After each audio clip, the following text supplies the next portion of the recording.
Barry Lyndon **** Barry Lyndon by William Makepeace Thackeray. From the works of William Makepeace Thackeray, edited by Walter Gerald. Contents: a bibliographical note. The Memoirs of Barry Lyndon, Esquires. Chapter I. My pedigree and family undergo the influence of the tender. Chapter 2. I show myself to be a man of spirit. Chapter 3. A false start in the genteel world. Chapter 4. In which Barry takes a near view of military glory. Chapter V. Barry far from military glory. Chapter 6. The Crimp Wagon, Military Episodes. Chapter 7.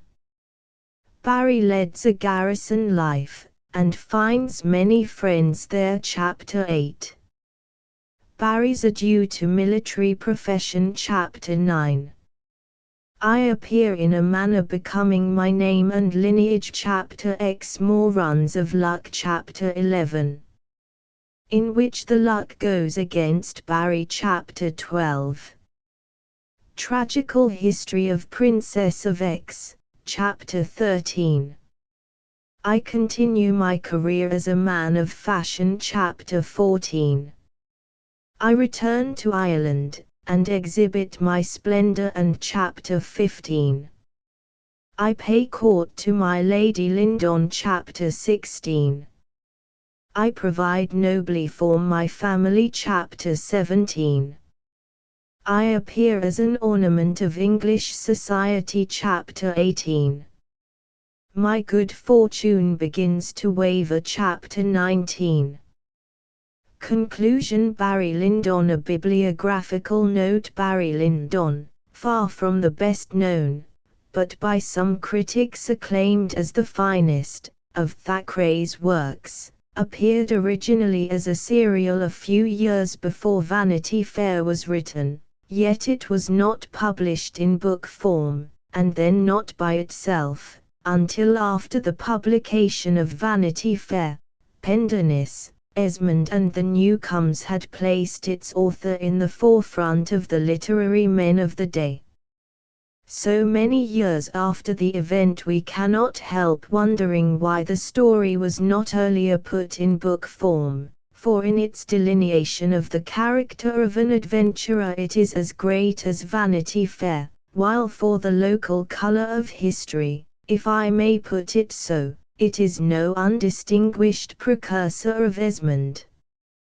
In the Number of Fraser's magazine for January 1844 appeared the first installment of The Luck of Barry Lyndon, Esquires, a romance of the last century, by Fitzbudel, and the story continued to appear month by month, with the exception of October, up to the end of the year, when the concluding portion was signed G.S. Fitzbudel. Fitzbudel's Confessions, it should be added, had appeared occasionally in the magazine during the years immediately precedent, so that the pseudonym was familiar to Fraser's readers.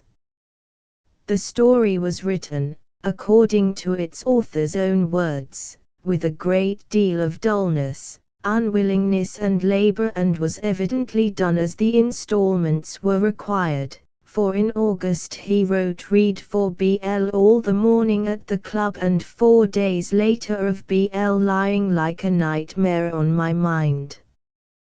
The Journey to the East, which was to give us in literary results notes of a journey from Cornhill to Grand Cairo, was begun with Barry Lyndon yet unfinished. For at Malta the author noted on the first 3 days of November, wrote Barry but slowly and with great difficulty. Wrote Barry with no more success than yesterday. Finished Barry after great throes late at night. In the Number of Fraser's for the following month, as I have said, the conclusion appeared. A dozen years later, in 1856, the story formed the first part of the 3rd volume of Thackeray's Miscellanies, when it was called Memoirs of Barry Lyndon, Esquires, written by himself. Since then, it has nearly always been issued with other matter, as though it were not strong enough to stand alone, or as though the importance of a work was mainly to be gauged by the number of pages to be crowded into one cover. The scheme of the present edition fortunately allows fitting honor to be done to the memoirs of the great adventurer. To come from the story as a whole to the personality of the eponymous hero. 3 widely differing historical individuals are suggested as having contributed to the composite portrait. Best known of these was that very prince among adventurers, G.J. Casanova de Senegault, a man who in the latter half of the 18th century played the part of adventurer, and generally that of the successful adventurer, in most of the European capitals, who within the first 25 years of his life had been abbé, secretary to Cardinal Acquaviva, ensign, and violinist, at Rome, Constantinople, Corfu, and his own birthplace, Venice, where he cured a senator of apoplexy. His autobiography, Memoirs écrits par lui-même, in 12 volumes, has been described as unmatched as a self-revelation of scoundrelism. It has also been suggested, with I think far less colour of probability, that the original of Barry was the diplomatist and satiric poet Sir Charles Hanbury Williams, whom Dr. Johnson described as our lively and elegant though too licentious lyric bard. The third original, and one who, there cannot be the slightest doubt, contributed features to the great portrait, is a certain Andrew Robinson Stoney, afterwards Stonebose. The original of the Countess Lyndon was Mary Eleanor Bose, Dowager Countess of Strathmore, and heiress of a very wealthy Durham family. This lady had many suitors, but in 1777 Stoney, a bankrupt lieutenant on half pay, who had fought a duel on her behalf, induced her to marry him, and subsequently hyphenated her name with his own. He became Member of Parliament, and ran such extravagant courses as does Barry Lyndon, treated his wife with similar barbarity, abducted her when she had escaped from him, and then, after being divorced, found his way to a debtor's prison. There are similarities here which no seeker after originals can overlook. Mrs. Ritchie says that her father had a friend at Paris, a Mr. Bose, who may have first told him this history of which the details are almost incredible, as quoted from the papers of the time. The name of Thackeray's friend is a curious coincidence, unless, as may well have been the case, he was a connection of the family into which the notorious adventurer had married. It is not unlikely that Thackeray had seen the work published in 1810, the year of Stonebose's death, in which the whole unhappy romance was set forth. This was the lives of Andrew Robinson Bose Esquires, and the Countess of Strathmore. Written from 33 years' professional attendance, from letters and other well-authenticated documents by Jesse Foote, surgeon.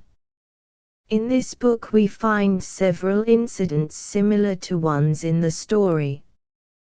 Bose cut down all the timber on his wife's estate, but the neighbors would not buy it.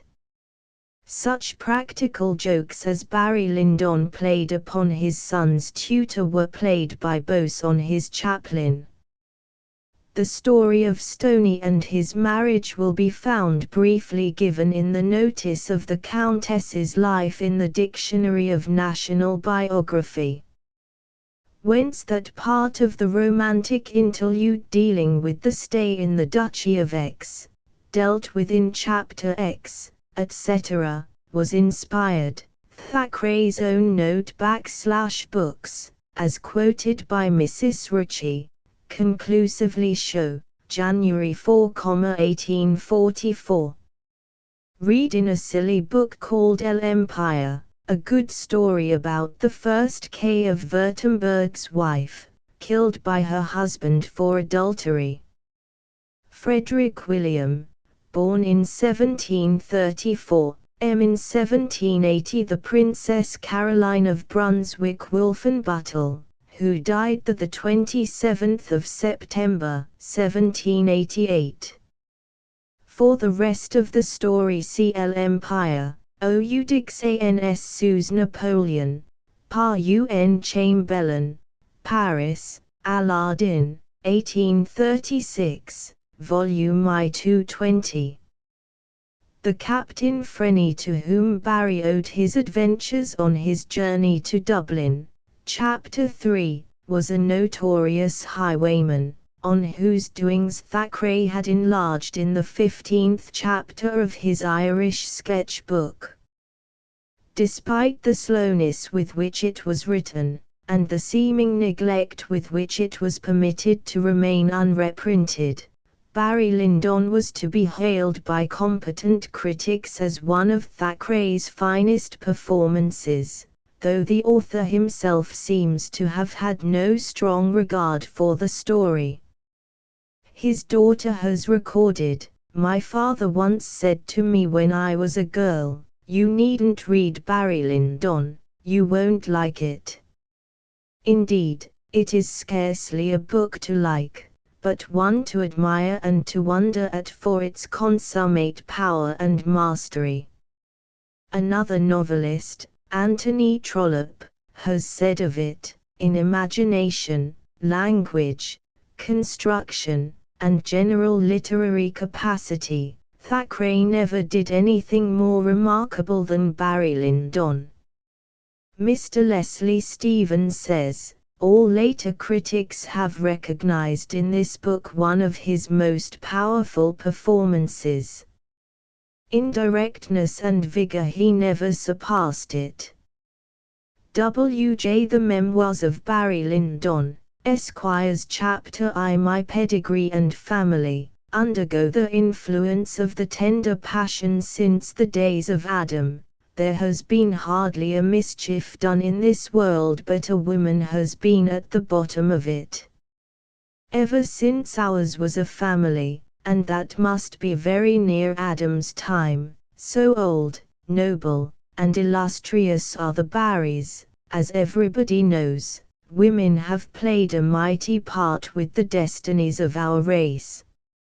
I presume that there is no gentleman in Europe that has not heard of the House of Barry of Berriogue, of the Kingdom of Ireland, than which a more famous name is not to be found in Gwilym or de Hosier, and though, as a man of the world, I have learned to despise heartily the claims of some pretenders to high birth who have no more genealogy than the lackey who cleans my boots, and though I laugh to utter scorn the boasting of many of my countrymen, who are all for descending from kings of Ireland, and talk of a domain no bigger than would feed a pig as if it were a principality, yet truth compels me to assert that my family was the noblest of the island, and, perhaps, of the universal world, while their possessions, now insignificant and torn from us by war,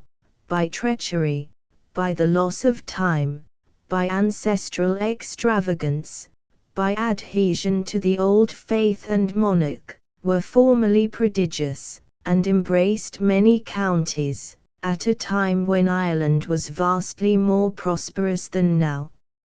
I would assume the Irish crown over my coat of arms, but that there are so many silly pretenders to that distinction who bear it and render it common. Who knows, but for the fault of a woman, I might have been wearing it now. You start with incredulity. I say, why not? Had there been a gallant chief to lead my countrymen, instead of puling knaves who bent the knee to King Richard II, they might have been freemen. Had there been a resolute leader to meet the murderous ruffian Oliver Cromwell, we should have shaken off the English forever. But there was no Barry in the field against the usurper. On the contrary, my ancestor, Simon de Berry, came over with the first named monarch, and married the daughter of the then King of Munster, whose sons in battle he pitilessly slew. In Oliver's time it was too late for a chief of the name of Barry to lift up his war cry against that of the murderous brewer. We were princes of the land no longer. Our unhappy race had lost its possessions a century previously, and by the most shameful treason. This I know to be the fact, for my mother has often told me the story, and besides had worked it in a worsted pedigree which hung up in the Yellow Saloon at Barrival where we lived. That very estate which the Lyndons now possess in Ireland was once the property of my race. Rory Barry of Berriogue owned it in Elizabeth's time, and half Munster beside. The Barry was always in feud with the O'Mahonys in those times, and, as it happened, a certain English colonel passed through the former's country with a body of men-at-arms, on the very day when the O'Mahonys had made an inroad upon our territories, and carried off a frightful plunder of our flocks and herds. This young Englishman, whose name was Roger Lyndon, or Lyndane, having been most hospitably received by the Barry, and finding him just on the point of carrying an inroad into the O'Mahonys' land, offered the aid of himself and his lances, and behaved himself so well, as it appeared, that the O'Mahonys were entirely overcome, all the Barry's property restored, and with it, says the old chronicle, twice as much of the O'Mahonys' goods and cattle. It was the setting in of the winter season, and the young soldier was pressed by the Barry not to quit his house of Berriogue, and remained there during several months, his men being quartered with Barry's own gallows glasses, man by man in the cottages round about. They conducted themselves, as is their wont, with the most intolerable insolence towards the Irish, so much so, that fights and murders continually ensued, and the people vowed to destroy them. The Barry's son, from whom I descend, was as hostile to the English as any other man on his domain, and, as they would not go when bidden, he and his friends consulted together and determined on destroying these English to a man. But they had let a woman into their plot, and this was the Barry's daughter. She was in love with the English Lyndon, and broke the whole secret to him, and the dastardly English prevented the just massacre of themselves by falling on the Irish, and destroying Fordrig Barry, my ancestor, and many hundreds of his men. The cross at Barry Cross near Carrignardia is the spot where the odious butchery took place. Lyndon married the daughter of Roderick Barry, and claimed the estate which he left, and though the descendants of Fordrig were alive, as indeed they are in my person, footnote, as we have never been able to find proofs of the marriage of my ancestor Fordrig with his wife, I make no doubt that Lyndon destroyed the contract, and murdered the priest and witnesses of the marriage. BL. On appealing to the English courts, the estate was awarded to the Englishman, as has ever been the case where English and Irish were concerned. Thus, Had it not been for the weakness of a woman, I should have been born to the possession of those very estates which afterwards came to me by merit, as you shall hear. But to proceed with my family history. My father was well known to the best circles in this kingdom, as in that of Ireland, under the name of Roaring Harry Barry.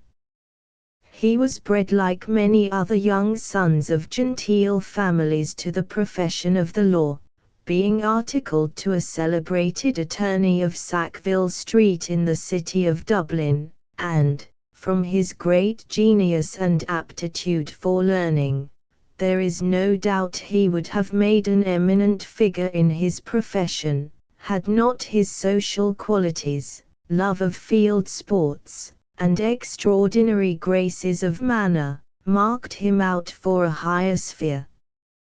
While he was attorney's clerk he kept 7 race horses, and hunted regularly both with the Kildare and Wicklow hunts, and rode on his grey horse Endymion that famous match against Captain Punter, which is still remembered by lovers of the sport, and of which I caused a splendid picture to be made and hung over my dining hall mantelpiece at Castle Lyndon.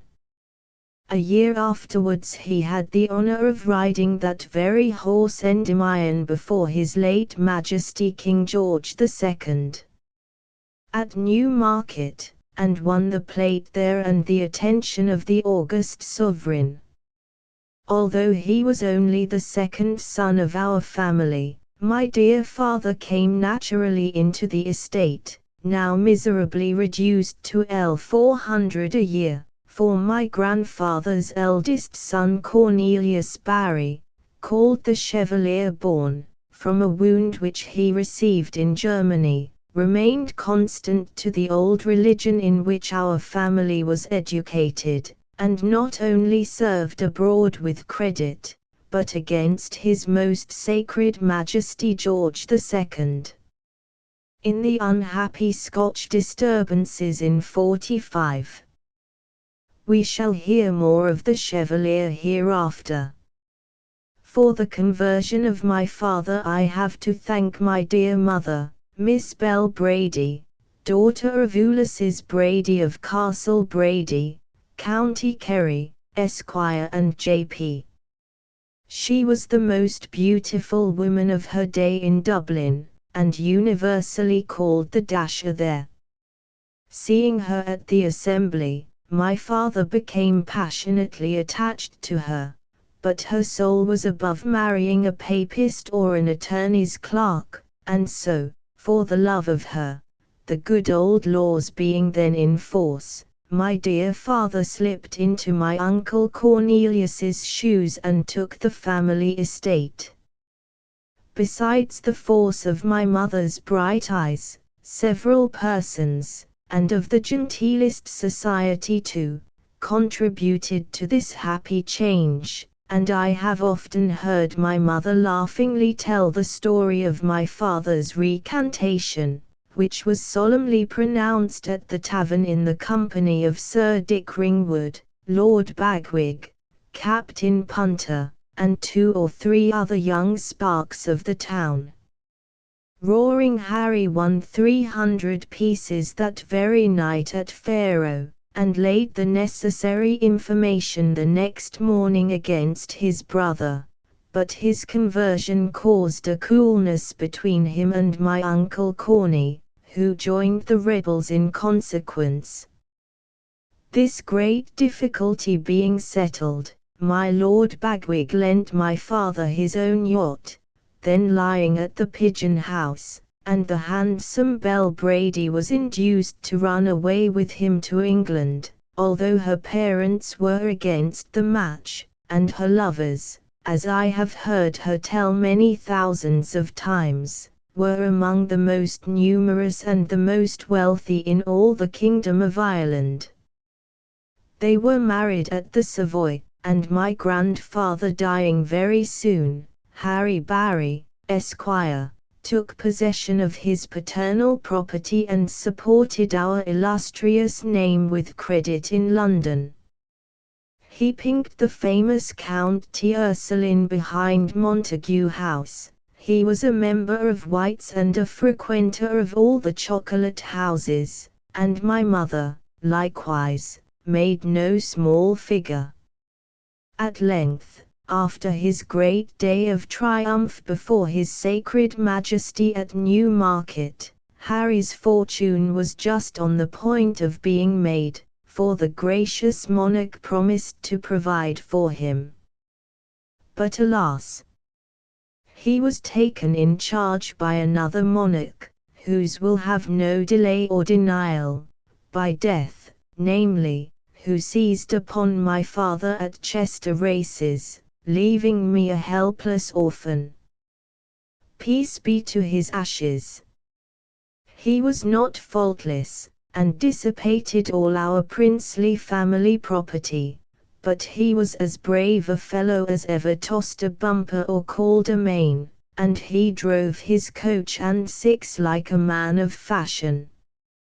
I do not know whether his gracious majesty was much affected by this sudden demise of my father, though my mother says he shed some royal tears on the occasion.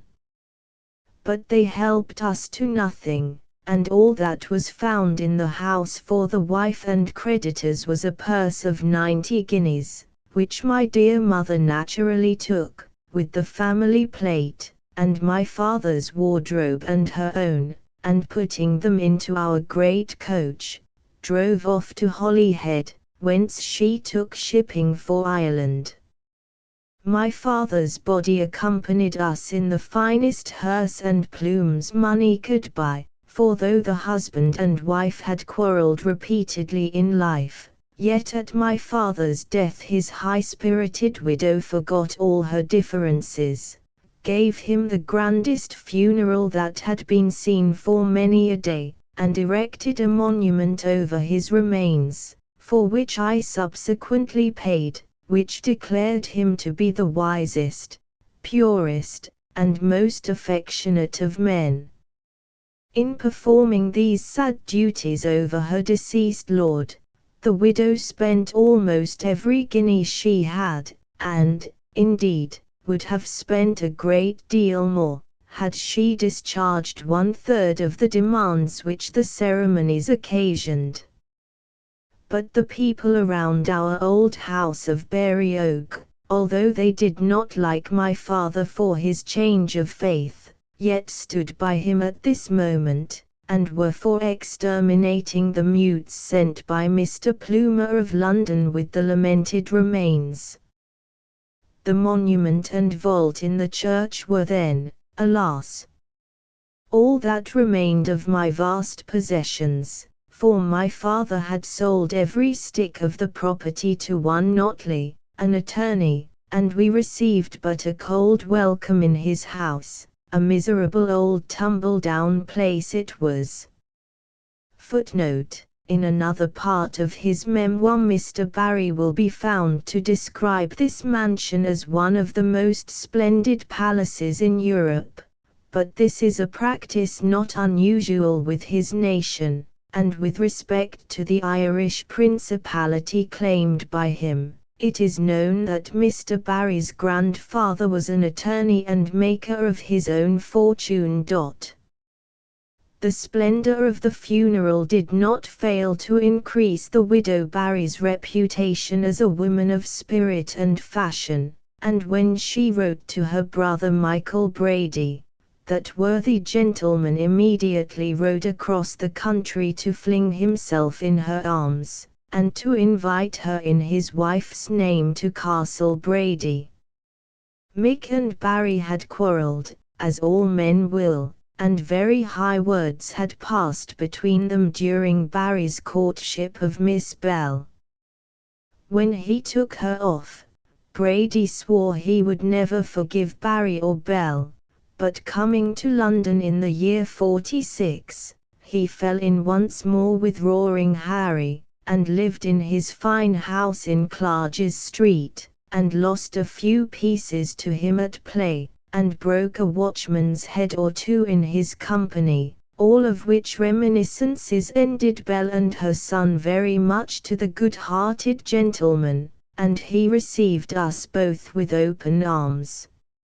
Mrs. Barry did not, perhaps wisely, at first make known to her friends what was her condition, but arriving in a huge gilt coach with enormous armorial bearings, was taken by her sister-in-law and the rest of the county for a person of considerable property and distinction. For a time, then, and as was right and proper, Mrs. Barry gave the law at Castle Brady. She ordered the servants to and fro, and taught them, what indeed they much wanted, a little London neatness, and English Redmond, as I was called, was treated like a little lord, and had a maid and a footman to himself, and honest Mick paid their wages, which was much more than he was used to do for his own domestics, doing all in his power to make his sister decently comfortable under her afflictions. Mamma, in return, determined that, when her affairs were arranged, she would make her kind brother a handsome allowance for her son's maintenance and her own, and promised to have her handsome furniture brought over from Clarges Street to adorn the somewhat dilapidated rooms of Castle Brady. But it turned out that the rascally landlord seized upon every chair and table that ought by rights to have belonged to the widow. The estate to which I was heir was in the hands of rapacious creditors, and the only means of subsistence remaining to the widow and child was a rent charge of £50 upon my Lord Bagwig's property, who had many turf dealings with the deceased. And so my dear mother's liberal intentions towards her brother were of course never fulfilled. It must be confessed, very much to the discredit of Mrs. Brady of Castle Brady, that when her sister-in-law's poverty was thus made manifest, she forgot all the respect which she had been accustomed to pay her, instantly turned my maid and manservant out of doors, and told Mrs. Barry that she might follow them as soon as she chose. Mrs. Mick was of a low family, and a sordid way of thinking, and after about a couple of years, during which she had saved almost all her little income, the widow complied with Madam Brady's desire. At the same time, giving way to a just though prudently dissimulated resentment, she made a vow that she would never enter the gates of Castle Brady while the lady of the house remained alive within them. She fitted up her new abode with much economy and considerable taste, and never, for all her poverty, abated a jot of the dignity which was her due and which all the neighborhood awarded to her. How, indeed, could they refuse respect to a lady who had lived in London, frequented the most fashionable society there, and had been presented, as she solemnly declared, at court? These advantages gave her a right which seems to be pretty unsparingly exercised in Ireland by those natives who have it, the right of looking down with scorn upon all persons who have not had the opportunity of quitting the mother country and inhabiting England for a while. Thus, whenever Madam Brady appeared abroad in a new dress, her sister-in-law would say, "Poor creature, how can it be expected that she should know anything of the fashion?" And though pleased to be called the handsome widow, as she was, Mrs. Barry was still better pleased to be called the English widow. Mrs. Brady, for her part, was not slow to reply. She used to say that the defunct Barry was a bankrupt and a beggar, and as for the fashionable society which he saw it from my Lord Bagwig's side table, whose flatterer and hanger-on he was known to be. Regarding Mrs. Barry, the lady of Castle Brady would make insinuations still more painful. However, why should we allude to these charges, or rake up private scandal of 100 years old? It was in the reign of George II that the above-named personages lived and quarrelled, good or bad, handsome or ugly, rich or poor. They are all equal now, and do not the Sunday papers and the courts of law supply us every week with more novel and interesting slander? At any rate, it must be allowed that Mrs. Barry, after her husband's death and her retirement, lived in such a way as to defy slander. For whereas Belle Brady had been the gayest girl in the whole county of Wexford, with half the bachelors at her feet, and plenty of smiles and encouragement for every one of them, Belle Barry adopted a dignified reserve that almost amounted to pomposity, and was as starch as any Quakeress. Many a man renewed his offers to the widow, who had been smitten by the charms of the spinster, but Mrs. Barry refused all offers of marriage, declaring that she lived now for her son only, and for the memory of her departed saint. "Saint forsooth," said ill-natured Mrs. Brady.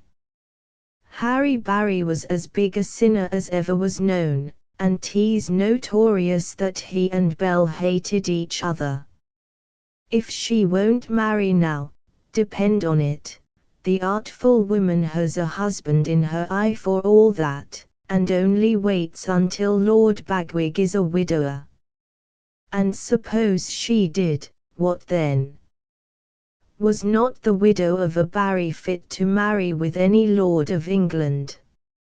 And was it not always said that a woman was to restore the fortunes of the Barry family? If my mother fancied that she was to be that woman, I think it was a perfectly justifiable notion on her part, for the Earl, my godfather, was always most attentive to her. I never knew how deeply this notion of advancing my interests in the world had taken possession of Mamma's mind, until his lordship's marriage in the year '57 with Miss Goldmore, the Indian nabob's rich daughter. Meanwhile we continued to reside at Barryville, and, considering the smallness of our income, kept up a wonderful state.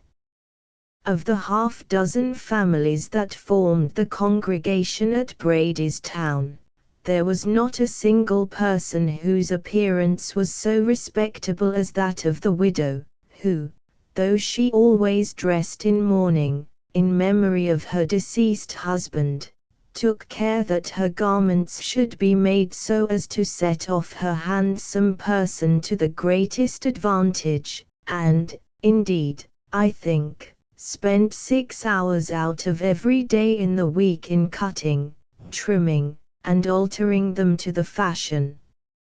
She had the largest of hoops and the handsomest of furbelows, and once a month, under my Lord Bagwig's cover, would come a letter from London containing the newest accounts of the fashions there. Her complexion was so brilliant that she had no call to use rouge, as was the mode in those days. No, she left red and white, she said, and hence the reader may imagine how the two ladies hated each other, to Madam Brady, whose yellow complexion no plaster could alter. In a word, she was so accomplished a beauty, that all the women in the country took pattern by her, and the young fellows from 10 miles round would ride over to Castle Brady Church to have the sight of her. But if, like every other woman that ever I saw or read of, she was proud of her beauty, to do her justice she was still more proud of her son, and has said 1,000 times to me that I was the handsomest young fellow in the world. This is a matter of taste. A man of 60 may, however, say what he was at 14 without much vanity, and I must say I think there was some cause for my mother's opinion. The good soul's pleasure was to dress me, and on Sundays and holidays I turned out in a velvet coat with a silver-hilted sword by my side and a gold garter at my knee, as fine as any lord in the land. My mother worked me several most splendid waistcoats, and I had plenty of lace for my ruffles, and a fresh ribbon to my hair, and as we walked to church on Sundays, even envious Mrs. Brady was found to allow that there was not a prettier pair in the kingdom. Of course, too, the lady of Castle Brady used to sneer, because on these occasions a certain Tim, who used to be called my valet, followed me and my mother to church, carrying a huge prayer book and a cane, and dressed in the livery of one of our own fine footmen from Clarges Street, which, as Tim was a bandy-shanked little fellow, did not exactly become him. But, though poor, we were gentlefolks, and not to be sneered out of these becoming appendages to our rank, and so would march up the aisle to our pew with as much state and gravity as the Lord Lieutenant's lady and son might do. When there, my mother would give the responses and amens in a loud dignified voice that was delightful to hear, and, besides, had a fine loud voice for singing, which art she had perfected in London under a fashionable teacher, and she would exercise her talent in such a way that you would hardly hear any other voice of the little congregation which chose to join in the psalm. In fact, my mother had great gifts in every way, and believed herself to be one of the most beautiful, accomplished, and meritorious persons in the world. Often and often has she talked to me and the neighbors regarding her own humility and piety, pointing them out in such a way that I would defy the most obstinate to disbelieve her.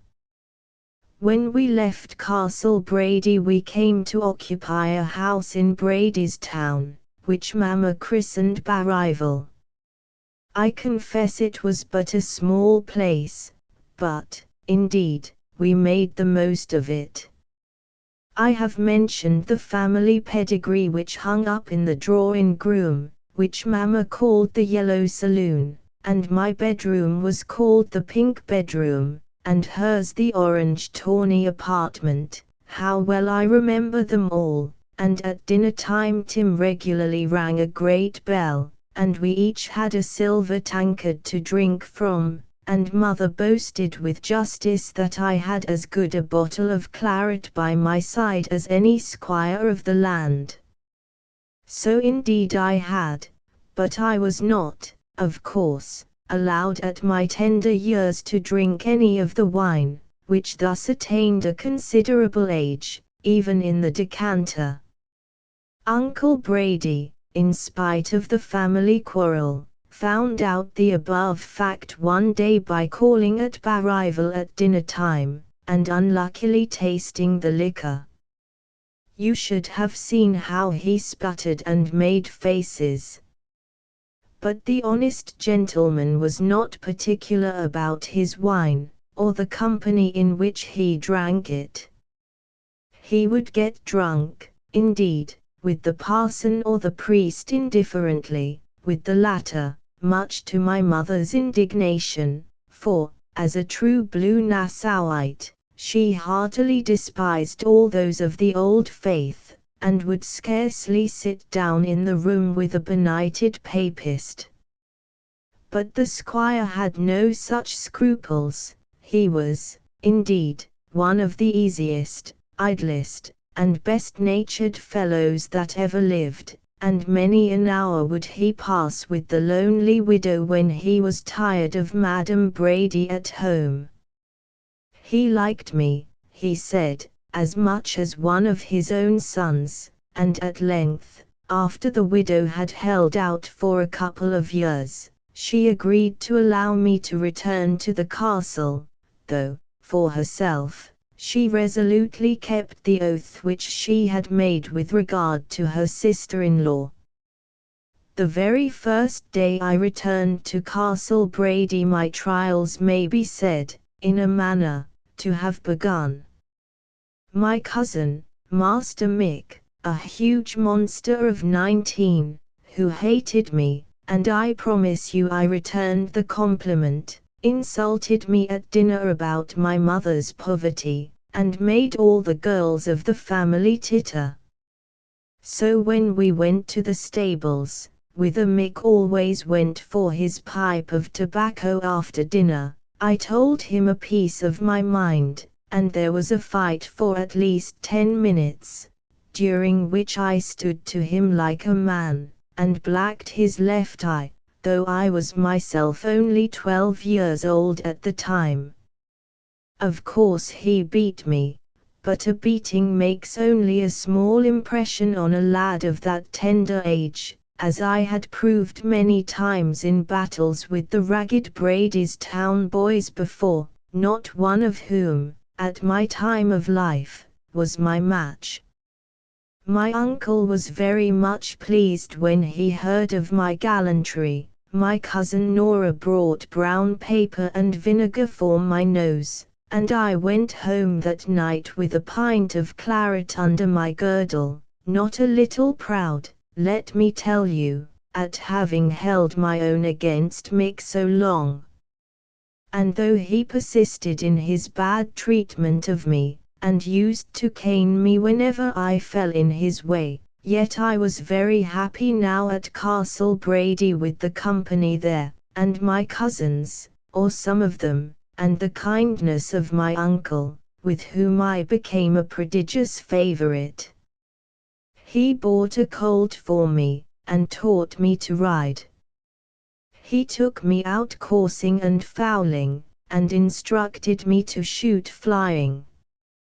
And at length I was released from Mick's persecution, for his brother, Master Ulick, returning from Trinity College, and hating his elder brother, as is mostly the way in families of fashion, took me under his protection, and from that time, as Ulick was a deal bigger and stronger than Mick, I, English Redmond, as I was called, was left alone, except when the former thought fit to thrash me, which he did whenever he thought proper.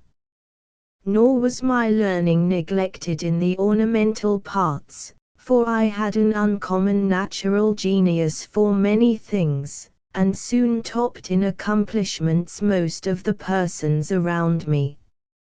I had a quick ear and a fine voice, which my mother cultivated to the best of her power, and she taught me to step a minuet gravely and gracefully, and thus laid the foundation of my future success in life.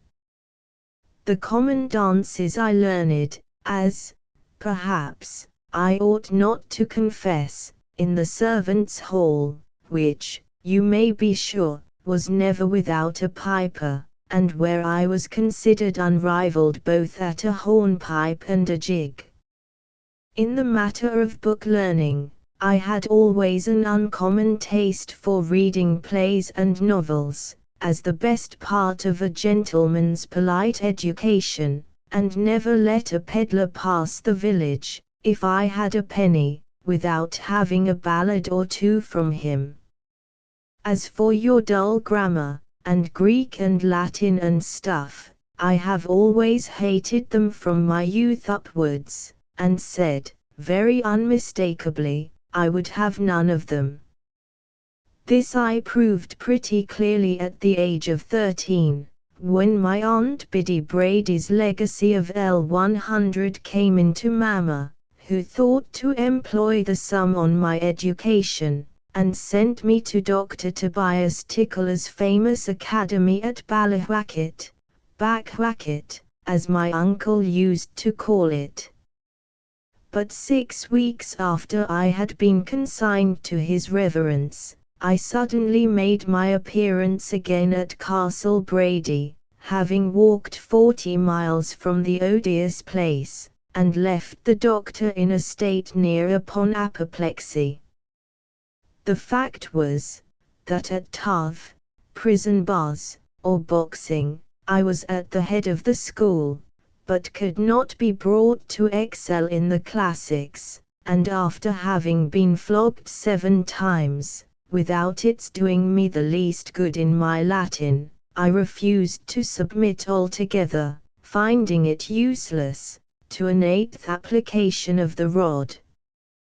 "Try some other way, sir," said I, when he was for horsing me once more, but he wouldn't, whereon, and to defend myself, I flung a slate at him, and knocked down a Scotch usher with a leaden stand.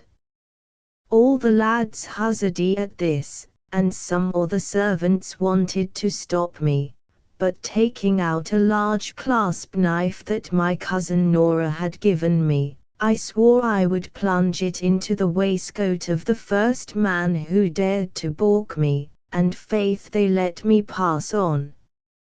I slept that night 20 miles off Ballawhackett, at the house of a cottier, who gave me potatoes and milk, and to whom I gave 100 guineas after, when I came to visit Ireland in my days of greatness. I wish I had the money now. But what's the use of regret? I have had many a harder bed than that I shall sleep on tonight, and many a scantier meal than honest Phil Murphy gave me on the evening I ran away from school. So 6 weeks was all the schooling I ever got. And I say this to let parents know the value of it, for though I have met more learned bookworms in the world, especially a great hulking, clumsy, blear-eyed old doctor, whom they called Johnson, and who lived in a court off Fleet Street, in London, yet I pretty soon silenced him in an argument, at Button's Coffee House, and in that, and in poetry, and what I call natural philosophy, or the science of life, and in riding, music, leaping, the small sword, the knowledge of a horse, or a mane of cocks, and the manners of an accomplished gentleman and a man of fashion. I may say for myself that Redmond Barry has seldom found his equal. "Sir," said I to Mr. Johnson, on the occasion I allude to, he was accompanied by a Mr. Biswell of Scotland, and I was presented to the club by a Mr. Goldsmith, a countryman of my own. "Sir," said I, in reply to the schoolmaster's great thundering quotation in Greek, "you fancy you know a great deal more than me, because you quote your Aristotle and your Pluto, but can you tell me which horse will win at Epsom Downs next week? Can you run 6 miles without breathing? Can you shoot the ace of spades 10 times without missing? If so, talk about Aristotle and Pluto to me." "Do ye know who ye're speaking to?" roared out the Scotch gentleman, Mr. Boswell, at this. "Hold your tongue, Mr. Boswell," said the old schoolmaster. "I had no right to brag of my Greek to the gentleman, and he has answered me very well." "Doctor," says I, looking waggishly at him, "do you know ever a rhyme for Aristotle?" "Port, if you please," says Mr. Goldsmith, laughing. And we had 6 rhymes for Aristotle before we left the coffee house that evening. It became a regular joke afterwards when I told the story, and at White's or the Cocoa Tree you would hear the wags say, Waiter, bring me one of Captain Barry's rhymes for Aristotle. Once, when I was in liquor at the latter place, young Dick Sheridan called me a great staggerite, a joke which I could never understand. But I am wandering from my story, and must get back to home, and dear old Ireland again. I have made acquaintance with the best in the land since, and my manners are such, I have said, as to make me the equal of them all, and, perhaps, you will wonder how a country boy, as I was, educated amongst Irish squires, and their dependents of the stable and farm, should arrive at possessing such elegant manners as I was indisputably allowed to have. I had, the fact is, a very valuable instructor in the person of an old gamekeeper, who had served the French king at Fontenoy, and who taught me the dances and customs, and a smattering of the language of that country, with the use of the sword, both small and broad.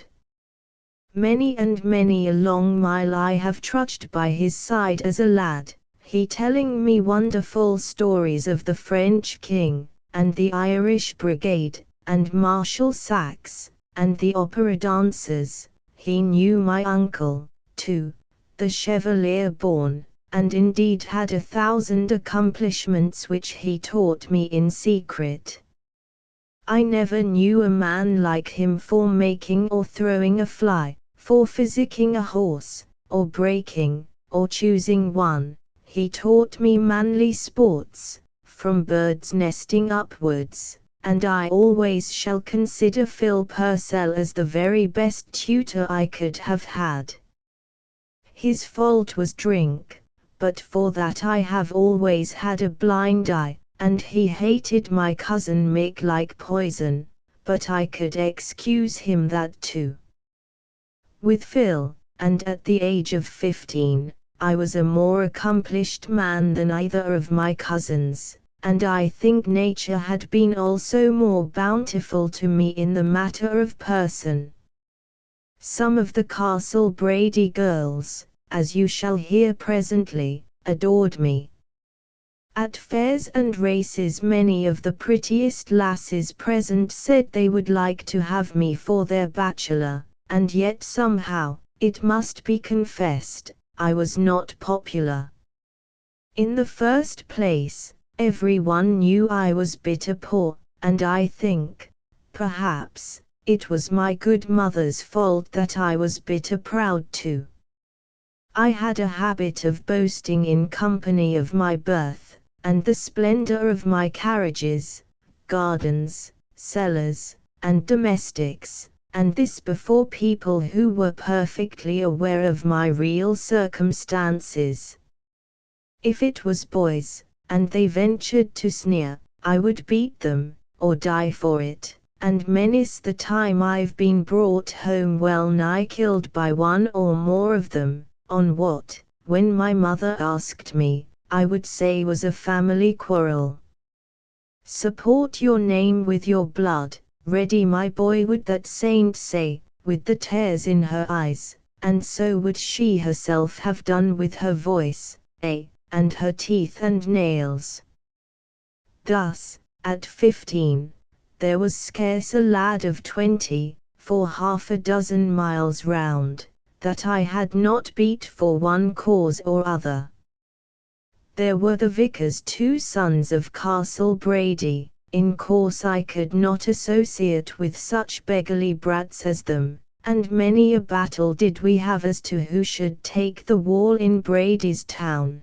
There was Pat Lurgan, the blacksmith's son, who had the better of me 4 times before we came to the crowning fight, when I overcame him, and I could mention a score more of my deeds of prowess in that way, but that fisticuff facts are dull subjects to talk of, and to discuss before high-bred gentlemen and ladies.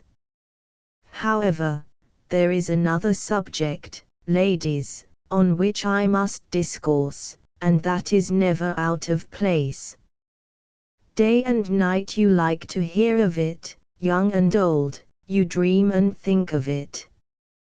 Handsome and ugly, and, faith, before 50, I never saw such a thing as a plain woman. It's the subject next to the hearts of all of you, and I think you guess my riddle without more trouble. Love. Sure, the word is formed on purpose out of the prettiest soft vowels and consonants in the language, and he or she who does not care to read about it is not worth a fig, to my thinking. My uncle's family consisted of 10 children, who, as is the custom in such large families, were divided into 2 camps, or parties, the one siding with their mamma, the other taking the part of my uncle in all the numerous quarrels which arose between that gentleman and his lady. Mrs. Brady's faction was headed by Mick, the eldest son, who hated me so, and disliked his father for keeping him out of his property, while Ulick, the second brother, was his father's own boy, and, in revenge, Master Mick was desperately afraid of him. I need not mention the girls' names, I had plague enough with them in afterlife, heaven knows, and one of them was the cause of all my early troubles. This was, though to be sure all her sisters denied it, the belle of the family, Miss Honoria Brady by name. She said she was only 19 at the time, but I could read the flyleaf in the family Bible as well as another. It was one of the 3 books which, with the backgammon board, formed my uncle's library, and know that she was born in the year 37, and christened by Dr. Swift, Dean of St. Patrick's, Dublin. Hence she was 23 years old at the time she and I were so much together. When I come to think about her now, I know she never could have been handsome, for her figure was rather of the fattest, and her mouth of the widest. She was freckled over like a partridge's egg, and her hair was the color of a certain vegetable which we eat with boiled beef, to use the mildest term. Often and often would my dear mother make these remarks concerning her, but I did not believe them then, and somehow had gotten to think Honoria an angelical being, far above all the other angels of her sex.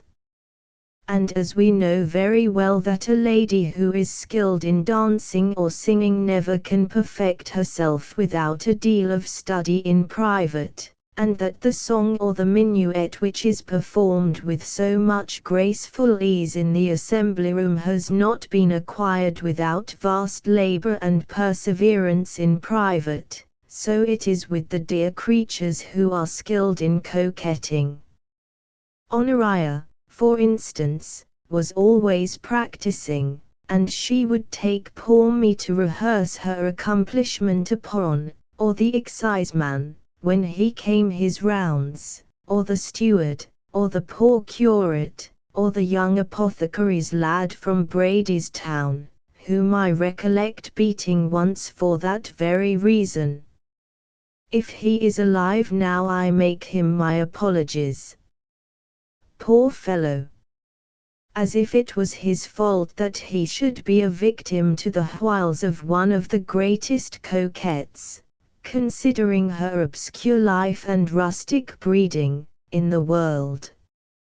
If the truth must be told, and every word of this narrative of my life is of the most sacred veracity, my passion for Nora began in a very vulgar and unromantic way. I did not save her life, on the contrary, I once very nearly killed her, as you shall hear. I did not behold her by moonlight playing on the guitar, or rescue her from the hands of ruffians, as Alfonso does Lyndon in the novel, but one day, after dinner at Brady's town, in summer, going into the garden to pull gooseberries for my dessert, and thinking only of gooseberries, I pledge my honor, I came upon Miss Nora and one of her sisters, with whom she was friends at the time, who were both engaged in the very same amusement. "What's the Latin for gooseberry, Redmond?" says she. She was always poking her fun as the Irish phrase it. "I know the Latin for goose," says I. "And what's that?" cries Miss Mizzy, as pert as a peacock. "Bow to you," says I, for I had never a want of wit, and so we fell to work at the gooseberry bush, laughing and talking as happy as might be. In the course of our diversion Nora managed to scratch her arm, and it bled, and she screamed, and it was mighty round and white, and I tied it up, and I believe was permitted to kiss her hand, and though it was as big and clumsy a hand as ever you saw, yet I thought the favor the most ravishing one that was ever conferred upon me, and went home in a rapture. I was much too simple a fellow to disguise any sentiment I chanced to feel in those days, and not one of the 8 Castle Brady girls but was soon aware of my passion, and joked and complimented Nora about her bachelor. The torments of jealousy the cruel coquette made me endure were horrible. Sometimes she would treat me as a child, sometimes as a man. She would always leave me if ever there came a stranger to the house. "For after all, Redmond," she would say, "you are but 15, and you haven't a guinea in the world." At which I would swear that I would become the greatest hero ever known out of Ireland, and vow that before I was 20 I would have money enough to purchase an estate 6 times as big as Castle Brady. All which vain promises, of course, I did not keep, but I make no doubt they influenced me in my very early life, and caused me to do those great actions for which I have been celebrated, and which shall be narrated presently in order. I must tell one of them, just that my dear young lady readers may know what sort of a fellow Redmond Barry was, and what a courage and undaunted passion he had. I question whether any of the Jenny Jessamines of the present day would do half as much in the face of danger. About this time, it must be premised, the United Kingdom was in a state of great excitement from the threat generally credited of a French invasion. The Pretender was said to be in high favor at Versailles, a descent upon Ireland was especially looked to, and the noblemen and people of condition in that and all other parts of the kingdom showed their loyalty by raising regiments of horse and foot to resist the invaders. Brady's town sent a company to join the Kilwangan regiment, of which Master Mick was the captain, and we had a letter from Master Ulick at Trinity College, stating that the university had also formed a regiment, in which he had the honor to be a corporal. How I envied them both! Especially that odious Mick, as I saw him in his laced scarlet coat, with a ribbon in his hat, march off at the head of his men. He, the poor spiritless creature, was a captain, and I nothing, I who felt I had as much courage as the Duke of Cumberland himself, and felt, too, that a red jacket would mightily become me. My mother said I was too young to join the new regiment, but the fact was, that it was she herself who was too poor, for the cost of a new uniform would have swallowed up half her year's income, and she would only have her boy appear in a way suitable to his birth, riding the finest of racers, dressed in the best of clothes, and keeping the genteelest of company. Well, then, the whole country was alive with war's alarums, the three kingdoms ringing with military music, and every man of merit paying his devoir at the court of Bayona, whilst poor I was obliged to stay at home in my fustian jacket and sigh for fame in secret. Mr. Mick came to and fro from the regiment, and brought numerous of his comrades with him. Their costume and swaggering airs filled me with grief, and Miss Nora's unvarying attentions to them served to make me half wild. No one, however, thought of attributing this sadness to the young lady's score, but rather to my disappointment at not being allowed to join the military profession. Once the officers of the Fencibles gave a grand ball at Kilwangan, to which, as a matter of course, all the ladies of Castle Brady, and a pretty ugly coach full they were invited.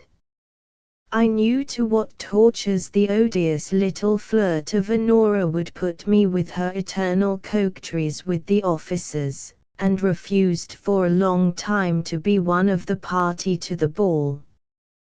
But she had a way of conquering me, against which all resistance of mine was in vain. She vowed that riding in a coach always made her ill. "And how can I go to the ball," said she, "unless you take me on Daisy behind you on the pillion?"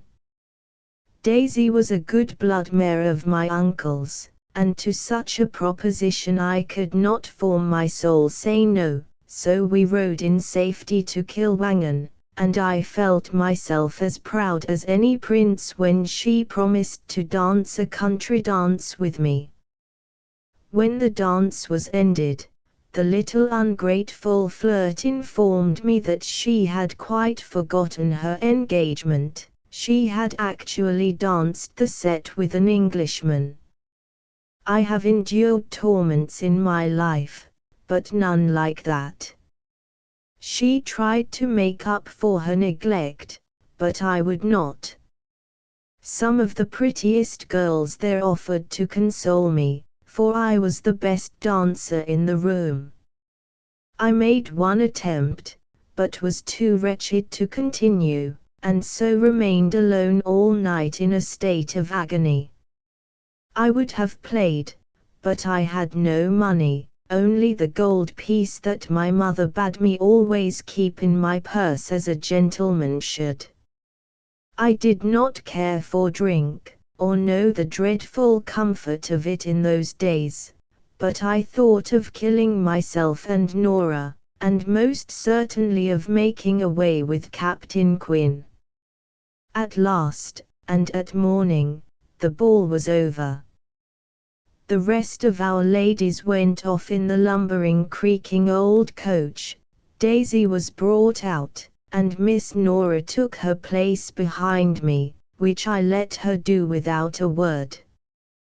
But we were not half a mile out of town when she began to try with her coaxing and blandishments to dissipate my ill humor.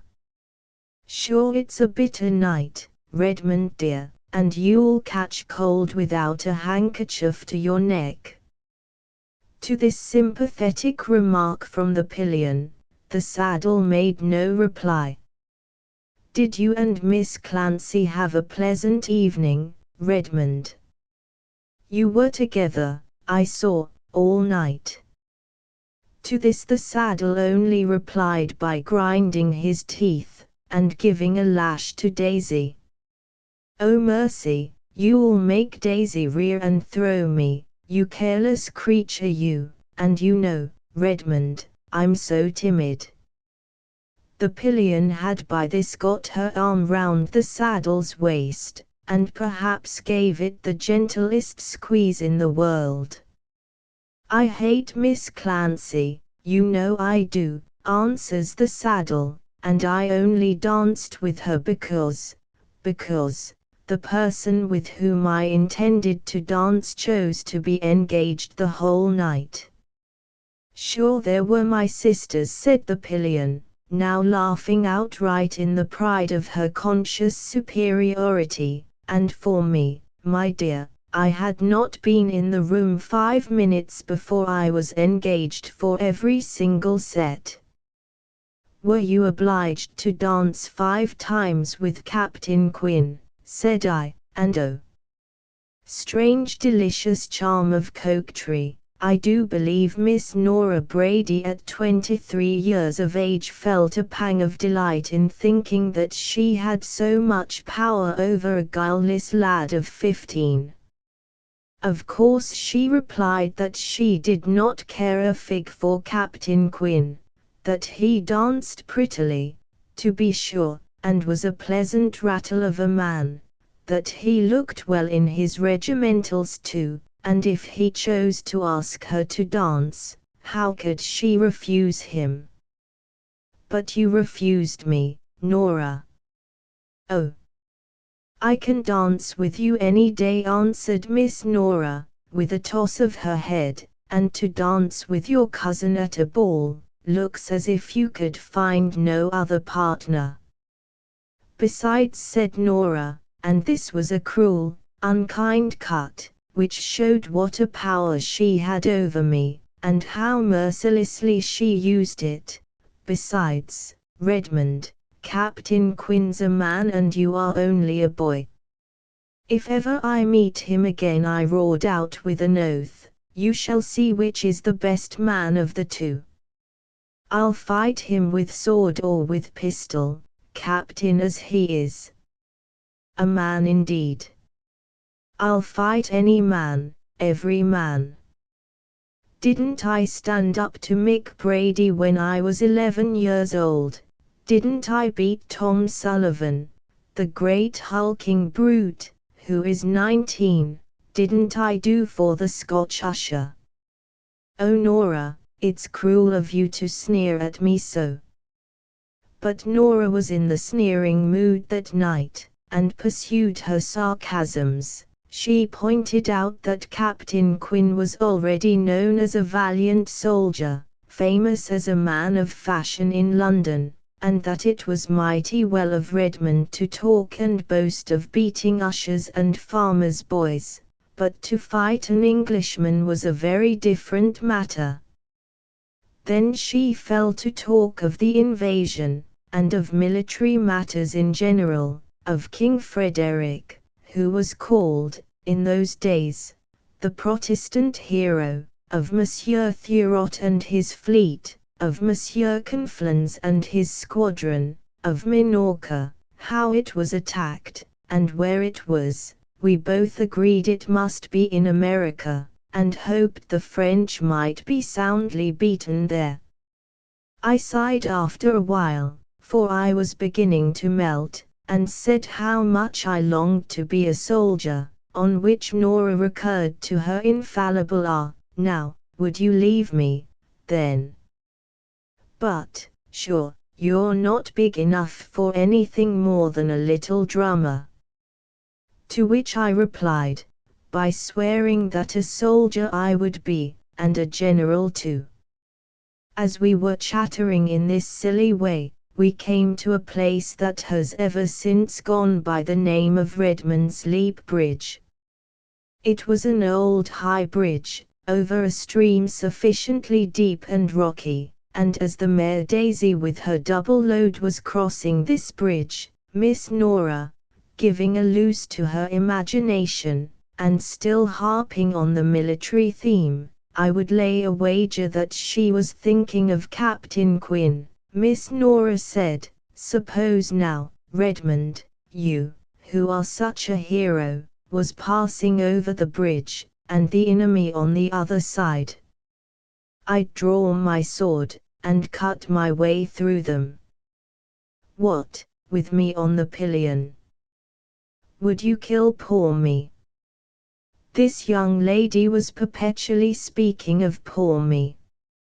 Well, then, I'll tell you what I'd do. I'd jump Daisy into the river, and swim you both across, where no enemy could follow us.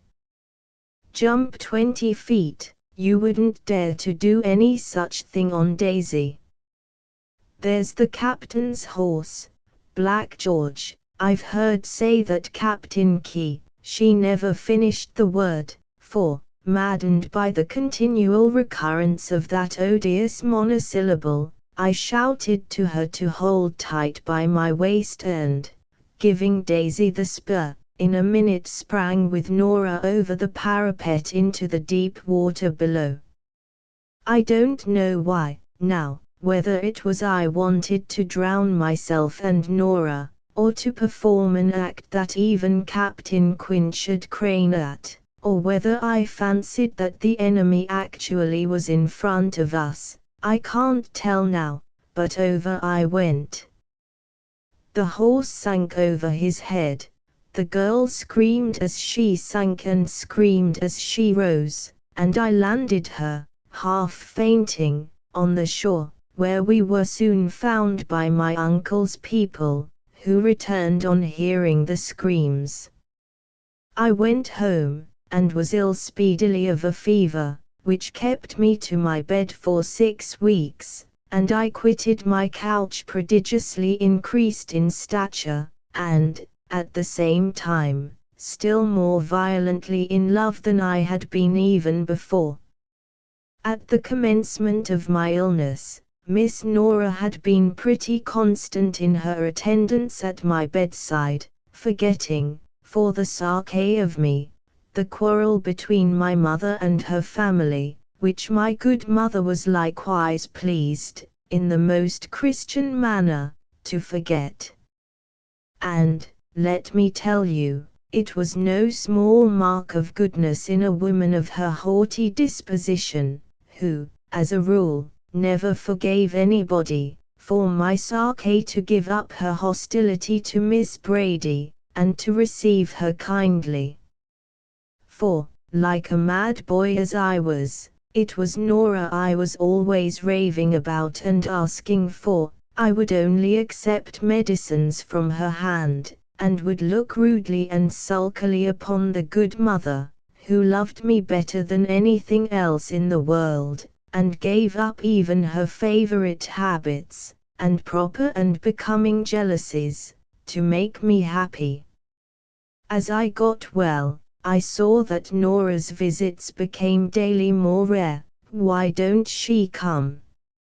I would say, peevishly, a dozen times in the day, in reply to which query, Mrs. Barry would be obliged to make the best excuses she could find, such as that Nora had sprained her ankle, or that they had quarreled together, or some other answer to soothe me.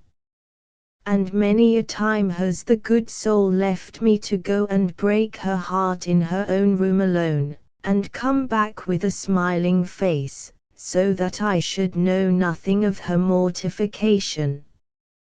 Nor, indeed, did I take much pains to ascertain it, nor should I fear, have been very much touched even had I discovered it, for the commencement of manhood, I think, is the period of our extremest selfishness. We get such a desire then to take wing and leave the parent nest, that no tears, entreaties, or feelings of affection will counterbalance this overpowering longing after independence. She must have been very sad, that poor mother of mine, heaven be good to her, at that period of my life, and has often told me since what a pang of the heart it was to her to see all her care and affection of years forgotten by me in a minute, and for the sake of a little heartless jilt, who was only playing with me while she could get no better suitor.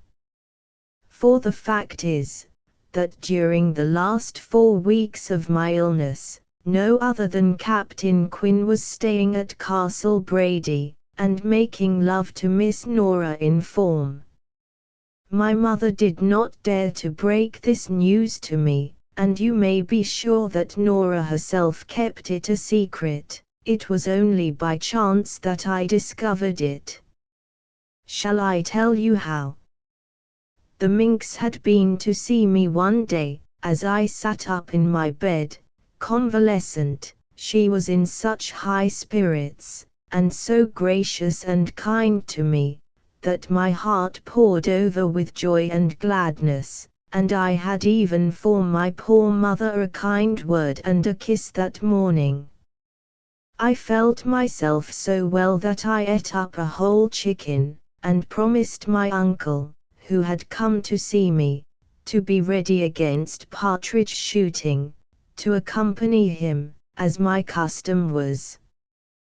The next day but one was a Sunday, and I had a project for that day which I determined to realize, in spite of all the doctors and my mother's injunctions, which were that I was on no account to leave the house, for the fresh air would be the death of me. Well, I lay wondrous quiet, composing a copy of verses, the first I ever made in my life, and I give them here, spelt as I spelt them in those days when I knew no better. And though they are not so polished and elegant as Ardelia is a love-sick swain, and when Sol bedecks the daisied mead and other lyrical effusions of mine which obtained me so much reputation in after life, I still think them pretty good for a humble lad of 15, the Rose of Flora. Sent by a young gentleman of quality to Miss Brady, of Castle Brady. On Brady's tower there grows a flower, it is the loveliest flower that blows. At Castle Brady there lives a lady, and how I love her no one knows. Her name is Nora, and the goddess Flora presents her with this blooming rose.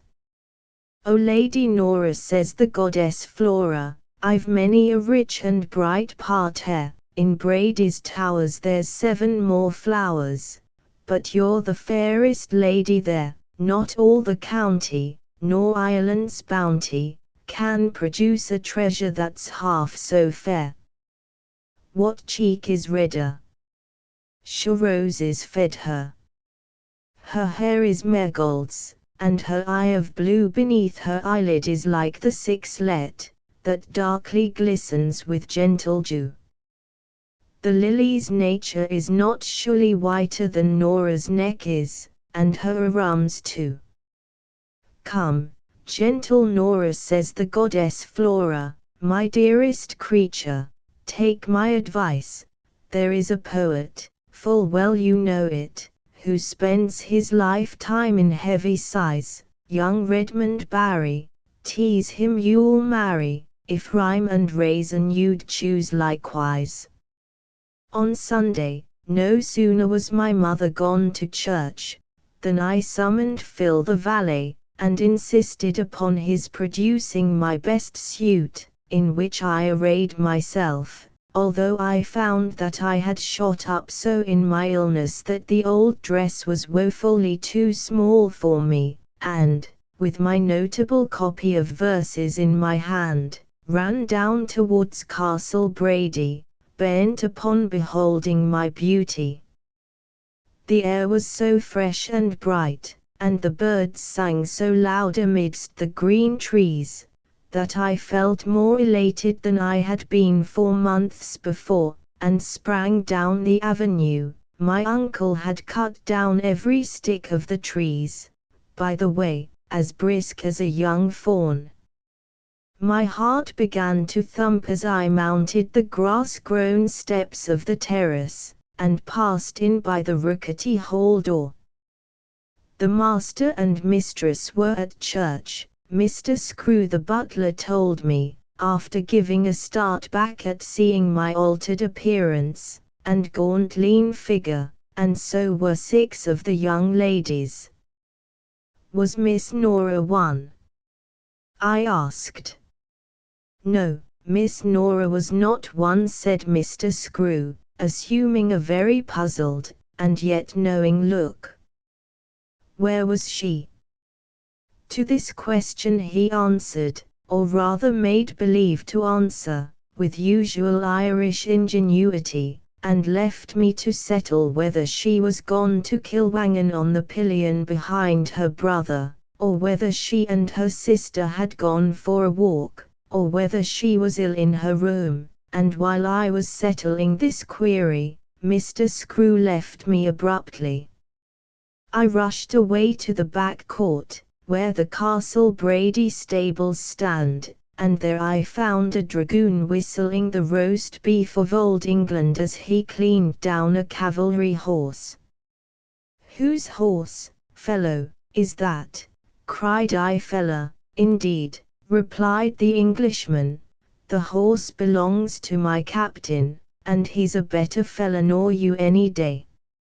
I did not stop to break his bones, as I would on another occasion, for a horrible suspicion had come across me, and I made for the garden as quickly as I could. I knew somehow what I should see there. I saw Captain Quinn and Nora pacing the alley together. Her arm was under his, and the scoundrel was fondling and squeezing the hand which lay closely nestling against his odious waistcoat. Some distance beyond them was Captain Fagan of the Kilwangen regiment, who was paying court to Nora's sister Missy. I am not afraid of any man or ghost, but as I saw that sight my knees fell a-trembling violently under me, and such a sickness came over me, that I was fain to sink down on the grass by a tree against which I leaned, and lost almost all consciousness for a minute or two. Then I gathered myself up, and, advancing towards the couple on the walk, loosened the blade of the little silver-hilted hanger I always wore in its scabbard, for I was resolved to pass it through the bodies of the delinquents, and spit them like two pigeons. I don't tell what feelings else besides those of rage were passing through my mind, what bitter blank disappointment, what mad wild despair, what a sensation as if the whole world was tumbling from under me. I make no doubt that my reader hath been jilted by the ladies many times, and so bid him recall his own sensations when the shock first fell upon him.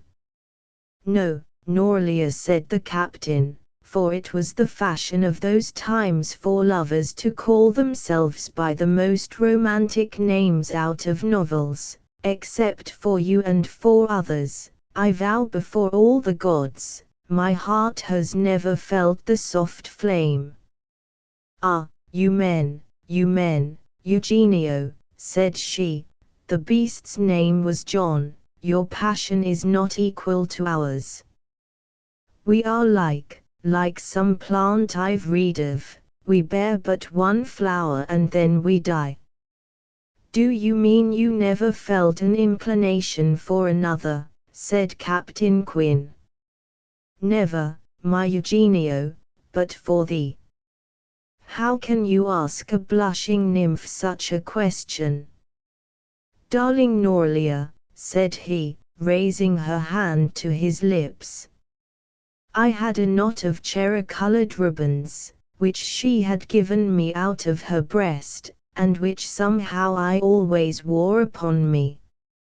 I pulled these out of my bosom, and flung them in Captain Quinn's face, and rushed out with my little sword drawn, shrieking, "She's a liar, she's a liar, Captain Quinn.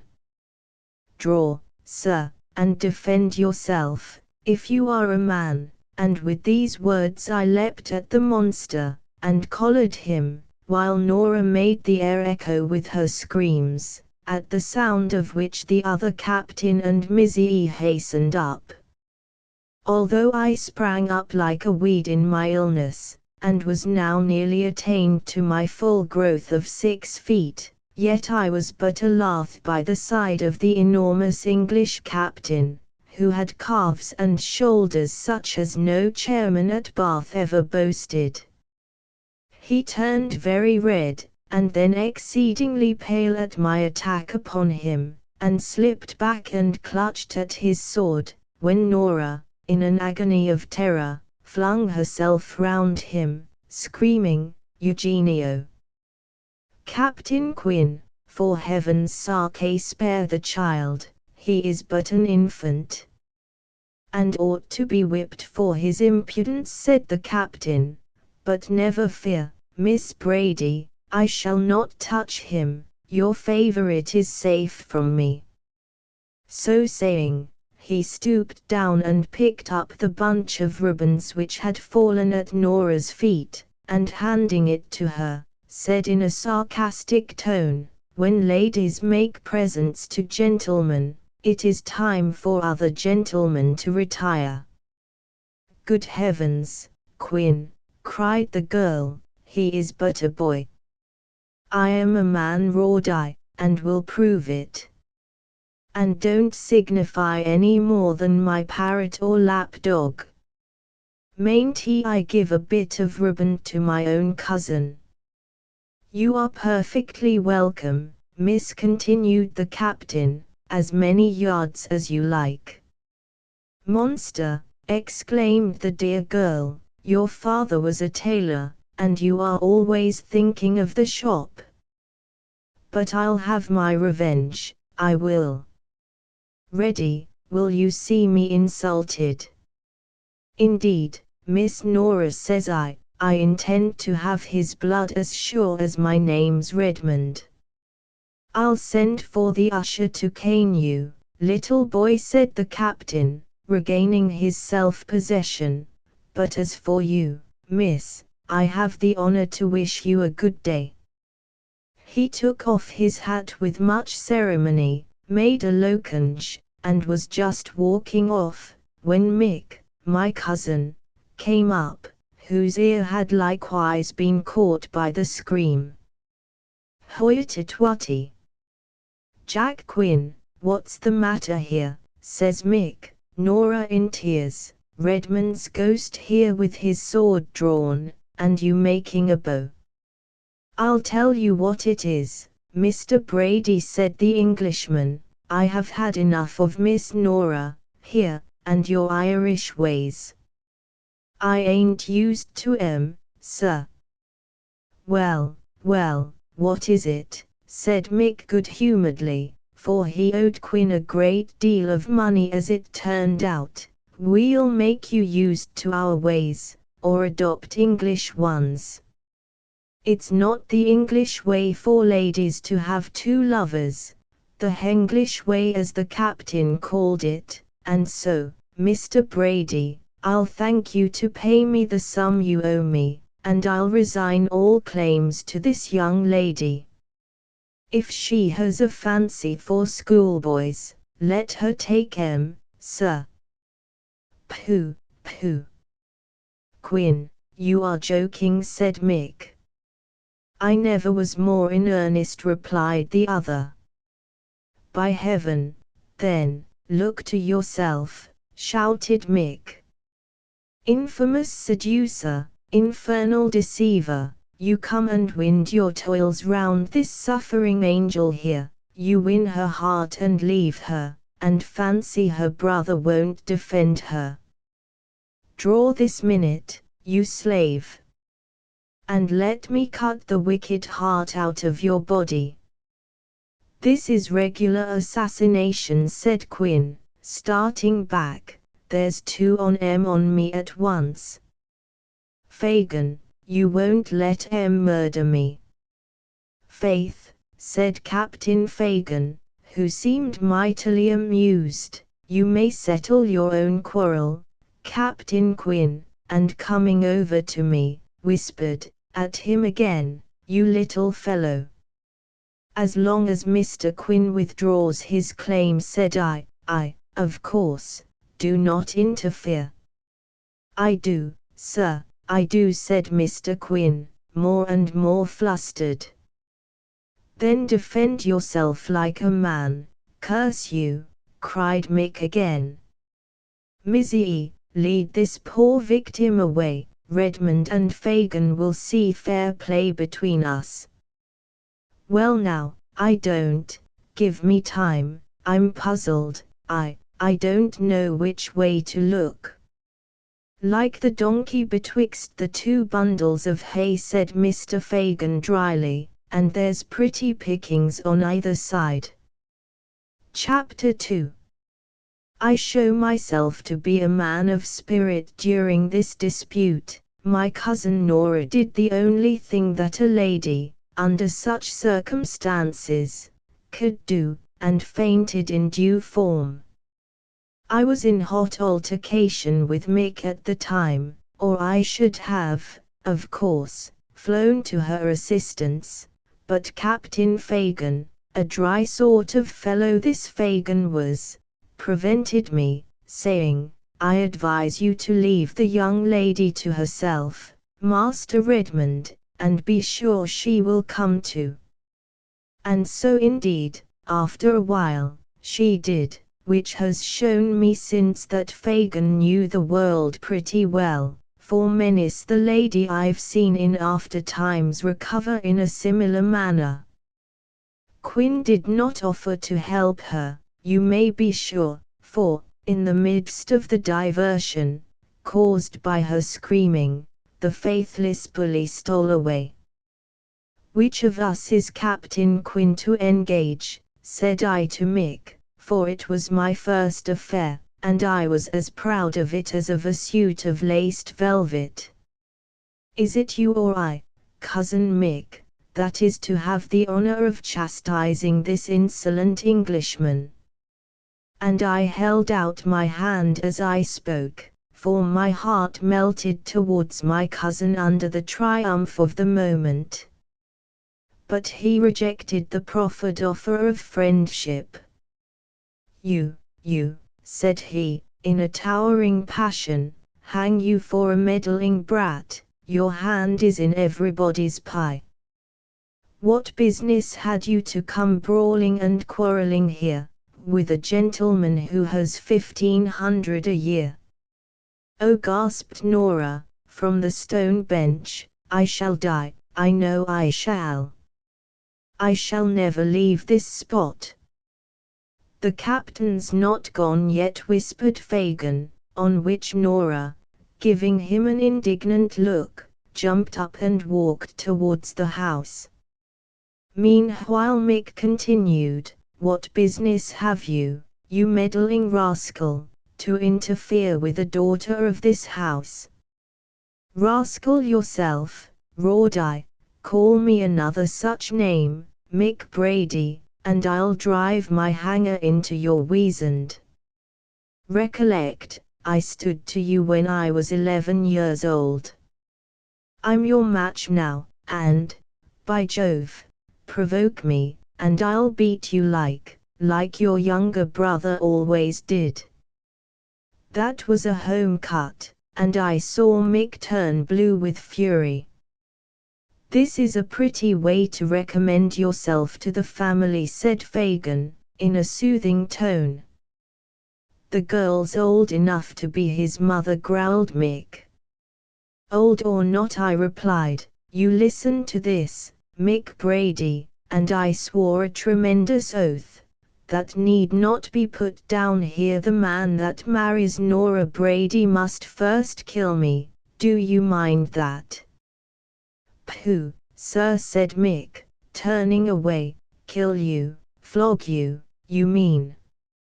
I'll send for Nick the huntsman to do it, and so he went off.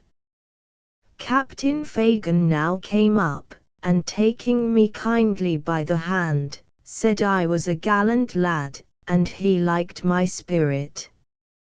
But what Brady says is true, continued he. It's a hard thing to give a lad counsel who is in such a far gone state as you, but, believe me, I know the world, and if you will but follow my advice, you won't regret having taken it. Nora Brady has not a penny, you are not a whit richer. You are but 15, and she's 24. In 10 years, when you're old enough to marry, she will be an old woman, and, my poor boy, don't you see, though it's a hard matter to see, that she's a flirt, and does not care a pin for you or Quinn either. But who in love, or in any other point, for the matter of that, listens to advice? I never did, and I told Captain Fagan fairly, that Nora might love me or not as she liked, but that Quinn should fight me before he married her, that I swore. Faith, says Fagan, I think you are a lad that's likely to keep your word, and, looking hard at me for a second or two, he walked away likewise, humming a tune, and I saw he looked back at me as he went through the old gate out of the garden. When he was gone, and I was quite alone, I flung myself down on the bench where Nora had made believe to faint, and had left her handkerchief, and, taking it up, hid my face in it, and burst into such a passion of tears as I would then have had nobody see for the world. The crumpled riband which I had flung at Quinn lay in the walk, and I sat there for hours, as wretched as any man in Ireland, I believe, for the time being. But it's a changeable world. When we consider how great our sorrows seem, and how small they are, how we think we shall die of grief, and how quickly we forget, I think we ought to be ashamed of ourselves and our fickle-heartedness. For, after all, what business has time to bring us consolation? I have not, perhaps, in the course of my multifarious adventures and experience, hit upon the right woman, and have forgotten, after a little, every single creature I adored, but I think, if I could but have lighted on the right one, I would have loved her forever. I must have sat for some hours bemoaning myself on the garden bench, for it was morning when I came to Castle Brady, and the dinner bell clanged as usual at 3 o'clock, which wakened me up from my reverie. Presently I gathered up the handkerchief, and once more took the riband. As I passed through the offices, I saw the captain's saddle was still hanging up at the stable door, and saw his odious red-coated brute of a servant swaggering with the scullion girls and kitchen people. The Englishman's still there, Master Redmond, said one of the maids to me, a sentimental black-eyed girl, who waited on the young ladies. He's there in the parlour, with the sweetest fillet of veal. Go in, and don't let him browbeat you, Master Redmond. And in I went, and took my place at the bottom of the big table, as usual, and my friend the butler speedily brought me a cover. "Hullo, ready my boy," said my uncle, "up and well, that's right." "He'd better be home with his mother," growled my aunt. "Don't mind her," says Uncle Brady, "it's the cold goose she ate at breakfast didn't agree with her. Take a glass of spirits, Mrs. Brady, to Redmond's health." It was evident he did not know of what had happened, but Mick, who was at dinner too, and Ulick, and almost all the girls, looked exceedingly black, and the captain foolish, and Miss Nora, who was again by his side, ready to cry. Captain Fagan sat smiling, and I looked on as cold as a stone. I thought the dinner would choke me, but I was determined to put a good face on it, and when the cloth was drawn, filled my glass with the rest, and we drank the king and the church, as gentlemen should. My uncle was in high good humour, and especially always joking with Nora and the captain. It was, "Nora, divide that merry thought with the captain, see who'll be married first." "Jack Quinn, my dear boy, Never mind a clean glass for the claret, we're short of crystal at Castle Brady, take Nora's and the wine will taste none the worse, and so on. He was in the highest glee, I did not know why. Had there been a reconciliation between the faithless girl and her lover since they had come into the house? I learned the truth very soon. At the third toast, it was always the custom for the ladies to withdraw, but my uncle stopped them this time, in spite of the remonstrances of Nora, who said, "Oh, Pa, do let us go," and said, "No, Mrs. Brady and ladies, if you please, this is a sort of toast that is drunk a great deal too seldom in my family, and you'll please to receive it with all the honours. Here's Captain and Mrs. John Quinn, and long life to them. Kiss her, Jack, you rogue, for faith you've got a treasure." "He has already," I screeched out, springing up. "Hold your tongue, you fool, hold your tongue," said Big Ulick, who sat by me, but I wouldn't hear. "He has already," I screamed, "been slapped in the face this morning, Captain John Quinn, he's already been called coward, Captain John Quinn, and this is the way I'll drink his health. Here's your health, Captain John Quinn." And I flung a glass of claret into his face. I don't know how he looked after it, for the next moment I myself was under the table, tripped up by Ulick, who hit me a violent cuff on the head as I went down, and I had hardly leisure to hear the general screaming and scurrying that was taking place above me, being so fully occupied with kicks, and thumps, and curses, with which Ulick was palabering me. "You fool," roared he, "you great blundering marplot, you silly beggarly brat, a thump at each, hold your tongue." These blows from Ulick, of course, I did not care for he had always been my friend, and had been in the habit of thrashing me all my life.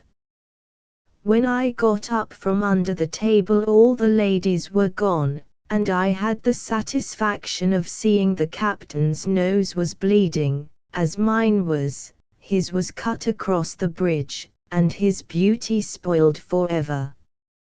Ulick shook himself, sat down quietly, filled a bumper, and pushed the bottle to me. "There, you young donkey," said he, "sup that, and let's hear no more of your braying." "In heaven's name, what does all the row mean?" says my uncle. "Is the boy in the fever again?" "It's all your fault," said Mick sulkily, "yours and those who brought him here." "Hold your noise, Mick," says Ulick, turning on him, "speak civil of my father and me, and don't let me be called upon to teach you manners." "It is your fault," repeated Mick. "What business has the vagabond here? If I had my will, I'd have him flogged and turned out." "And so he should be," said Captain Quinn. "You'd best not try it, Quinn," said Ulick, who was always my champion, and turning to his father, "the fact is, sir, that the young monkey has fallen in love with Nora, and finding her and the captain mighty sweet in the garden today, he was for murdering Jack Quinn." "Gad, he's beginning young," said my uncle, quite good-humouredly. "Faith, Fagin, that boy's a Brady, every inch of him." "And I'll tell you what, Mr. Beecomber," cried Quinn, bristling up, "I've been insulted grossly in this OUSE. I ain't at all satisfied with these here ways of going on. I'm an Englishman I am, and a man of property, and if you're insulted, and not satisfied, remember there's two of us, Quinn said Ulick gruffly. On which the captain fell to washing his nose in water, and answered never a word. Mr. Quinn said I, in the most dignified tone I could assume, may also have satisfaction any time he pleases, by calling on Redmond Barry, Esquire, of Barryville. At which speech my uncle burst out a-laughing, as he did at everything, and in this laugh, Captain Fagan, much to my mortification, joined. I turned rather smartly upon him, however, and bade him to understand that as for my cousin Ulick, who had been my best friend through life, I could put up with rough treatment from him, yet, though I was a boy, even that sort of treatment I would bear from him no longer, and any other person who ventured on the like would find me a man, to their cost. Mr. Quinn, I added, knows that fact very well, and if he's a man, he'll know where to find me. My uncle now observed that it was getting late, and that my mother would be anxious about me. One of you had better go home with him, said he, turning to his sons, or the lad may be playing more pranks. But Ulick said, with a nod to his brother, both of us ride home with Quinn here. I'm not afraid of Frenny's people, said the captain, with a faint attempt at a laugh. My man is armed, and so am I. You know the use of arms very well, Quinn said Ulick, and no one can doubt your courage, but Mick and I will see you home for all that. Why, you'll not be home till morning, boys. Kilwangan's a good 10 mile from here. We'll sleep at Quinn's quarters, replied Ulick. We're going to stop a week there. Thank you, says Quinn, very faint, it's very kind of you. You'll be lonely, you know, without us. Oh yes, very lonely, says Quinn. And in another week, my boy, says Ulick, and here he whispered something in the captain's ear, in which I thought I caught the words marriage parson and felt all my fury returning again. As you please, whined out the captain, and the horses were quickly brought round, and the three gentlemen rode away.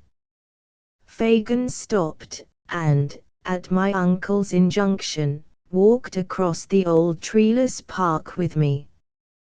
He said that after the quarrel at dinner, he thought I would scarcely want to see the ladies that night, in which opinion I concurred entirely, and so we went off without an adieu. A pretty day's work of it you have made, Master Redmond, said he. What, you a friend to the Bradys, and knowing your uncle to be distressed for money, try and break off a match which will bring 1,500 a year into the family. Quinn has promised to pay off the £4,000 which is bothering your uncle so.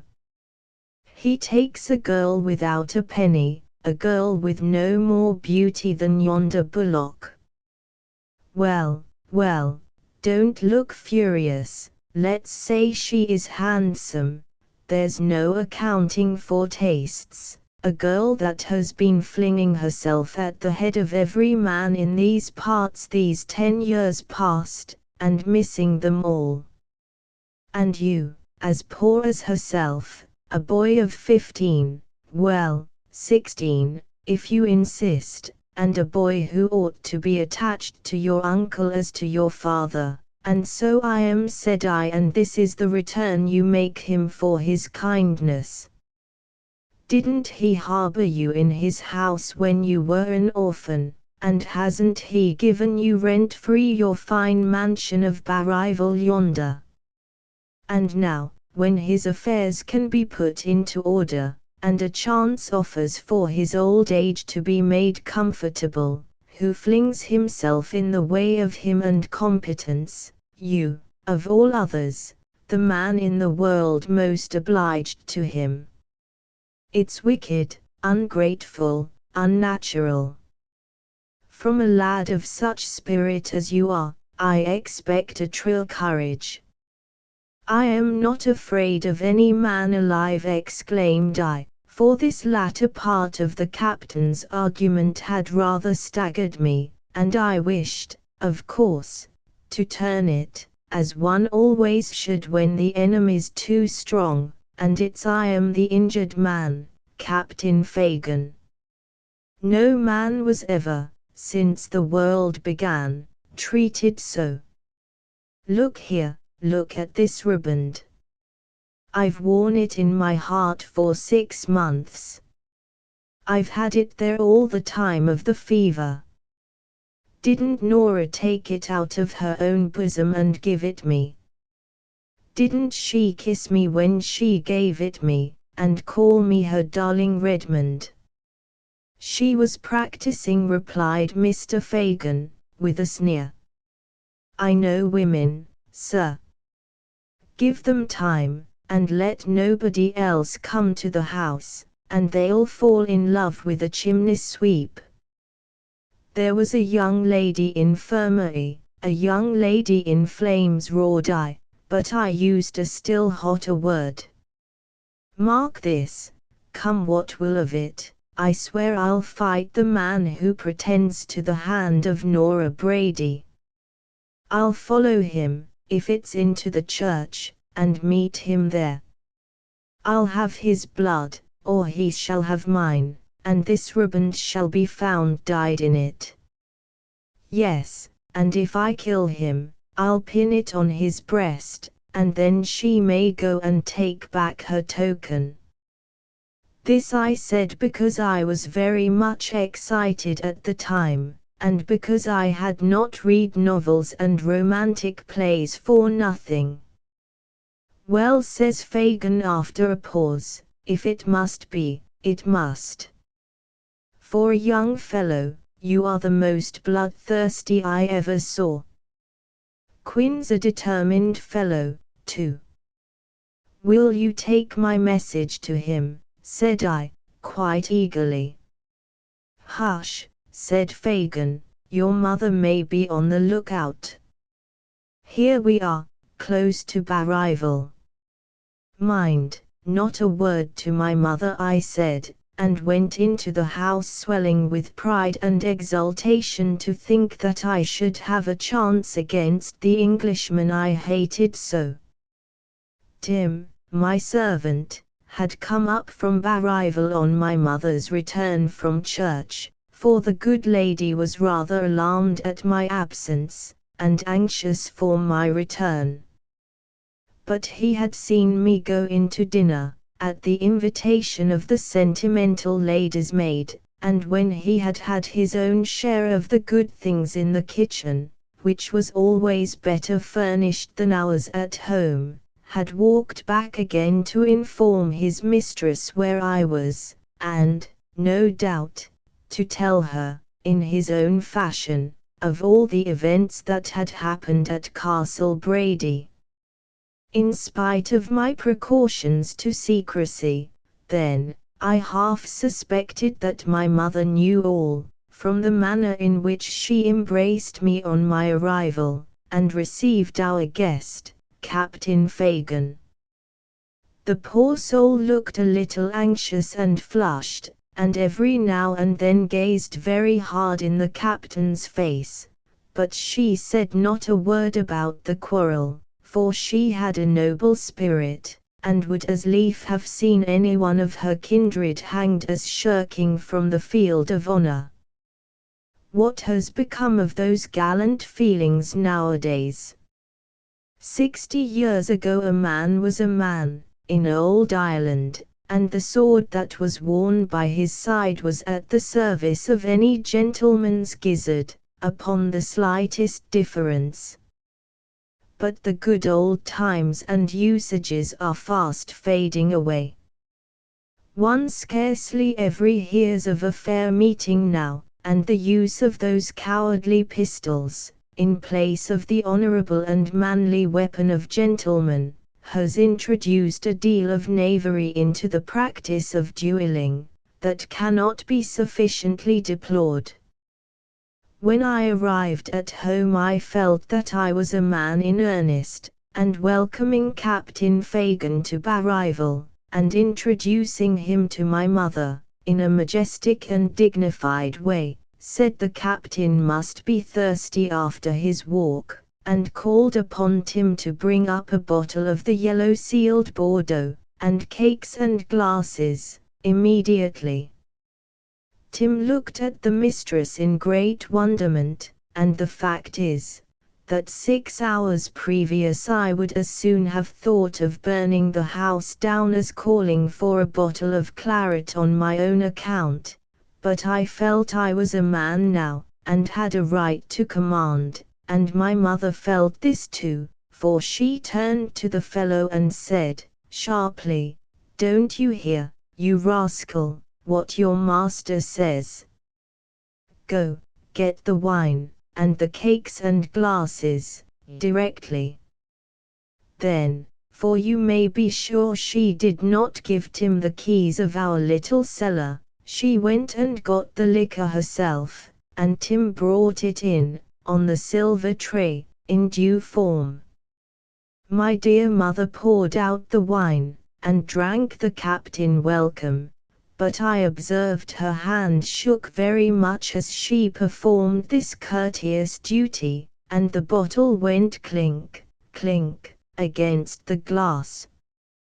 When she had tasted her glass, she said she had a headache, and would go to bed, and so I asked her blessing, as becomes a dutiful son.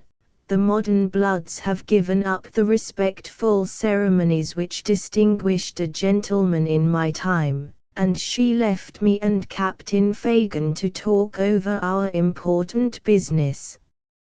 Indeed, said the captain, I see now no other way out of the scrape than a meeting. The fact is, there was a talk of it at Castle Brady, after your attack upon Quin this afternoon, and he vowed that he would cut you in pieces, but the tears and supplications of Miss Honoria induced him, though very unwillingly, to relent.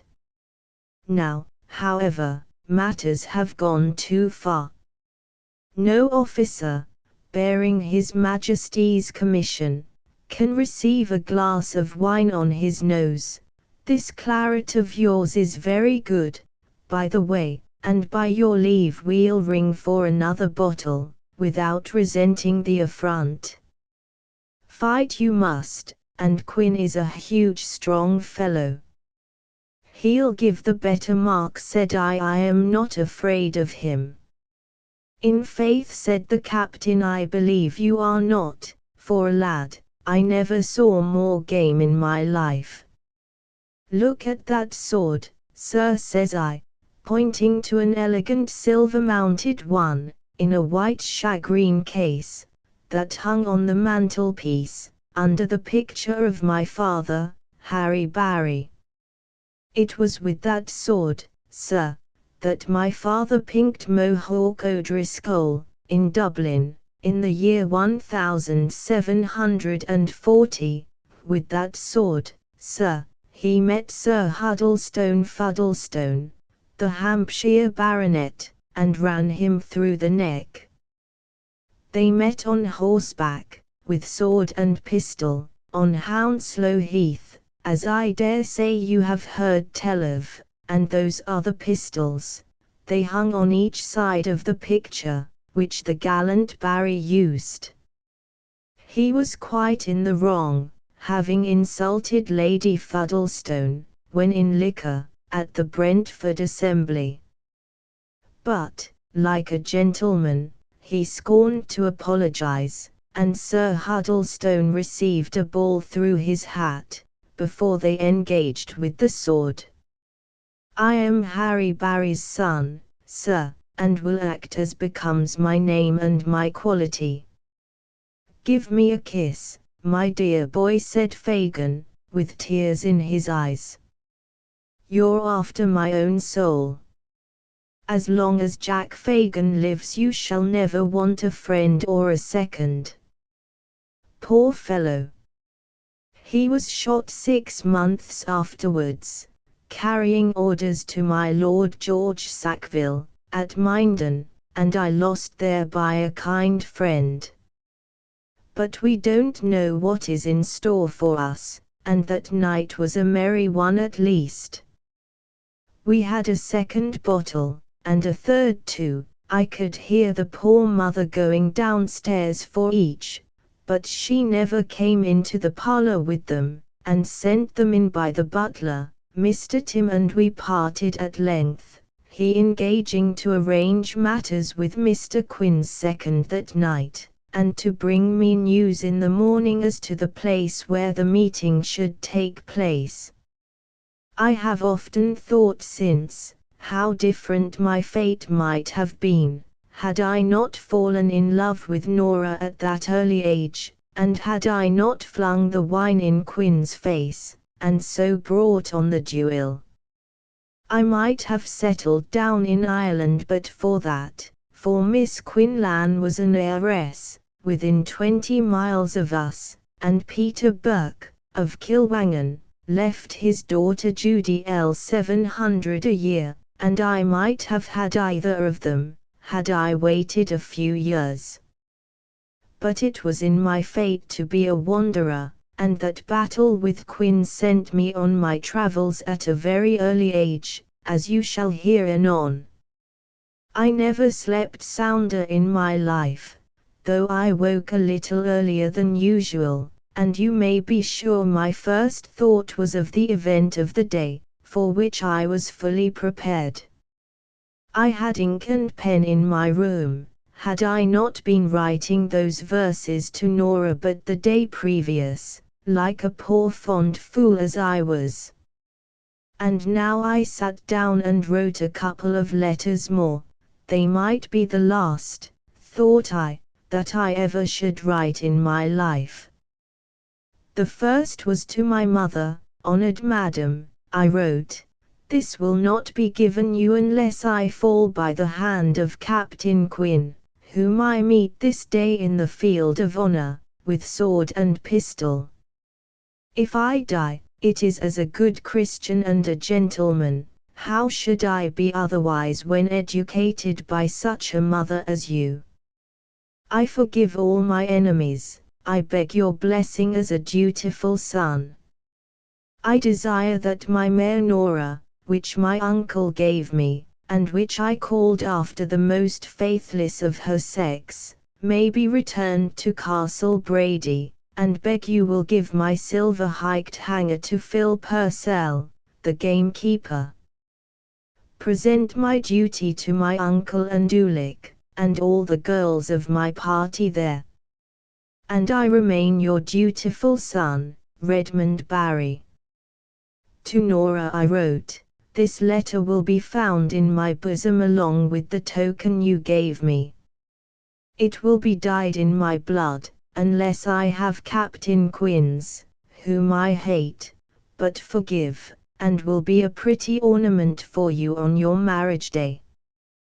Wear it, and think of the poor boy to whom you gave it, and who died, as he was always ready to do, for your sake. Redmond. These letters being written, and sealed with my father's great silver seal of the Barry Arms, I went down to breakfast, where my mother was waiting for me, you may be sure.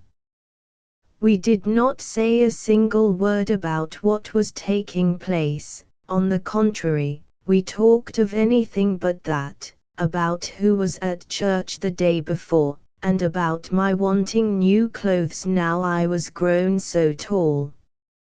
She said I must have a suit against winter, if she could afford it. She winced rather at the if, heaven bless her. I knew what was in her mind.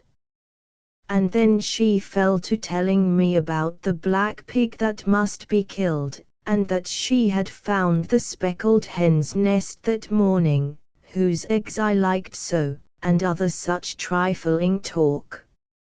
Some of these eggs were for breakfast, and I ate them with a good appetite, but in helping myself to salt I spilled it, on which she started up with a scream. "Thank God," said she, "it's fallen towards me." And then, her heart being too full, she left the room. Ah! They have their faults, those mothers, but are there any other women like them? When she was gone I went to take down the sword with which my father had vanquished the Hampshire baronet, and, would you believe it, the brave woman had tied a new ribbon to the hilt, for indeed she had the courage of a lioness and a Brady united. And then I took down the pistols, which were always kept bright and well oiled, and put some fresh flints I had into the locks, and got balls and powder ready against the captain should come. There was claret and a cold fowl put ready for him on the sideboard, and a case bottle of old brandy too, with a couple of little glasses on the silver tray with the Barry arms emblazoned. In after life, and in the midst of my fortune and splendor, I paid 35 guineas, and almost as much more interest, to the London goldsmith who supplied my father with that very tray. A scoundrel pawnbroker would only give me 16 for it afterwards, so little can we trust the honor of rascally tradesmen. At 11 o'clock Captain Fagan arrived, on horseback, with a mounted dragoon after him. He paid his compliments to the collation which my mother's care had provided for him, and then said, "Look ye, Redmond my boy, this is a silly business. The girl will marry Quinn, mark my words, and as sure as she does you'll forget her. You are but a boy. Quinn is willing to consider you as such. Dublin's a fine place, and if you have a mind to take a ride thither and see the town for a month, here are 20 guineas at your service. Make Quinn an apology, and be off. A man of honor, Mr. Fagan, says I, dies, but never apologizes. I'll see the captain hanged before I apologize. Then there's nothing for it but a meeting. My mare is saddled and ready, says I, where's the meeting, and who's the captain's second? Your cousins go out with him, answered Mr. Fagan.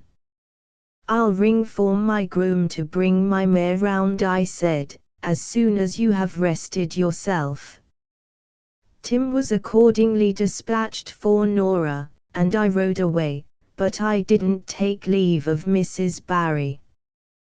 The curtains of her bedroom windows were down, and they didn't move as we mounted and trotted off. But 2 hours afterwards, you should have seen her as she came tottering downstairs, and heard the scream which she gave as she hugged her boy to her heart, quite unharmed and without a wound in his body. What had taken place I may as well tell here. When we got to the ground, Ulick, Mick, and the captain were already there, Quinn, flaming in red regimentals, as big a monster as ever led a grenadier company. The party were laughing together at some joke of one or the other, and I must say I thought this laughter very unbecoming in my cousins, who were met, perhaps, to see the death of one of their kindred. I hope to spoil this sport, says I to Captain Fagan, in a great rage, and trust to see this sword of mine in yonder big bully's body. Oh, it's with pistols we fight, replied Mr. Fagin. You are no match for Quinn with the sword. I'll match any man with the sword, said I, but swords are today impossible. Captain Quinn is lame. He knocked his knee against the swinging park gate last night, as he was riding home, and can scarce move it now. Not against Castle Brady gate, says I, that has been off the hinges these 10 years. On which Fagin said it must have been some other gate, and repeated what he had said to Mr. Quinn and my cousins, when, on alighting from our horses, we joined and saluted those gentlemen. Oh yes, dead lame, said Ulick, coming to shake me by the hand, while Captain Quinn took off his hat and turned extremely red. And very lucky for you, Redmond my boy, continued Ulick, you were a dead man else, for he is a devil of a fellow, isn't he, Fagin? A regular Turk, answered Fagin, adding, I never yet knew the man who stood to Captain Quinn. Hang the business, said Ulick, I hate it. I'm ashamed of it. Say you're sorry, Redmond, you can easily say that. If the young fellow will go to doubling, as proposed, here interposed Mr. Quinn. I am not sorry, I'll not apologize, and I'll as soon go to doubling as to, said I, with a stamp of my foot. There's nothing else for it, said Ulick with a laugh to Fagin. Take your ground, Fagin, 12 paces, I suppose. 10, sir, said Mr. Quinn, in a big voice, and make them short ones, do you hear, Captain Fagin? Don't bully, Mr. Quinn, said Ulick surlily, here are the pistols. And he added, with some emotion, to me, God bless you, my boy, and when I count 3, fire. Mr. Fagin put my pistol into my hand, that is, not one of mine, which were to serve, if need were, for the next round, but one of Ulick's. They are all right, said he. Never fear, and, Redmond, fire at his neck, hit him there under the gorget. See how the fool shows himself open.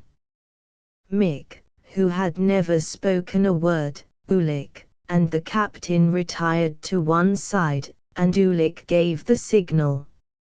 It was slowly given, and I had leisure to cover my man well.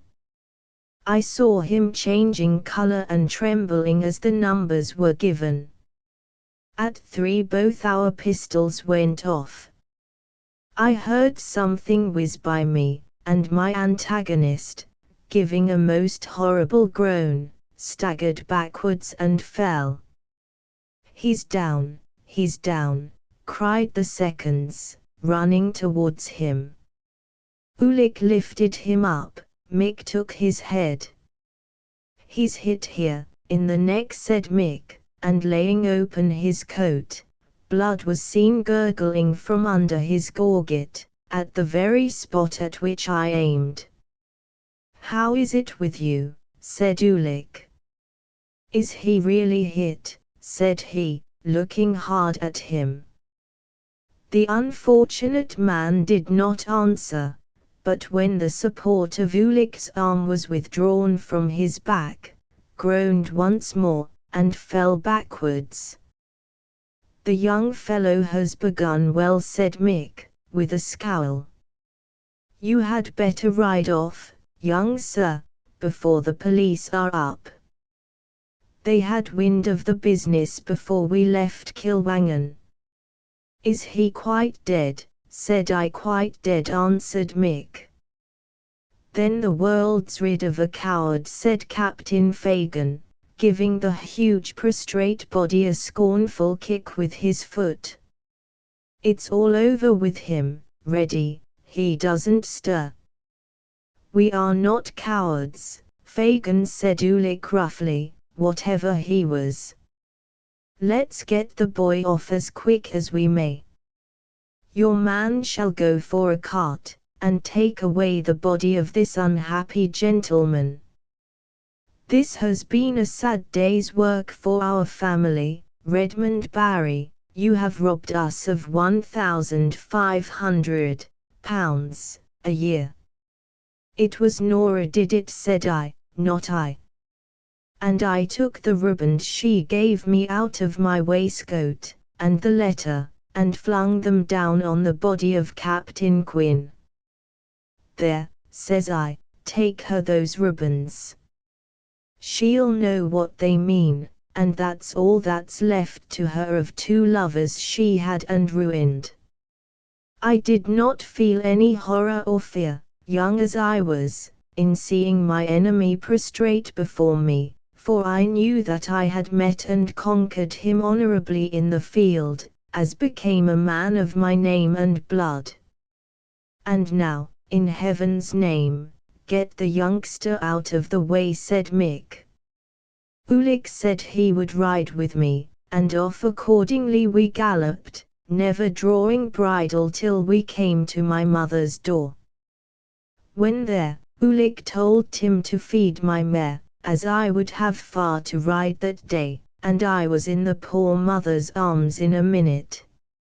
I need not tell how great were her pride and exultation when she heard from Ulick's lips the account of my behavior at the duel.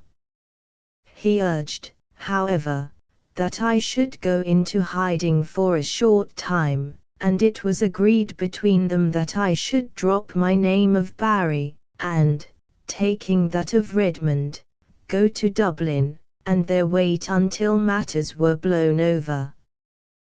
This arrangement was not come to without some discussion, for why should I not be as safe at Barrival, she said, as my cousin and Ulick at Castle Brady? Bailiffs and duns never got near them, why should constables be enabled to come upon me? But Ulick persisted in the necessity of my instant departure, in which argument, as I was anxious to see the world, I must confess, I sided with him, and my mother was brought to see that in our small house at Barrival, in the midst of the village, and with the guard but of a couple of servants, escape would be impossible. So the kind soul was forced to yield to my cousin's entreaties, who promised her, however, that the affair would soon be arranged, and that I should be restored to her. Ah! How little did he know what fortune was in store for me. My dear mother had some forebodings, I think, that our separation was to be a long one, for she told me that all night long she had been consulting the cards regarding my fate in the duel, and that all the signs betokened a separation. Then, taking out a stocking from her escritoire, the kind soul put 20 guineas in a purse for me, she had herself but 25, and made up a little valise, to be placed at the back of my mare, in which were my clothes, linen, and a silver dressing case of my father's. She bade me, too, to keep the sword and the pistols I had known to use so like a man. She hurried my departure now, though her heart, I know, was full, and almost in half an hour after my arrival at home I was once more on the road again, with the wide world as it were before me. I need not tell how Tim and the cook cried at my departure, and, mayhap, I had a tear or two myself in my eyes, but no lad of 16 is very sad who has liberty for the first time, and 20 guineas in his pocket, and I rode away, thinking, I confess, not so much of the kind mother left alone, and of the home behind me, as of tomorrow, and all the wonders it would bring. Chapter 3. A false start in the genteel world. I rode that night as far as Carlo, where I lay at the best inn, and being asked what was my name by the landlord of the house, gave it as Mr. Redmond, according to my cousin's instructions, and said I was of the Redmonds of Waterford County, and was on my road to Trinity College, Dublin, to be educated there. Seeing my handsome appearance, silver-hiked sword, and well-filled valise, my landlord made free to send up a jug of claret without my asking, and charged, you may be sure, pretty handsomely for it in the bill. No gentleman in those good old days went to bed without a good share of liquor to set him sleeping, and on this my first day's entrance into the world, I made a point to act the fine gentleman completely, and, I assure you, succeeded in my part to admiration. The excitement of the events of the day, the quitting my home, the meeting with Captain Quinn, were enough to set my brains in a whirl, without the claret, which served to finish me completely. I did not dream of the death of Quinn, as some milksops, perhaps, would have done. Indeed, I have never had any of that foolish remorse consequent upon any of my affairs of honor, always considering, from the first, that where a gentleman risks his own life in manly combat, he is a fool to be ashamed because he wins. I slept at Carlo as sound as man could sleep, drank a tankard of small beer and a toast to my breakfast, and exchanged the first of my gold pieces to settle the bill, not forgetting to pay all the servants liberally, and as a gentleman should. I began so the first day of my life, and so have continued. No man has been at greater straits than I, and has borne more pinching poverty and hardship, but nobody can say of me that, if I had a guinea, I was not free-handed with it, and did not spend it as well as a lord could do. I had no doubts of the future, thinking that a man of my person, parts, and courage, could make his way anywhere.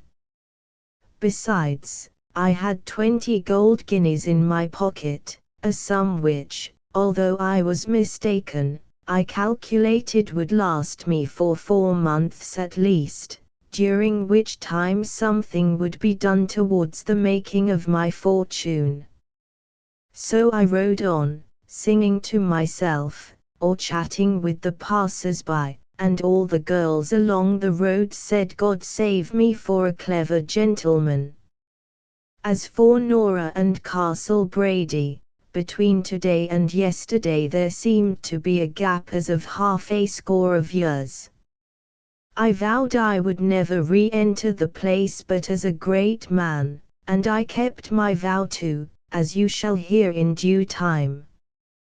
There was much more liveliness and bustle on the King's High Road in those times, than in these days of stage-coaches, which carry you from one end of the kingdom to another in a few score hours. The gentry rode their own horses or drove in their own coaches, and spent 3 days on a journey which now occupies 10 hours. So that there was no lack of company for a person travelling towards Dublin. I made part of the journey from Carlow towards Naas with a well-armed gentleman from Kilkenny, dressed in green and a gold cord, with a patch on his eye, and riding a powerful mare. He asked me the question of the day, and whither I was bound, and whether my mother was not afraid on account of the highwayman to let one so young as myself to travel. But I said, pulling out one of them from a holster, that I had a pair of good pistols that had already done execution, and were ready to do it again, and here, a pock-marked man coming up, he put spurs into his bay mare and left me. She was a much more powerful animal than mine, and, besides, I did not wish to fatigue my horse, wishing to enter Dublin that night, and in reputable condition. As I rode towards Kilcullen, I saw a crowd of the peasant people assembled round a one-horse chair, and my friend in green, as I thought, making off half a mile up the hill. A footman was howling "Stop thief" at the top of his voice, but the country fellows were only laughing at his distress, and making all sorts of jokes at the adventure which had just befallen. "Sure you might have kept him off with your blunderbush," says one fellow. "Oh, the coward, to let the captain bait you, and he only one eye," cries another. "The next time my lady travels, she'd better leave you at home," said a third. "What is this noise, fellows?" said I, riding up amongst them, and, seeing a lady in the carriage very pale and frightened, gave a slash of my whip, and bade the red-shanked ruffians keep off. "What has happened, madam, to annoy your ladyship?" I said, pulling off my hat, and bringing my mare up in a prance to the chair window. The lady explained. She was the wife of Captain Fitzsimmons, and was hastening to join the captain at Dublin. Her chair had been stopped by a highwayman. The great oaf of a servant man had fallen down on his knees armed as he was, and though there were 30 people in the next field working when the ruffian attacked her, not one of them would help her, but, on the contrary, wished the captain, as they called the highwayman, good luck. "Sure he's the friend of the poor," said one fellow, "and good luck to him." "Was it any business of ours?" asked another. And another told, grinning, that it was the famous Captain Frenny, who, having bribed the jury to acquit him 2 days back at Kilkenny Assizes, had mounted his horse at the gaol door, and the very next day had robbed 2 barristers who were going the circuit. I told this pack of rascals to be off to their work, or they should taste of my thong, and proceeded, as well as I could, to comfort Mrs. Fitzsimmons under her misfortunes. Had she lost much? Everything: her purse, containing upwards of 100 guineas, her jewels, snuff boxes, watches, and a pair of diamond shoe buckles of the captain's. These mishaps I sincerely commiserated, and knowing her by her accent to be an Englishwoman, deplored the difference that existed between the 2 countries, and said that in our country, meaning England, such atrocities were unknown. "You, too, are an Englishman," said she, with rather a tone of surprise. On which I said I was proud to be such, as, in fact, I was, and I never knew a true Tory gentleman of Ireland who did not wish he could say as much. I rode by Mrs. Fitzsimmons' chair all the way to Naas, and, as she had been robbed of her purse, asked permission to lend her a couple of pieces to pay her expenses at the inn, which sum she was graciously pleased to accept, and was, at the same time, kind enough to invite me to share her dinner. To the lady's questions regarding my birth and parentage, I replied that I was a young gentleman of large fortune.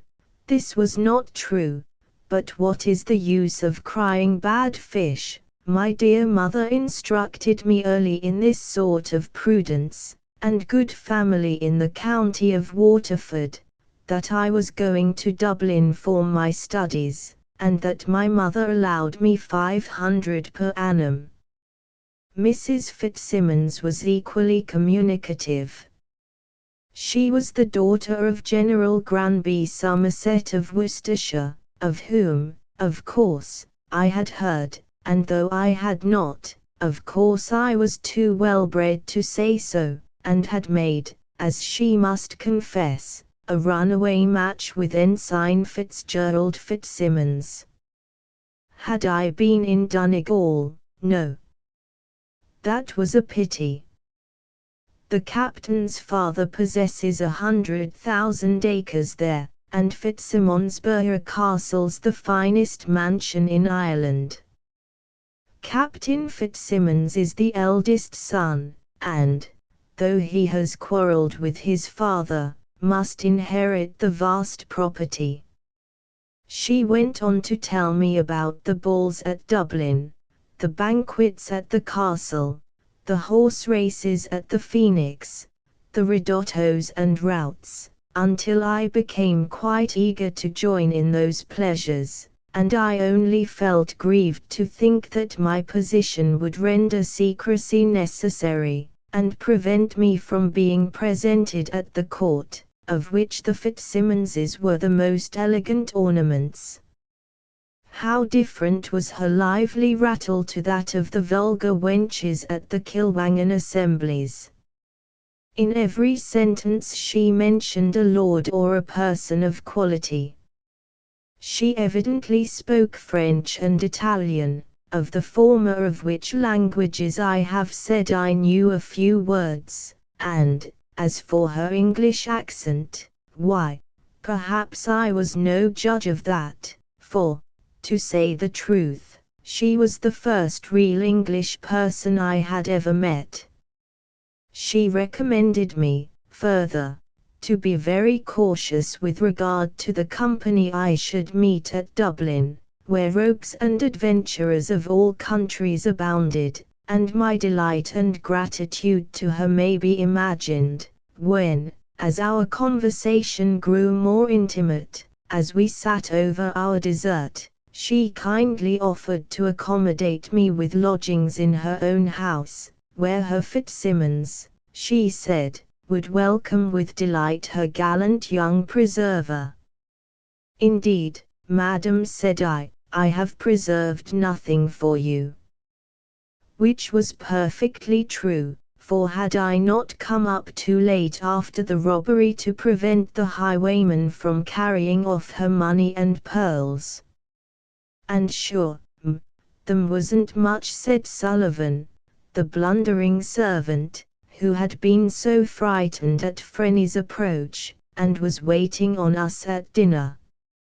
Didn't he return you the 13 pence in copper, and the watch, saying it was only pinchbeck? But his lady rebuked him for a saucy varlet, and turned him out of the room at once, saying to me when he had gone, that the fool didn't know what was the meaning of £100 bill, which was in the pocket-book that Frenny took from her.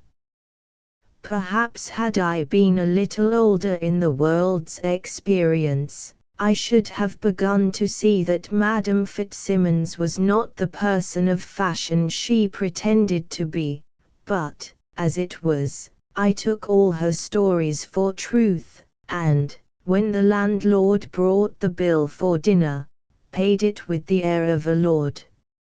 Indeed, she made no motion to produce the 2 pieces I had lent to her, and so we rode on slowly towards Dublin, into which city we made our entrance at nightfall. The rattle and splendour of the coaches, the flair of the link boys, the number and magnificence of the houses, struck me with the greatest wonder, though I was careful to disguise this feeling, according to my dear mother's directions, who told me that it was the mark of a man of fashion never to wonder at anything, and never to admit that any house, equipage, or company he saw, was more splendid or genteel than what he had been accustomed to at home. We stopped, at length, at a house of rather mean appearance, and were let into a passage by no means so clean as that at Barrival, where there was a great smell of supper and punch. A stout red-faced man, without a periwig, and in rather a tattered nightgown and cap, made his appearance from the parlour, and embraced his lady, for it was Captain Fitzsimmons, with a great deal of cordiality. Indeed, when he saw that a stranger accompanied her, he embraced her more rapturously than ever.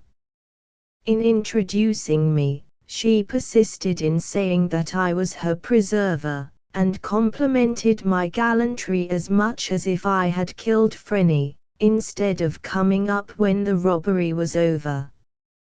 The captain said he knew the Redmonds of Waterford intimately well, which assertion alarmed me, as I knew nothing of the family to which I was stated to belong. But I posed him, by asking which of the Redmonds he knew, for I had never heard his name in our family. He said he knew the Redmonds of Redmondstown. "Oh," says I, "mine are the Redmonds of Castle Redmond," and so I put him off the scent. I went to see my nag put up at a livery stable hard by, with the captain's horse and chair, and returned to my entertainer. Although there were the relics of some mutton chops and onions on a cracked dish before him, the captain said, "My love, I wish I had known of your coming, for Bob Moriarty and I just finished the most delicious venison pasty, which His Grace the Lord Lieutenant sent us, with a flask of Sillery from his own cellar. You know the wine, my dear. But as bygones are bygones, and no help for them, what say ye to a fine lobster and a bottle of as good claret as any in Ireland? Betty, clear these things from the table, and make the mistress and our young friend welcome to our home." Not having small change, Mr. Fitzsimmons asked me to lend him a tenpenny piece to purchase the dish of lobsters, but his lady, handing out one of the guineas I had given her, bade the girl get the change for that, and procure the supper, which she did presently, bringing back only a very few shillings out of the guinea to her mistress, saying that the fishmonger had kept the remainder for an old account. "And the more great big blundering fool you, for giving the gold piece to him," roared Mr. Fitzsimmons. I forget how many 100 guineas he said he had paid the fellow during the year. Our supper was seasoned, if not by any great elegance, at least by a plentiful store of anecdotes, concerning the highest personages of the city, with whom, according to himself, the captain lived on terms of the utmost intimacy. Not to be behindhand with him, I spoke of my own estates and property as if I was as rich as a duke. I told all the stories of the nobility I had ever heard from my mother, and some that, perhaps, I had invented, and ought to have been aware that my host was an impostor himself, as he did not find out my own blunders and misstatements. But youth is ever too confident. It was some time before I knew that I had made no very desirable acquaintance in Captain Fitzsimmons and his lady, and, indeed, went to bed congratulating myself upon my wonderful good luck in having, at the outset of my adventures, fallen in with so distinguished a couple. The appearance of the chamber I occupied might, indeed, have led me to imagine that the heir of Fitzsimonsborough Castle, County Donegal, was not as yet reconciled with his wealthy parents, and, had I been an English lad, probably my suspicion and distrust would have been aroused instantly.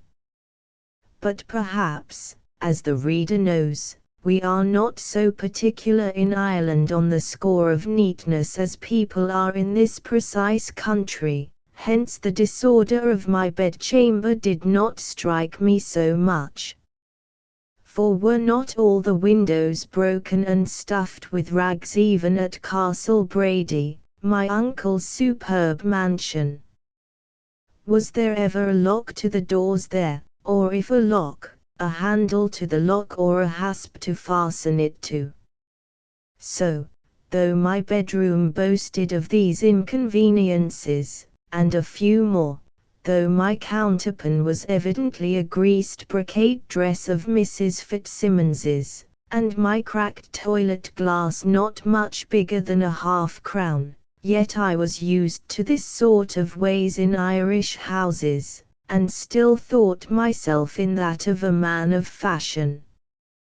There was no lock to the drawers, which, when they did open, were full of my hostess's rouge pots, shoes, stays, and rags, so I allowed my wardrobe to remain in my valise, but set out my silver dressing apparatus upon the ragged cloth on the drawers, where it shone to great advantage. When Sullivan appeared in the morning, I asked him about my mare, which he informed me was doing well. I then bade him bring me hot shaving water, in a loud dignified tone. "Hot shaving water," says he, bursting out laughing, and I confess not without reason. "Is it yourself you're going to shave?" said he. "And maybe when I bring you up the water I'll bring you up the cat too, and you can shave her." I flung a boot at the scoundrel's head in reply to this impertinence, and was soon with my friends in the parlour for breakfast. There was a hearty welcome, and the same cloth that had been used the night before, as I recognized by the black mark of the Irish stew dish, and the stain left by a pot of porter at supper.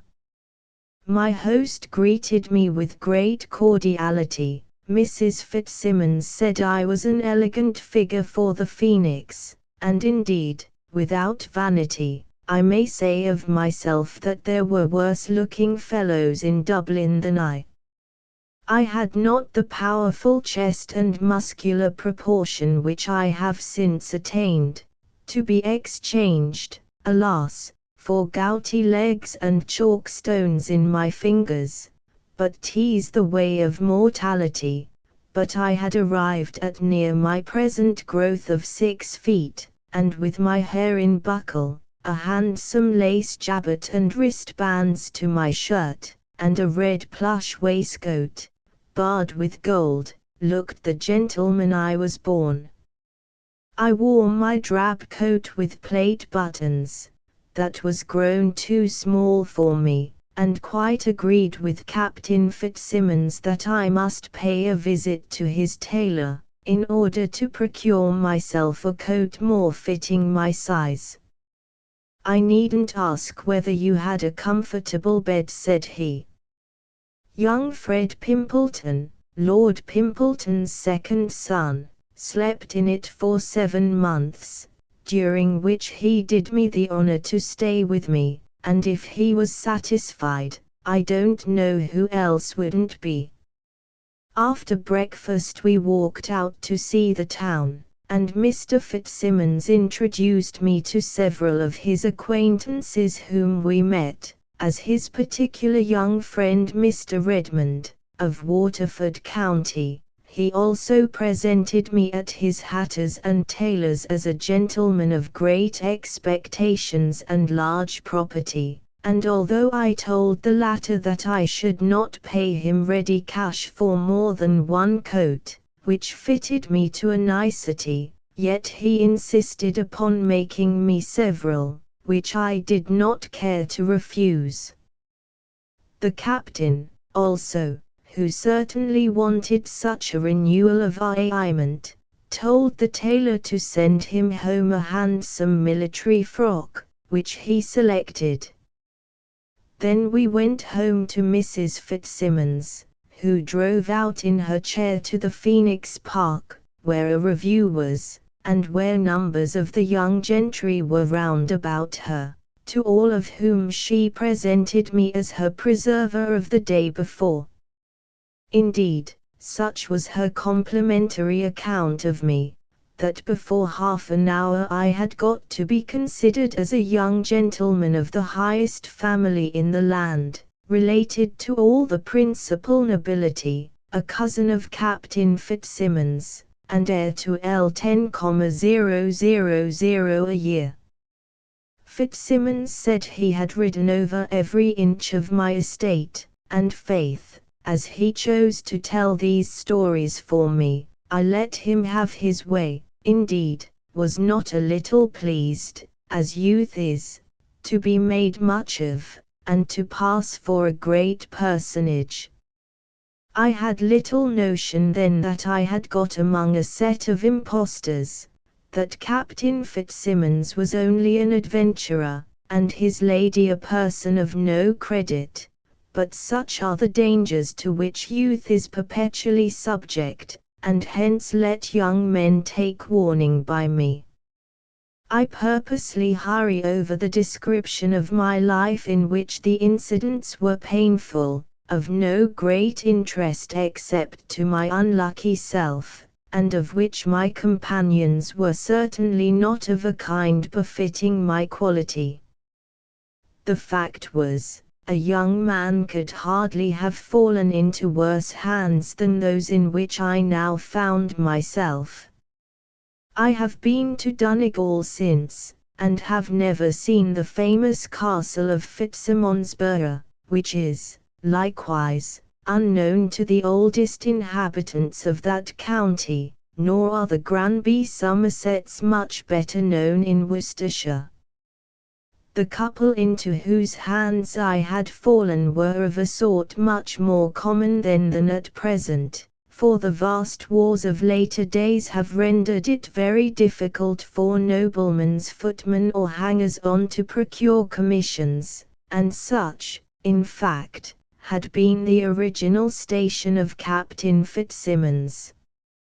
Had I known his origin, of course I would have died rather than have associated with him, but in those simple days of youth I took his tales for truth, and fancied myself in high luck at being, at my outset into life, introduced into such a family.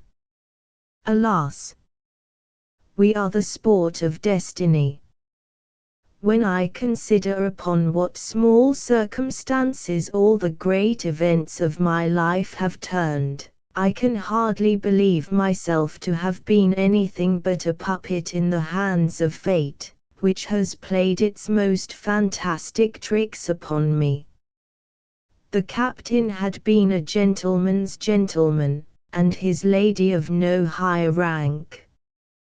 The society which this worthy pair kept was at a sort of ordinary which they held, and at which their friends were always welcome on payment of a certain moderate sum for their dinner. After dinner, you may be sure that cards were not wanting, and that the company who played did not play for love merely.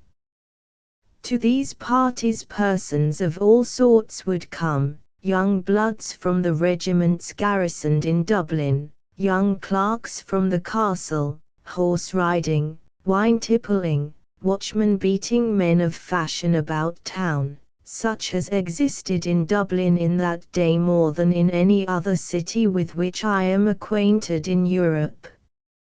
I never knew young fellows make such a show, and upon such small means. I never knew young gentlemen with what I may call such a genius for idleness, and whereas an Englishman with 50 guineas a year is not able to do much more than starve, and toil like a slave in a profession, a young Irish buck with the same sum will keep his horses, and drink his bottle, and live as lazy as a lord.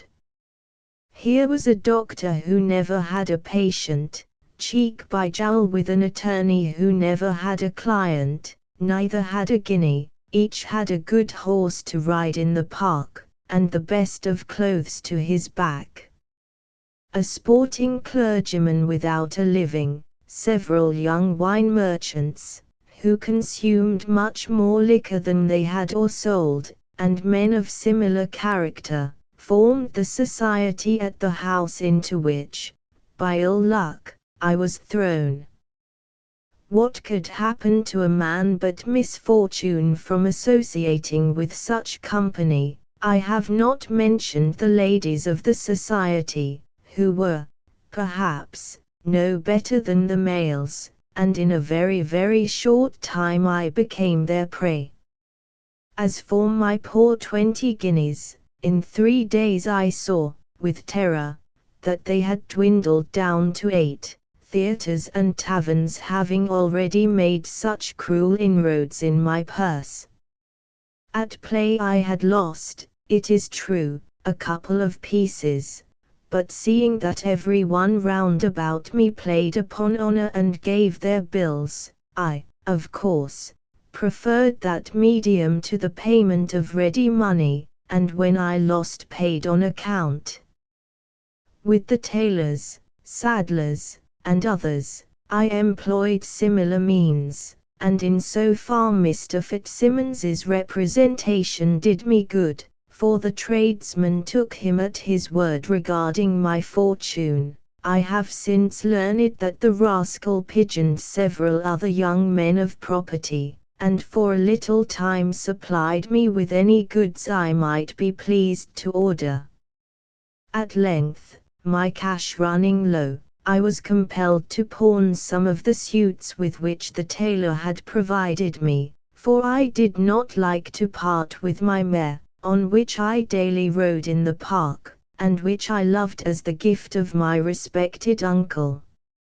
I raised some little money, too, on a few trinkets which I had purchased of a jeweller who pressed his credit upon me, and thus was enabled to keep up appearances for yet a little time. I asked at the post office repeatedly for letters for Mr. Redmond, but none such had arrived, and, indeed, I always felt rather relieved when the answer of no was given to me, for I was not very anxious that my mother should know my proceedings in the extravagant life which I was leading at Dublin. It could not last very long, however, for when my cash was quite exhausted, and I paid a second visit to the tailor, requesting him to make me more clothes, the fellow hummed and hardy, and had the impudence to ask payment for those already supplied, on which, telling him I should withdraw my custom from him, I abruptly left him. The goldsmith too, a rascal Jew, declined to let me take a gold chain to which I had a fancy, and I felt now, for the first time, in some perplexity.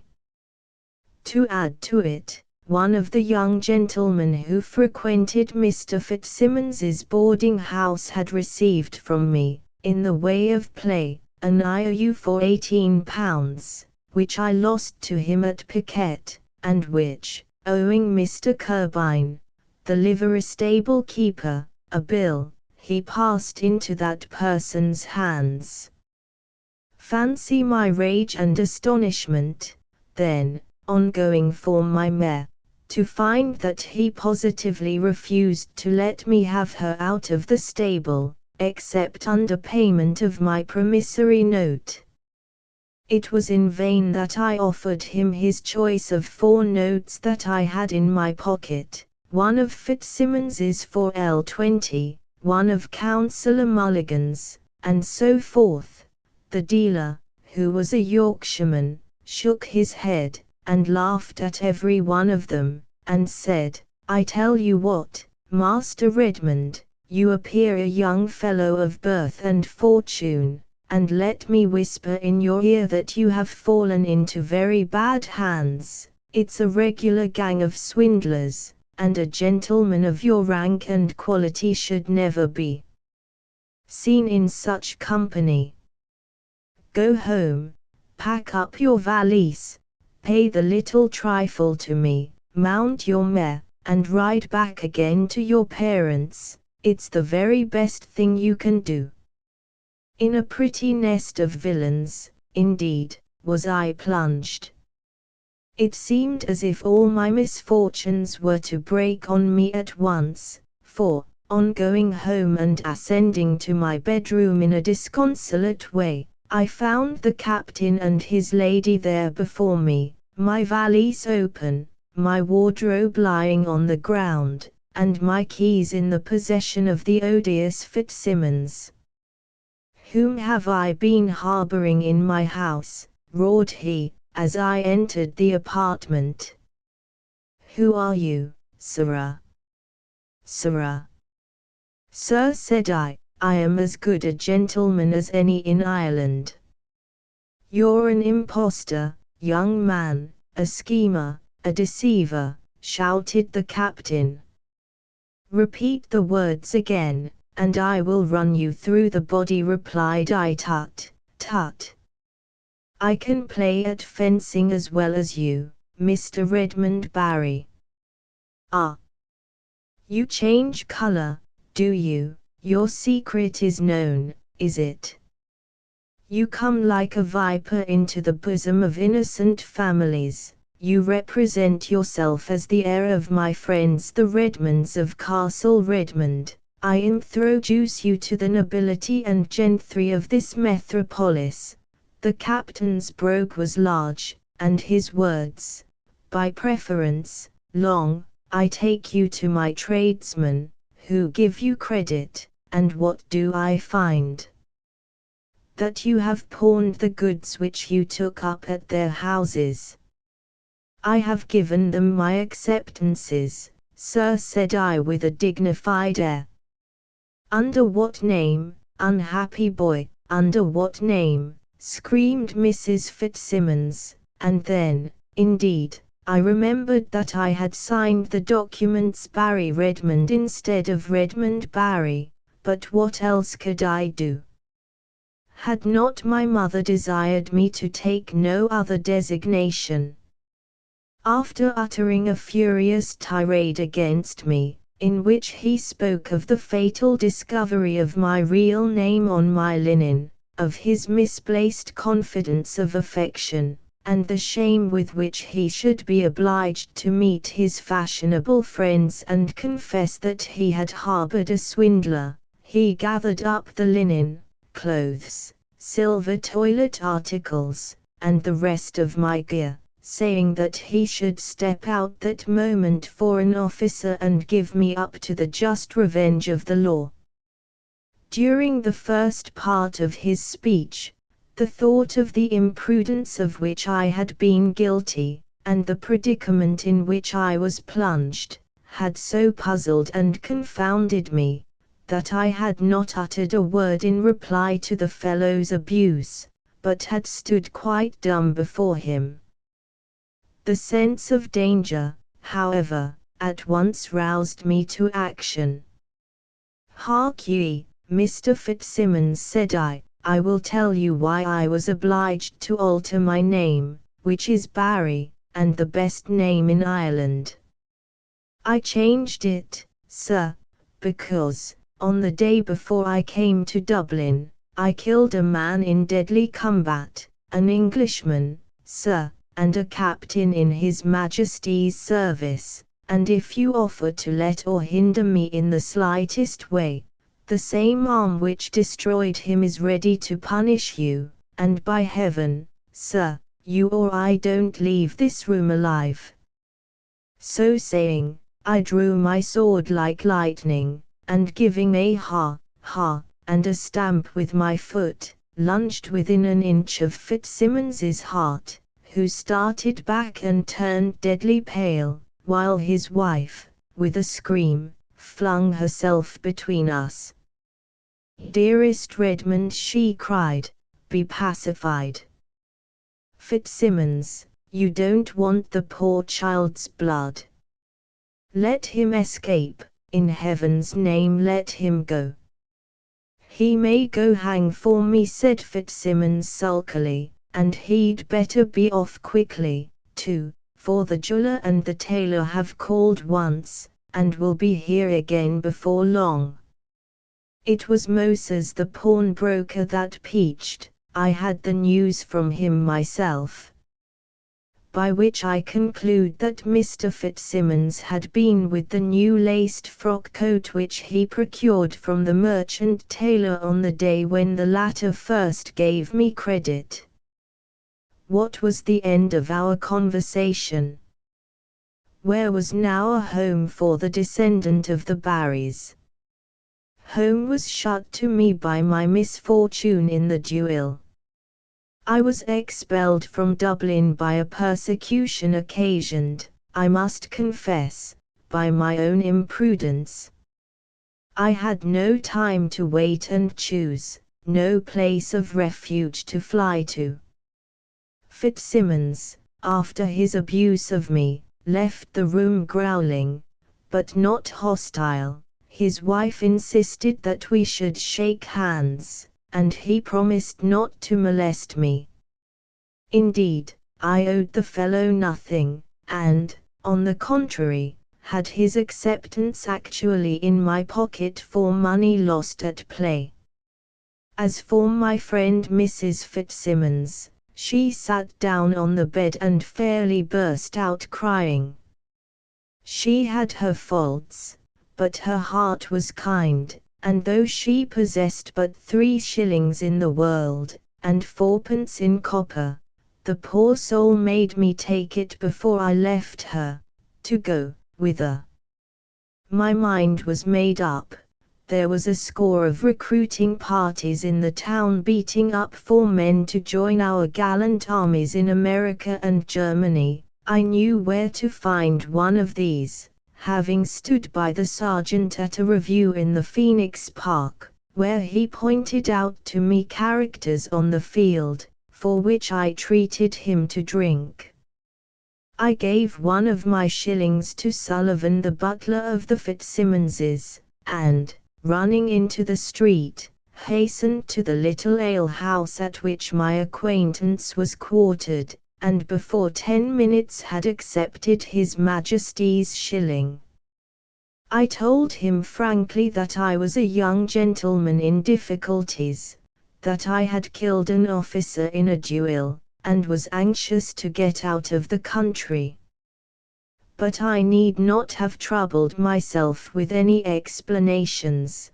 King George was too much in want of men then to heed from whence they came, and a fellow of my inches, the sergeant said, was always welcome. Indeed, I could not, he said, have chosen my time better. A transport was lying at Dunleary, waiting for a wind, and on board that ship, to which I marched that night, I made some surprising discoveries, which shall be told in the next chapter. Chapter 4, in which Barry takes a near view of military glory. I never had a taste for anything but genteel company, and hate all descriptions of low life. Hence my account of the society in which I at present found myself must of necessity be short, and, indeed, the recollection of it is profoundly disagreeable to me. The reminiscences of the horrid black hole of a place in which we soldiers were confined, of the wretched creatures with whom I was now forced to keep company, of the ploughmen, poachers, pickpockets, who had taken refuge from poverty, or the law, as, in truth, I had done myself, is enough to make me ashamed even now, and it calls the blush into my old cheeks to think I was ever forced to keep such company. I should have fallen into despair, but that, luckily, events occurred to rouse my spirits, and in some measure to console me for my misfortunes. The first of these consolations I had was a good quarrel, which took place on the day after my entrance into the transport ship, with a huge red-haired monster of a fellow, a chairman, who had enlisted to fly from a vixen of a wife, who, boxer as he was, had been more than a match for him. As soon as this fellow, Toole, I remember, was his name, got away from the arms of the washerwoman his lady, his natural courage and ferocity returned, and he became the tyrant of all round about him. All recruits, especially, were the object of the brute's insult and ill-treatment. I had no money, as I said, and was sitting very disconsolately over a platter of rancid bacon and mouldy biscuit, which was served to us at mess, when it came to my turn to be helped to drink, and I was served, like the rest, with a dirty tin noggin, containing somewhat more than half a pint of rum and water. The beaker was so greasy and filthy that I could not help turning round to the messman and saying, "Fellow, get me a glass." At which all the wretches round about me burst into a roar of laughter, the very loudest among them being, of course, Mr. Toole. "Get the gentleman a towel for his hands, and serve him a basin of turtle soup," roared the monster, who was sitting, or rather squatting, on the deck opposite me, and as he spoke he suddenly seized my beaker of grog and emptied it, in the midst of another burst of applause. "If you want to vex him, ax him about his wife the washerwoman, who bates him," here whispered in my ear another worthy, a retired link boy, who, disgusted with his profession, had adopted the military life. "Is it a towel of your wife's washing, Mr. Toole?" said I. "I'm told she wiped your face often with one." "Ax him why he wouldn't see her yesterday, when she came to the ship," continued the link boy. And so I put to him some other foolish jokes about soap suds, henpecking, and flat irons, which set the man into a fury, and succeeded in raising a quarrel between us. We should have fallen to at once, but a couple of grinning marines, who kept watch at the door, for fear we should repent of our bargain and have a fancy to escape, came forward and interposed between us with fixed bayonets, but the sergeant coming down the ladder, and hearing the dispute, condescended to say that we might fight it out like men with fists if we chose, and that the foredeck should be free to us for that purpose. But the use of fists, as the Englishmen called them, was not then general in Ireland, and it was agreed that we should have a pair of cudgels, with one of which weapons I finished the fellow in 4 minutes, giving him a thump across his stupid sconce which laid him lifeless on the deck, and not receiving myself a single hurt of consequence. This victory over the cock of the vile dunghill obtained me respect among the wretches of whom I formed part, and served to set up my spirits, which otherwise were flagging, and my position was speedily made more bearable by the arrival on board our ship of an old friend. This was no other than my second in the fatal duel which had sent me thus early out into the world, Captain Fagan. There was a young nobleman who had a company in our regiment, Gale's Foot, and who, preferring the delights of the mall and the clubs to the dangers of a rough campaign, had given Fagin the opportunity of an exchange, which, as the latter had no fortune but his sword, he was glad to make.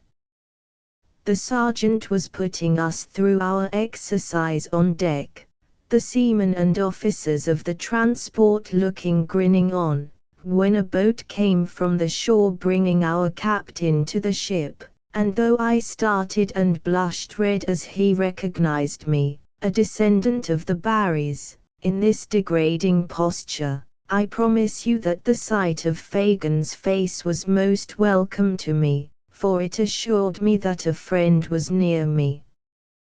Before that I was so melancholy that I would certainly have deserted had I found the means, and had not the inevitable marines kept a watch to prevent any such escapes. Fagin gave me a wink of recognition, but offered no public token of acquaintance. It was not until 2 days afterwards, and when we had bidden adieu to old Ireland and were standing out to sea, that he called me into his cabin, and then, shaking hands with me cordially, gave me news, which I much wanted, of my family. "I had news of you in Dublin," he said. "Faith, you've begun early, like your father's son, and I think you could not do better than as you have done. But why did you not write home to your poor mother? She has sent a half-dozen letters to you at Dublin." I said I had asked for letters at the post office, but there were none for Mr. Redmond. I did not like to add that I had been ashamed, after the first week, to write to my mother. "We must write to her by the pilot," said he, "who will leave us in 2 hours, and you can tell her that you are safe, and married to Brown Bess." I sighed when he talked about being married, on which he said with a laugh, "I see you are thinking of a certain young lady at Brady's Town." "Is Miss Brady well?" said I, and indeed, could hardly utter it, for I certainly was thinking about her, for, though I had forgotten her in the gaieties of Dublin, I have always found adversity makes man very affectionate. "There's only 7 Miss Bradys now," answered Fagin, in a solemn voice. "Poor Nora, good heavens, what of her? I thought grief had killed her. She took on so at your going away that she was obliged to console herself with a husband. She's now Mrs. John Quinn." "Mrs. John Quinn? Was there another Mr. John Quinn?" asked I, quite wonder-stricken. "No, the very same one, my boy. He recovered from his wound. The ball you hit him with was not likely to hurt him. It was only made of tow. Do you think the Bradys would let you kill 1,500 a year out of the family?" And then Fagin further told me that, in order to get me out of the way, for the cowardly Englishman could never be brought to marry from fear of me, the plan of the duel had been arranged. "But hit him you certainly did, Redmond, and with a fine thick plugget of tow, and the fellow was so frightened, that he was an hour in coming to. We told your mother the story afterwards, and a pretty scene she made. She dispatched a half-score of letters to Dublin after you, but I suppose addressed them to you in your real name, by which you never thought to ask for them." "The coward," said I, though, I confess, my mind was considerably relieved at the thoughts of not having killed him. "And did the Bradys of Castle Brady consent to admit a poltroon like that into one of the most ancient and honourable families in the world?" "He has paid off your uncle's mortgage," said Fagin. he gives Nora a coach and 6, he is to sell out, and Lieutenant Ulick Brady of the militia is to purchase his company. That coward of a fellow has been the making of your uncle's family. Faith, the business was well done. And then, laughing, he told me how Mick and Ulick had never let him out of their sight, although he was for deserting to England, until the marriage was completed and the happy couple off on their road to Dublin. Are you in want of cash, my boy? Continued the good-natured captain. You may draw upon me, for I got a couple of hundred out of Master Quinn for my share, and while they last you shall never want. And so he bade me sit down and write a letter to my mother, which I did forthwith in very sincere and repentant terms, stating that I had been guilty of extravagances, that I had not known until that moment under what a fatal error I had been laboring, and that I had embarked for Germany as a volunteer. The letter was scarcely finished when the pilot sang out that he was going on shore, and he departed, taking with him, from many an anxious fellow besides myself, our adieu to friends in old Ireland. Although I was called Captain Barry for many years of my life, and have been known as such by the first people of Europe, yet I may as well confess I had no more claim to the title than many a gentleman who assumes it, and never had a right to an epaulet, or to any military decoration higher than a corporal's stripe of worsted. I was made corporal by Fagin during our voyage to the Elbe, and my rank was confirmed on terra firma. I was promised a halbert, too, and afterwards, perhaps, an ensigncy, if I distinguished myself, but fate did not intend that I should remain long an English soldier, as shall appear presently. Meanwhile, our passage was very favourable. My adventures were told by Fagin to his brother officers, who treated me with kindness, and my victory over the big chairman procured me respect from my comrades of the foredeck. Encouraged and strongly exhorted by Fagin, I did my duty resolutely, but, though affable and good-humoured with the men, I never at first condescended to associate with such low fellows, and, indeed, was called generally amongst them my lord. I believe it was the ex-link boy, a facetious knave, who gave me the title, and I felt that I should become such a rank as well as any peer in the kingdom. It would require a greater philosopher and historian than I am to explain the causes of the famous 7 Years' War in which Europe was engaged, and, indeed, its origin has always appeared to me to be so complicated, and the books written about it so amazingly hard to understand, that I have seldom been much wiser at the end of a chapter than at the beginning, and so shall not trouble my reader with any personal disquisitions concerning the matter. All I know is, that after His Majesty's love of his Hanoverian dominions had rendered him most unpopular in his English kingdom, with Mr. Pitt at the head of the anti-German war party, all of a sudden, Mr. Pitt becoming minister, the rest of the empire applauded the war as much as they had hated it before. The victories of Dettingen and Krefeld were in everybody's mouths, and the Protestant hero, as we used to call the godless old Frederick of Prussia, was adored by us as a saint, a very short time after we had been about to make war against him in alliance with the Empress Queen.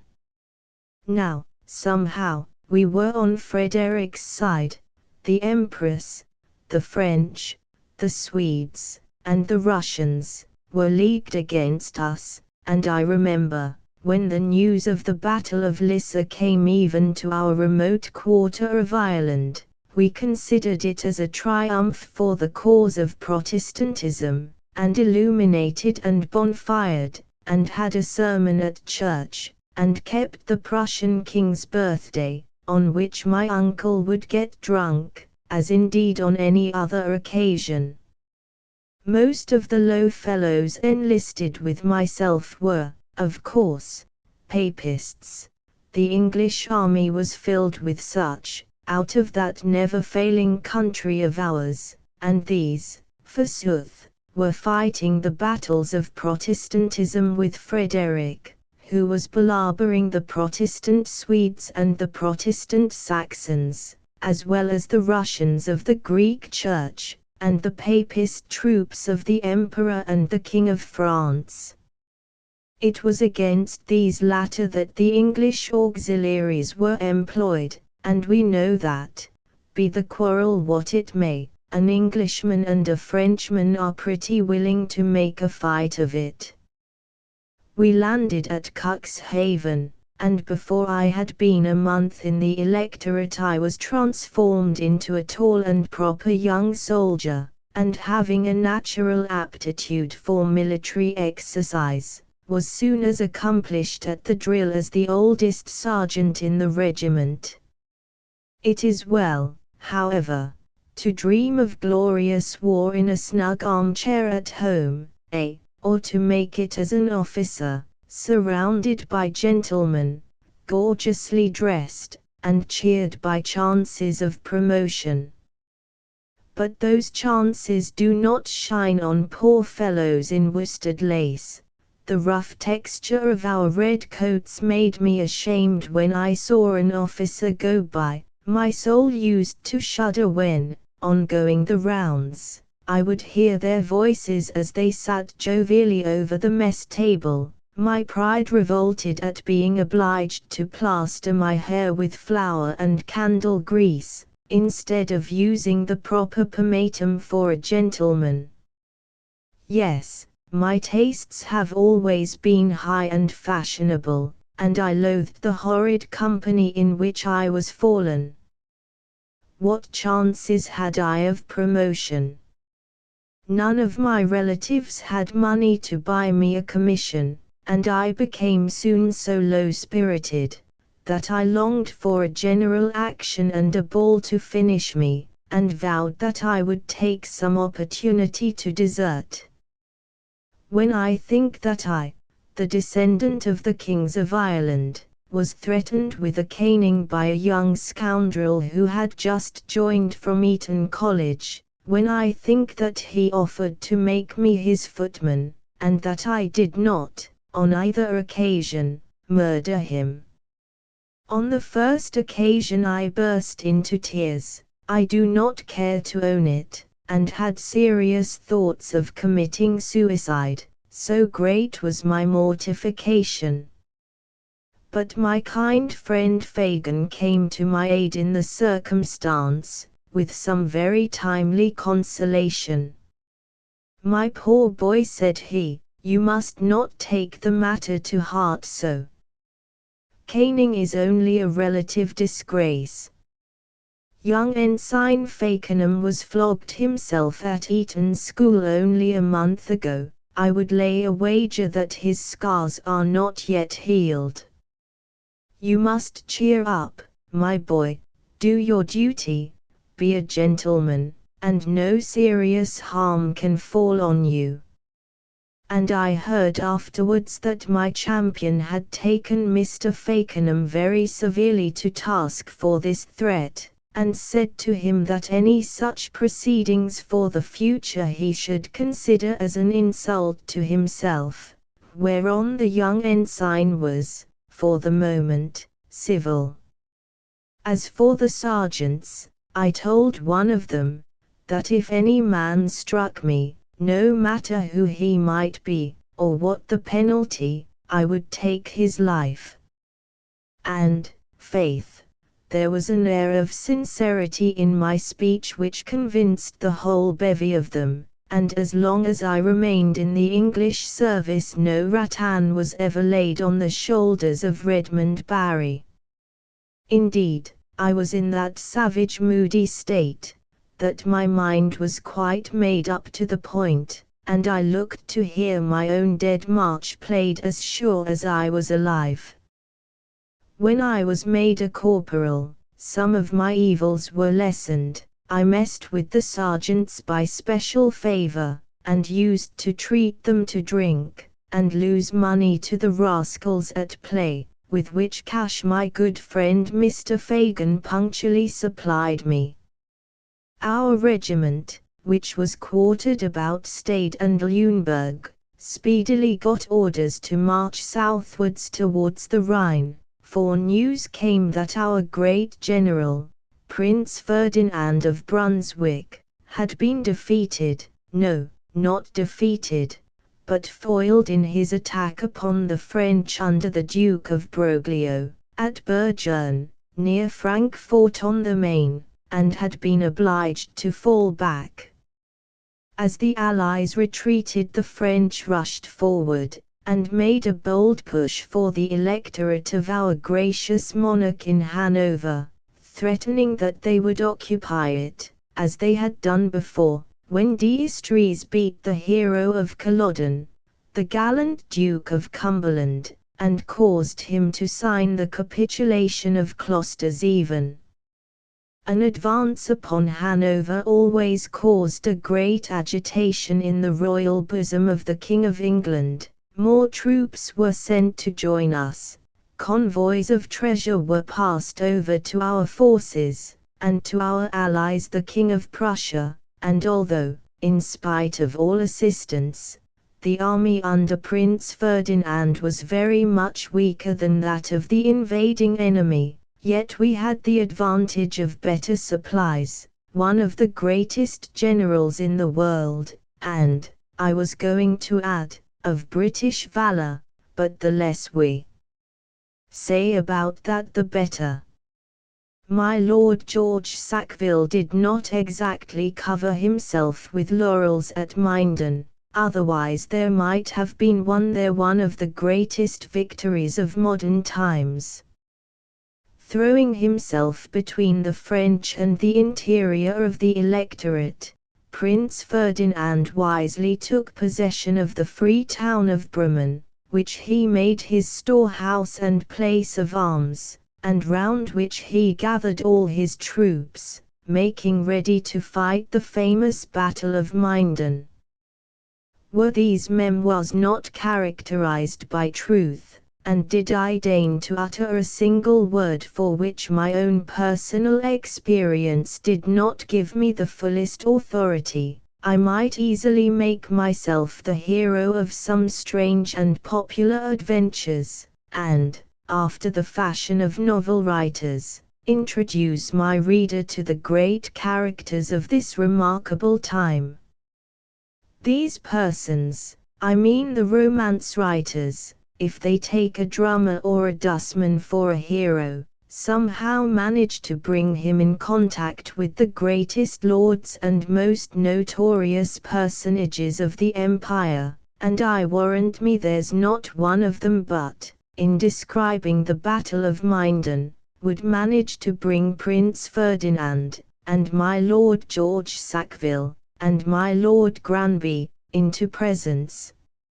It would have been easy for me to have said I was present when the orders were brought to Lord George to charge with the cavalry and finish the rout of the Frenchmen, and when he refused to do so, and thereby spoiled the great victory.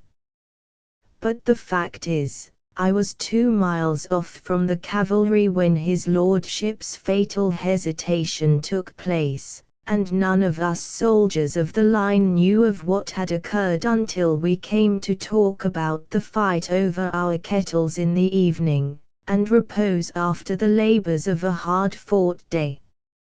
I saw no one of higher rank that day than my colonel and a couple of orderly officers riding by in the smoke, no one on our side, that is, a poor corporal, as I then had the disgrace of being, is not generally invited into the company of commanders and the great, but, in revenge, I saw, I promise you, some very good company on the French part, for their regiments of Lorraine and Royal Cravate were charging us all day, and in that sort of melee high and low are pretty equally received. I hate bragging, but I cannot help saying that I made a very close acquaintance with the colonel of the Cravates, for I drove my bayonet into his body, and finished off a poor little ensign, so young, slender, and small, that a blow from my pigtail would have dispatched him, I think, in place of the butt of my musket, with which I clubbed him down. I killed, besides, 4 more officers and men, and in the poor ensign's pocket found a purse of 14 louis d'or, and a silver box of sugar plums, of which the former present was very agreeable to me. If people would tell their stories of battles in this simple way, I think the cause of truth would not suffer by it. All I know of this famous fight of Minden, except from books, is told here above. The ensign's silver bonbon box and his purse of gold, the livid face of the poor fellow as he fell, the huzzas of the men of my company as I went out under a smart fire and rifled him, their shouts and curses as we came hand in hand with the Frenchmen, these are, in truth, not very dignified recollections, and had best be passed over briefly. When my kind friend Fagin was shot, a brother captain, and his very good friend, turned to Lieutenant Rawson and said, "Fagin's down, Rawson, there's your company." It was all the epitaph my brave patron got. "I should have left you 100 guineas, Redmond," were his last words to me, "but for a cursed run of ill luck last night at Faro." And he gave me a faint squeeze of the hand. Then, as the word was given to advance, I left him. When we came back to our old ground, which we presently did, he was lying there still, but he was dead. Some of our people had already torn off his epaulets, and, no doubt, had rifled his purse. Such knaves and ruffians do men in war become. It is well for gentlemen to talk of the age of chivalry, but remember the starving brutes whom they lead, men nursed in poverty, entirely ignorant, made to take a pride in deeds of blood, men who can have no amusement but in drunkenness, debauch, and plunder. It is with these shocking instruments that your great warriors and kings have been doing their murderous work in the world, and while, for instance, we are at the present moment admiring the great Frederick as we call him, and his philosophy, and his liberality, and his military genius, I, who have served him, and been, as it were, behind the scenes of which that great spectacle is composed, can only look at it with horror. What a number of items of human crime, misery, slavery, go to form that sum total of glory! I can recollect a certain day about 3 weeks after the Battle of Minden, and a farmhouse in which some of us entered, and how the old woman and her daughters served us, trembling, to wine, and how we got drunk over the wine, and the house was in a flame, presently, and woe betide the wretched fellow afterwards who came home to look for his house and his children. Chapter V. Barry. Far from military glory after the death of my protector, Captain Fagin, I am forced to confess that I fell into the very worst of courses and company. Being a rough soldier of fortune himself, he had never been a favorite with the officers of his regiment, who had a contempt for Irishmen, as Englishmen sometimes will have, and used to mock his brogue, and his blunt uncouth manners. I had been insolent to one or two of them, and had only been screened from punishment by his intercession. Especially his successor, Mr. Rawson, had no liking for me, and put another man into the sergeant's place vacant in his company after the Battle of Minden.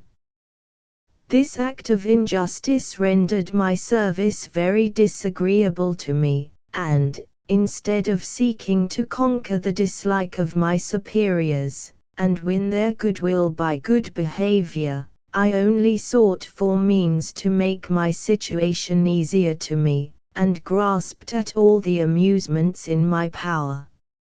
In a foreign country, with the enemy before us, and the people continually under contribution from one side or the other, numberless irregularities were permitted to the troops which would not have been allowed in more peaceable times.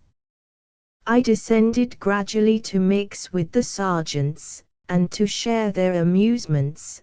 Drinking and gambling were, I am sorry to say, our principal pastimes, and I fell so readily into their ways, that though only a young lad of 17, I was the master of them all in daring wickedness, though there were some among them who, I promise you, were far advanced in the science of every kind of profligacy.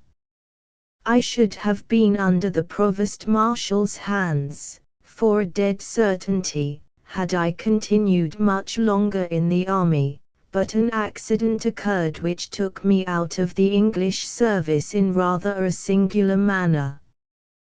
The year in which George II died, our regiment had the honor to be present at the Battle of Warburg, where the Marquis of Granby and his horse fully retrieved the discredit which had fallen upon the cavalry since Lord George Sackville's defalcation at Minden, and where Prince Ferdinand once more completely defeated the Frenchmen.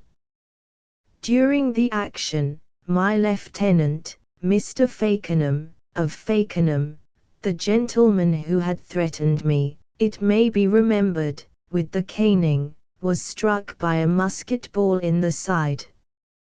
He had shown no want of courage in this or any other occasion where he had been called upon to act against the French, but this was his first wound, and the young gentleman was exceedingly frightened by it. He offered 5 guineas to be carried into the town, which was hard by, and I and another man, taking him up in a cloak, managed to transport him into a place of decent appearance, where we put him to bed, and where a young surgeon, who desired nothing better than to take himself out of the fire of the musketry, went presently to dress his wound. In order to get into the house, we had been obliged, it must be confessed, to fire into the locks with our pieces, which summons brought an inhabitant of the house to the door, a very pretty and black-eyed young woman, who lived there with her old half-blind father, a retired jagdmeister of the Duke of Cassel, hard by. When the French were in the town, Mainher's house had suffered like those of his neighbors, and he was at first exceedingly unwilling to accommodate his guests. But the first knocking at the door had the effect of bringing a speedy answer, and Mr. Fakenham, taking a couple of guineas out of a very full purse, speedily convinced the people that they had only to deal with a person of honor. Leaving the doctor, who was very glad to stop, with his patient, who paid me the stipulated reward, I was returning to my regiment with my other comrade, after having paid, in my German jargon, some deserved compliments to the black-eyed beauty of Warburg, and thinking, with no small envy, how comfortable it would be to be billeted there, when the private who was with me cut short my reveries by suggesting that we should divide the 5 guineas the lieutenant had given me. "There is your share," said I, giving the fellow 1 piece, which was plenty, as I was the leader of the expedition. But he swore a dreadful oath that he would have half, and when I told him to go to a quarter which I shall not name, the fellow, lifting his musket, hit me a blow with the butt end of it, which sent me lifeless to the ground. When I awoke from my trance, I found myself bleeding with a large wound in the head, and had barely time to stagger back to the house where I had left the lieutenant, when I again fell fainting at the door. Here I must have been discovered by the surgeon on his issuing out, for when I awoke a second time I found myself in the ground floor of the house, supported by the black-eyed girl, while the surgeon was copiously bleeding me at the arm. There was another bed in the room where the lieutenant had been laid. It was that occupied by Gretel, the servant, while Lyndon, as my fair one was called, had, till now, slept in the couch where the wounded officer lay. "Who are you putting into that bed?" said he languidly, in German, for the ball had been extracted from his side with much pain and loss of blood. They told him it was the corporal who had brought him.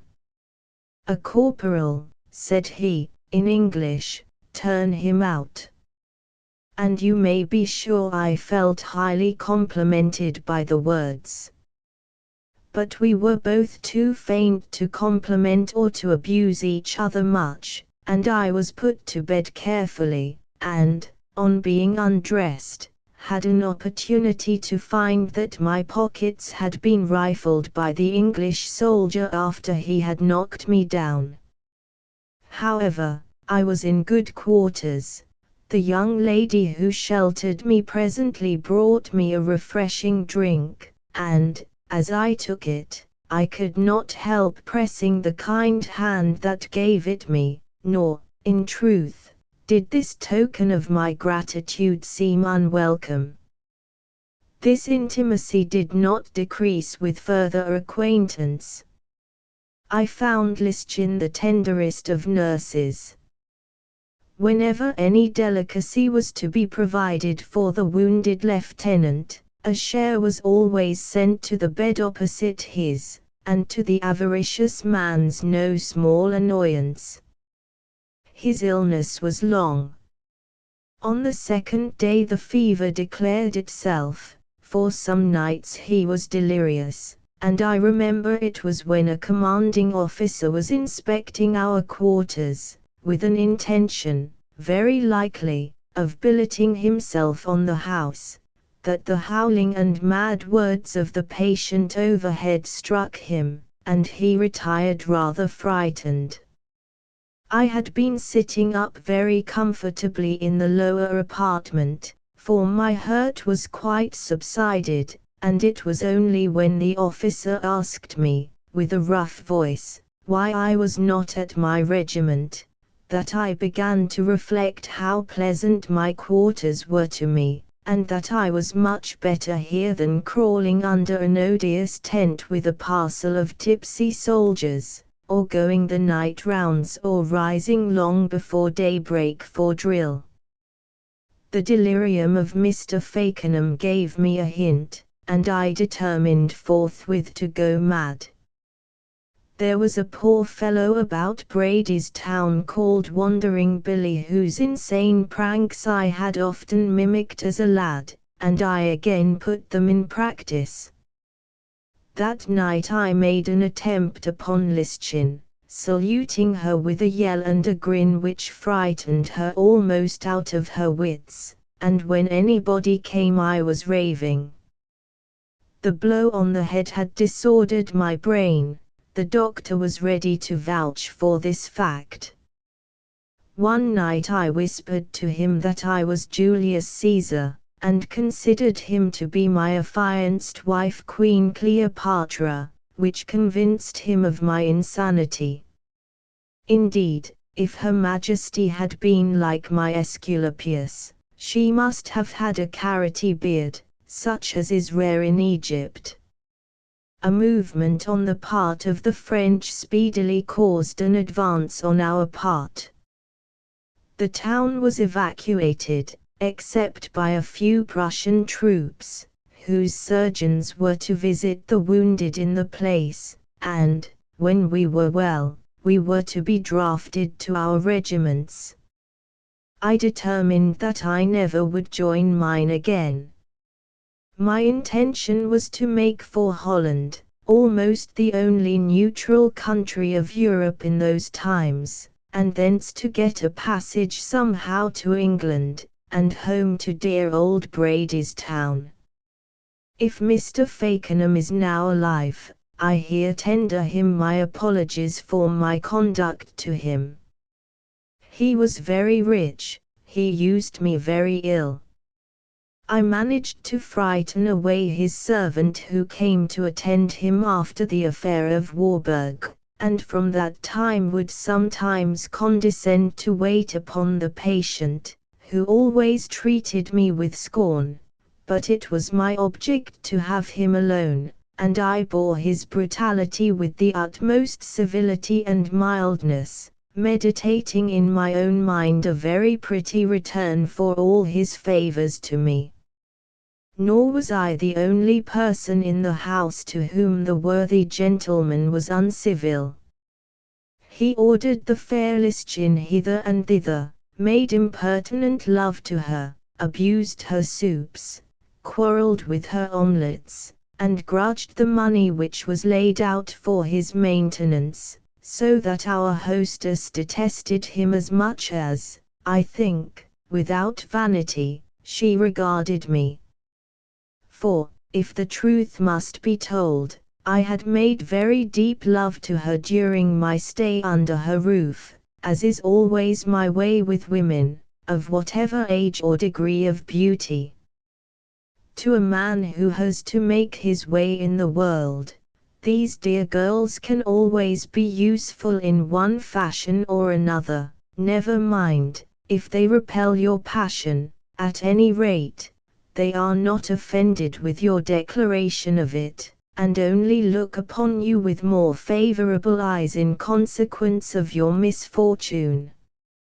As for Lyndon, I told her such a pathetic story of my life, a tale a great deal more romantic than that here narrated, for I did not restrict myself to the exact truth in that history, as in these pages I am bound to do, that I won the poor girl's heart entirely, and, besides, made considerable progress in the German language under her instruction.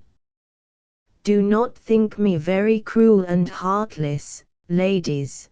This heart of Lyndon's was like many a town in the neighborhood in which she dwelt, and had been stormed and occupied several times before I came to invest it, now mounting French colors, now green and yellow Saxon, now black and white Prussian, as the case may be. A lady who sets her heart upon a lad in uniform must prepare to change lovers pretty quickly, or her life will be but a sad one. The German surgeon who attended us after the departure of the English only condescended to pay our house a visit twice during my residence, and I took care, for a reason I had, to receive him in a darkened room, much to the annoyance of Mr. Fakenham, who lay there, but I said the light affected my eyes dreadfully since my blow on the head, and so I covered up my head with clothes when the doctor came, and told him that I was an Egyptian mummy, or talked to him some insane nonsense, in order to keep up my character. What is that nonsense you were talking about an Egyptian mummy, fellow? Asked Mr. Fakenham peevishly. Oh, you'll know soon, sir, said I. The next time that I expected the doctor to come, instead of receiving him in a darkened room, with handkerchiefs muffled, I took care to be in the lower room, and was having a game at cards with Lyndon as the surgeon entered. I had taken possession of a dressing jacket of the lieutenant's, and some other articles of his wardrobe, which fitted me pretty well, and, I flatter myself, was no ungentlemanlike figure. Good morrow, Corporal, said the doctor, rather gruffly, in reply to my smiling salute. Corporal. Lieutenant, if you please, answered I, giving an arch look at Lyndon, whom I had instructed in my plot. How, lieutenant? Asked the surgeon. I thought the lieutenant was, upon my word, you do me great honor, cried I, laughing, you mistook me for the mad corporal upstairs. The fellow has once or twice pretended to be an officer, but my kind hostess here can answer which is which. Yesterday he fancied he was Prince Ferdinand, said Lyndon. The day you came he said he was an Egyptian mummy. So he did, said the doctor, I remember, but, ha, do you know, Lieutenant, I have in my notes made a mistake in you too. Don't talk to me about his malady, he is calm now.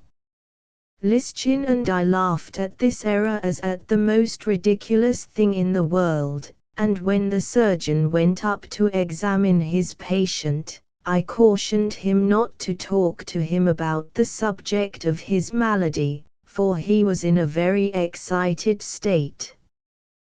The reader will be able to gather from the above conversation what my design really was.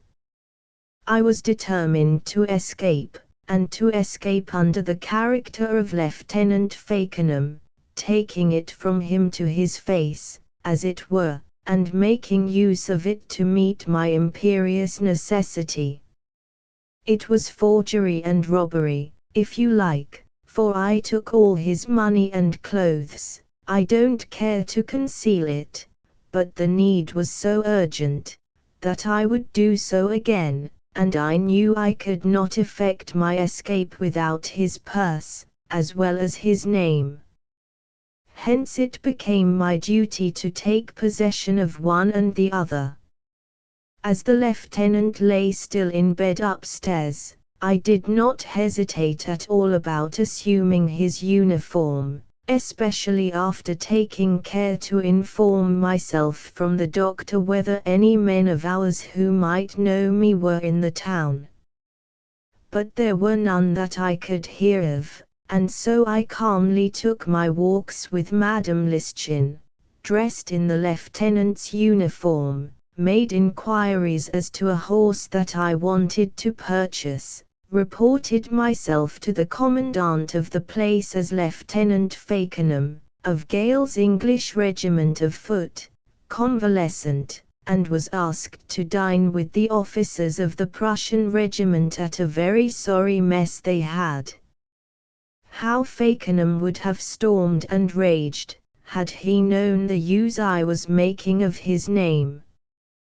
Whenever that worthy used to inquire about his clothes, which he did with many oaths and curses that he would have me caned at the regiment for inattention, I, with a most respectful air, informed him that they were put away in perfect safety below, and, in fact, had them very neatly packed, and ready for the day when I proposed to depart. His papers and money, however, he kept under his pillow, and, as I had purchased a horse, it became necessary to pay for it. At a certain hour, then, I ordered the animal to be brought round, when I would pay the dealer for him. I shall pass over my argio with my kind hostess, which were very tearful indeed. And then, making up my mind to the great action, walked upstairs to Fakenham's room attired in his full regimentals, and with his hat cocked over my left eye. "You wet scoundrel," said he, with a multiplicity of oaths, "you mutinous dog, what do you mean by de-wessing yourself in my regimentals? As sure as my name's Fakenham, when we get back to the regiment, I'll have your soul cut out of your body." "I'm promoted, Lieutenant," said I, with a sneer. "I'm come to take my leave of you," and then going up to his bed, I said, "I intend to have your papers and purse." With this I put my hand under his pillow, at which he gave a scream that might have called the whole garrison about my ears. "Hark ye, sir," said I, "no more noise, or you are a dead man," and taking a handkerchief, I bound it tight around his mouth so as well nigh to throttle him, and, pulling forward the sleeves of his shirt, tied them in a knot together, and so left him, removing the papers and the purse, you may be sure, and wishing him politely a good day. "It is the mad corporal," said I to the people down below who were attracted by the noise from the sick man's chamber, and so taking leave of the old blind Jagdmeister, and an adieu, I will not say how tender, of his daughter, I mounted my newly purchased animal, and, as I pranced away, and the sentinels presented arms to me at the town gates, felt once more that I was in my proper sphere, and determined never again to fall from the rank of a gentleman. I took at first the way towards Bremen, where our army was, and gave out that I was bringing reports and letters from the Prussian commandant of Warburg to headquarters, but, as soon as I got out of sight of the advanced sentinels, I turned bridle and rode into the Hesse-Kassel territory, which is luckily not very far from Warburg, and I promise you I was very glad to see the blue and red stripes on the barriers, which showed me that I was out of the land occupied by our countrymen. I rode to Hof, and the next day to Kassel, giving out that I was the bearer of dispatches to Prince Henry, then on the Lower Rhine, and put up at the best hotel of the place, where the field officers of the garrison had their ordinary. These gentlemen I treated to the best wines that the house afforded, for I was determined to keep up the character of the English gentleman, and I talked to them about my English estates with a fluency that almost made me believe in the stories which I invented. I was even asked to an assembly at Wilhelmshöhe, the Elector's palace, and danced a minuet there with the Hofmarshal's lovely daughter, and lost a few pieces to His Excellency the First Hunt Master of His Highness. At our table at the inn there was a Prussian officer who treated me with great civility, and asked me 1,000 questions about England, which I answered as best I might. But this best, I am bound to say, was bad enough. I knew nothing about England, and the court, and the noble families there, but, led away by the vaingloriousness of youth, and a propensity which I possessed in my early days, but of which I have long since corrected myself, to boast and talk in a manner not altogether consonant with truth, I invented 1,000 stories which I told him, described the king and the ministers to him, said the British ambassador at Berlin was my uncle, and promised my acquaintance a letter of recommendation to him. When the officer asked me my uncle's name, I was not able to give him the real name, and so said his name was O'Grady. It is as good a name as any other, and those of Kilballyowen, County Cork, are as good a family as any in the world, as I have heard. As for stories about my regiment, of these, of course, I had no lack. I wish my other histories had been equally authentic. On the morning I left Kassel, my Prussian friend came to me with an open smiling countenance, and said he, too, was bound for Dusseldorf, whither I said my route lay, and so laying our horses' heads together we jogged on. The country was desolate beyond description.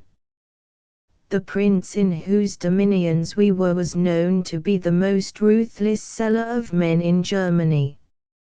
He would sell to any bidder, and during the 5 years which the war, afterwards called the 7 Years' War, had now lasted, had so exhausted the males of his principality, that the fields remained untilled, even the children of 12 years old were driven off to the war, and I saw herds of these wretches marching forwards, attended by a few troopers, now under the guidance of a red-coated Hanoverian sergeant, now with a Prussian sub-officer accompanying them, with some of whom my companion exchanged signs of recognition.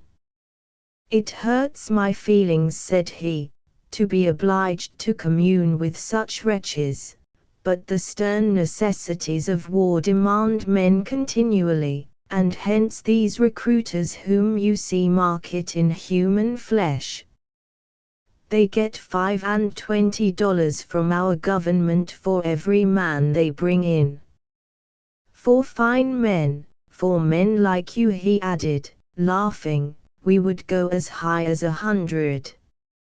In the old king's time we would have given 1,000 for you, when he had his giant regiment that our present monarch disbanded." "I knew one of them," said I, "who served with you. We used to call him Morgan Prussia." "Indeed, and who was this Morgan Prussia?" "Why, a huge grenadier of ours, who was somehow snapped up in Hanover by some of your recruiters." "The rascals," said my friend, "and did they dare take an Englishman?" "Faith, this was an Irishman, and a great deal too sharp for them, as you shall hear.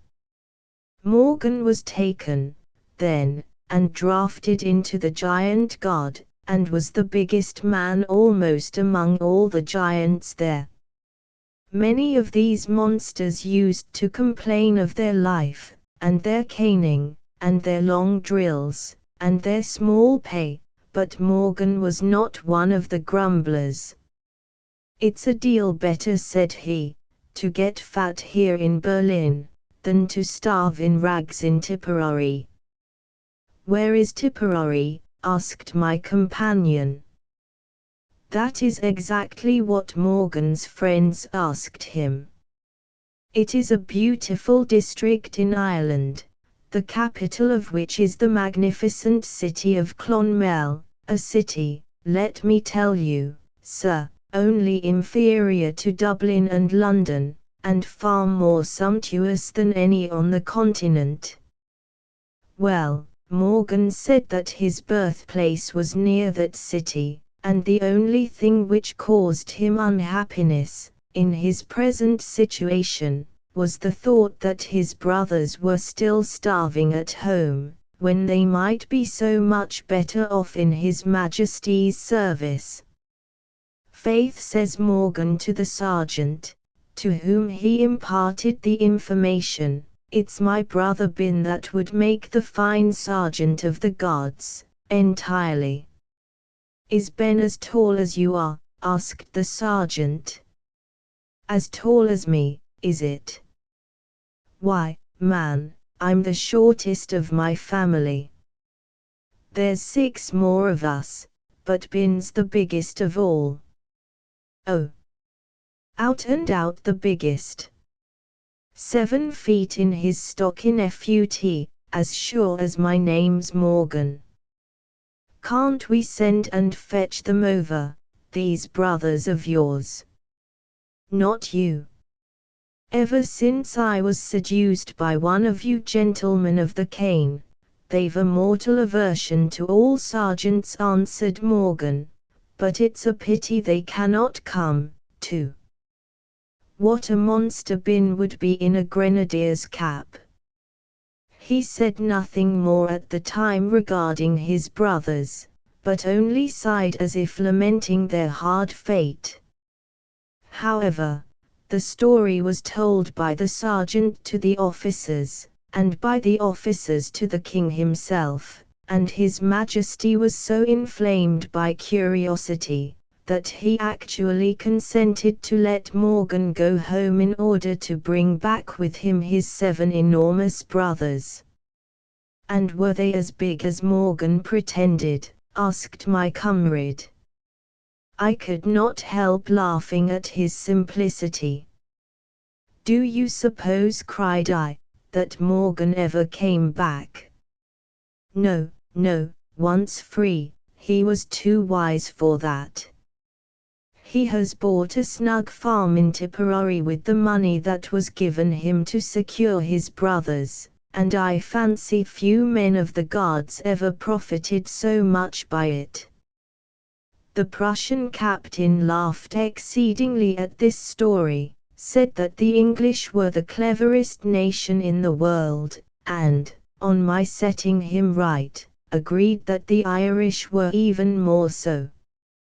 We rode on very well pleased with each other, for he had 1,000 stories of the war to tell, of the skill and gallantry of Frederick, and the 1,000 escapes, and victories, and defeats scarcely less glorious than victories, through which the king had passed. Now that I was a gentleman, I could listen with admiration to these tales. And yet the sentiment recorded at the end of the last chapter was uppermost in my mind but 3 weeks back, when I remembered that it was the great general got the glory, and the poor soldier only insult and the cane. By the way, to whom are you taking dispatches? Asked the officer. It was another ugly question, which I determined to answer at haphazard. And so I said to General Rolls. I had seen the general a year before, and gave the first name in my head. My friend was quite satisfied with it, and we continued our ride until evening came on, and our horses being weary, it was agreed that we should come to a halt. There is a very good inn, said the captain, as we rode up to what appeared to me a very lonely-looking place. This may be a very good inn for Germany, said I, but it would not pass in old Ireland. Corbach is only a league off, let us push on for Corbach. Do you want to see the loveliest woman in Europe? Said the officer.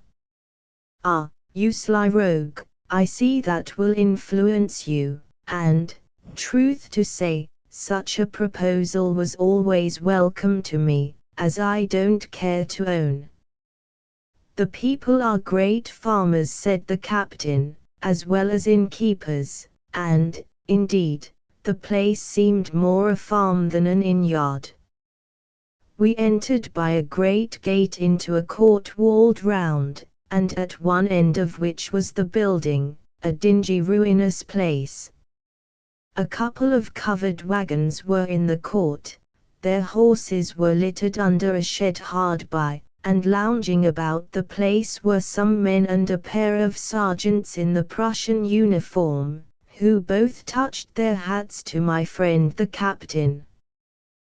This customary formality struck me as nothing extraordinary, but the aspect of the inn had something exceedingly chilling and forbidding in it, and I observed the men shut to the great yard gates as soon as we were entered. Parties of French horsemen, the captain said, were about the country, and one could not take too many precautions against such villains. We went in to supper, after the two sergeants had taken charge of our horses, the captain, also, ordering one of them to take my valise to my bedroom. I promised the worthy fellow a glass of schnapps for his pains. A dish of fried eggs and bacon was ordered from a hideous old wench that came to serve us, in place of the lovely creature I had expected to see, and the captain, laughing, said, "Well, our meal is a frugal one, but a soldier has many a time a worse," and, taking off his hat, sword belt, and gloves, with great ceremony, he sat down to eat. I would not be behindhand with him in politeness, and put my weapon securely on the old chest of drawers where his was laid. The hideous old woman before mentioned brought us in a pot of very sour wine, at which and at her ugliness I felt a considerable ill humor. "Where's the beauty you promised me?" said I, as soon as the old hag had left the room. "Bah," said he, laughing, and looking hard at me, "it was my joke. I was tired, and did not care to go farther. There's no prettier woman here than that. If she won't suit your fancy, my friend, you must wait a while." This increased my ill humor. "Upon my word, sir," said I sternly, "I think you have acted very coolly." "I have acted as I think fit," replied the captain. "Sir," said I, "I'm a British officer." "It's a lie," roared the other, "you're a deserter. You're an impostor, sir, I have known you for such these 3 hours. I suspected you yesterday. My men heard of a man escaping from Warburg, and I thought you were the man. Your lies and folly have confirmed me. You pretend to carry dispatches to a general who has been dead these 10 months, you have an uncle who is an ambassador, and whose name forsooth you don't know. Will you join and take the bounty, sir, or will you be given up?" "Neither," said I, springing at him like a tiger. But, agile as I was, he was equally on his guard. He took 2 pistols out of his pocket, fired one off, and said, from the other end of the table where he stood dodging me, as it were, "Advance a step, and I send this bullet into your brains." In another minute the door was flung open, and the 2 sergeants entered, armed with musket and bayonet to aid their comrade. The game was up. I flung down a knife with which I had armed myself, for the old hag on bringing in the wine had removed my sword. "I volunteer," said I, "that's my good fellow. What name shall I put on my list?" "Write Redmond Barry of Ballybarry," said I haughtily, "a descendant of the Irish kings." "I was once with the Irish Brigade," Roche said the recruiter, sneering, trying if I could get any likely fellows among the few countrymen of yours that are in the brigade, and there was scarcely one of them that was not descended from the kings of Ireland. "Sir," said I, "king or not, I am a gentleman, as you can see." "Oh, you will find plenty more in our corps," answered the captain, still in the sneering mood. "Give up your papers, Mr. Gentleman, and let us see who you really are." As my pocketbook contained some banknotes as well as papers of Mr. Fakenham's, I was not willing to give up my property, suspecting very rightly that it was but a scheme on the part of the captain to get and keep it. "It can matter very little to you," said I, "what my private papers are. I am enlisted under the name of Redmond Barry." "Give it up, sirrah," said the captain, seizing his cane. "I will not give it up," answered I. "Hound, do you mutiny?" screamed he, and, at the same time, gave me a lash across the face with the cane, which had the anticipated effect of producing a struggle. I dashed forward to grapple with him. The two sergeants flung themselves on me. I was thrown to the ground and stunned again, being hit on my former wound in the head. It was bleeding severely when I came to myself. My laced coat was already torn off my back, my purse and papers gone, and my hands tied behind my back. The great and illustrious Frederick had scores of these white slave dealers all round the frontiers of his kingdom, debauching troops or kidnapping peasants, and hesitating at no crime to supply those brilliant regiments of his with food for powder, and I cannot help telling here, with some satisfaction, the fate which ultimately befell the atrocious scoundrel who, violating all the rights of friendship and good fellowship, had just succeeded in entrapping me. This individual was a person of high family and known talents and courage, but who had a propensity to gambling and extravagance, and found his calling as a recruit decoy far more profitable to him than his pay of second captain in the line. The sovereign, too, probably found his services more useful in the former capacity. His name was Monsieur de Galgenstein, and he was one of the most successful of the practices of his rascally trade. He spoke all languages, and knew all countries, and hence had no difficulty in finding out the simple braggadocio of a young lad like me. About 1765, however, he came to his justly merited end. He was at this time living at Kehl, opposite Strasbourg, and used to take his walk upon the bridge there, and get into conversation with the French advanced sentinels, to whom he was in the habit of promising mountains and marvels, as the French say, if they would take service in Prussia. One day there was on the bridge a superb grenadier, whom Galgenstein accosted, and to whom he promised a company, at least, if he would enlist under Frederick. "Ask my comrade yonder," said the grenadier, "I can do nothing without him.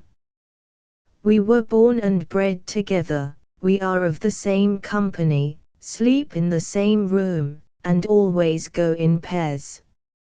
If he will go and you will give him a captaincy, I will go too." "Bring your comrade over to Kehl," said Galgenstein, delighted. "I will give you the best of dinners, and can promise to satisfy both of you." "Had you not better speak to him on the bridge?" said the grenadier. "I dare not leave my post, but you have but to pass, and talk over the matter." Galgenstein, after a little parley, passed the sentinel, but presently a panic took him, and he retraced his steps. But the grenadier brought his bayonet to the Prussian's breast and bade him stand, that he was his prisoner. The Prussian, however, seeing his danger, made a bound across the bridge and into the Rhine, whither, flinging aside his musket, the intrepid sentry followed him. The Frenchman was the better swimmer of the two, seized upon the recruiter, and bore him to the Strasbourg side of the stream, where he gave him up. "You deserve to be shot," said the general to him, "for abandoning your post and arms, but you merit reward for an act of courage and daring. The king prefers to reward you," and the man received money and promotion. As for Galgenstein, he declared his quality as a nobleman and a captain in the Prussian service, and applications were made to Berlin to know if his representations were true. But the king, though he employed men of this stamp, officers to seduce the subjects of his allies, could not acknowledge his own shame. Letters were written back from Berlin to say that such a family existed in the kingdom, but that the person representing himself to belong to it must be an impostor, for every officer of the name was at his regiment and his post. It was Galgenstein's death warrant, and he was hanged as a spy in Strasbourg. ************ Turn him into the cart with the rest," said he, as soon as I awoke from my trance. Chapter 6.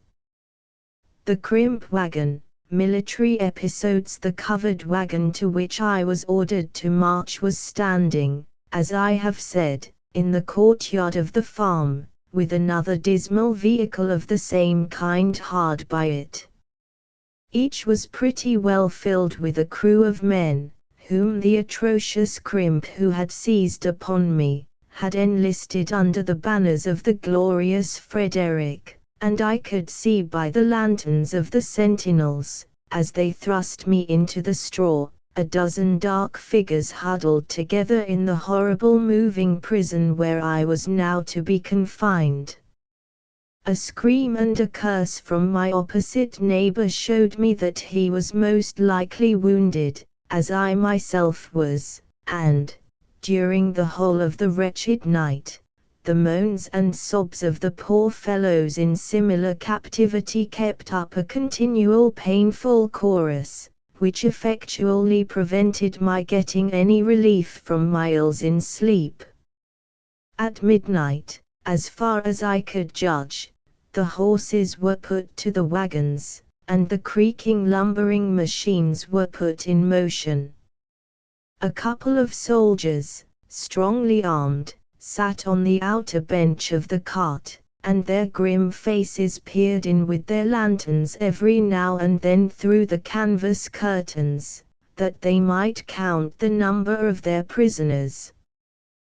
The brutes were half drunk, and were singing love and war songs, such as "O Gretchen, mein Taubchen, mein Hirtenstrompet, mein Cannon, mein Heerpork und mein Musket, Prinz Eugen der Edelritter," and the like, their wild whoops and jodels making doleful discord with the groans of us captives within the wagons.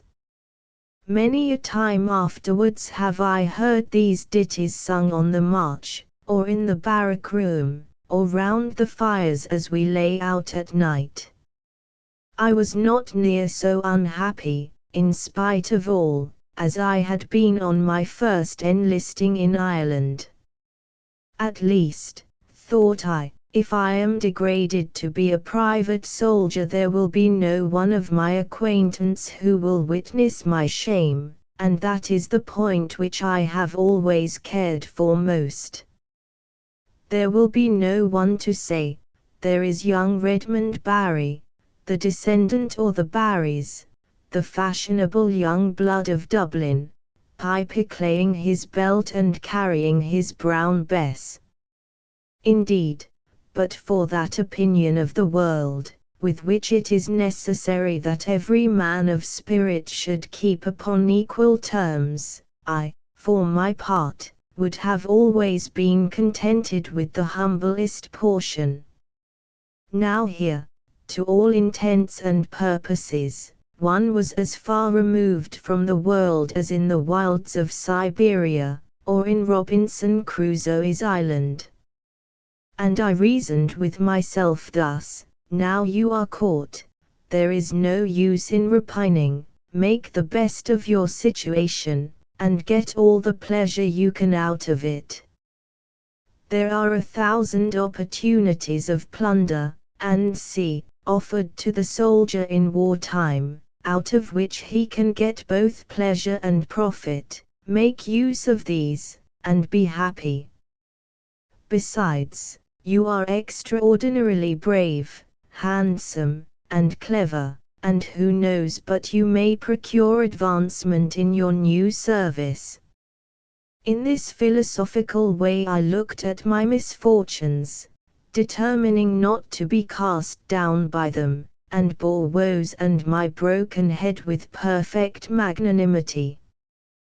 The latter was, for the moment, an evil against which it required no small powers of endurance to contend, for the jolts of the wagon were dreadful, and every shake caused a throb in my brain which I thought would have split my skull. As the morning dawned, I saw that the man next me, a gaunt yellow-haired creature, in black, had a cushion of straw under his head. "Are you wounded, comrade?" said I. "Praised be the Lord," said he, "I am sore hurt in spirit and body, and bruised in many members. Wounded, however, am I not." "And you, poor youth?" "I am wounded in the head," said I, "and I want your pillow. Give it me, I've a clasp knife in my pocket." And with this I gave him a terrible look, meaning to say, and mean it I did, for look you, a la say a la, and I am none of your milksops, that, unless he yielded me the accommodation, I would give him a taste of my steel. "I would give it thee without any threat, friend," said the yellow-haired man meekly, and handed me over his little sack of straw. He then leaned himself back as comfortably as he could against the cart, and began repeating, "Ein fest Burgist got," by which I concluded that I had got into the company of a parson. With the jolts of the wagon, and accidents of the journey, various more exclamations and movements of the passengers showed what a motley company we were. Every now and then a countryman would burst into tears, a French voice would be heard to say, "Oh mon Dieu, mon Dieu," a couple more of the same nation were jabbering oaths and chattering incessantly, and a certain allusion to his own and everybody else's eyes, which came from a stalwart figure at the far corner, told me that there was certainly an Englishman in our crew. But I was spared soon the tedium and discomforts of the journey. In spite of the clergyman's cushion, my head, which was throbbing with pain, was brought abruptly in contact with the side of the wagon. It began to bleed afresh. I became almost light-headed. I only recollect having a draught of water here and there, once stopping at a fortified town, where an officer counted us. All the rest of the journey was passed in a drowsy stupor, from which, when I awoke, I found myself lying in a hospital bed, with a nun in a white hood watching over me. "They are in sad spiritual darkness," said a voice from the bed next to me, when the nun had finished her kind offices and retired. "They are in the night of error, and yet there is the light of faith in those poor creatures." It was my comrade of the crimp wagon, his huge broad face looming out from under a white nightcap, and ensconced in the bed beside. "What, you there, Herr Pastor?" said I. "Only a candidate, sir," answered the white nightcap. "But, praised be heaven, you have come to. You have had a wild time of it." You have been talking in the English language, with which I am acquainted, of Ireland, and a young lady, and Mick, and of another young lady, and of a house on fire, and of the British Grenadiers, concerning whom you sung us parts of a ballad, and of a number of other matters appertaining, no doubt, to your personal history. It has been a very strange one, said I, and, perhaps, there is no man in the world, of my birth, whose misfortunes can at all be compared to mine. I do not object to own that I am disposed to brag of my birth and other acquirements, for I have always found that if a man does not give himself a good word, his friends will not do it for him. Well, said my fellow patient, I have no doubt yours is a strange tale, and shall be glad to hear it anon, but at present you must not be permitted to speak much, for your fever has been long, and your exhaustion great. Where are we? I asked, and the candidate informed me that we were in the bishopric and town of Fulda, at present occupied by Prince Henry's troops. There had been a skirmish with an out party of French near the town, in which a shot entering the wagon, the poor candidate had been wounded. As the reader knows already my history, I will not take the trouble to repeat it here, or to give the additions with which I favored my comrade in misfortune. But I confess that I told him ours was the greatest family and finest palace in Ireland, that we were enormously wealthy, related to all the peerage descended from the ancient kings, and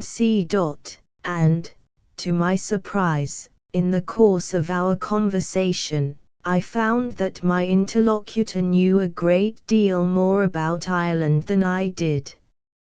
When, for instance, I spoke of my descent, from which race of kings, said he. Oh, said I, for my memory for dates was never very accurate, from the old ancient kings of all. What, can you trace your origin to the sons Japhet, said he. Faith, I can, answered I, and farther to Nebuchadnezzar, if you like. I see, said the candidate, smiling, that you look upon those legends with incredulity. These Partholans and Nemedians, of whom your writers fondly make mention, cannot be authentically vouched for in history. Nor do I believe that we have any more foundation for the tales concerning them, than for the legends relative to Joseph of Arimathea and King Bruce which prevailed 2 centuries back in the sister island. And then he began a discourse about the Phoenicians, the Scyths or Goths, the Tuatha de Dananns, Tacitus, and King MacNeil, which was, to say the truth, the very first news I had heard of those personages. As for English, he spoke it as well as I, and had 7 more languages, he said, equally at his command, for, on my quoting the only Latin line that I knew, that out of the poet Homer, which says, as in praesenti perfectum fumat in avi, he began to speak to me in the Roman tongue, on which I was fain to tell him that we pronounced it in a different way in Ireland, and so got off the conversation. My honest friend's history was a curious one, and it may be told here in order to show of what motley materials our levies were composed. I am, said he, a Saxon by birth, my father being pastor of the village of Farncuchin, where I imbibed the first rudiments of knowledge. At 16, I am now 23, having mastered the Greek and Latin tongues, with the French, English, Arabic, and Hebrew, and having come into possession of a legacy of 100 riksdaler, a sum amply sufficient to defray my university courses, I went to the famous Academy of Göttingen, where I devoted 4 years to the exact sciences and theology.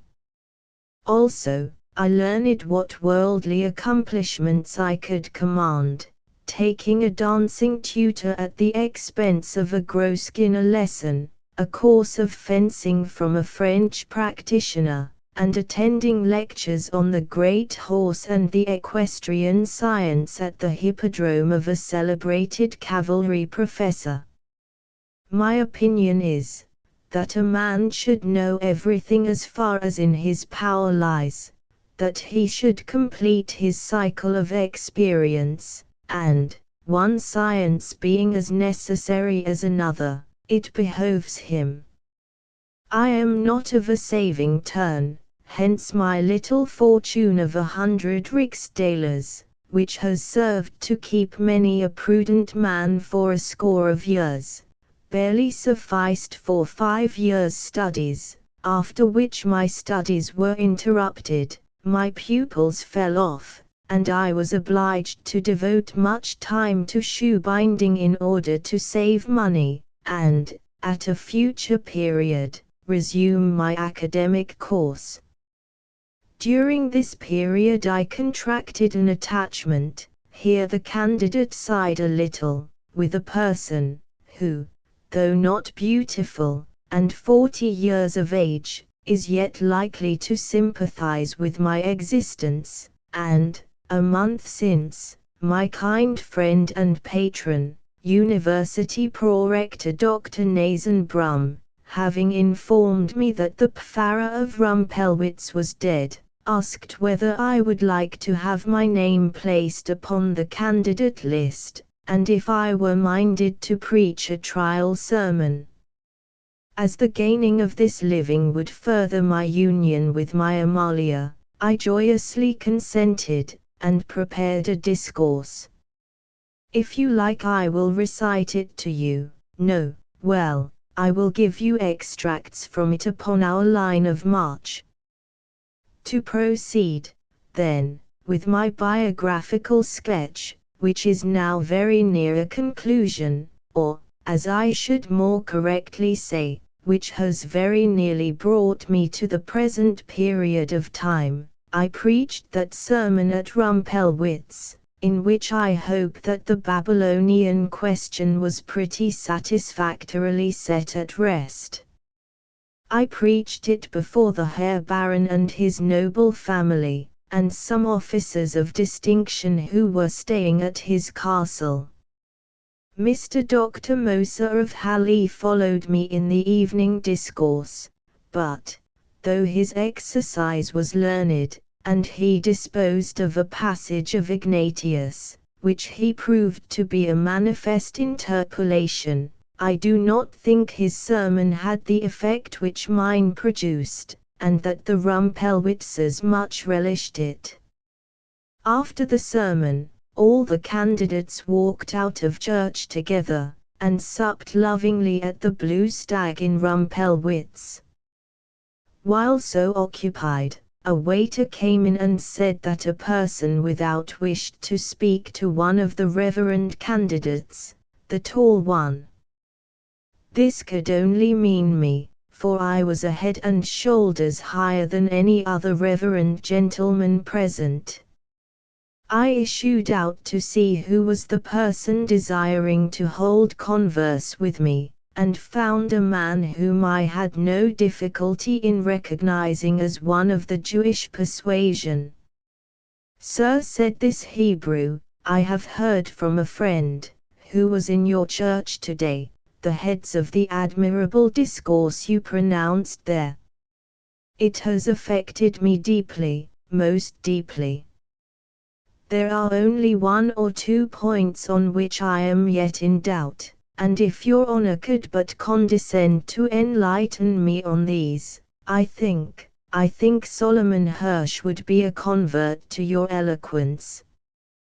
"What are these points, my good friend?" said I, and I pointed out to him the 24 heads of my sermon, asking him in which of these his doubts lay. We had been walking up and down before the inn while our conversation took place, but the windows being open, and my comrades having heard the discourse in the morning, requested me, rather peevishly, not to resume it at that period. I, therefore, moved on with my disciple, and, at his request, began at once the sermon, for my memory is good for anything, and I can repeat any book I have read thrice. I poured out, then, under the trees, and in the calm moonlight, that discourse which I had pronounced under the blazing sun of noon.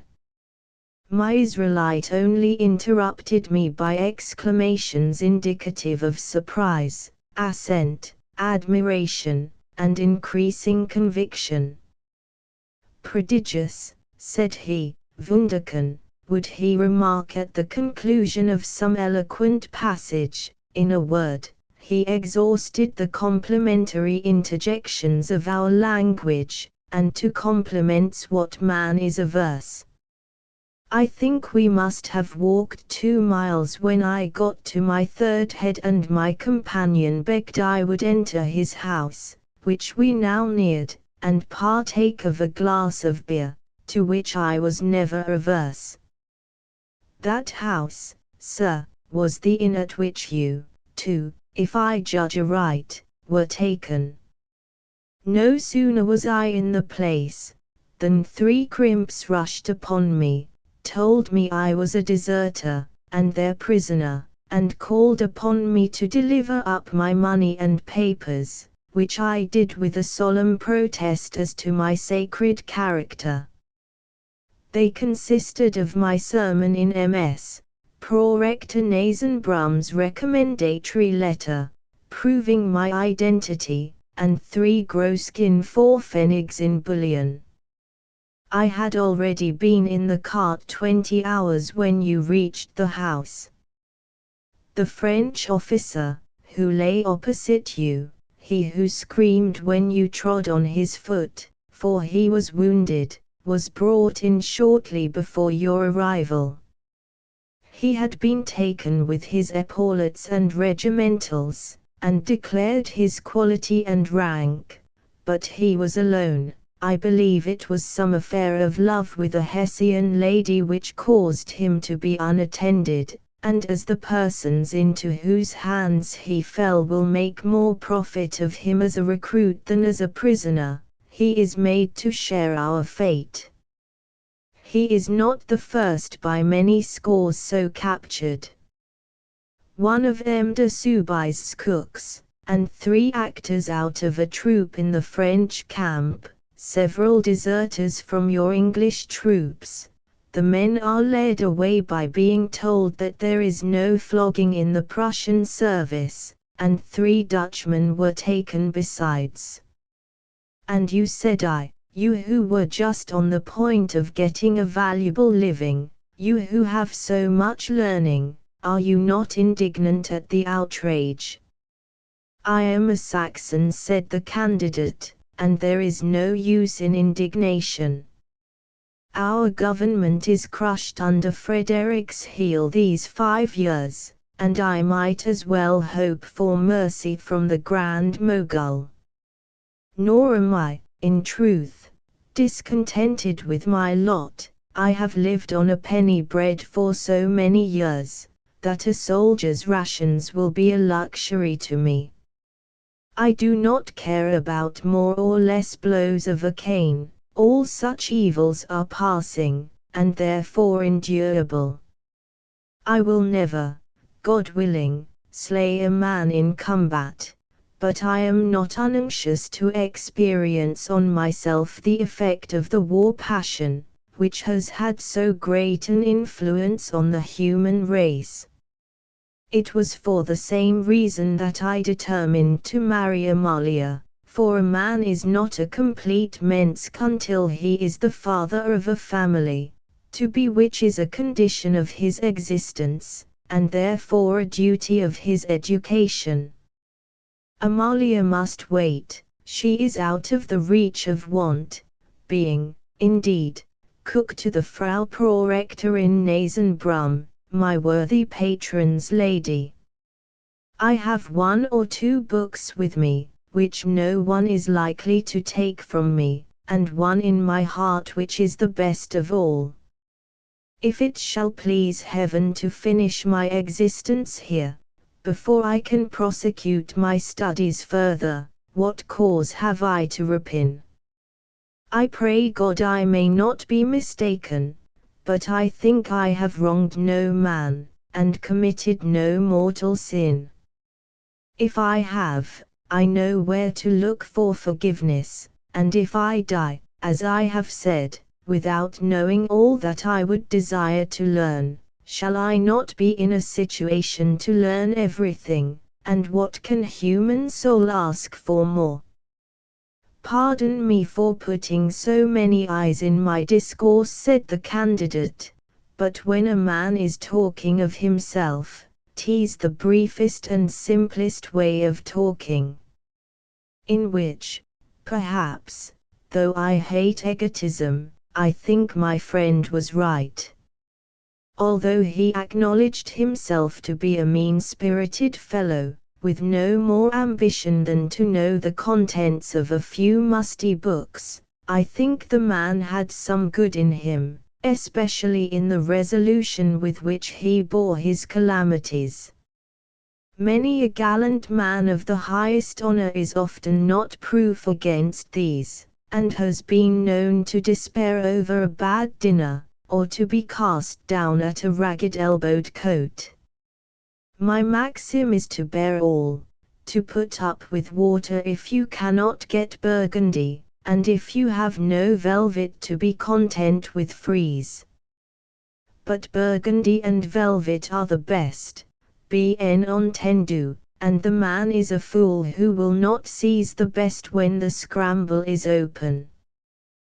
The heads of the sermon which my friend the theologian intended to impart to me, were, however, never told, for, after our coming out of the hospital, he was drafted into a regiment quartered as far as possible from his native country, in Pomerania, while I was put into the Bülow regiment, of which the ordinary headquarters were Berlin.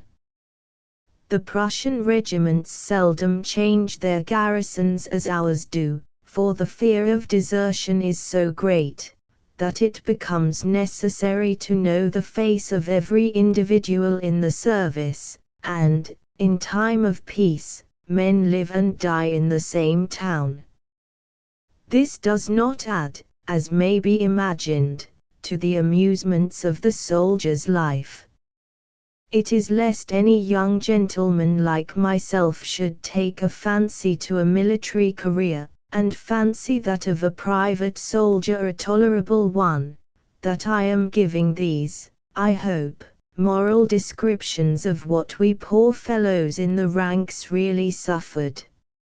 As soon as we recovered, we were dismissed from the nuns and the hospital to the town prison of Fulda, where we were kept like slaves and criminals, with artillerymen with lighted matches at the doors of the courtyards and the huge black dormitory where some hundreds of us lay, until we were dispatched to our different destinations.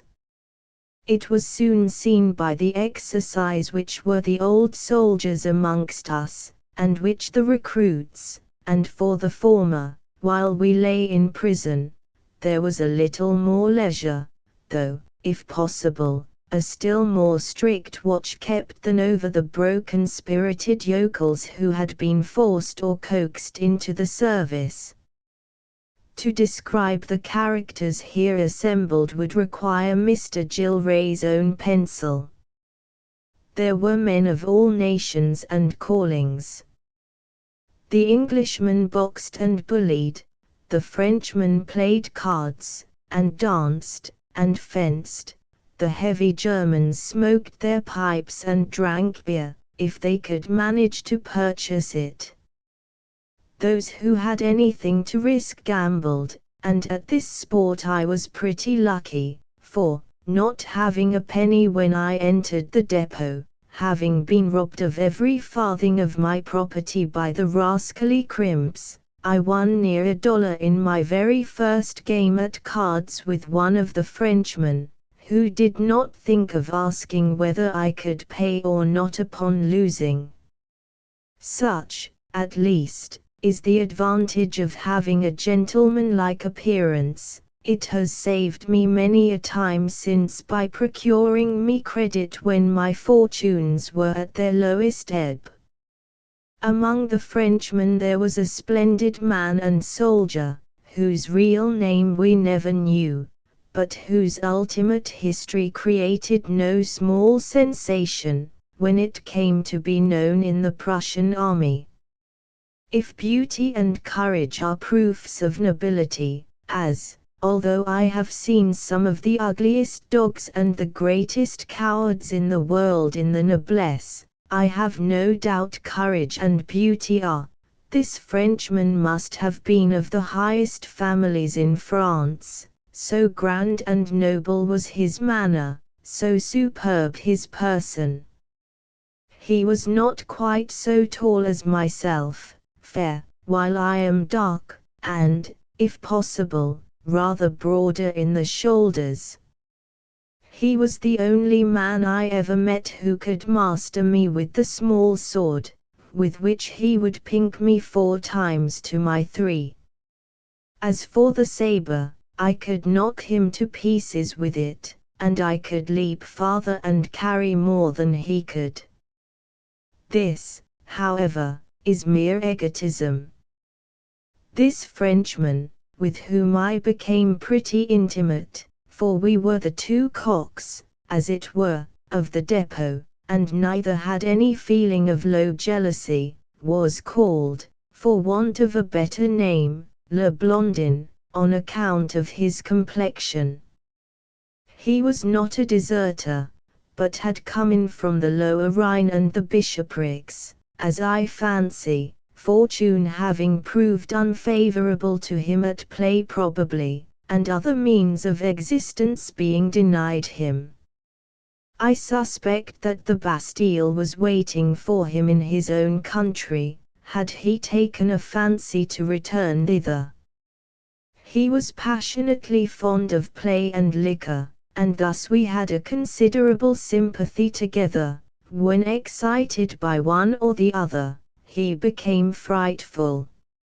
I, for my part, can bear, without wincing, both ill luck and wine, hence my advantage over him was considerable in our bouts, and I won enough money from him to make my position tenable. He had a wife outside, who, I take it, was the cause of his misfortunes and separation from his family, and she used to be admitted to see him 2 or 3 a week, and never came empty-handed, a little brown bright-eyed creature, whose ogles had made the greatest impression upon all the world. This man was drafted into a regiment that was quartered at Nice in Silesia, which is only at a short distance from the Austrian frontier. He maintained always the same character for daring and skill, and was, in the secret republic of the regiment, which always exists as well as the regular military hierarchy, the acknowledged leader. He was an admirable soldier, as I have said, but haughty, dissolute, and a drunkard. A man of this mark, unless he takes care to coax and flatter his officers, which I always did, is sure to fall out with them. Le Blondin's captain was his sworn enemy, and his punishments were frequent and severe.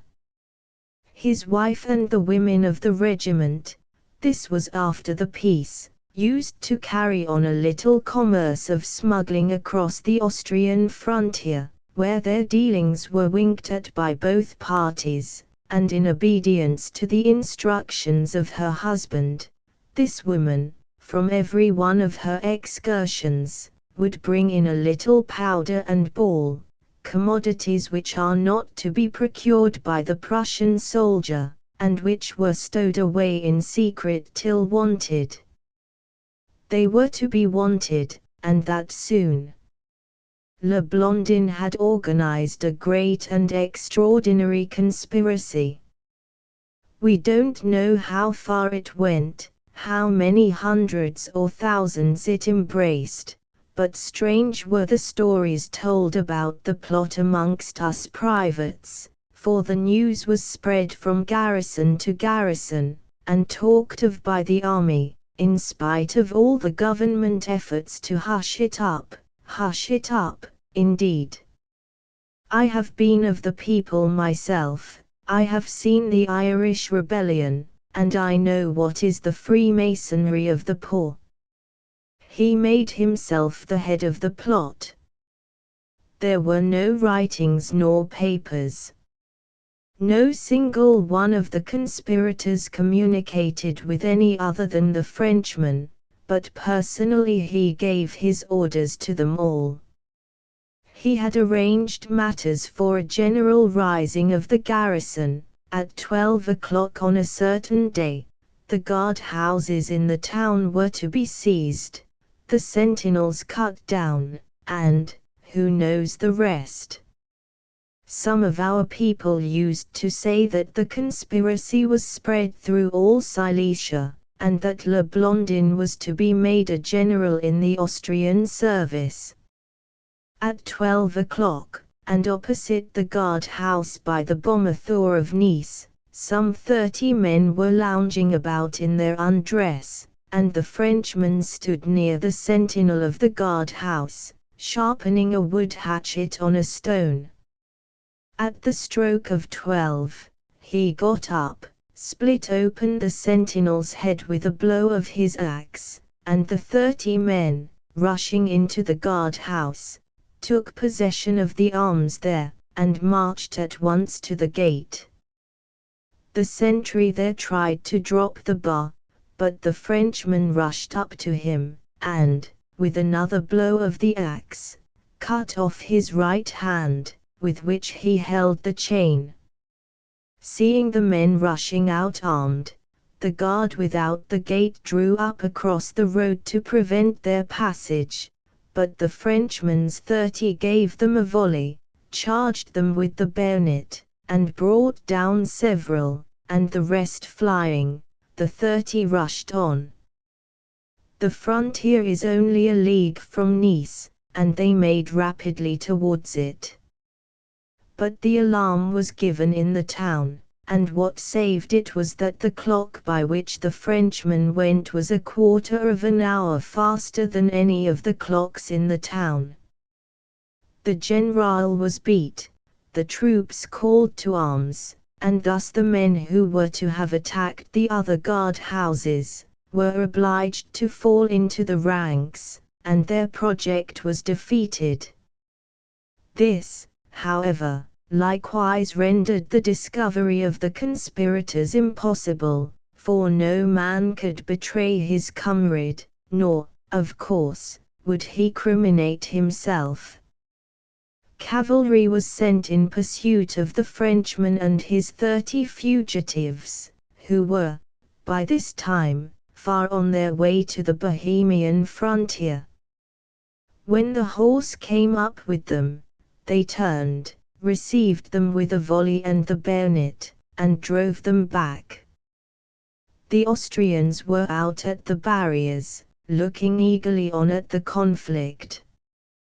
The women, who were on the lookout too, brought more ammunition to these intrepid deserters, and they engaged and drove back the dragoons several times. But in these gallant and fruitless combats much time was lost, and a battalion presently came up, and surrounded the brave 30, when the fate of the poor fellows was decided.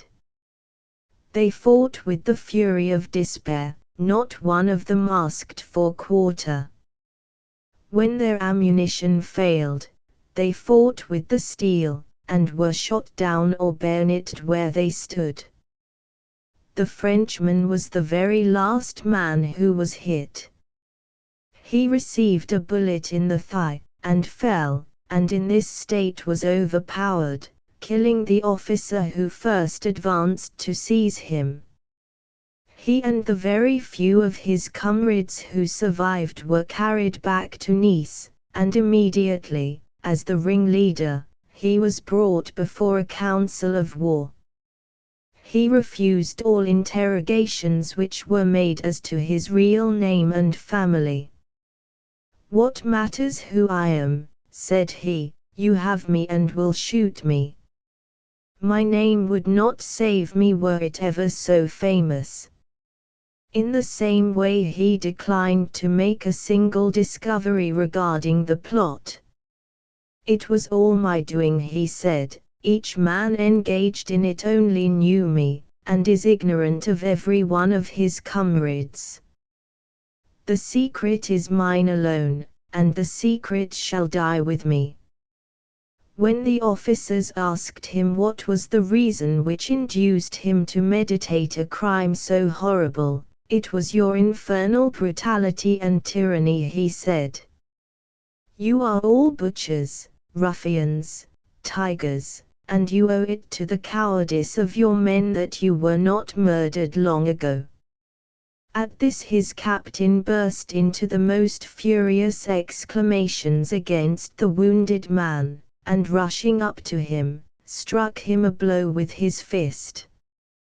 But Le Blondin, wounded as he was, as quick as thought seized the bayonet of one of the soldiers who supported him, and plunged it into the officer's breast. "Scoundrel and monster," said he, "I shall have the consolation of sending you out of the world before I die." He was shot that day. He offered to write to the king, if the officers would agree to let his letter go sealed into the hands of the postmaster, but they feared, no doubt, that something might be said to inculpate themselves, and refused him the permission. At the next review Frederick treated them, it is said, with great severity, and rebuked them for not having granted the Frenchman his request. However, it was the king's interest to conceal the matter, and so it was, as I have said before, hushed up, so well hushed up, that 100,000 soldiers in the army knew it, and many's the one of us that has drunk to the Frenchman's memory over our wine, as a martyr for the cause of the soldier.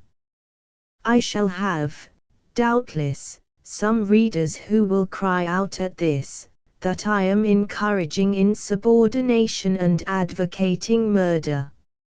If these men had served as privates in the Prussian army from 1760 to 1765, they would not be so apt to take objection. This man destroyed 2 sentinels to get his liberty. How many hundreds of thousands of his own and the Austrian people did King Frederick kill because he took a fancy to Silesia? It was the accursed tyranny of the system that sharpened the axe which brained the 2 sentinels of Nice, and so let officers take warning, and think twice ere they visit poor fellows with the cane. I could tell many more stories about the army, but as, from having been a soldier myself, all my sympathies are in the ranks, no doubt my tales would be pronounced to be of an immoral tendency, and I had best, therefore, be brief. Fancy my surprise while in this depot, when one day a well-known voice saluted my ear, and I heard a meagre young gentleman, who was brought in by a couple of troopers and received a few cuts across the shoulders from one of them, say in the best English, "You infernal wascal, I'll be revenged for this. I'll write to my ambassador, as sure as my name's Fakenham of Fakenham." I burst out laughing at this. It was my old acquaintance in my corporal's coat. Lischin had sworn stoutly that he was really and truly the private, and the poor fellow had been drafted off, and was to be made one of us. But I bear no malice, and having made the whole room roar with the story of the way in which I had tricked the poor lad, I gave him a piece of advice, which procured him his liberty. "Go to the inspecting officer," said I. "If they once get you into Prussia it is all over with you, and they will never give you up. Go now to the commandant of the depot, promise him 500 guineas to set you free, say that the crimping captain has your papers and portfolio." This was true. Above all, show him that you have the means of paying him the promised money, and I will warrant you are set free. He did as I advised, and when we were put on the march Mr. Fakenham found means to be allowed to go into hospital, and while in hospital the matter was arranged as I had recommended. He had nearly, however, missed his freedom by his own stinginess in bargaining for it, and never showed the least gratitude towards me, his benefactor. I am not going to give any romantic narrative of the 7 Years' War. At the close of it, the Prussian army, so renowned for its disciplined valor, was officered and under-officered by native Prussians, it is true, but was composed for the most part of men hired or stolen, like myself, from almost every nation in Europe. The deserting to and fro was prodigious. In my regiment, Bulow's, alone before the war, there had been no less than 600 Frenchmen, and as they marched out of Berlin for the campaign, one of the fellows had an old fiddle on which he was playing a French tune, and his comrades danced almost, rather than walked, after him, singing, "Now Science en France." 2 years after, when they returned to Berlin, there were only 6 of these men left, the rest had fled or were killed in action. The life the private soldier led was a frightful one to any but men of iron courage and endurance. There was a corporal to every 3 men, marching behind them, and pitilessly using the cane, so much so that it used to be said that in action there was a front rank of privates and a second rank of sergeants and corporals to drive them on. Many men would give way to the most frightful acts of despair under these incessant persecutions and tortures, and amongst several regiments of the army a horrible practice had sprung up, which for some time caused the greatest alarm to the government. This was a strange, frightful custom of child murder. The men used to say that life was unbearable, that suicide was a crime, in order to avert which, and to finish with the intolerable misery of their position, the best plan was to kill a young child, which was innocent, and therefore secure of heaven, and then to deliver themselves up as guilty of the murder.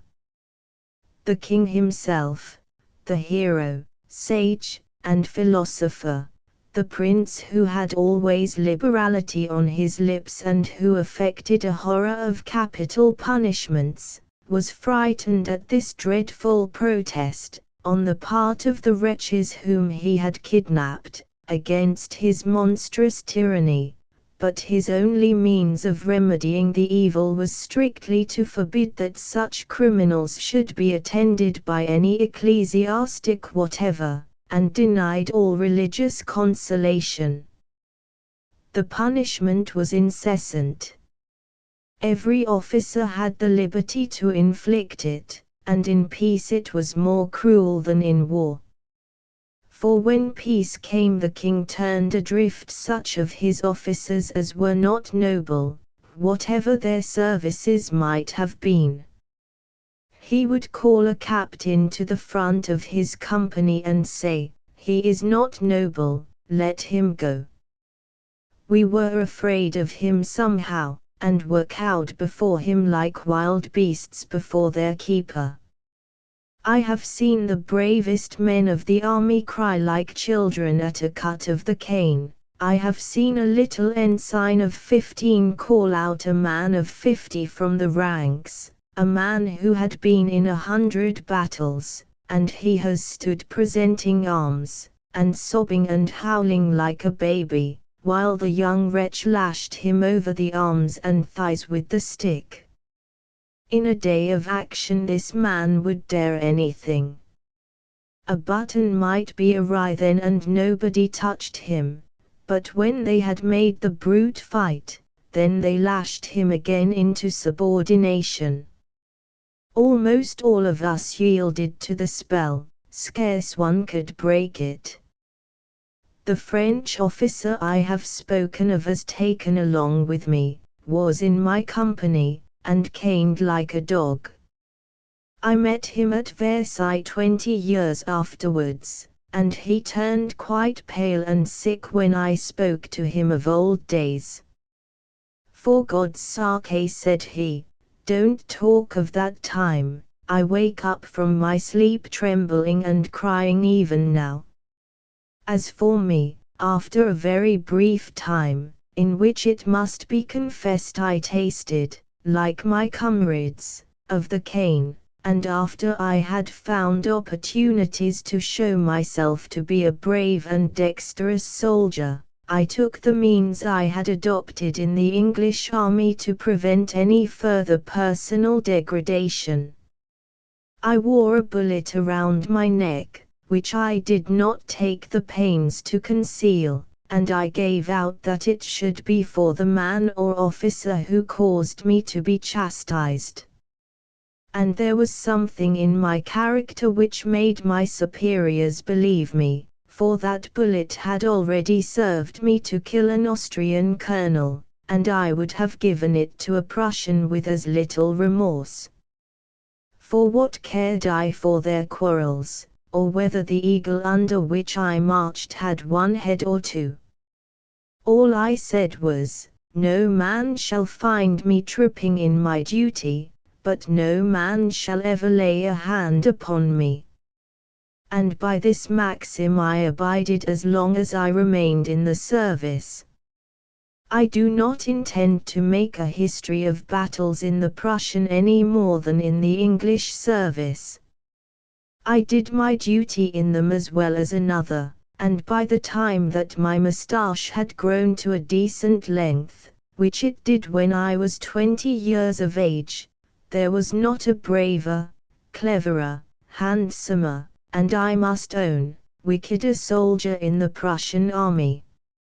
I had formed myself to the condition of the proper fighting beast. On a day of action I was savage and happy. Out of the field I took all the pleasure I could get, and was by no means delicate as to its quality or the manner of procuring it. The truth is, however, that there was among our men a much higher tone of society than among the clumsy louts in the English army, and our service was generally so strict that we had little time for doing mischief. I am very dark and swarthy in complexion, and was called by our fellows the Black Englander, the Schwarzer Englander, or the English Devil. If any service was to be done, I was sure to be put upon it. I got frequent gratifications of money, but no promotion, and it was on the day after I had killed the Austrian colonel, a great officer of Uhlans, whom I engaged, singly and on foot, that General Bülow, my colonel, gave me 2 Frederick's d'Or in front of the regiment, and said, "I reward thee now, but I fear I shall have to hang thee one day or other." I spent the money, and that I had taken from the colonel's body every gros-skin that night with some jovial companions, but as long as war lasted was never without $1 in my purse. Chapter 7. Barry leads a garrison life, and finds many friends there. After the war our regiment was garrisoned in the capital, the least dull, perhaps, of all the towns of Prussia, but that does not say much for its gaiety. Our service, which was always severe, still left many hours of the day disengaged, in which we might take our pleasure had we the means of paying for the same. Many of our mess got leave to work in trades, but I had been brought up to none, and besides, my honor forbade me, for as a gentleman, I could not soil my fingers by a manual occupation. But our pay was barely enough to keep us from starving, and as I have always been fond of pleasure, and as the position in which we now were, in the midst of the capital, prevented us from resorting to those means of levying contributions which are always pretty feasible in wartime, I was obliged to adopt the only means left me of providing for my expenses, and in a word became the ordonnance, or confidential military gentleman, of my captain.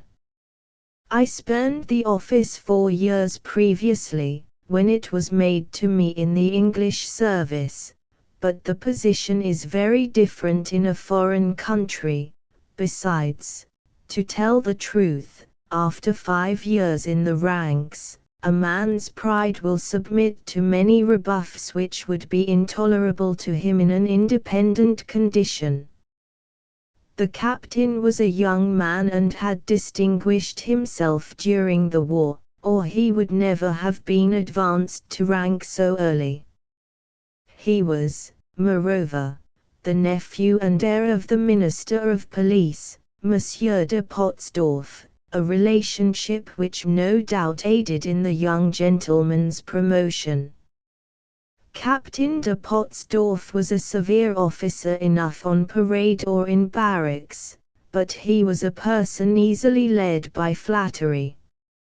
I won his heart in the first place by my manner of tying my hair in queue. Indeed, it was more neatly dressed than that of any man in the regiment, and subsequently gained his confidence by 1,000 little arts and compliments, which as a gentleman myself I knew how to employ. He was a man of pleasure, which he pursued more openly than most men in the stern court of the king. He was generous and careless with his purse, and he had a great affection for Rhine wine, in all which qualities I sincerely sympathized with him, and from which I, of course, had my profit. He was disliked in the regiment, because he was supposed to have too intimate relations with his uncle the police minister, to whom, it was hinted, he carried the news of the corps. Before long I had ingratiated myself considerably with my officer, and knew most of his affairs. Thus I was relieved from many drills and parades, which would otherwise have fallen to my lot, and came in for a number of perquisites, which enabled me to support a genteel figure and to appear with some éclat in a certain, though it must be confessed very humble, society in Berlin. Among the ladies I was always an especial favorite, and so polished was my behavior amongst them, that they could not understand how I should have obtained my frightful nickname of the Black Devil in the regiment. He is not so black as he is painted, I laughingly would say, and most of the ladies agreed that the private was quite as well bred as the captain, as indeed how should it be otherwise, considering my education and birth. When I was sufficiently ingratiated with him, I asked leave to address a letter to my poor mother in Ireland, to whom I had not given any news of myself for many years, for the letters of the foreign soldiers were never admitted to the post, for fear of appeals or disturbances on the part of their parents abroad. My captain agreed to find means to forward the letter, and as I knew that he would open it, I took care to give it him unsealed, thus showing my confidence in him. But the letter was, as you may imagine, written so that the writer should come to no harm were it intercepted. I begged my honored mother's forgiveness for having fled from her. I said that my extravagance and folly in my own country I knew rendered my return thither impossible, but that she would, at least, be glad to know that I was well and happy in the service of the greatest monarch in the world, and that the soldier's life was most agreeable to me, and, I added, that I had found a kind protector and patron, who I hoped would some day provide for me as I knew it was out of her power to do. I offered remembrances to all the girls at Castle Brady, naming them from Biddy to Becky downwards, and signed myself, as in truth I was, her affectionate son, Redmond Barry, in Captain Pottsdorf's company of the Bulowisch Regiment of Foot in garrison at Berlin. Also I told her a pleasant story about the king kicking the chancellor and 3 judges downstairs, as he had done one day when I was on guard at Potsdam, and said I hoped for another war soon, when I might rise to be an officer. In fact, you might have imagined my letter to be that of the happiest fellow in the world, and I was not on this head at all sorry to mislead my kind parent. I was sure my letter was read, for Captain Pottsdorf began asking me some days afterwards about my family, and I told him the circumstances pretty truly, all things considered. I was a cadet of a good family, but my mother was almost ruined and had barely enough to support her 8 daughters, whom I named. I had been to study for the law at Dublin, where I had got into debt and bad company, had killed a man in a duel, and would be hanged or imprisoned by his powerful friends, if I returned. I had enlisted in the English service, where an opportunity for escape presented itself to me such as I could not resist, and hereupon I told the story of Mr. Fakenham of Fakenham in such a way as made my patron to be convulsed with laughter, and he told me afterwards that he had repeated the story at Madame de Camaic's evening assembly, where all the world was anxious to have a sight of the young Englander. Was the British ambassador there? I asked, in a tone of the greatest alarm, and added, for heaven's sake, sir, do not tell my name to him, or he might ask to have me delivered up, and I have no fancy to go to be hanged in my dear native country. Pottsdorf, laughing, said he would take care that I should remain where I was, on which I swore eternal gratitude to him. Some days afterwards, and with rather a grave face, he said to me, Redmond, I have been talking to our colonel about you, and as I wondered that a fellow of your courage and talents had not been advanced during the war, the general said they had had their eye upon you, that you were a gallant soldier, and had evidently come of a good stock, that no man in the regiment had had less fault found with him, but that no man merited promotion less. You were idle, dissolute, and unprincipled, you had done a deal of harm to the men, and, for all your talents and bravery, he was sure would come to no good, "Sir," said I, quite astonished that any mortal man should have formed such an opinion of me, "I hope General Bulow is mistaken regarding my character.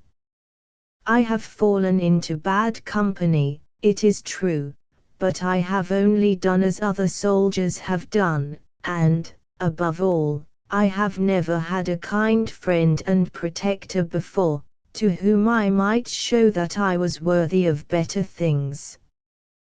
The general may say I am a ruined lad, and send me to the D.L., but be sure of this, I would go to the D.L. to serve you." This speech I saw pleased my patron very much, and, as I was very discreet and useful in 1,000 delicate ways to him, he soon came to have a sincere attachment for me. One day, or rather night, when he was tête-à-tête with the lady of the Tabaksrath von Dos for instance, but there is no use in telling affairs which concern nobody now. 4 months after my letter to my mother, I got, under cover to the captain, a reply, which created in my mind a yearning after home, and a melancholy which I cannot describe. I had not seen the dear soul's writing for 5 years. All the old days, and the fresh happy sunshine of the old green fields in Ireland, and her love, and my uncle, and Phil Purcell, and everything that I had done and thought, came back to me as I read the letter, and when I was alone I cried over it, as I hadn't done since the day when Nora jilted me. I took care not to show my feelings to the regiment or my captain, but that night, when I was to have taken tea at the garden house outside Brandenburg Gate, with Fräulein Lottchen, the Tabaksrathin's gentlewoman of company, I somehow had not the courage to go, but begged to be excused, and went early to bed in barracks, out of which I went and came now almost as I willed, and passed a long night weeping and thinking about dear Ireland. Next day, my spirits rose again and I got a 10-guinea bill cashed, which my mother sent in the letter, and gave a handsome treat to some of my acquaintance. The poor soul's letter was blotted all over with tears, full of texts, and written in the wildest incoherent way. She said she was delighted to think I was under a Protestant prince, though she feared he was not in the right way, that right way, she said, she had the blessing to find, under the guidance of the Reverend Joshua Jowls, whom she sat under. She said he was a precious chosen vessel, a sweet ointment and precious box of spikenard, and made use of a great number more phrases that I could not understand, but one thing was clear in the midst of all this jargon, that the good soul loved her son still, and thought and prayed day and night for her wild Redmond. Has it not come across many a poor fellow, in a solitary night's watch, or in sorrow, sickness, or captivity, that at that very minute, most likely, his mother is praying for him? I often have had these thoughts, but they are none of the gayest, and it's quite as well that they don't come to you in company, for where would be a set of jolly fellows then, as mute as undertakers at a funeral, I promise you. I drank my mother's health that night in a bumper, and lived like a gentleman whilst the money lasted. She pinched herself to give it me, as she told me afterwards, and Mr. Jowls was very wroth with her. Although the good soul's money was very quickly spent, I was not long in getting more, for I had 100 ways of getting it, and became a universal favorite with the captain and his friends.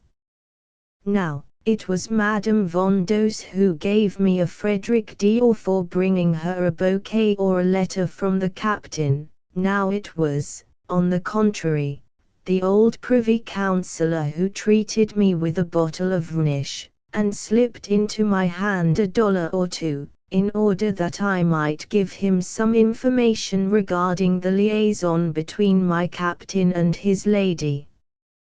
But though I was not such a fool as not to take his money, you may be sure I was not dishonorable enough to betray my benefactor, and he got very little out of me. When the captain and the lady fell out, and he began to pay his addresses to the rich daughter of the Dutch minister, I don't know how many more letters and guineas the unfortunate Tabaksrathin handed over to me, that I might get her lover back again. But such returns are rare in love, and the captain used only to laugh at her stale sighs and entreaties. In the house of Mynheer van Guldenzac I made myself so pleasant to high and low, that I came to be quite intimate there, and got the knowledge of a state secret or two, which surprised and pleased my captain very much. These little hints he carried to his uncle, the Minister of Police, who, no doubt, made his advantage of them, and thus I began to be received quite in a confidential light by the Potzdorf family, and became a mere nominal soldier, being allowed to appear in plain clothes, which were, I warrant you, of a neat fashion, and to enjoy myself in 100 ways, which the poor fellows my comrades envied. As for the sergeants, they were as civil to me as to an officer. It was as much as their stripes were worth to offend a person who had the ear of the minister's nephew. There was in my company a young fellow by the name of Kurtz, who was 6 feet high in spite of his name, and whose life I had saved in some affair of the war. What does this lad do, after I had recounted to him one of my adventures, but call me a spy and informer, and beg me not to call him do any more, as is the fashion with young men when they are very intimate. I had nothing for it but to call him out, but I owed him no grudge. I disarmed him in a twinkling, and as I sent his sword flying over his head, said to him, Kurtz, did ever you know a man guilty of a mean action who can do as I do now? This silenced the rest of the grumblers, and no man ever sneered at me after that. No man can suppose that to a person of my fashion the waiting in antechambers, the conversation of footmen and hangers-on, was pleasant. But it was not more degrading than the barrack room, of which I need not say I was heartily sick. My protestations of liking for the army were all intended to throw dust into the eyes of my employer. I sighed to be out of slavery. I knew I was born to make a figure in the world. Had I been one of the Nice garrison, I would have cut my way to freedom by the side of the gallant Frenchman, but here I had only artifice to enable me to attain my end, and was not I justified in employing it? My plan was this: I may make myself so necessary to M. de Potzdorf, that he will obtain my freedom. Once free, with my fine person and good family, I will do what 10,000 Irish gentlemen have done before, and will marry a lady of fortune and condition. And the proof that I was, if not disinterested, at least actuated by a noble ambition, is this. There was a fat grocer's widow in Berlin with 600 thalers of rent, and a good business, who gave me to understand that she would purchase my discharge if I would marry her, but I frankly told her that I was not made to be a grocer, and thus absolutely flung away a chance of freedom which she offered me. And I was grateful to my employers, more grateful than they to me. The captain was in debt, and had dealings with the Jews, to whom he gave notes of hand payable on his uncle's death. The old Herr von Potzdorff, seeing the confidence his nephew had in me, offered to bribe me to know what the young man's affairs really were. But what did I do? I informed Monsieur George von Potzdorff of the fact, and we made out, in concert, a list of little debts, so moderate, that they actually appeased the old uncle instead of irritating, and he paid them, being glad to get off so cheap. And a pretty return I got for this fidelity. One morning, the old gentleman being closeted with his nephew, he used to come to get any news stirring as to what the young officers of the regiment were doing, whether this or that gambled, who intrigued, and with whom, who was at the ridotto on such a night, who was in debt, and what not, for the king liked to know the business of every officer in his army. I was sent with a letter to the Marquise d'Argens, that afterwards married Mademoiselle Coquas the actress, and, meeting the Marquise at a few paces off in the street, gave my message, and returned to the captain's lodging. He and his worthy uncle were making my unworthy self the subject of conversation. "He is noble," said the captain. "Bah," replied the uncle, whom I could have throttled for his insolence. "All the beggarly Irish who ever enlisted tell the same story." "He was kidnapped by Galgenstein," resumed the other. "A kidnapped deserter," said M. Potzdorff, "la belle affaire." "Well, I promised the lad I would ask for his discharge, and I am sure you can make him useful." "You have asked his discharge," answered the elder, laughing. "Bon Dieu! You are a model of probity. You'll never succeed to my place, George, if you are no wiser than you are just now. Make the fellow as useful to you as you please. He has a good manner and a frank countenance. He can lie with an assurance that I never saw surpassed, and fight, you say, on a pinch. The scoundrel does not want for good qualities, but he is vain, a spendthrift, and a bavard. As long as you have the regiment in terrorem over him, you can do as you like with him. Once let him loose, and the lad is likely to give you the slip. Keep on promising him, promise to make him a general, if you like. What the deuce do I care? There are spies enough to be had in this town without him." It was thus that the services I rendered to M. Potzdorff were qualified by that ungrateful old gentleman, and I stole away from the room extremely troubled in spirit, to think that another of my fond dreams was thus dispelled, and that my hopes of getting out of the army, by being useful to the captain, were entirely vain.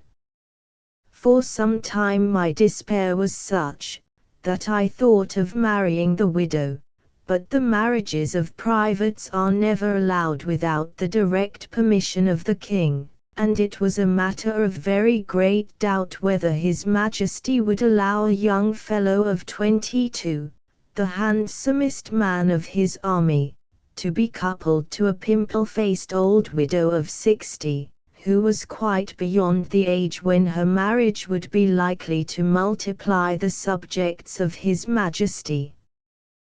This hope of liberty was therefore vain, nor could I hope to purchase my discharge, unless any charitable soul would lend me a large sum of money, for, though I made a good deal, as I have said, yet I have always had through life an incorrigible knack of spending, and, such is my generosity of disposition, have been in debt ever since I was born.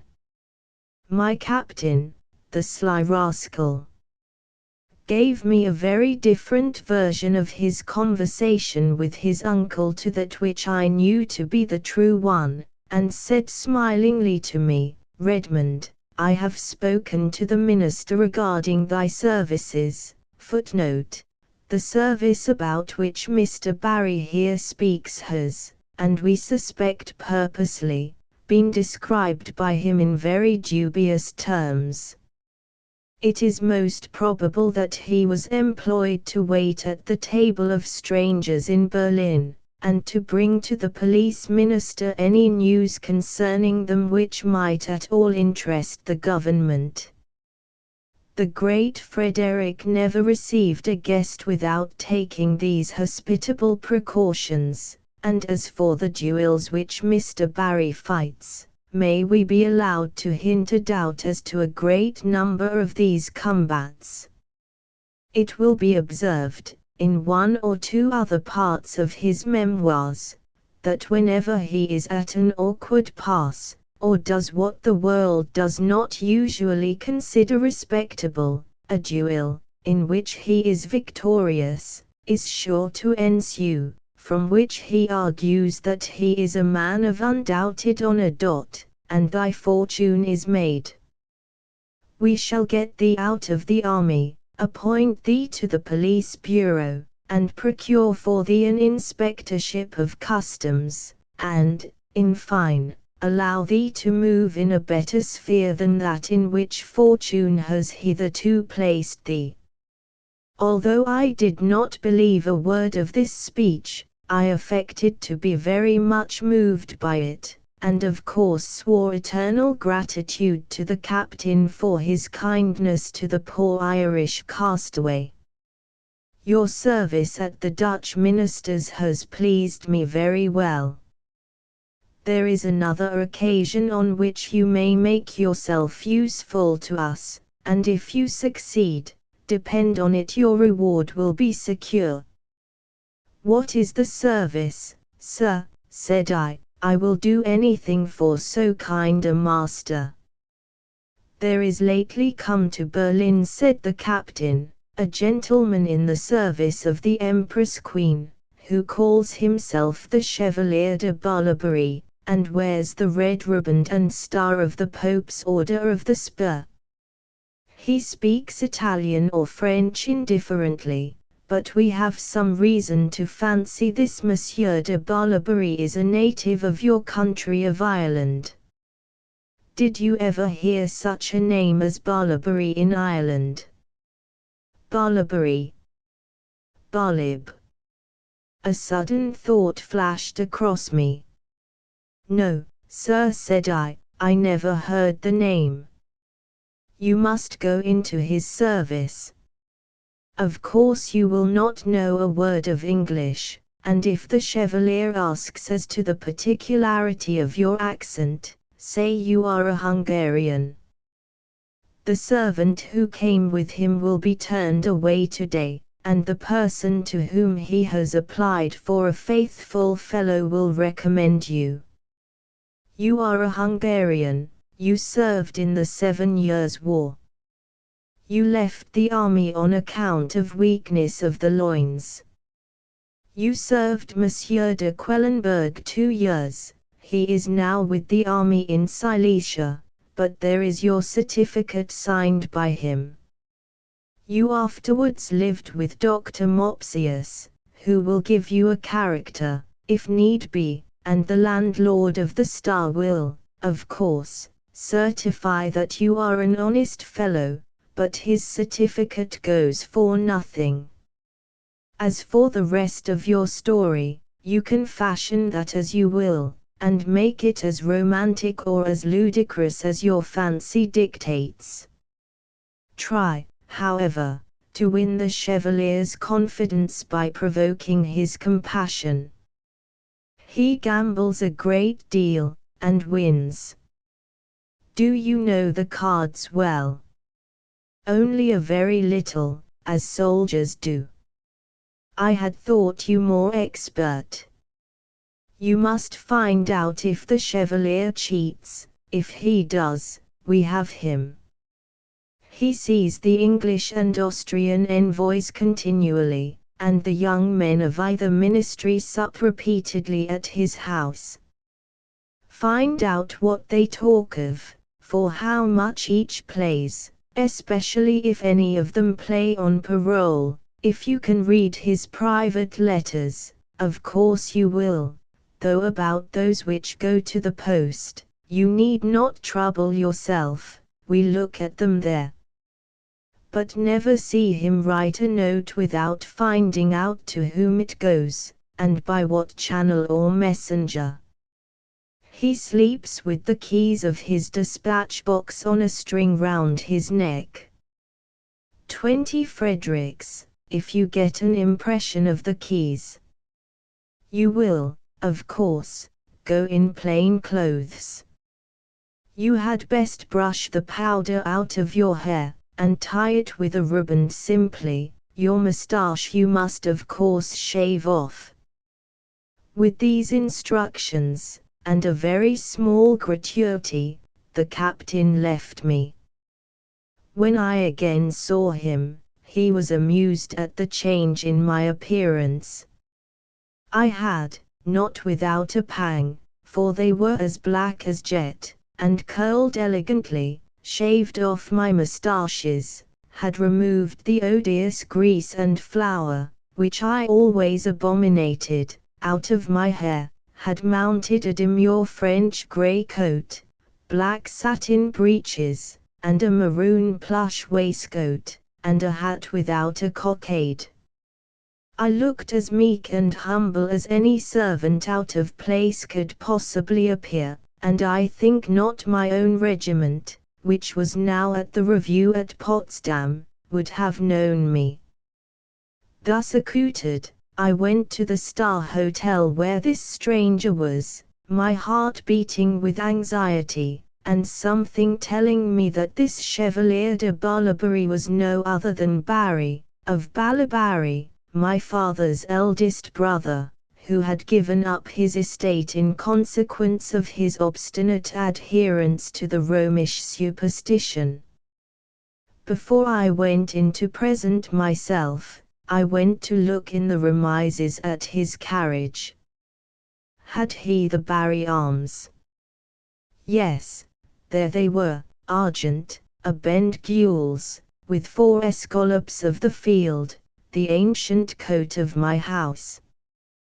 They were painted in a shield about as big as my hat, on a smart chariot handsomely gilded, surmounted with a coronet, and supported by 8 or 9 cupids, cornucopias, and flower baskets, according to the queer heraldic fashion of those days.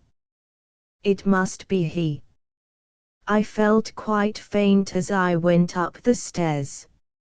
I was going to present myself before my uncle in the character of a servant. You are the young man whom M. de Seebeck recommended. I bowed, and handed him a letter from that gentleman, with which my captain had taken care to provide me. As he looked at it I had leisure to examine him. My uncle was a man of 60 years of age, dressed superbly in a coat and breeches of apricot-colored velvet, a white satin waistcoat embroidered with gold like the coat. Across his breast went the purple riband of his Order of the Spur, and the star of the Order, an enormous one, sparkled on his breast.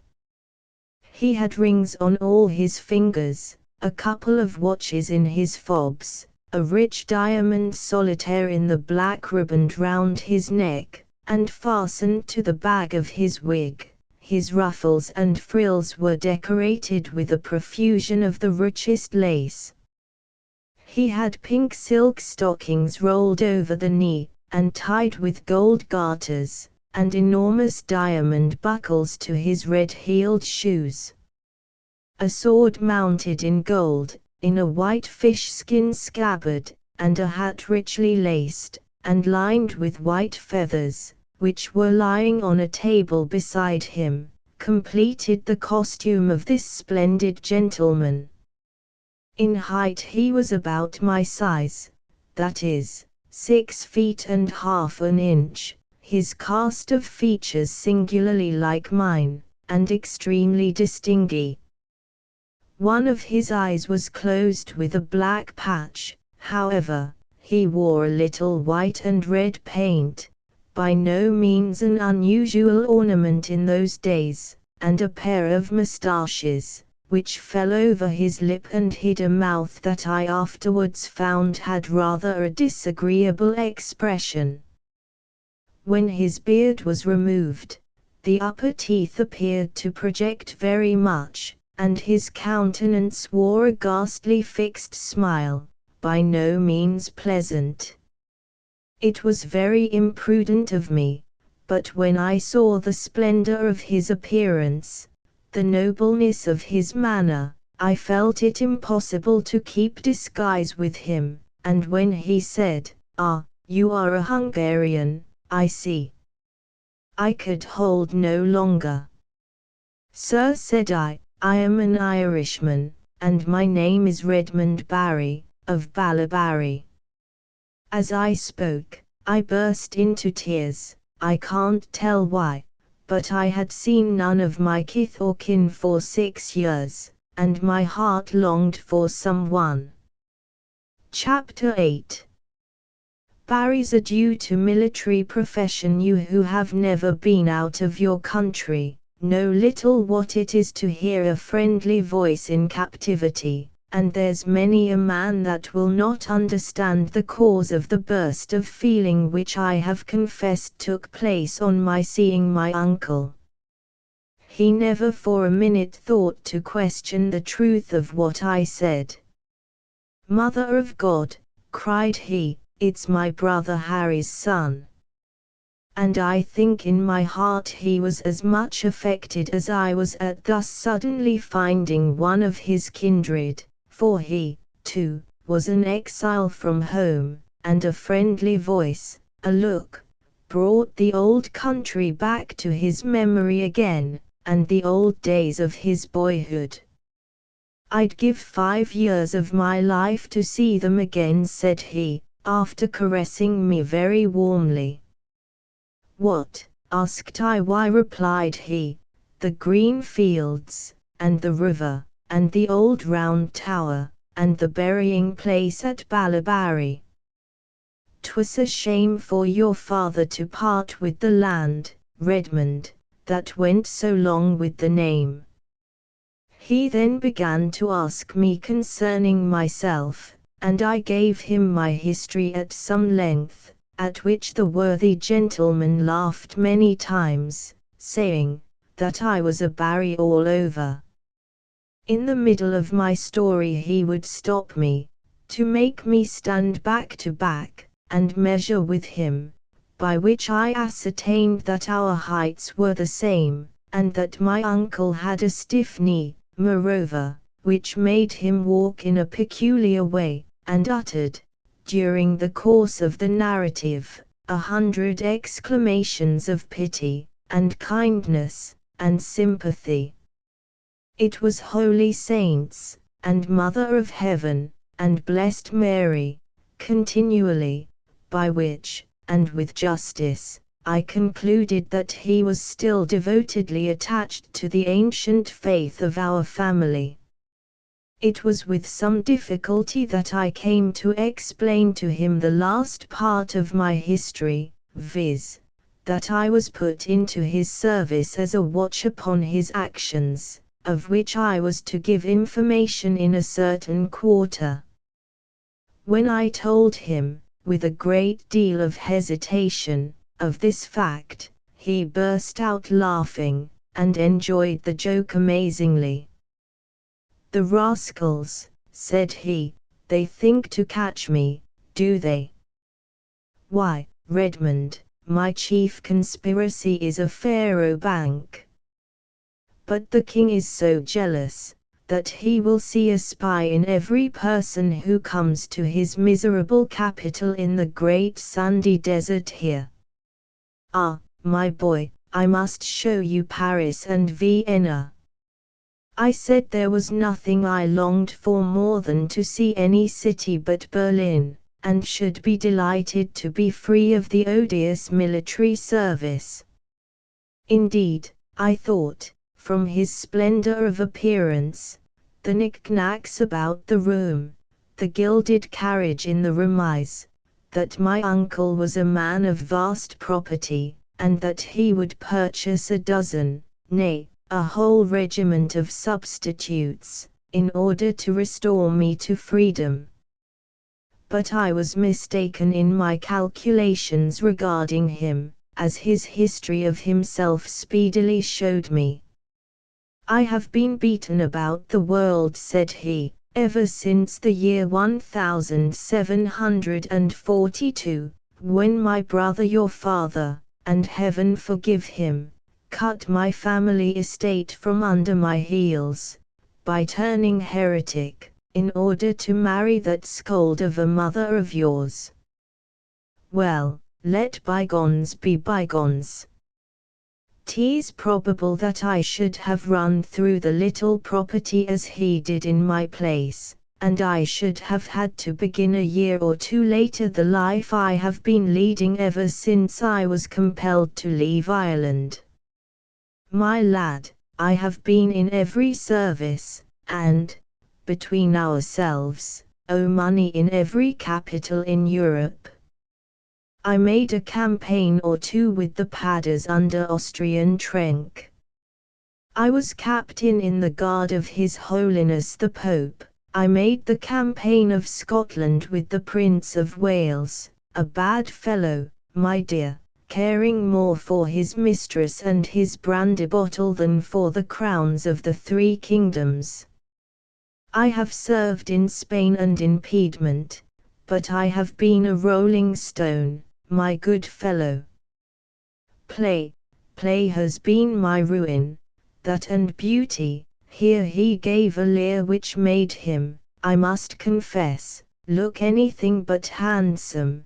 Besides, his rouged cheeks were all beslobbered with the tears which he had shed on receiving me. The women have made a fool of me, my dear Redmond. I am a soft-hearted creature, and this minute, at 62, have no more command of myself than when Peggy Adwyer made a fool of me at 16. Faith, sir, says I, laughing, I think it runs in the family, and described to him, much to his amusement, my romantic passion for my cousin, Nora Brady. He resumed his narrative. The cards now are my only livelihood. Sometimes I am in luck, and then I lay out my money in these trinkets you see. It's property, look you, Redmond, and the only way I have found of keeping a little about me. When the luck goes against me, why, my dear, my diamonds go to the pawnbrokers, and I wear paste. Friend Moses the goldsmith will pay me a visit this very day, for the chances have been against me all the week past, and I must raise money for the bank tonight. Do you understand the cards? I replied that I could play as soldiers do, but had no great skill. We will practice in the morning, my boy, said he, and I'll put you up to a thing or two worth knowing. Of course I was glad to have such an opportunity of acquiring knowledge, and professed myself delighted to receive my uncle's instruction. The Chevalier's account of himself rather disagreeably affected me. All his show was on his back, as he said. His carriage, with the fine gilding, was a part of his stock in trade. He had a sort of mission from the Austrian court. It was to discover whether a certain quantity of alloyed ducats which had been traced to Berlin, were from the king's treasury. But the real end of Monsieur de Balaberry was play. There was a young attaché of the English embassy, my Lord Ducias, afterwards Viscount and Earl of Crabs in the English peerage, who was playing high, and it was after hearing of the passion of this young English nobleman that my uncle, then at Prague, determined to visit Berlin and engage him. For there is a sort of chivalry among the knights of the dice box. The fame of great players is known all over Europe. I have known the Chevalier de Casanova, for instance, to travel 600 miles, from Paris to Turin, for the purpose of meeting Mr. Charles Fox, then only my Lord Holland's dashing son, afterwards the greatest of European orators and statesmen. It was agreed that I should keep my character of valet, that in the presence of strangers I should not know a word of English, that I should keep a good lookout on the trumps when I was serving the champagne and punch about, and, having a remarkably fine eyesight and a great natural aptitude, I was speedily able to give my dear uncle much assistance against his opponents at the green table. Some prudish persons may affect indignation at the frankness of these confessions, but heaven pity them. Do you suppose that any man who has lost or won £100,000 at play will not take the advantages which his neighbour enjoys? They are all the same. But it is only the clumsy fool who cheats, who resorts to the vulgar expedients of cocked dice and cut cards. Such a man is sure to go wrong some time or other, and is not fit to play in the society of gallant gentlemen, and my advice to people who see such a vulgar person at his pranks is, of course, to back him while he plays, but never, never to have anything to do with him. Play grandly, honorably. Be not, of course, cast down at losing, but above all, be not eager at winning, as mean souls are. And, indeed, with all one's skill and advantages, winning is often problematical. I have seen a sheer ignoramus that knows no more of play than of Hebrew, blunder you out of £5,000 in a few turns of the cards. I have seen a gentleman and his confederate play against another and his confederate. One never is secure in these cases, and when one considers the time and labor spent, the genius, the anxiety, the outlay of money required, the multiplicity of bad debts that one meets with, for dishonorable rascals are to be found at the play table, as everywhere else in the world. I say, for my part, the profession is a bad one, and, indeed, have scarcely ever met a man who, in the end, profited by it. I am writing now with the experience of a man of the world. At the time I speak of I was a lad, dazzled by the idea of wealth, and respecting, certainly too much, my uncle's superior age and station in life. There is no need to particularize here the little arrangements made between us. The playmen of the present day want no instruction, I take it, and the public have little interest in the matter. But simplicity was our secret. Everything successful is simple. If, for instance, I wiped the dust off a chair with my napkin, It was to show that the enemy was strong in diamonds. If I pushed it, he had ace, king. If I said, punch or wine, my lord, hearts was meant. If wine or punch, clubs. If I blew my nose, it was to indicate that there was another confederate employed by the adversary, and then, I warrant you, some pretty trials of skill would take place.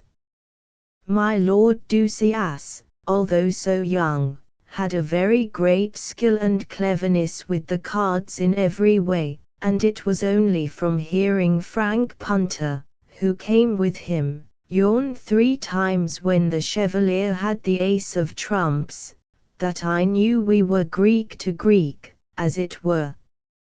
My assumed dullness was perfect, and I used to make Monsieur de Pottsdorff laugh with it, when I carried my little reports to him at the garden house outside the town where he gave me rendezvous. These reports, of course, were arranged between me and my uncle beforehand. I was instructed, and it is always far the best way, to tell as much truth as my story would possibly bear. When, for instance, he would ask me, "What does the Chevalier do of a morning?" "He goes to church regularly, he was very religious, and after hearing Mass comes home to breakfast. Then he takes an airing in his chariot till dinner, which is served at noon. After dinner he writes his letters, if he have any letters to write, but he has very little to do in this way. His letters are to the Austrian envoy, with whom he corresponds, but who does not acknowledge him, and being written in English, of course I look over his shoulder. He generally writes for money. He says he wants it to bribe the secretaries of the Treasury, in order to find out really where the alloyed ducats come from, but, in fact, he wants it to play of evenings, when he makes his party with Kalsabaigi, the lottery contractor, the Russian attaches, 2 from the English embassy, my lords Ducias and Punter, who play a jeu d'enfer, and a few more. The same set meet every night at supper. There are seldom any ladies. Those who come are chiefly French ladies, members of the corps de ballet. He wins often, but not always. Lord Ducias is a very fine player. The Chevalier Elliot, the English minister, sometimes comes, on which occasion the secretaries do not play. Monsieur de Barlabury dines at the missions, but en petit comite, not on grand days of reception. Kalsabaigi, I think, is his confederate at play. He has won lately, but the week before last he pledged his solitaire for 400 ducats. Do he and the English attaches talk together in their own language? Yes, he and the envoy spoke yesterday for half an hour about the new danseurs and the American troubles, chiefly about the new danseurs. It will be seen that the information I gave was very minute and accurate, though not very important. But such as it was carried to the ears of that famous hero and warrior the philosopher of Song Susai, and there was not a stranger who entered the capital but his actions were similarly spied and related to Frederick the Great. As long as the play was confined to the young men of the different embassies, His Majesty did not care to prevent it, nay, he encouraged play at all the missions, knowing full well that a man in difficulties can be made to speak, and that a timely rouleau of Frederick's would often get him a secret worth many thousands. He got some papers from the French house in this way, and I have no doubt that my Lord Ducias would have supplied him with information at a similar rate, had his chief not known the young nobleman's character pretty well, and had, as is usually the case, the work of the mission performed by a steady roturier, while the young brilliant bloods of the suite sported their embroidery at the balls, or shook their Macklin ruffles over the green tables at faro. I have seen many scores of these young sprigs since, of these and their principals, and, mon Dieu, what fools they are! What dullards, what fribbles, what addle-headed simple coxcombs!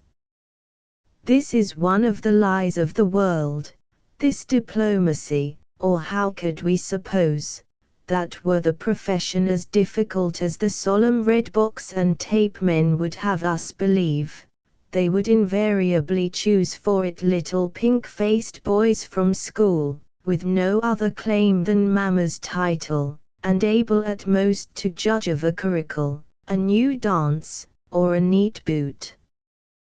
When it became known, however, to the officers of the garrison that there was a faro table in town, they were wild to be admitted to the sport, and, in spite of my entreaties to the contrary, my uncle was not averse to allow the young gentlemen their fling, and once or twice cleared a handsome sum out of their purses. It was in vain I told him that I must carry the news to my captain, before whom his comrades would not fail to talk, and who would thus know of the intrigue even without my information. Tell him, said my uncle. They will send you away, said I, then what is to become of me? Make your mind easy, said the latter, with a smile. You shall not be left behind, I warrant you. Go take a last look at your barracks, make your mind easy, say a farewell to your friends in Berlin. The dear souls, how they will weep when they hear you are out of the country, and, as sure as my name is Barry, out of it you shall go. But how, sir? Said I. Recollect Mr. Fakenham of Fakenham, said he knowingly. 'Tis you yourself taught me how. Go get me one of my wigs. Open my dispatch box yonder, where the great secrets of the Austrian Chancery lie, put your hair back off your forehead, clap me on this patch and these moustaches, and now look in the glass. The Chevalier de Barlabury, said I, bursting with laughter, and began walking the room in his manner with his stiff knee. The next day, when I went to make my report to Monsieur de Potzdorff, I told him of the young Prussian officers that had been of late gambling, and he replied, as I expected, that the king had determined to send the Chevalier out of the country. He is a stingy curmudgeon, I replied. I have had but 3 Fredericks from him in 2 months, and I hope you will remember your promise to advance me. Why, 3 Fredericks were too much for the news you have picked up, said the captain, sneering. It is not my fault that there has been no more, I replied. When is he to go, sir?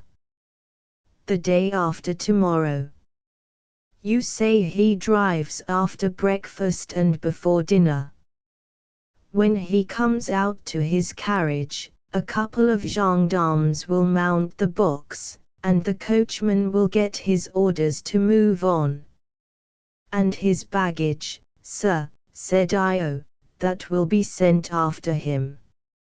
I have a fancy to look into that red box which contains his papers, you say, and at noon, after parade, shall be at the inn.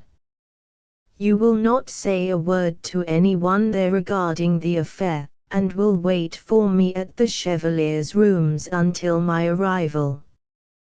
We must force that box.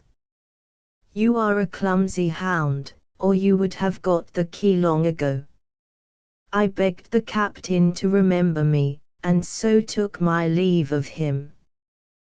The next night I placed a couple of pistols under the carriage seat, and I think the adventures of the following day are quite worthy of the honors of a separate chapter. Chapter 9. I appear in a manner becoming my name and lineage. Fortune, smiling at parting upon Monsieur de Balaberry, enabled him to win a handsome sum with his faro bank. At 10 o'clock the next morning, the carriage of the Chevalier de Balaberry drew up as usual at the door of his hotel, and the Chevalier, who was at his window, seeing the chariot arrive, came down the stairs in his usual stately manner.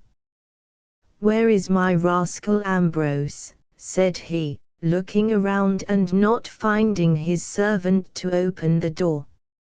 "I will let down the steps for your honor," said a gendarme, who was standing by the carriage, and no sooner had the Chevalier entered, than the officer jumped in after him, another mounted the box by the coachman, and the latter began to drive. "Good gracious," said the Chevalier, "what is this?" "You are going to drive to the frontier," said the gendarme, touching his hat. "It is shameful, infamous. I insist upon being put down at the Austrian ambassador's house. I have orders to gag your honor if you cry out," said the gendarme. "All Europe shall hear of this," said the Chevalier, in a fury. "As you please," answered the officer, and then both relapsed into silence. The silence was not broken between Berlin and Potsdam, through which place the Chevalier passed as His Majesty was reviewing his guards there, and the regiments of Bülow, Zitwitz, and Henkel de Donnersmarck. As the Chevalier passed His Majesty, the King raised his hat and said, "Question il ne descendit pas, je lui souhaite un bon voyage." The Chevalier de Balaberry acknowledged this courtesy by a profound bow. They had not got far beyond Potsdam, when boom! The alarm cannon began to roar. "It is a deserter," said the officer. "Is it possible?" said the Chevalier, and sank back into his carriage again. Hearing the sound of the guns, the common people came out along the road with fowling pieces and pitchforks, in hopes to catch the truant. The gendarmes seemed very anxious to be on the lookout for him too. The price of a deserter was 50 crowns to those who brought him in. "Confess, sir," said the Chevalier to the police officer in the carriage with him, "that you long to be rid of me, from whom you can get nothing, and to be on the lookout for the deserter who may bring you in 50 crowns. Why not tell the postilion to push on? You may land me at the frontier and get back to your hunt all the sooner." The officer told the postilion to get on, but the way seemed intolerably long to the Chevalier. Once or twice he thought he heard the noise of horse galloping behind. His own horses did not seem to go 2 miles an hour, but they did go. The black and white barriers came in view at last, hard by Bruck, and opposite them the green and yellow of Saxony. The Saxon custom house officers came out. "I have no luggage," said the Chevalier. "The gentleman has nothing contraband," said the Prussian officers, grinning, and took their leave of their prisoner with much respect. The Chevalier de Barlaberry gave them a Frederick apiece. "Gentlemen," said he, "I wish you a good day. Will you please to go to the house whence we set out this morning, and tell my man there to send on my baggage to the Three Kings at Dresden?" Then ordering fresh horses, the Chevalier set off on his journey for that capital. I need not tell you that I was the Chevalier. From the Chevalier de Barlaberry to Redmond Barry, Esquire, Gentilhomme Anglais, à l'Hôtel des Three Corons, address Den Saxe. Nephew Redmond, this comes to you by a sure hand, no other than Mr. Lumpet of the English Mission, who is acquainted, as all Berlin will be directly, with our wonderful story. They only know half as yet. They only know that a deserter went off in my clothes, and all are in admiration of your cleverness and valor.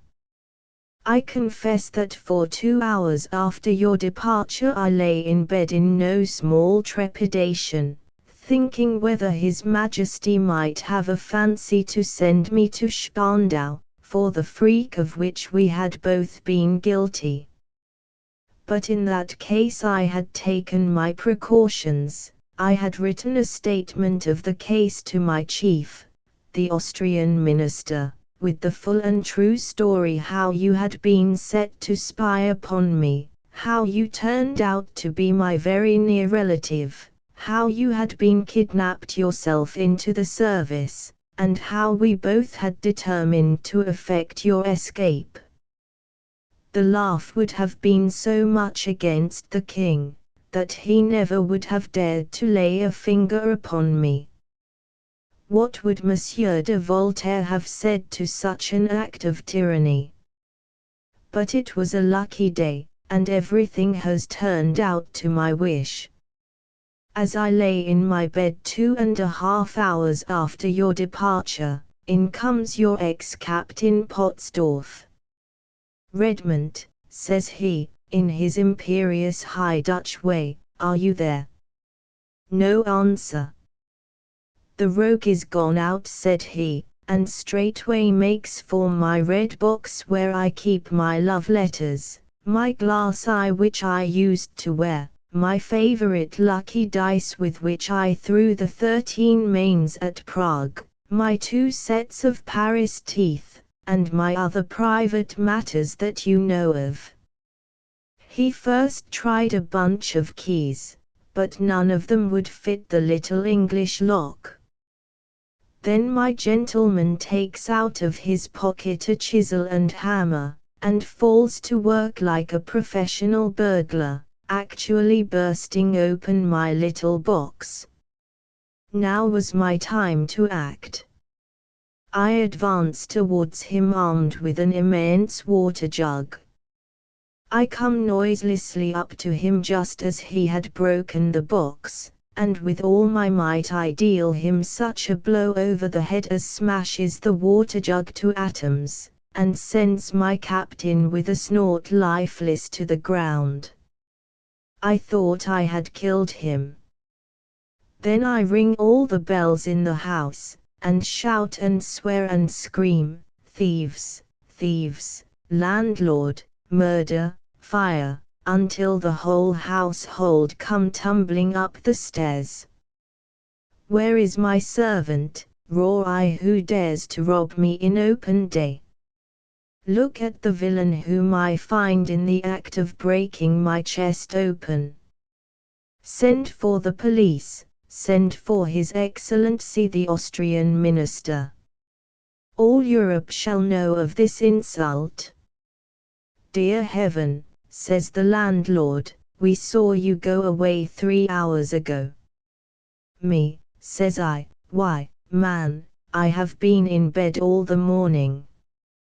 I am ill, I have taken physic, I have not left the house this morning. Where is that scoundrel Ambrose? But, stop. Where are my clothes and wig? for I was standing before them in my chamber gown and stockings, with my nightcap on. "I have it, says a little chambermaid, "Ambrose is off in your honour's dress." "And my money, says I, "where is my purse with 48 Fredericks in it?" "But we have one of the villains left." "Officers, seize him." "It's the young Herr von Potzdorff," says the landlord, more and more astonished. "What, a gentleman breaking open my trunk with hammer and chisel? Impossible." Herr von Potzdorff was returning to life by this time, with a swelling on his skull as big as a saucepan, and the officers carried him off, and the judge who was sent for dressed a procès-verbal of the matter, and I demanded a copy of it, which I sent forthwith to my ambassador. I was kept a prisoner to my room the next day, and a judge, a general, and a host of lawyers, officers, and officials, were set upon me to bully, perplex, threaten, and cajole me. I said it was true you had told me that you had been kidnapped into the service, that I thought you were released from it, and that I had you with the best recommendations. I appealed to my minister, who was bound to come to my aid, and, to make a long story short, poor Potzdorff is now on his way to Spandau, and his uncle, the elder Potzdorff, has brought me 500 louis, with a humble request that I would leave Berlin forthwith, and hush up this painful matter. I shall be with you at the 3 Crowns the day after you receive this. Ask Mr. Lumpet to dinner. Do not spare your money, you are my son. Everybody in Dresden knows your loving uncle, the Chevalier de Barlabury. And by these wonderful circumstances I was once more free again, and I kept my resolution then made, never to fall more into the hands of any recruiter, and henceforth and forever to be a gentleman. With this sum of money, and a good run of luck which ensued presently, we were enabled to make no ungenteel figure. My uncle speedily joined me at the inn at Dresden, where, under pretence of illness, I had kept quiet until his arrival, and, as the Chevalier de Barlabury was in particular good odour at the court of Dresden, having been an intimate acquaintance of the late monarch, the Elector, King of Poland, the most dissolute and agreeable of European princes, I was speedily in the very best society of the Saxon capital, where I may say that my own person and manners, and the singularity of the adventures in which I had been a hero, made me especially welcome. There was not a party of the nobility to which the 2 gentlemen of Barlabury were not invited. I had the honour of kissing hands and being graciously received at court by the Elector, and I wrote home to my mother such a flaming description of my prosperity, that the good soul very nearly forgot her celestial welfare and her confessor, the Reverend Joshua Jowls, in order to come after me to Germany, but travelling was very difficult in those days, and so we were spared the arrival of the good lady. I think the soul of Harry Barry, my father, who was always so genteel in his turn of mind, must have rejoiced to see the position which I now occupied, all the women anxious to receive me, all the men in a fury, hobnobbing with dukes and counts at supper, dancing minuets with high well-born baronesses, as they absurdly call themselves in Germany, with lovely excellences, nay, with highnesses and transparencies themselves, who could compete with the gallant young Irish noble. Who would suppose that 7 weeks before I had been a common bar? I am ashamed to think of it. One of the pleasantest moments of my life was at a grand gala at the Electoral Palace, where I had the honor of walking a polonaise with no other than the Margravine of Bayreuth, old Fritz's own sister, old Fritz's, whose hateful blue baize livery I had worn, whose belts I had pipeclayed, and whose abominable rations of small beer and sauerkraut I had swallowed for 5 years.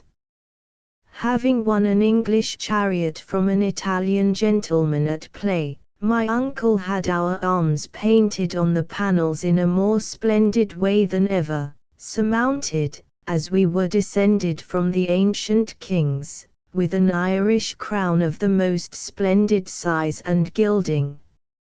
I had this crown in lieu of a coronet engraved on a large amethyst signet ring worn on my forefinger, and I don't mind confessing that I used to say the jewel had been in my family for several thousand years, having originally belonged to my direct ancestor, His late Majesty King Brian Boru, or Barry.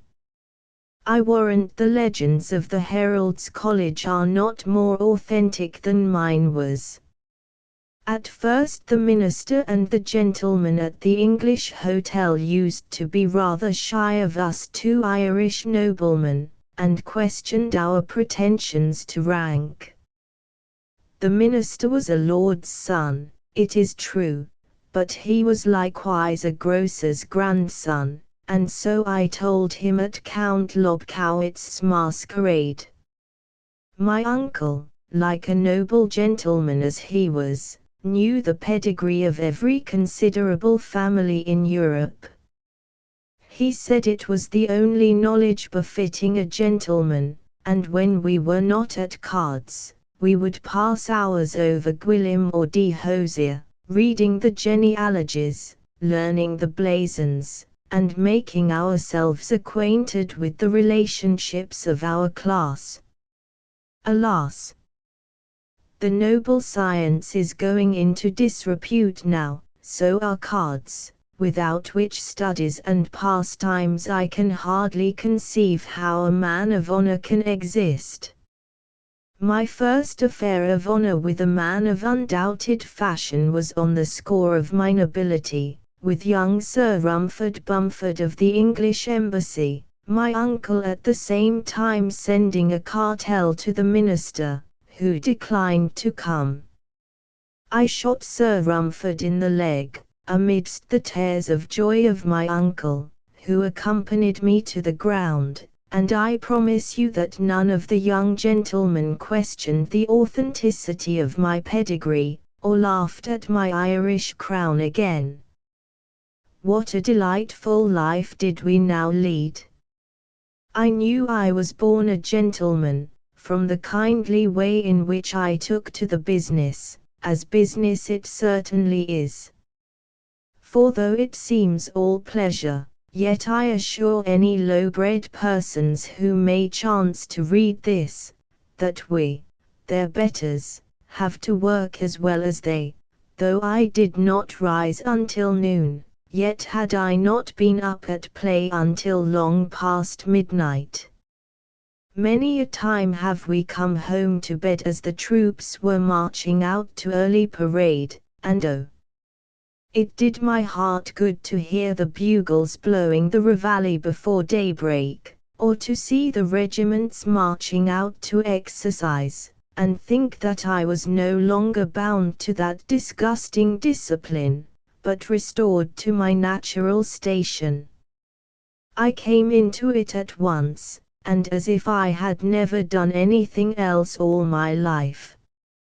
I had a gentleman to wait upon me, a French friseur to dress my hair of a morning. I knew the taste of chocolate as by intuition almost, and could distinguish between the right Spanish and the French before I had been a week in my new position. I had rings on all my fingers, watches in both my fobs, canes, trinkets, and snuff boxes of all sorts, and each outvying the other in elegance.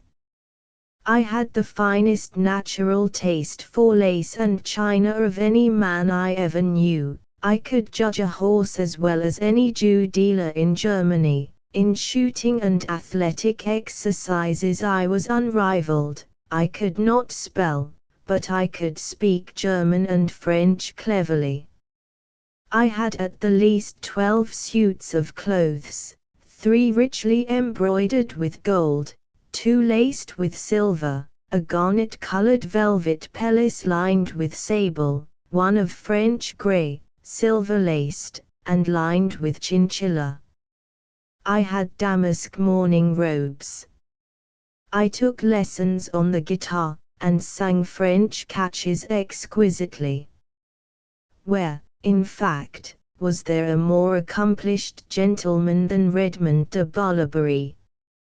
All the luxuries becoming my station could not, of course, be purchased without credit and money, to procure which, as our patrimony had been wasted by our ancestors, and we were above the vulgarity and slow returns and doubtful chances of trade, my uncle kept a faro bank.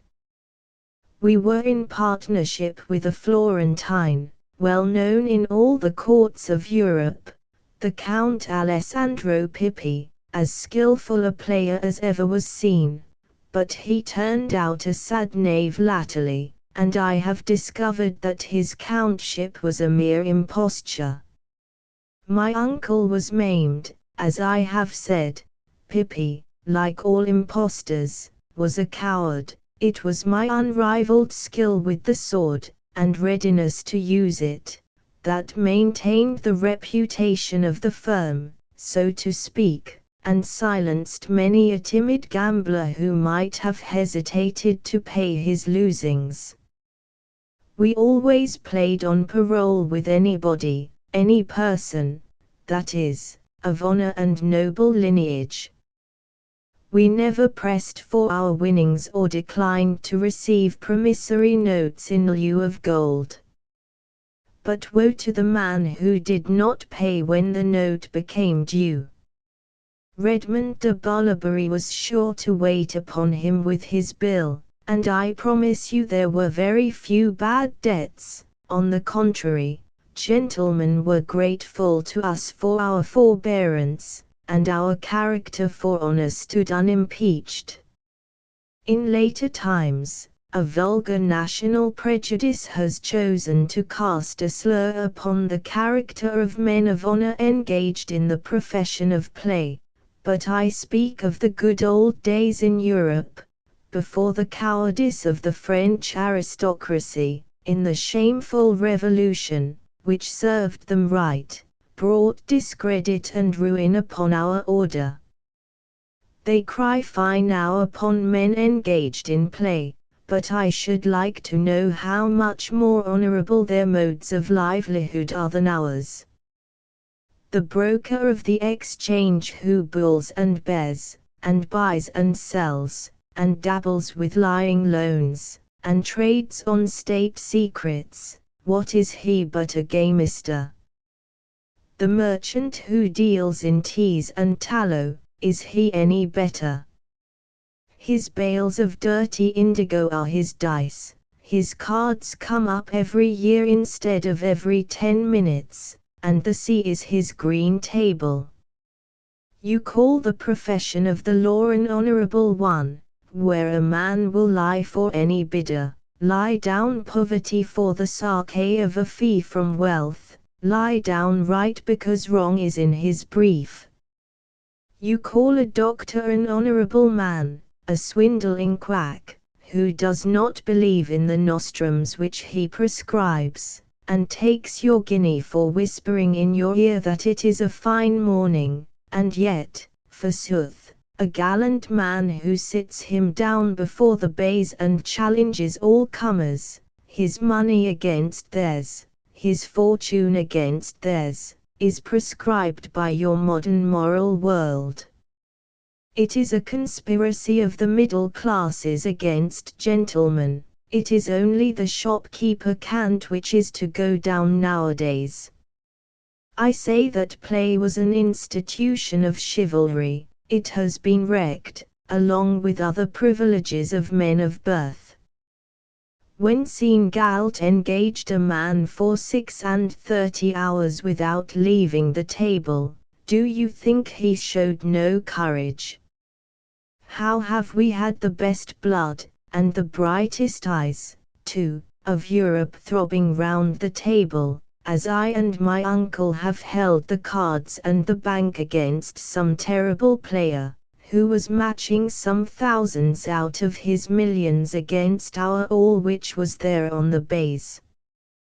When we engaged that daring Alexis Koslovsky, and won 7,000 louis in a single coup, had we lost, we should have been beggars the next day. When he lost, he was only a village and a few hundred serfs in pawn the worse. When, at Toeplitz, the Duke of Courland brought 14 lackeys, each with 4 bags of florins, and challenged our bank to play against the sealed bags, what did we ask? Sir, said we have but 80,000 florins in bank, or 200,000 at 3 months. If your Highness's bags do not contain more than 80,000, we will meet you. And we did, and after 11 hours' play, in which our bank was at one time reduced to 203 ducats, we won 17,000 florins of him. Is this not something like boldness? Does this profession not require skill, and perseverance, and bravery? 4 crowned heads looked on at the game, and an imperial princess, when I turned up the ace of hearts and made paroli, burst into tears. No man on the European continent held a higher position than Redmond Barry then, and when the Duke of Courland lost, he was pleased to say that we had won nobly, and so we had, and spent nobly what we won. At this period my uncle, who attended mass every day regularly, always put 10 florins into the box. Wherever we went, the tavern keepers made us more welcome than royal princes. We used to give away the broken meat from our suppers and dinners to scores of beggars who blessed us. Every man who held my horse or cleaned my boots got a ducat for his pains. I was, I may say, the author of our common good fortune, by putting boldness into our play. Pippi was a faint-hearted fellow, who was always cowardly when he began to win. My uncle, I speak with great respect of him, was too much of a devotee, and too much of a martinet at play ever to win greatly. His moral courage was unquestionable, but his daring was not sufficient.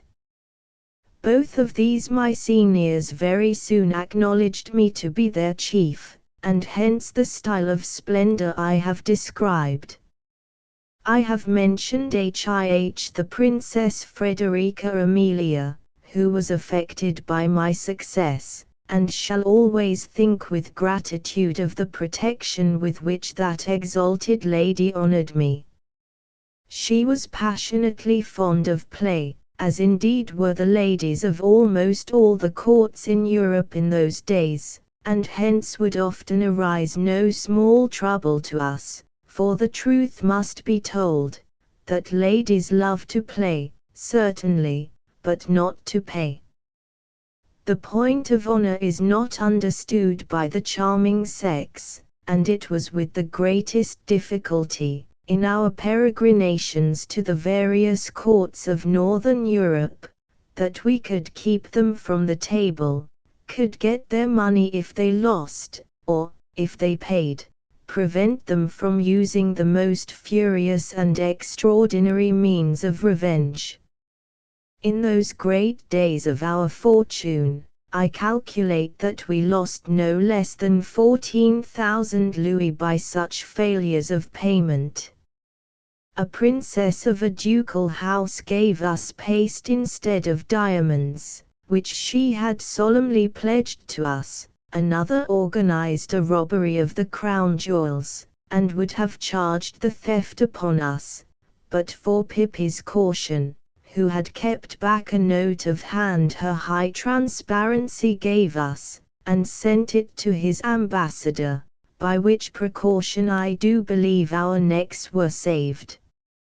A third lady of high, but not princely, rank, after I had won a considerable sum in diamonds and pearls from her, sent her lover with a band of cutthroats to waylay me, and it was only by extraordinary courage, skill, and good luck, that I escaped from these villains, wounded myself, but leaving the chief aggressor dead on the ground. My sword entered his eye and broke there, and the villains who were with him fled, seeing their chief fall.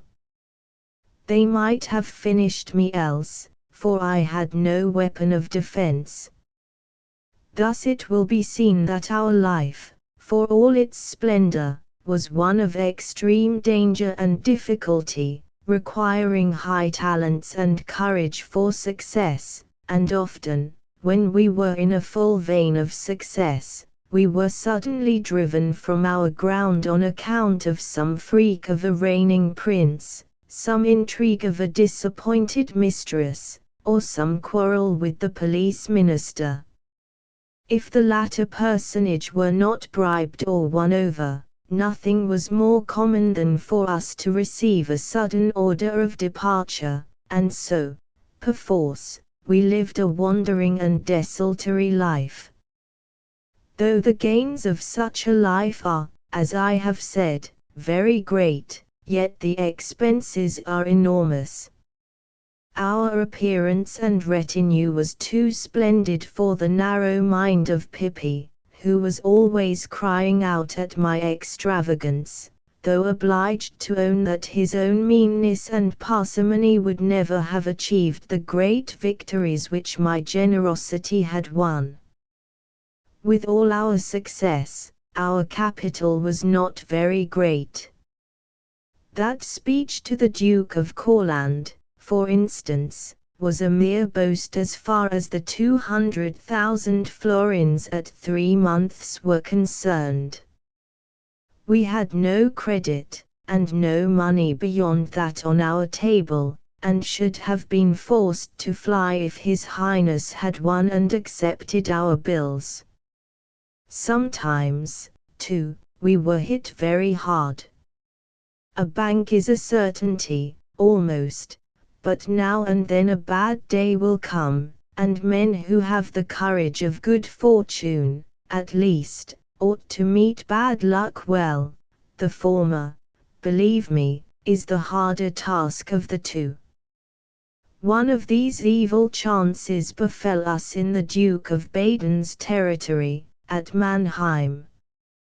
Pippi, who was always on the lookout for business, offered to make a bank at the inn where we put up, and where the officers of the Duke's cuirassiers supped, and some small play accordingly took place, and some wretched crowns and louis changed hands, I trust, rather to the advantage of these poor gentlemen of the army, who are surely the poorest of all devils under the sun.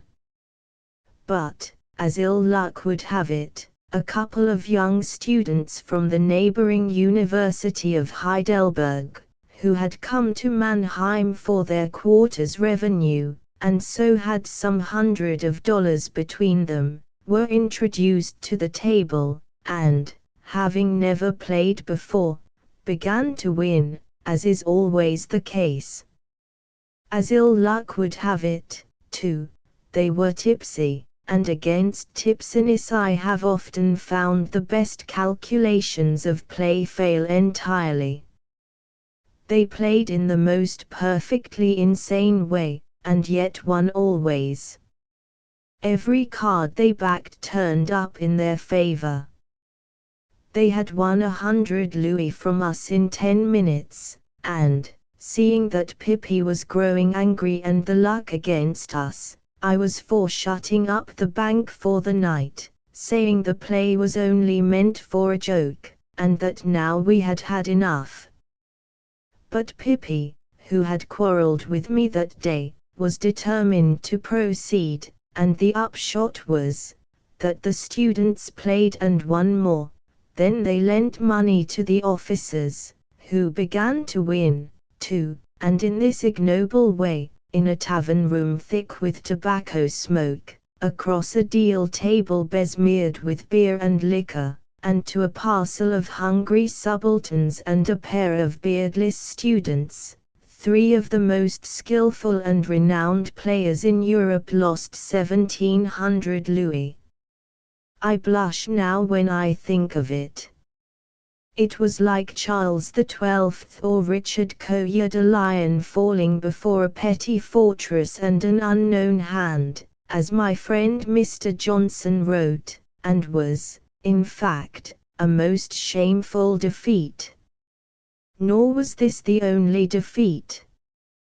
When our poor conquerors had gone off, bewildered with the treasure which fortune had flung in their way, one of these students was called the Baron de Clootz, perhaps he who afterwards lost his head at Paris. Pippi resumed the quarrel of the morning, and some exceedingly high words passed between us.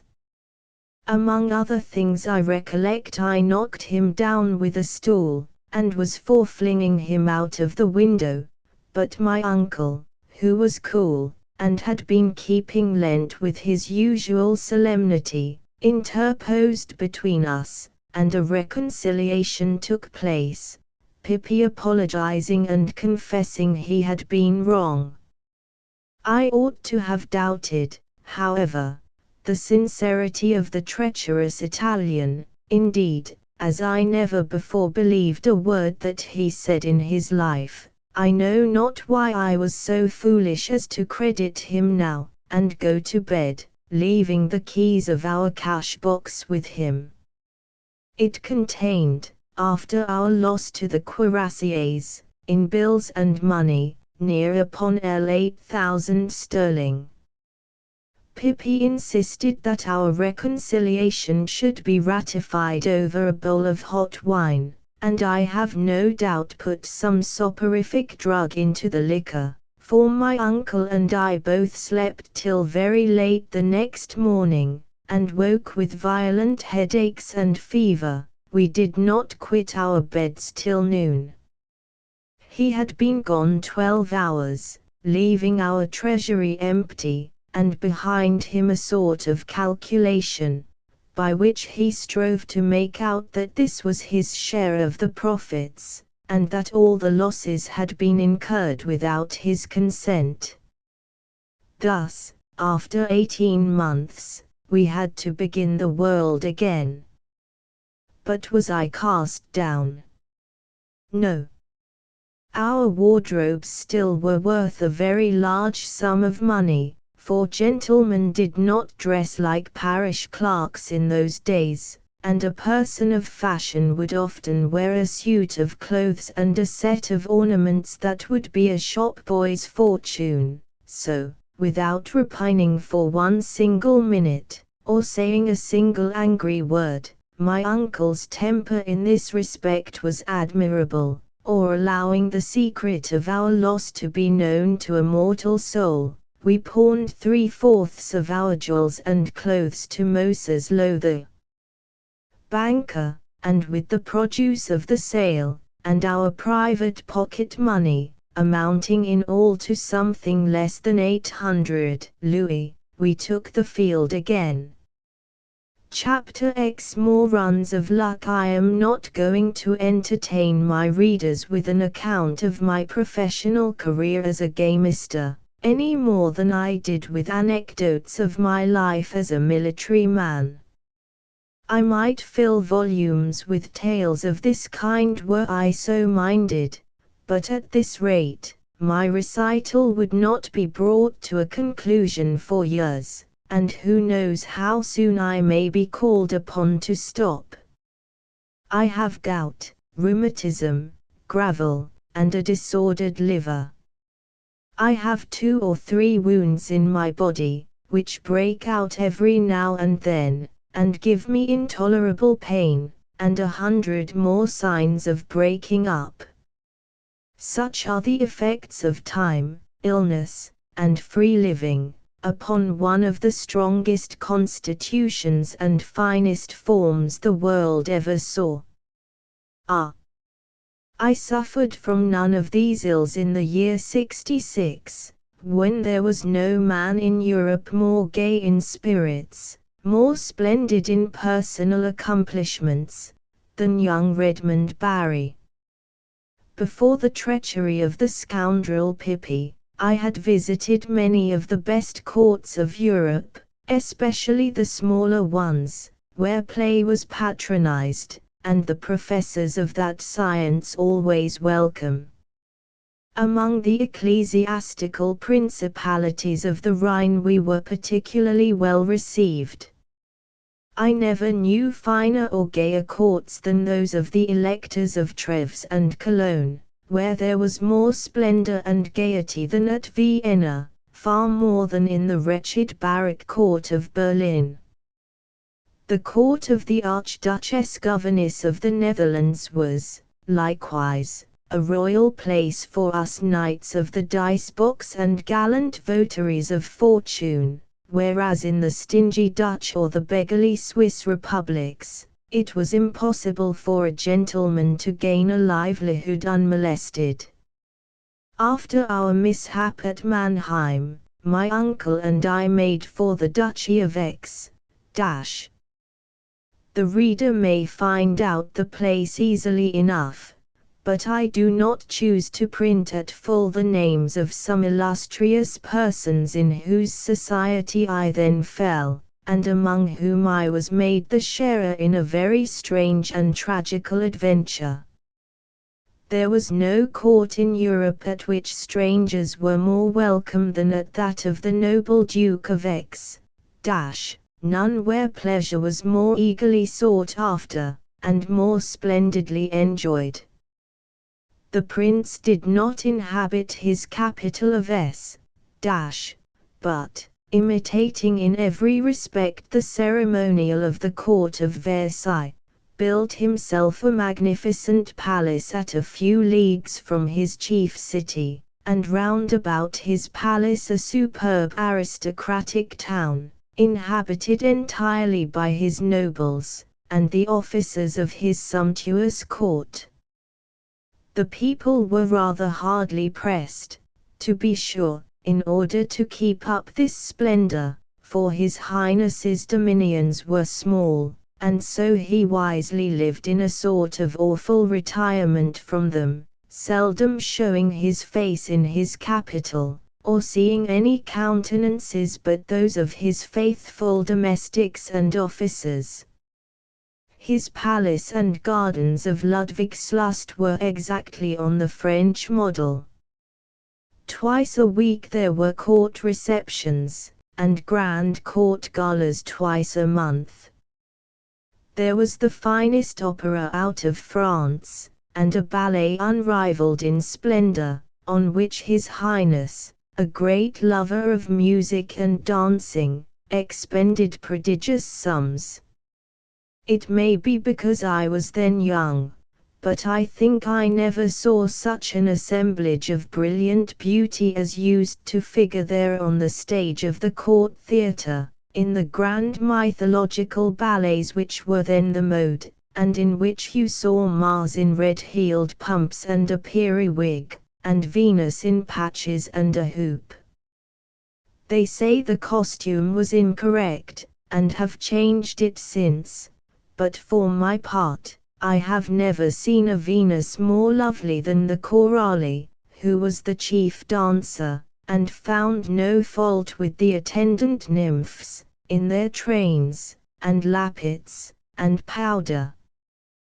These operas used to take place twice a week, after which some great officer of the court would have his evening, and his brilliant supper, and the dice box rattled everywhere, and all the world played. I have seen 70 play tables set out in the grand gallery of Ludwigslust, besides the faro bank, where the Duke himself would graciously come and play, and win or lose with a truly royal splendor. It was hither we came after the Mannheim misfortune. The nobility of the court were pleased to say our reputation had preceded us, and the 2 Irish gentlemen were made welcome. The very first night at court we lost 740 of our 800 louis.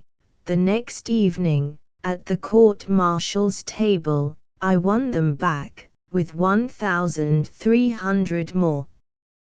You may be sure we allowed no one to know how near we were to ruin on the first evening, but, on the contrary, I ended every one to me by my gay manner of losing, and the finance minister himself cashed a note for 400 ducats, drawn by me upon my steward of Ballabary Castle in the Kingdom of Ireland, which very note I won from His Excellency the next day, along with a considerable sum in ready cash.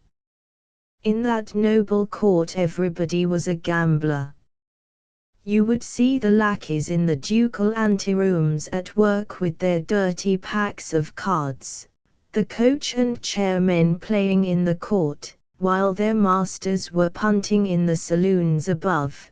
The very cookmaids and scullions, I was told, had a bank, where one of them, an Italian confectioner, made a handsome fortune. He purchased afterwards a Roman marquisate, and his son has figured as one of the most fashionable of the illustrious foreigners in London. The poor devils of soldiers played away their pay when they got it, which was seldom, and I don't believe there was an officer in any one of the guard regiments but had his cards in his pouch, and no more forgot his dice than his sword knot. Among such fellows it was diamond cut diamond. What you call fair play would have been a folly. The gentlemen of Ballabary would have been fools indeed to appear as pigeons in such a hawk's nest.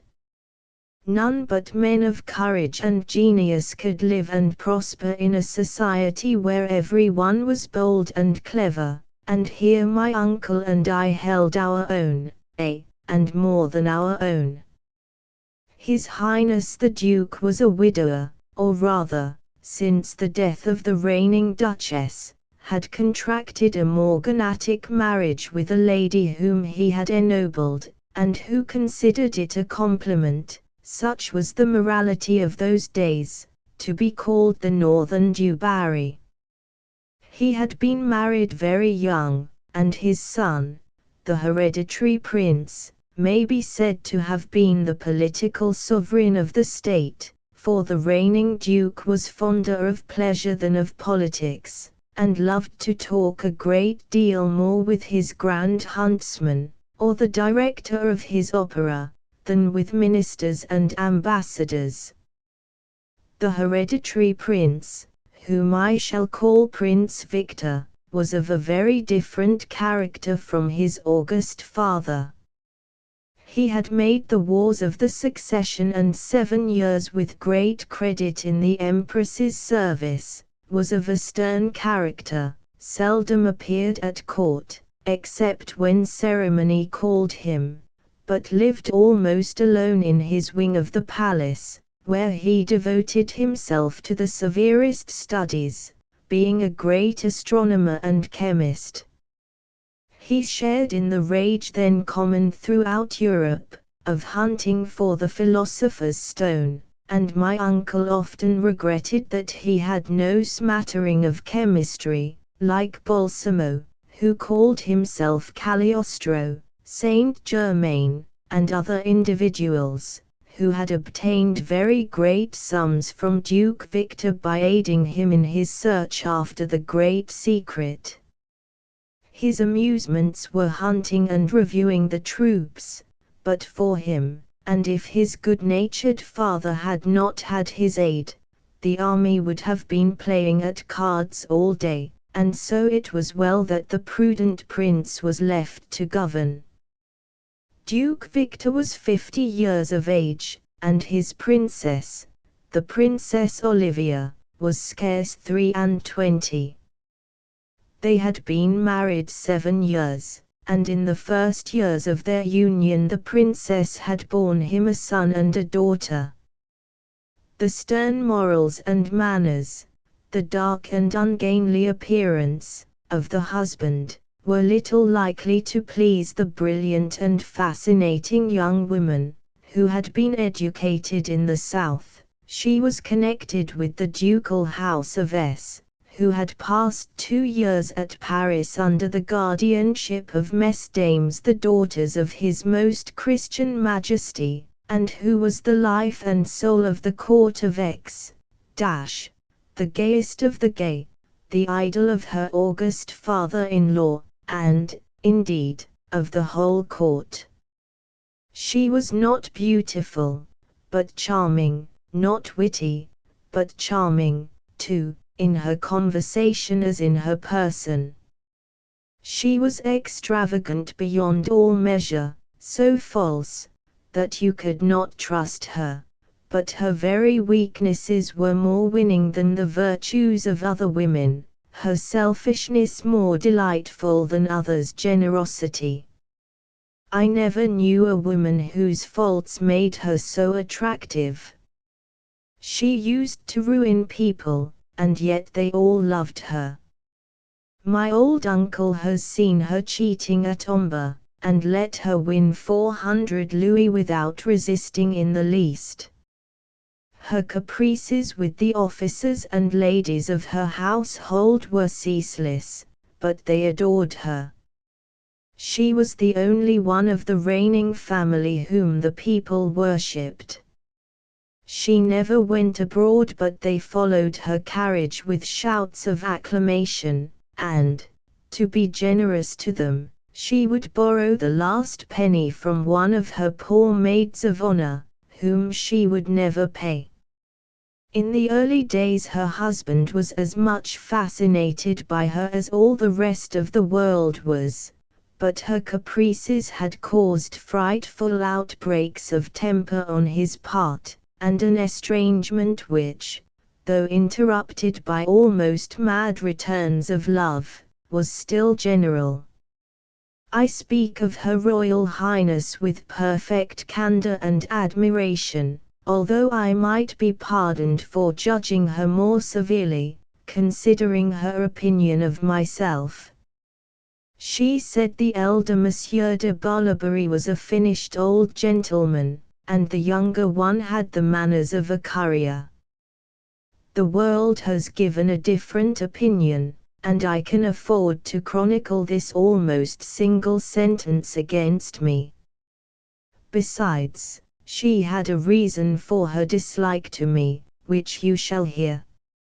5 years in the army, long experience of the world, had ere now dispelled any of those romantic notions regarding love with which I commenced life, and I had determined, as is proper with gentlemen, it is only your low people who marry for mere affection, to consolidate my fortunes by marriage.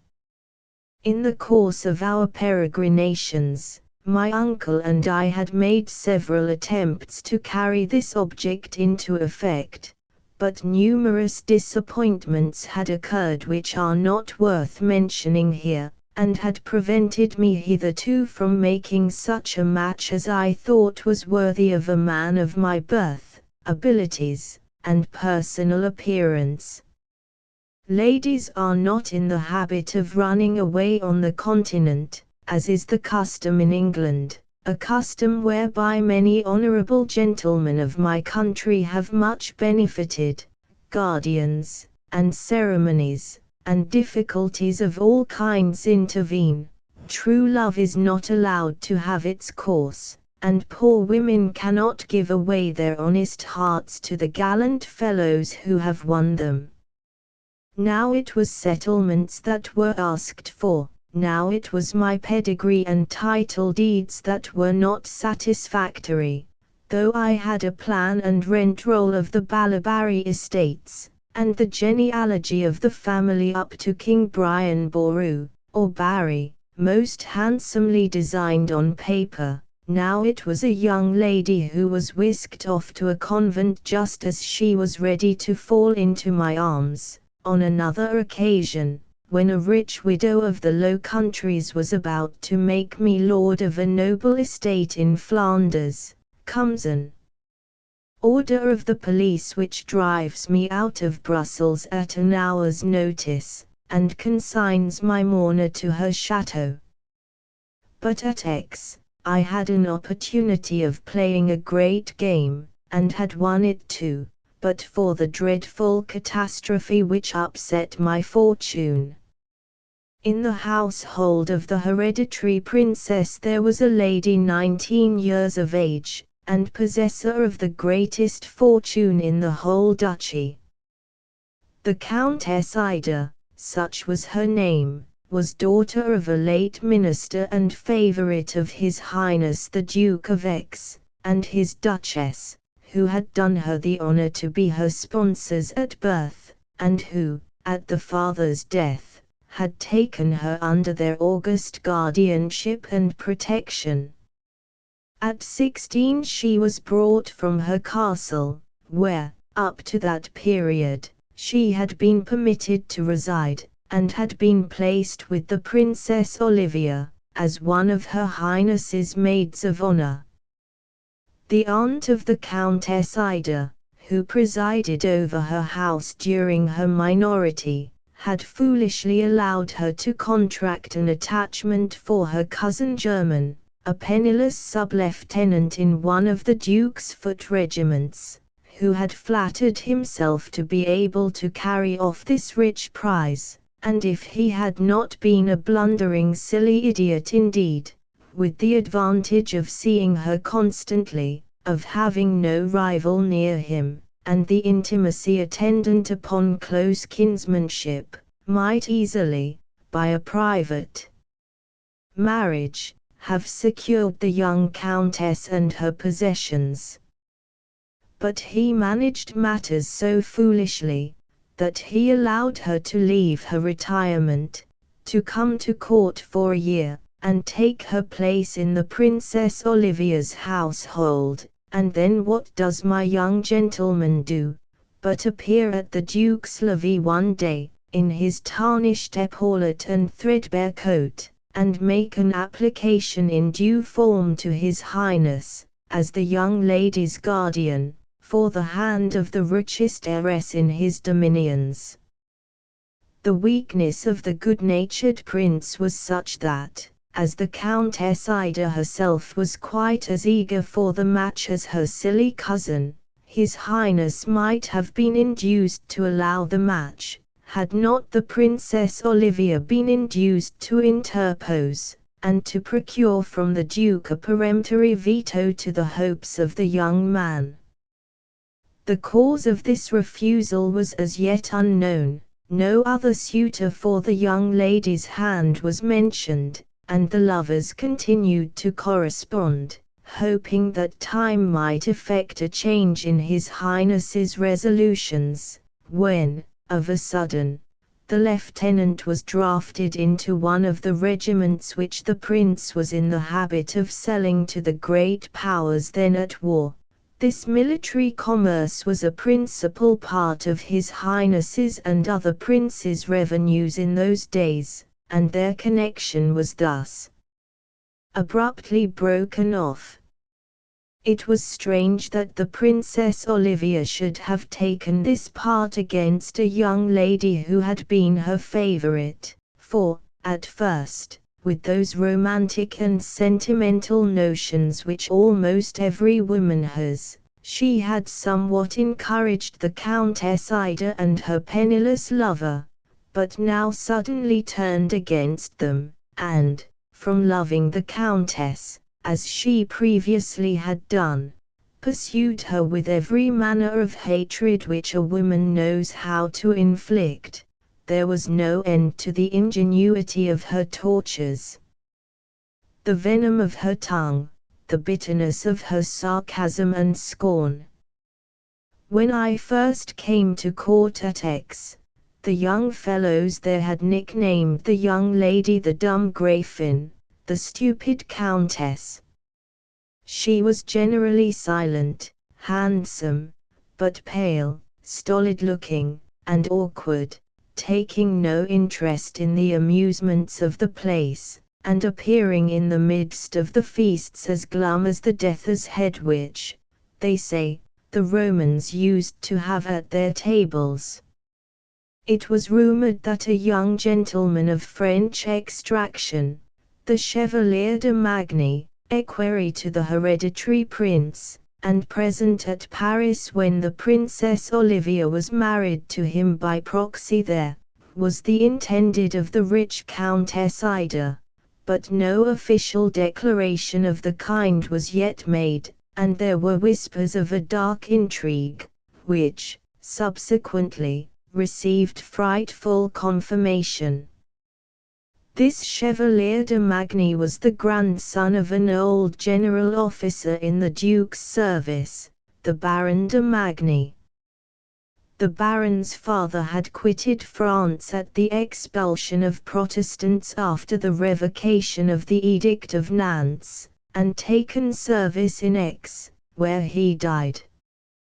The son succeeded him, and, quite unlike most French gentlemen of birth whom I have known, was a stern and cold Calvinist, rigid in the performance of his duty, retiring in his manners, mingling little with the court, and a close friend and favorite of Duke Victor, whom he resembled in disposition.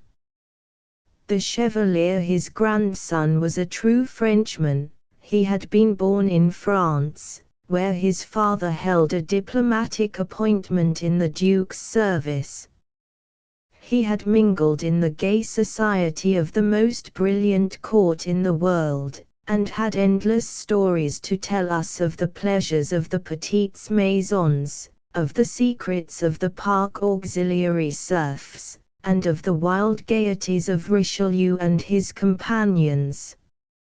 He had been almost ruined at play, as his father had been before him, for, out of the reach of the stern old baron in Germany, both son and grandson had led the most reckless of lives. He came back from Paris soon after the embassy which had been dispatched thither on the occasion of the marriage of the princess, was received sternly by his old grandfather, who, however, paid his debts once more, and procured him the post in the Duke's household. The Chevalier de Magny rendered himself a great favourite of his august master. He brought with him the motes and the gaieties of Paris. He was the deviser of all the masquerades and balls, the recruiter of the ballet dancers, and by far the most brilliant and splendid young gentleman of the court. After we had been a few weeks at Ludwigslust, the old Baron de Magny endeavoured to have us dismissed from the duchy, but his voice was not strong enough to overcome that of the general public, and the Chevalier de Magny especially stood our friend with his Highness when the question was debated before him. The Chevalier's love of play had not deserted him. He was a regular frequenter of our bank, where he played for some time with pretty good luck, and where, when he began to lose, he paid with a regularity surprising to all those who knew the smallness of his means, and the splendor of his appearance. Her Highness the Princess Olivia was also very fond of play. On half a dozen occasions when we held a bank at court, I could see her passion for the game. I could see, that is, my cool-headed old uncle could see, much more. There was an intelligence between Monsieur de Magny and this illustrious lady. If Her Highness be not in love with the little Frenchman, my uncle said to me one night after play, may I lose the sight of my last eye. And what then, sir, said I. What then, said my uncle, looking me hard in the face. Are you so green as not to know what then?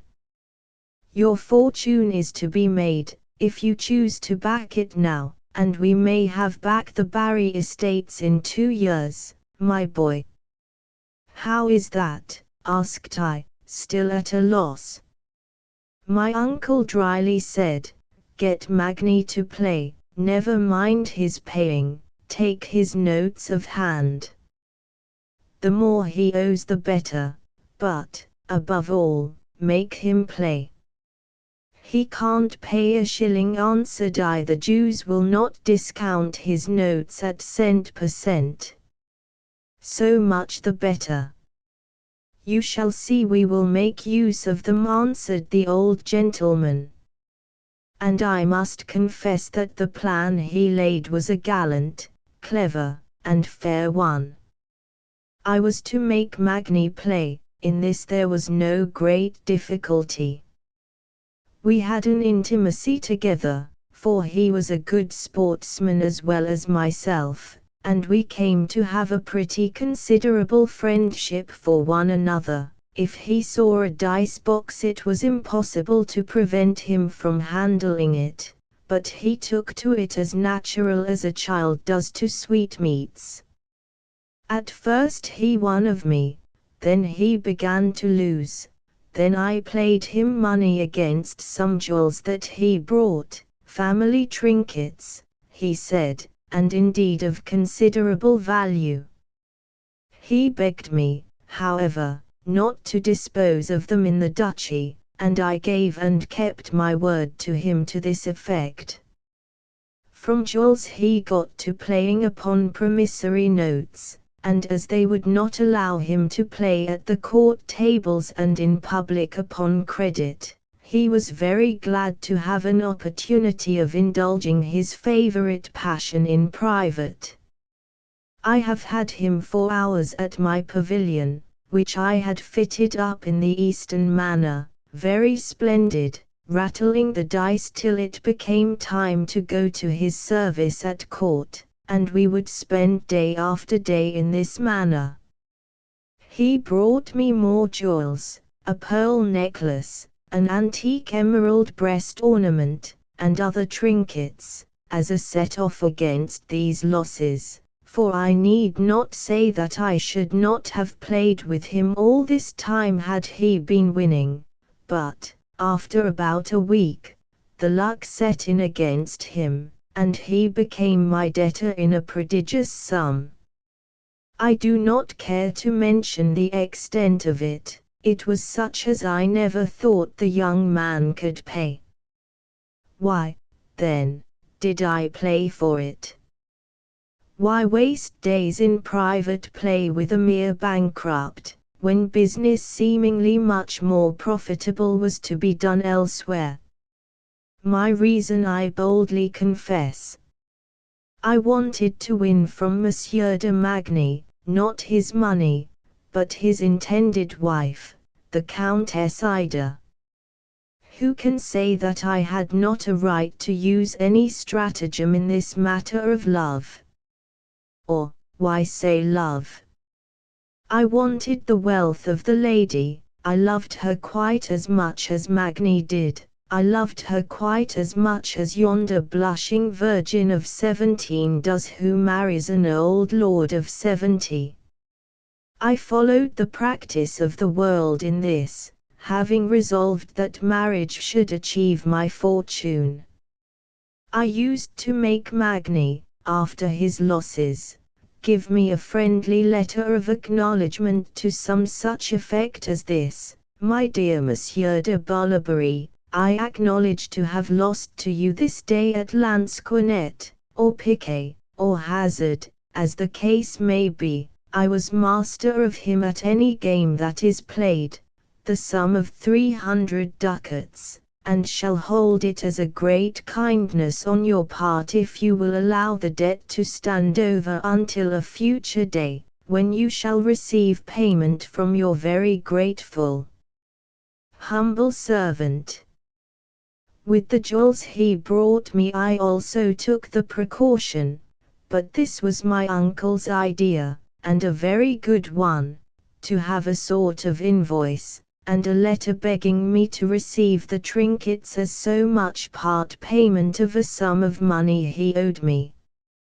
When I had put him in such a position as I deemed favorable to my intentions, I spoke to him candidly, and without any reserve, as one man of the world should speak to another. I will not, my dear fellow, said I, pay you so bad a compliment as to suppose that you expect we are to go on playing at this rate much longer, and that there is any satisfaction to me in possessing more or less sheets of paper bearing your signature, and a series of notes of hand which I know you never can pay. Don't look fierce or angry, for you know Redmond Barry is your master at the sword. Besides, I would not be such a fool as to fight a man who owes me so much money, but hear calmly what I have to propose. You have been very confidential to me during our intimacy of the last month, and I know all your personal affairs completely. You have given your word of honor to your grandfather never to play upon parole, and you know how you have kept it, and that he will disinherit you if he hears the truth. Nay, suppose he dies tomorrow, his estate is not sufficient to pay the sum in which you are indebted to me, and, were you to yield me up all, you would be a beggar, and a bankrupt too. Her Highness the Princess Olivia denies you nothing.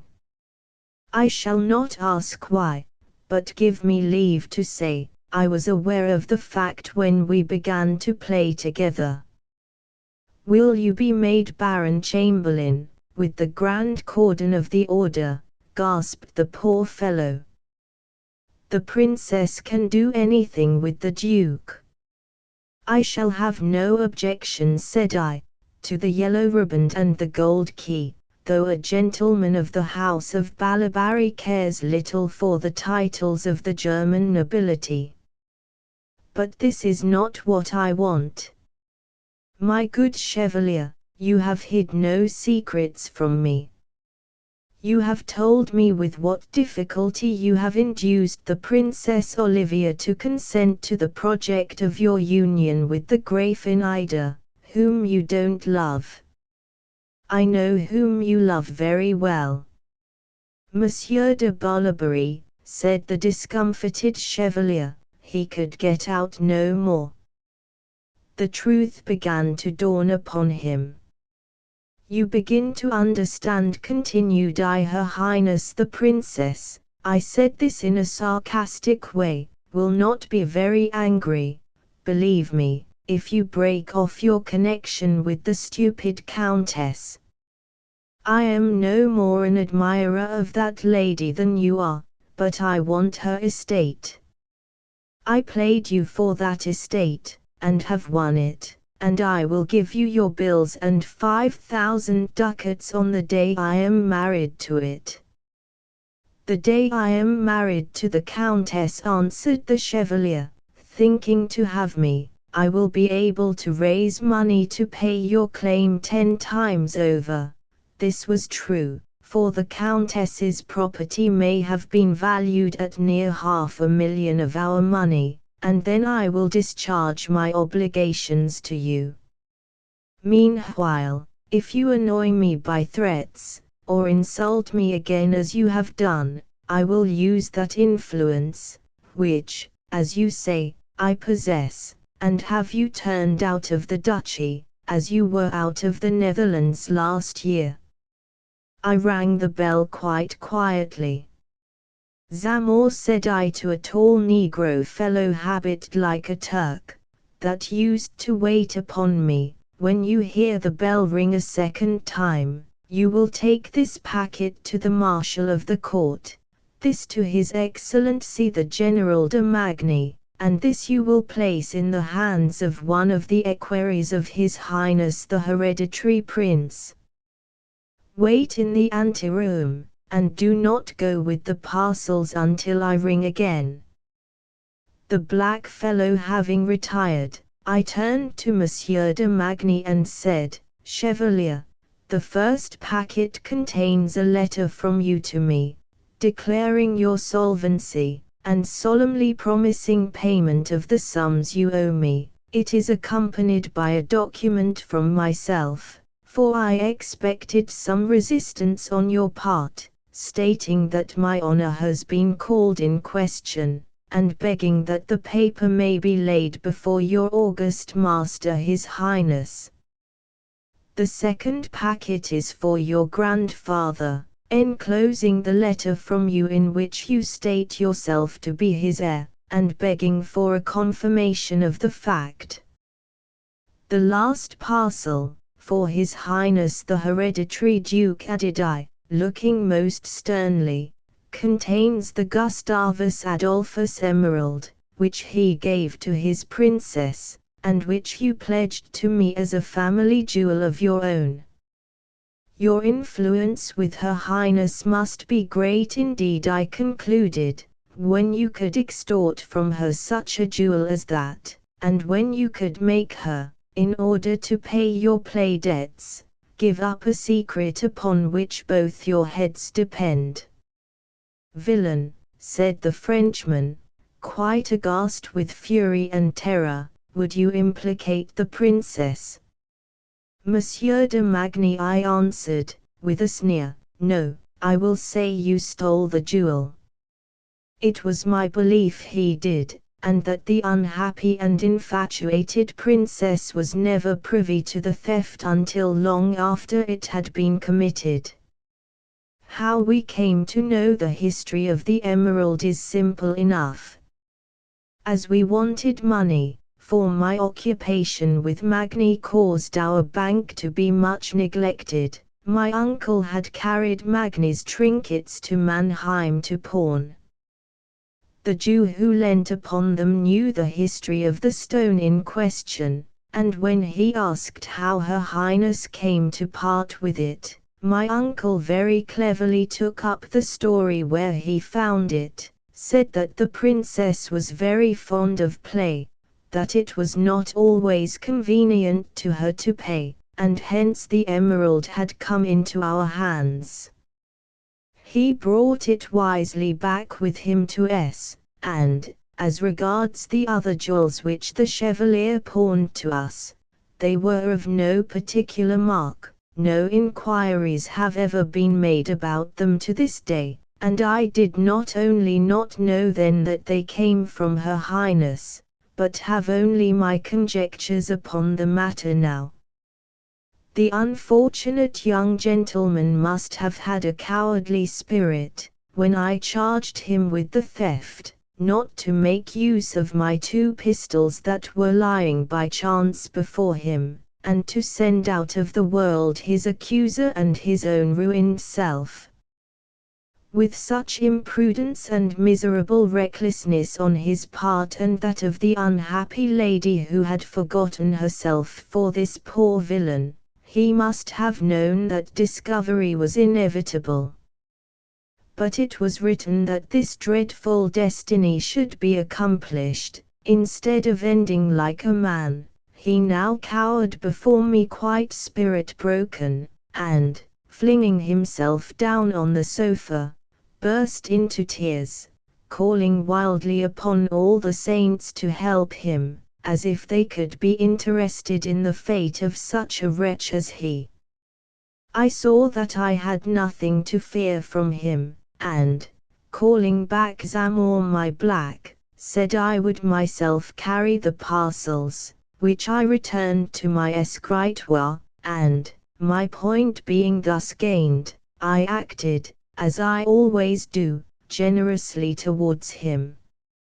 I said that, for security's sake, I should send the emerald out of the country, but that I pledged my honor to restore it to the Duchess, without any pecuniary consideration, on the day when she should procure the sovereign's consent to my union with the Countess Ida.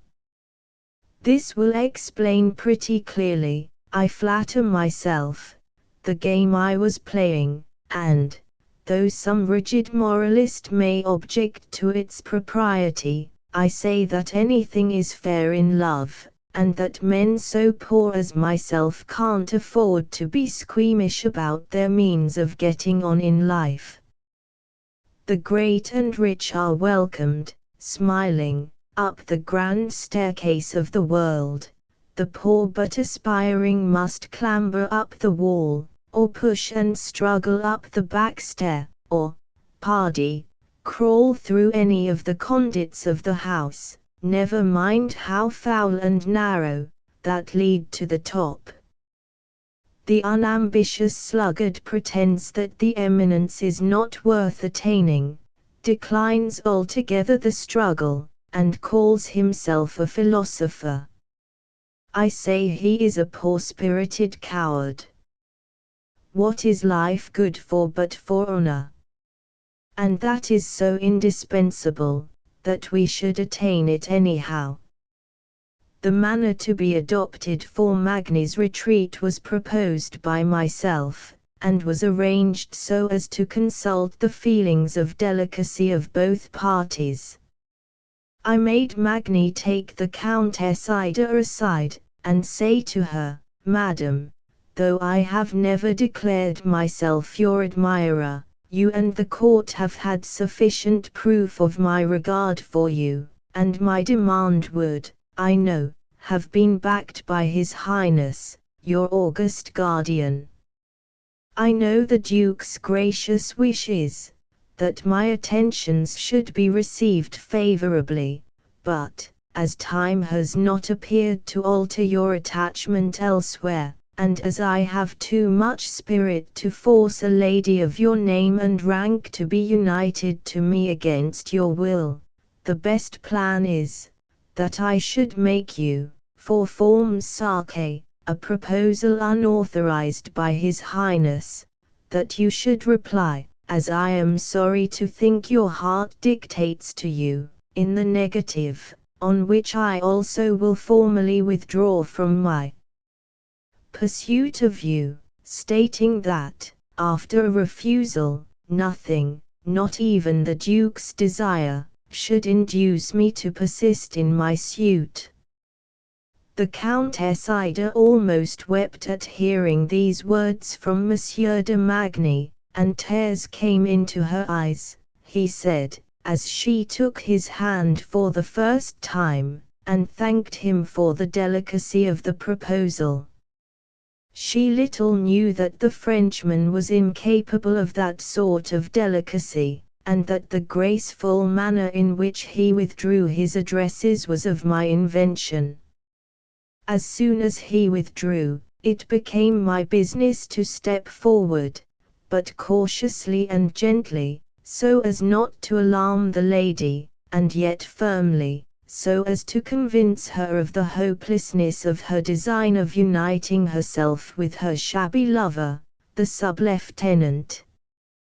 The Princess Olivia was good enough to perform this necessary part of the plan in my favor, and solemnly to warn the Countess Ida, that, though Monsieur de Magny had retired from paying his addresses, His Highness her guardian would still marry her as he thought fit, and that she must forever forget her out at Albodadora.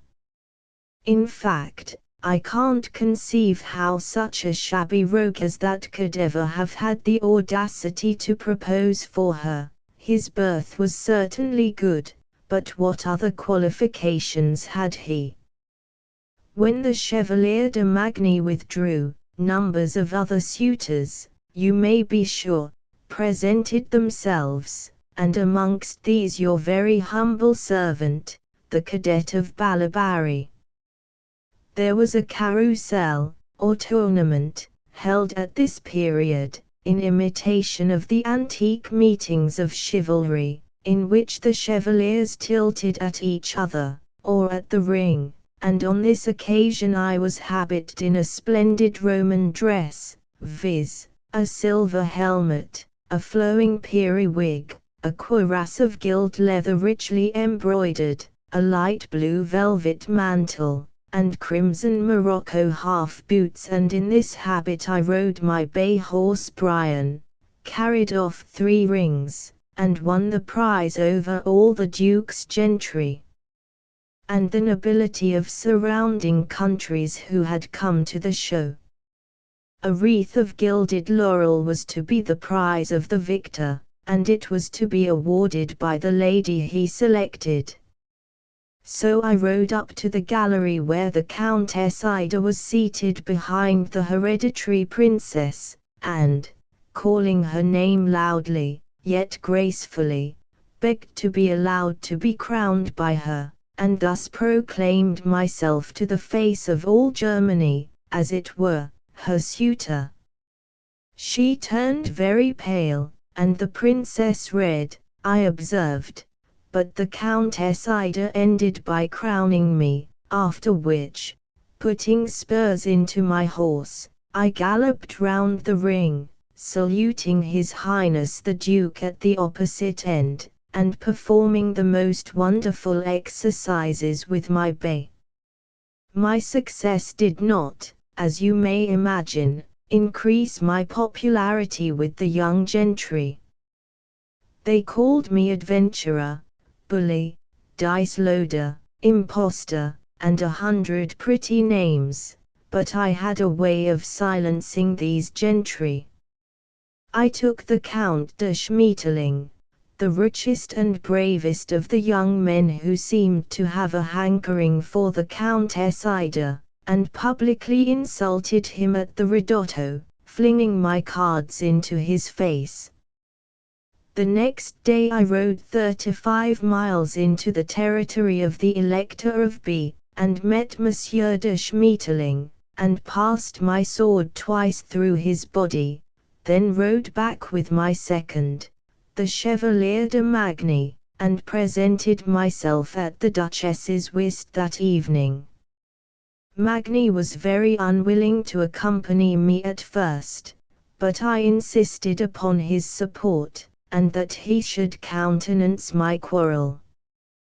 Directly after paying my homage to Her Highness, I went up to the Countess Ida, and made her a marked and low obeisance, gazing at her steadily in the face until she grew crimson red, and then staring round at every man who formed her circle, until, I stared them all away. I instructed Magny to say, everywhere, that the Countess was madly in love with me, which commission, along with many others of mine, the poor devil was obliged to perform. He made rather a sot figure, as the French say, acting the pioneer for me, praising me everywhere, accompanying me always. He who had been the pink of the mode until my arrival, he who thought his pedigree of beggarly barons of Magny was superior to the race of great Irish kings from which I descended, who had sneered at me 100 times as a spadassin, a deserter, and had called me a vulgar Irish upstart. Now I had my revenge of the gentleman, and took it too. I used to call him, in the choicest societies, by his Christian name of Maxime. I would say, Bonjour, Maxime, comment vas-tu, in the princess's hearing, and could see him bite his lips for fury and vexation. But I had him under my thumb, and Her Highness too, poor private of Bulow's regiment. and this is a proof of what genius and perseverance can do, and should act as a warning to great people never to have secrets, if they can help it. I knew the princess hated me, but what did I care? She knew I knew all, and indeed, I believe, so strong was her prejudice against me, that she thought I was an indelicate villain, capable of betraying a lady, which I would scorn to do, so that she trembled before me as a child before its schoolmaster. She would, in her woman's way, too, make all sorts of jokes and sneers at me on reception days, ask about my palace in Ireland, and the kings my ancestors, and whether, when I was a private in Bülow's Foot, my royal relatives had interposed to rescue me, and whether the cane was smartly administered there, anything to mortify me. But, heaven bless you, I can make allowances for people, and used to laugh in her face. Whilst her gibes and jeers were continuing, it was my pleasure to look at poor Magni and see how he bore them. The poor devil was trembling lest I should break out under the princess's sarcasm and tell all, but my revenge was, when the princess attacked me, to say something bitter to him, to pass it on, as boys do at school. And that was the thing which used to make Her Highness feel. She would wince just as much when I attacked Magni as if I had been saying anything rude to herself. And, though she hated me, she used to beg my pardon in private, and though her pride would often get the better of her, yet her prudence obliged this magnificent princess to humble herself to the poor penniless Irish boy. As soon as Magni had formally withdrawn from the Countess Ida, the princess took the young lady into favor again, and pretended to be very fond of her. To do them justice, I don't know which of the two disliked me most, the princess, who was all eagerness, and fire, and coquetry, or the countess, who was all state and splendor. The latter, especially, pretended to be disgusted by me, and yet, after all, I have pleased her betters, was once one of the handsomest men in Europe, and would defy any hayjuck of the court to measure a chest or a leg with me, but I did not care for any of her silly prejudices, and determined to win her and wear her in spite of herself. Was it on account of her personal charms or qualities? No. She was quite white, thin, short-sighted, tall, and awkward, and my taste is quite the contrary, and as for her mind, no wonder that a poor creature who had a hankering after a wretched ragged ensign could never appreciate me. It was her estate I made love to. As for herself, it would be a reflection on my taste as a man of fashion to own that I liked her. Chapter 11. In which the luck goes against Barry. My hopes of obtaining the hand of one of the richest heiresses in Germany were now, as far as all human probability went, and as far as my own merits and prudence could secure my fortune, pretty certain of completion. I was admitted whenever I presented myself at the princess's apartments, and had as frequent opportunities as I desired of seeing the Countess Ida there. I cannot say that she received me with any particular favor. The silly young creature's affections were, as I have said, engaged ignobly elsewhere, and, however captivating my own person and manners may have been, it was not to be expected that she should all of a sudden forget her lover for the sake of the young Irish gentleman who was paying his addresses to her. But such little rebuffs as I got were far from discouraging me. I had very powerful friends, who were to aid me in my undertaking, and knew that, sooner or later, the victory must be mine. In fact, I only waited my time to press my suit. Who could tell the dreadful stroke of fortune which was impending over my illustrious protectress, and which was to involve me partially in her ruin? All things seemed for a while quite prosperous to my wishes, and in spite of the Countess Ida's disinclination, it was much easier to bring her to her senses than, perhaps, may be supposed in a silly constitutional country like England, where people are not brought up with those wholesome sentiments of obedience to royalty which were customary in Europe at the time when I was a young man. I have stated how, through Magni, I had the princess, as it were, at my feet. Her Highness had only to press the match upon the old Duke, over whom her influence was unbounded, and to secure the goodwill of the Countess of Liliengarten, which was the romantic title of His Highness's morganatic spouse, and the easy old man would give an order for the marriage, which his ward would perforce obey. Madame de Liliengarten was, too, from her position, extremely anxious to oblige the Princess Olivia, who might be called upon any day to occupy the throne. The old Duke was tottering, apoplectic, and exceedingly fond of good living. When he was gone, his relict would find the patronage of the Duchess Olivia most necessary to her. Hence there was a close mutual understanding between the two ladies, and the world said that the hereditary princess was already indebted to the favorite for help on various occasions. Her Highness had obtained, through the Countess, several large grants of money for the payment of her multifarious debts, and she was now good enough to exert her gracious influence over Madame de Liliengarten in order to obtain for me the object so near my heart.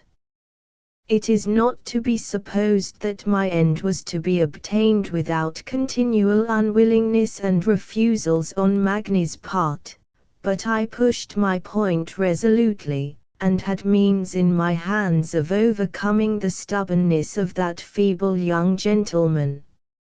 Also, I may say, without vanity, that if the high and mighty princess detested me, the Countess, though she was of extremely low origin, it is said, had better taste and admired me.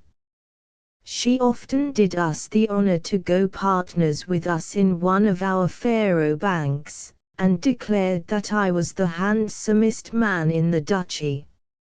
All I was required to prove was my nobility, and I got at Vienna such a pedigree as would satisfy the most greedy in that way. In fact, what had a man descended from the Barrys and the Bradys to fear before any von in Germany? By way of making assurance doubly sure, I promised Madame de Liliengarten 10,000 louis on the day of my marriage, and she knew that as a playman I had never failed in my word, and I vow, that had I paid 50% for it, I would have got the money. Thus by my talents, honesty, and acuteness, I had, considering I was a poor patronless outcast, raised for myself very powerful protectors. Even His Highness the Duke Victor was favorably inclined to me, for, his favorite charger falling ill of the staggers, I gave him a ball such as my Uncle Brady used to administer, and cured the horse, after which His Highness was pleased to notice me frequently. He invited me to his hunting and shooting parties, where I showed myself to be a good sportsman, and once or twice he condescended to talk to me about my prospects in life, lamenting that I had taken to gambling, and that I had not adopted a more regular means of advancement. "Sir," said I, "if you will allow me to speak frankly to your Highness, play with me is only a means to an end. Where should I have been without it? A private still in King Frederick's Grenadiers. I come of a race which gave princes to my country, but persecutions have deprived them of their vast possessions. My uncle's adherence to his ancient faith drove him from our country. I too resolved to seek advancement in the military service, but the insolence and ill-treatment which I received at the hands of the English were not bearable by a high-born gentleman, and I fled their service.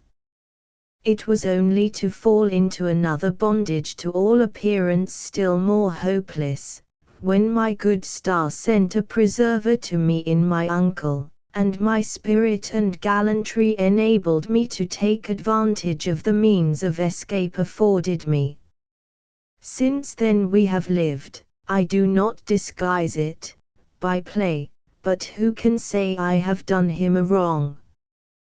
Yet, if I could find myself in an honorable post, and with an assured maintenance, I would never, except for amusement, such as every gentleman must have, touch a card again.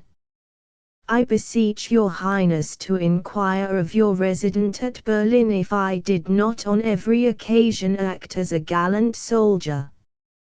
I feel that I have talents of a higher order, and should be proud to have occasion to exert them, if, as I do not doubt, my fortune shall bring them into play." The candor of this statement struck His Highness greatly, and impressed him in my favor, and he was pleased to say that he believed me, and would be glad to stand my friend. Having thus the two dukes, the Duchess, and the reigning favorite enlisted on my side, the chances certainly were that I should carry off the great prize, and I ought, according to all common calculations, to have been a prince of the empire at this present writing, but that my ill luck pursued me in a matter in which I was not the least to blame, the unhappy Duchess's attachment to the weak, silly, cowardly Frenchman. The display of this love was painful to witness, as its end was frightful to think of. The princess made no disguise of it. If Magny spoke a word to a lady of her household, she would be jealous, and attack with all the fury of her tongue the unlucky offender. She would send him a half-dozen of notes in the day, at his arrival to join her circle or the courts which she held. She would brighten up, so that all might perceive. It was a wonder that her husband had not long ere this been made aware of her faithlessness, but the Prince Victor was himself of so high and stern a nature that he could not believe in her stooping so far from her rank as to forget her virtue, and I have heard say, that when hints were given to him of the evident partiality which the princess showed for the equerry, his answer was a stern command never more to be troubled on the subject. "The princess is light-minded," he said, "she was brought up at a frivolous court, but her folly goes not beyond coquetry. Crime is impossible, she has her birth, and my name, and her children, to defend her.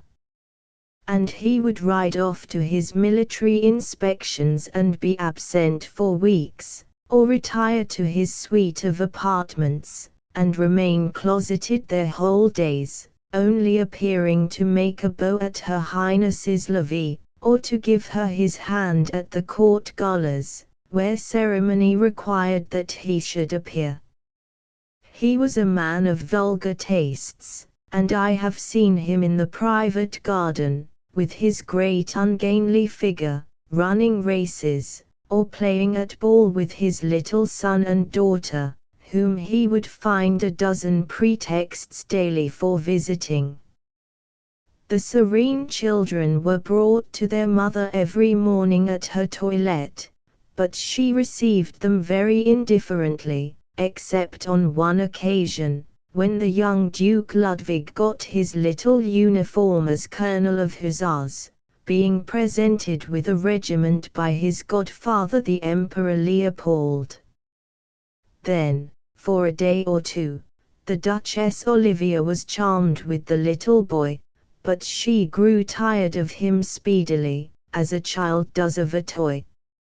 I remember one day, in the morning circle, some of the princess's rouge came off on the arm of her son's little white military jacket, on which she slapped the poor child's face, and sent him sobbing away. Oh, the woes that have been worked by women in this world!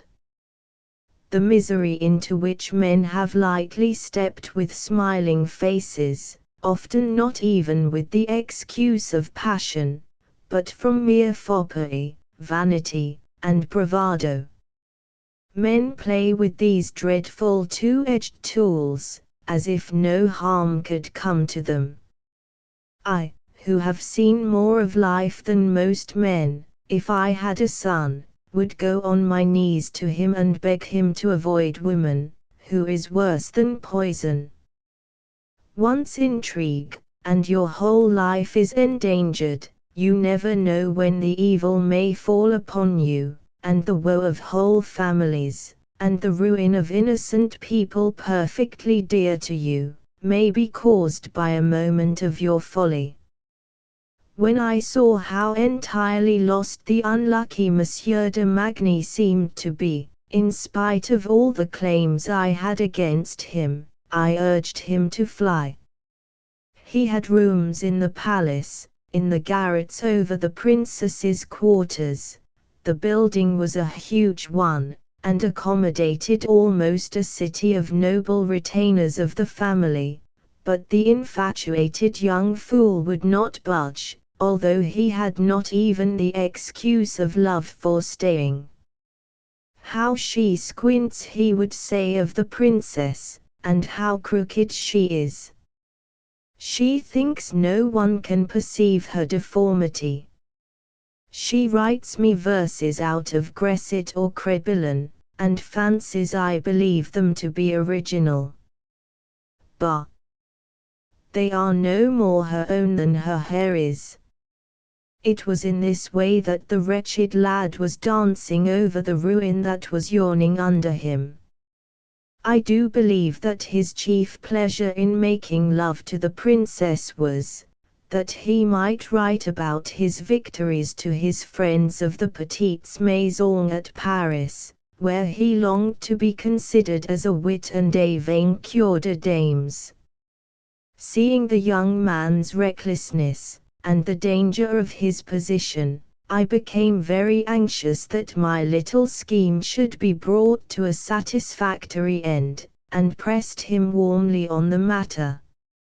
My solicitations with him were, I need not say, from the nature of the connection between us, generally pretty successful, and, in fact, the poor fellow could refuse me nothing, as I used often laughingly to say to him, very little to his liking.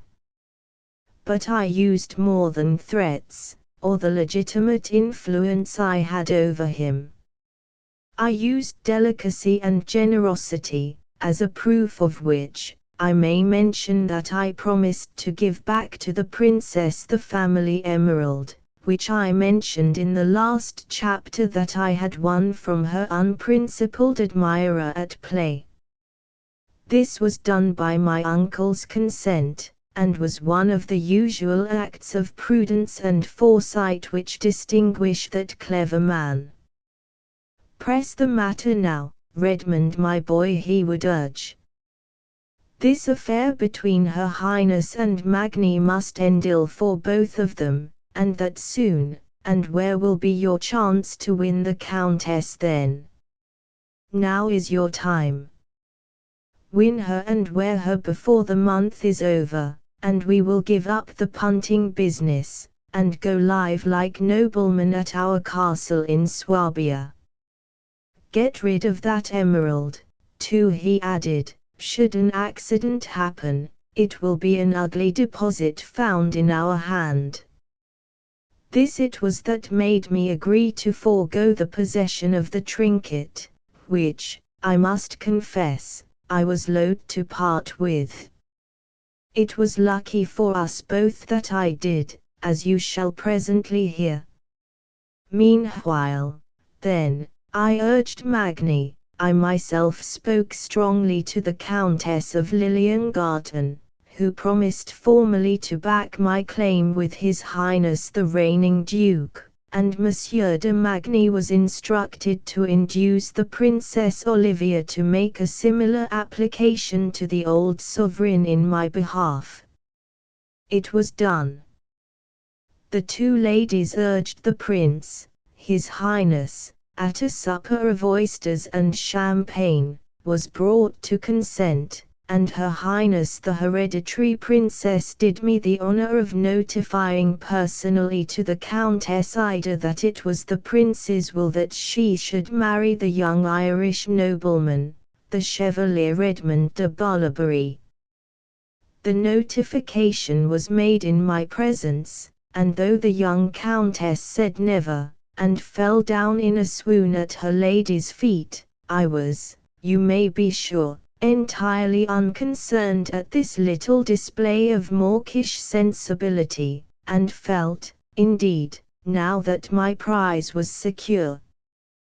That evening I gave the Chevalier de Magny the emerald, which he promised to restore to the princess, and now the only difficulty in my way lay with the hereditary prince, of whom his father, his wife, and the favorite, were alike afraid. He might not be disposed to allow the richest heiress in his duchy to be carried off by a noble, though not a wealthy foreigner. Time was necessary in order to break the matter to Prince Victor. The princess must find him at some moment of good humor. He had days of infatuation still, when he could refuse his wife nothing, and our plan was to wait for one of these, or for any other chance which might occur. But it was destined that the princess should never see her husband at her feet, as often as he had been. Fate was preparing a terrible ending to her follies, and my own hope. In spite of his solemn promises to me, Magny never restored the emerald to the Princess Olivia. He had heard, in casual intercourse with me, that my uncle and I had been beholden to Mr. Moses Lowe, the banker of Heidelberg, who had given us a good price for our valuables, and the infatuated young man took a pretext to go thither, and offered the jewel for pawn. Moses Lowe recognized the emerald at once, gave Magny the sum the latter demanded, which the Chevalier lost presently at play, never, you may be sure, acquainting us with the means by which he had made himself master of so much capital. We, for our parts, supposed that he had been supplied by his usual banker, the princess, and many rouleaux of his gold pieces found their way into our treasury, when at the court galas, at our own lodgings, or at the apartments of Madame de Liliengarten, who on these occasions did us the honor to go halves with us, we held our bank of faro. Thus Magni's money was very soon gone. But though the Jew held his jewel, of thrice the value no doubt of the sums he had lent upon it, that was not all the profit which he intended to have from his unhappy creditor, over whom he began speedily to exercise his authority. His Hebrew connections at Aix, money brokers, bankers, horse dealers, about the court there, must have told their Heidelberg brother what Magni's relations with the princess were, and the rascal determined to take advantage of these, and to press to the utmost both victims. My uncle and I were, meanwhile, swimming upon the high tide of fortune, prospering with our cards, and with the still greater matrimonial game which we were playing, and we were quite unaware of the mine under our feet. Before a month was past, the Jew began to pester Magni. He presented himself at Aix, and asked for further interest hush money, otherwise he must sell the emerald. Magni got money for him. The princess again befriended her dastardly lover. The success of the first demand only rendered the second more exorbitant. I know not how much money was extorted and paid on this unlucky emerald, but it was the cause of the ruin of us all. One night we were keeping our table as usual at the Countess of Liliengarten's, and Magni being in cash somehow, kept drawing out rouleau after rouleau, and playing with his common ill success. In the middle of the play a note was brought into him, which he read, and turned very pale on perusing, but the luck was against him, and looking up rather anxiously at the clock, he waited for a few more turns of the cards, when having, I suppose, lost his last rouleau, he got up with a wild oath that scared some of the polite company assembled, and left the room. A great trampling of horses was heard without, but we were too much engaged with our business to heed the noise, and continued our play. Presently some one came into the playroom and said to the Countess, "Here is a strange story. A Jew has been murdered in the Kaiserwald." Magni was arrested when he went out of the room. All the party broke up on hearing this strange news, and we shut up our bank for the night. Magni had been sitting by me during the play. My uncle dealt and I paid and took the money, and, looking under the chair, there was a crumpled paper, which I took up and read. It was that which had been delivered to him, and ran thus: "If you have done it, take the orderly's horse who brings this. It is the best of my stable. There are 100 louis in each holster, and the pistols are loaded. Either course lies open to you if you know what I mean. In a quarter of an hour I shall know our fate, whether I am to be dishonored and survive you, whether you are guilty and a coward, or whether you are still worthy of the name of M." This was in the handwriting of the old General de Magny, and my uncle and I, as we walked home at night, having made and divided with the Countess Liliengarten no inconsiderable profits that night, felt our triumphs greatly dashed by the perusal of the letter. Has Magni, we asked, robbed the Jew, or has his intrigue been discovered? In either case, my claims on the Countess Ida were likely to meet with serious drawbacks, and I began to feel that my great card was played and perhaps lost. Well, it was lost, though I say, to this day, it was well and gallantly played. After supper, which we never for fear of consequences took during play, I became so agitated in my mind as to what was occurring that I determined to sally out about midnight into the town, and inquire what was the real motive of Magnie's apprehension. A sentry was at the door, and signified to me that I and my uncle were under arrest. We were left in our quarters for 6 weeks, so closely watched that escape was impossible, had we desired it, but, as innocent men, we had nothing to fear. Our course of life was open to all, and we desired and courted inquiry. Great and tragical events happened during those 6 weeks, of which, though we heard the outline, as all Europe did, when we were released from our captivity, we were yet far from understanding all the particulars, which were not much known to me for many years after. Here they are, as they were told me by the lady, who of all the world perhaps was most likely to know them. But the narrative had best form the contents of another chapter. Chapter 12. Tragical History of Princess of X. More than 20 years after the events described in the past chapters, I was walking with my Lady Lyndon in the rotunda at Ranelagh. It was in the year 1790. The emigration from France had already commenced.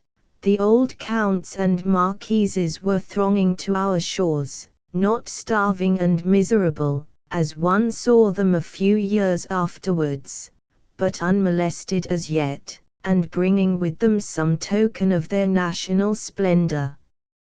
I was walking with Lady Lyndon, who, proverbially jealous and always anxious to annoy me, spied out a foreign lady who was evidently remarking me, and of course asked who was the hideous fat Dutchwoman who was leering at me so. I knew her not in the least. I felt I had seen the lady's face somewhere. It was now, as my wife said, enormously fat and bloated, but I did not recognize in the bearer of that face one who had been among the most beautiful women in Germany in her day. It was no other than Madame de Liliengarten, the mistress, or as some said the morganatic wife, of the old Duke of X, Duke Victor's father. She had left X, a few months after the elder Duke's demise, had gone to Paris, as I heard, where some unprincipled adventurer had married her for her money, but, however, had always retained her quasi-royal title, and pretended, amidst the great laughter of the Parisians who frequented her house, to the honors and ceremonial of a sovereign's widow. She had a throne erected in her state-room, and was styled by her servants and those who wished to pay court to her, or borrow money from her, Altesse. Report said she drank rather copiously. Certainly her face bore every mark of that habit, and had lost the rosy, frank, good-humored beauty which had charmed the sovereign who had ennobled her.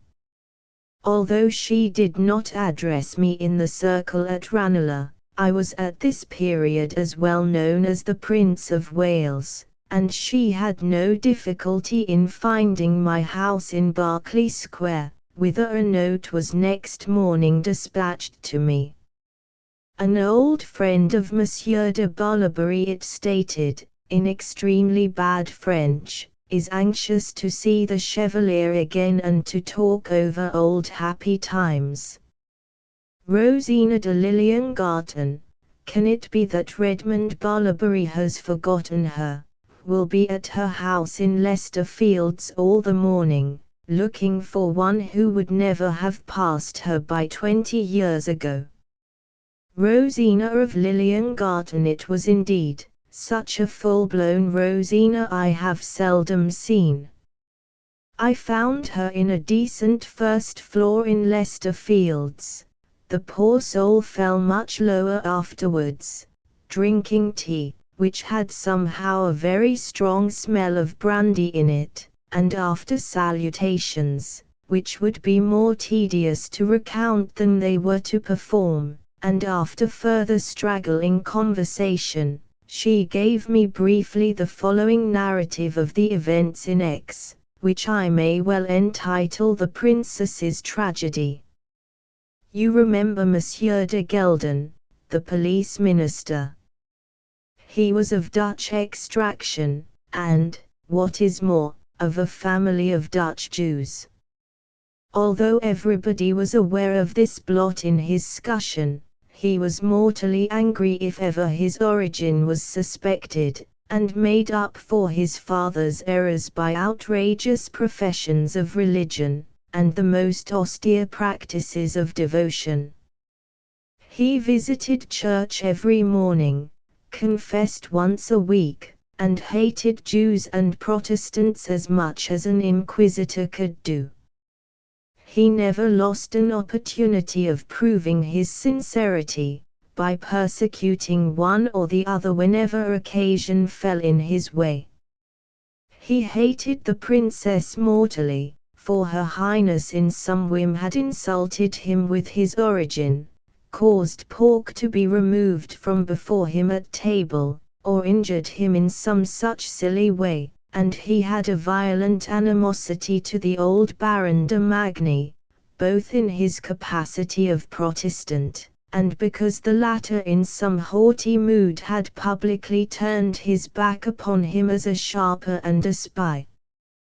Perpetual quarrels were taking place between them in council, where it was only the presence of his august masters that restrained the Baron from publicly and frequently expressing the contempt which he felt for the officer of police.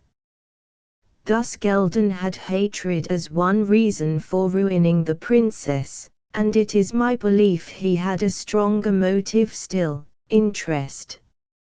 You remember whom the Duke married, after the death of his first wife, a princess of the House of F. Gelden built his fine palace 2 years after, and, as I feel convinced, with the money which was paid to him by the F. family for forwarding the match. To go to Prince Victor, and report to His Highness a case which everybody knew, was not by any means Gelden's desire. He knew the man would be ruined forever in the prince's estimation who carried him intelligence so disastrous. His aim, therefore, was to leave the matter to explain itself to His Highness, and, when the time was ripe, he cast about for a means of carrying his point. He had spies in the houses of the elder and younger Magny, but this you know, of course, from your experience of continental customs. We had all spies over each other. Your black, Zamor, I think, was his name, used to give me reports every morning, and I used to entertain the dear old Duke with stories of you and your uncle practicing piquet and dice in the morning, and with your quarrels and intrigues. We levied similar contributions on everybody in X, to amuse the dear old man. Monsieur de Magny's valet used to report both to me and Monsieur de Gelden. I knew of the fact of the emerald being in pawn, and it was out of my exchequer that the poor princess drew the funds which were spent upon the odious Lowe, and the still more worthless young chevalier. How the princess could trust the latter as she persisted in doing, is beyond my comprehension, but there is no infatuation like that of a woman in love, and you will remark, my dear Monsieur de Boulebury, that our sex generally fix upon a bad man. Not always, madam, I interposed. Your humble servant has created many such attachments. I do not see that affects the truth of the proposition, said the old lady dryly, and continued her narrative.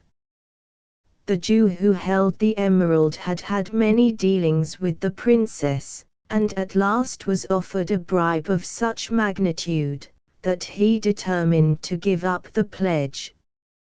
He committed the inconceivable imprudence of bringing the emerald with him to X, and waited on Magni, who was provided by the princess with money to redeem the pledge, and was actually ready to pay it. Their interview took place in Magni's own apartments, when his valet overheard every word of their conversation. The young man, who was always utterly careless of money when it was in his possession, was so easy in offering it, that low rose in his demands, and had the conscience to ask double the sum for which he had previously stipulated. At this the chevalier lost all patience, fell on the wretch and was for killing him, when the opportune valet rushed in and saved him. The man had heard every word of the conversation between the disputants, and the Jew ran flying with terror into his arms, and Magni, a quick and passionate, but not a violent man, bade the servant lead the villain downstairs, and thought no more of him. Perhaps he was not sorry to be rid of him, and to have in his possession a large sum of money, 4,000 ducats, with which he could tempt fortune once more, as you know he did at your table that night. Your ladyship went halves, madam, said I, and you know how little I was the better for my winnings. The man conducted the trembling Israelite out of the palace, and no sooner had seen him lodged at the house of one of his brethren, where he was accustomed to put up, than he went away to the office of His Excellency the Minister of Police, and narrated every word of the conversation which had taken place between the Jew and his master. Gelden expressed the greatest satisfaction at his spy's prudence and fidelity. He gave him a purse of 20 ducats, and promised to provide for him handsomely, as great men do sometimes promise to reward their instruments, but you, Monsieur de Barlaberry, know how seldom those promises are kept. Now, go and find out, said Monsieur de Gelden, at what time the Israelite proposes to return home again, or whether he will repent and take the money. The man went on this errand.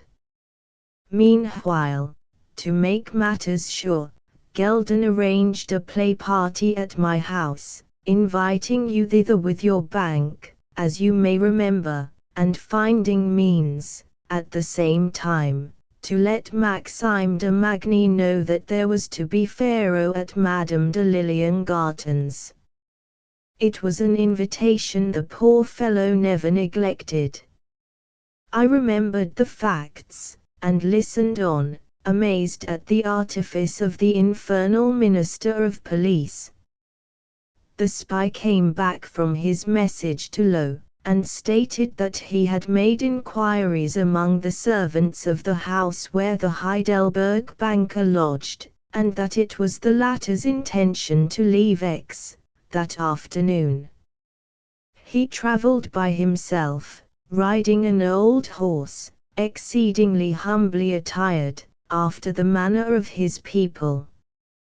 Johann, said the minister, clapping the pleased spy upon the shoulder, I am more and more pleased with you. I have been thinking, since you left me, of your intelligence, and the faithful manner in which you have served me, and shall soon find an occasion to place you according to your merits. which way does this Israelitish scoundrel take? He goes to tonight, and must pass by the Kaiserwald. Are you a man of courage, Johann Kerner? Will your Excellency try me, said the man, his eyes glittering. I served through the 7 Years' War, and was never known to fail there. Now, listen. The emerald must be taken from that Jew. In the very keeping it the scoundrel has committed high treason. To the man who brings me that emerald I swear I will give 500 louis. You understand why it is necessary that it should be restored to Her Highness. I need say no more. You shall have it tonight, sir, said the man. Of course your Excellency will hold me harmless in case of accident. Pshaw, answered the minister, I will pay you half the money beforehand, such is my confidence in you. Accidents impossible if you take your measures properly. There are 4 leagues of wood, the Jew rides slowly. It will be night before he can reach, let us say, the old powder mill in the wood.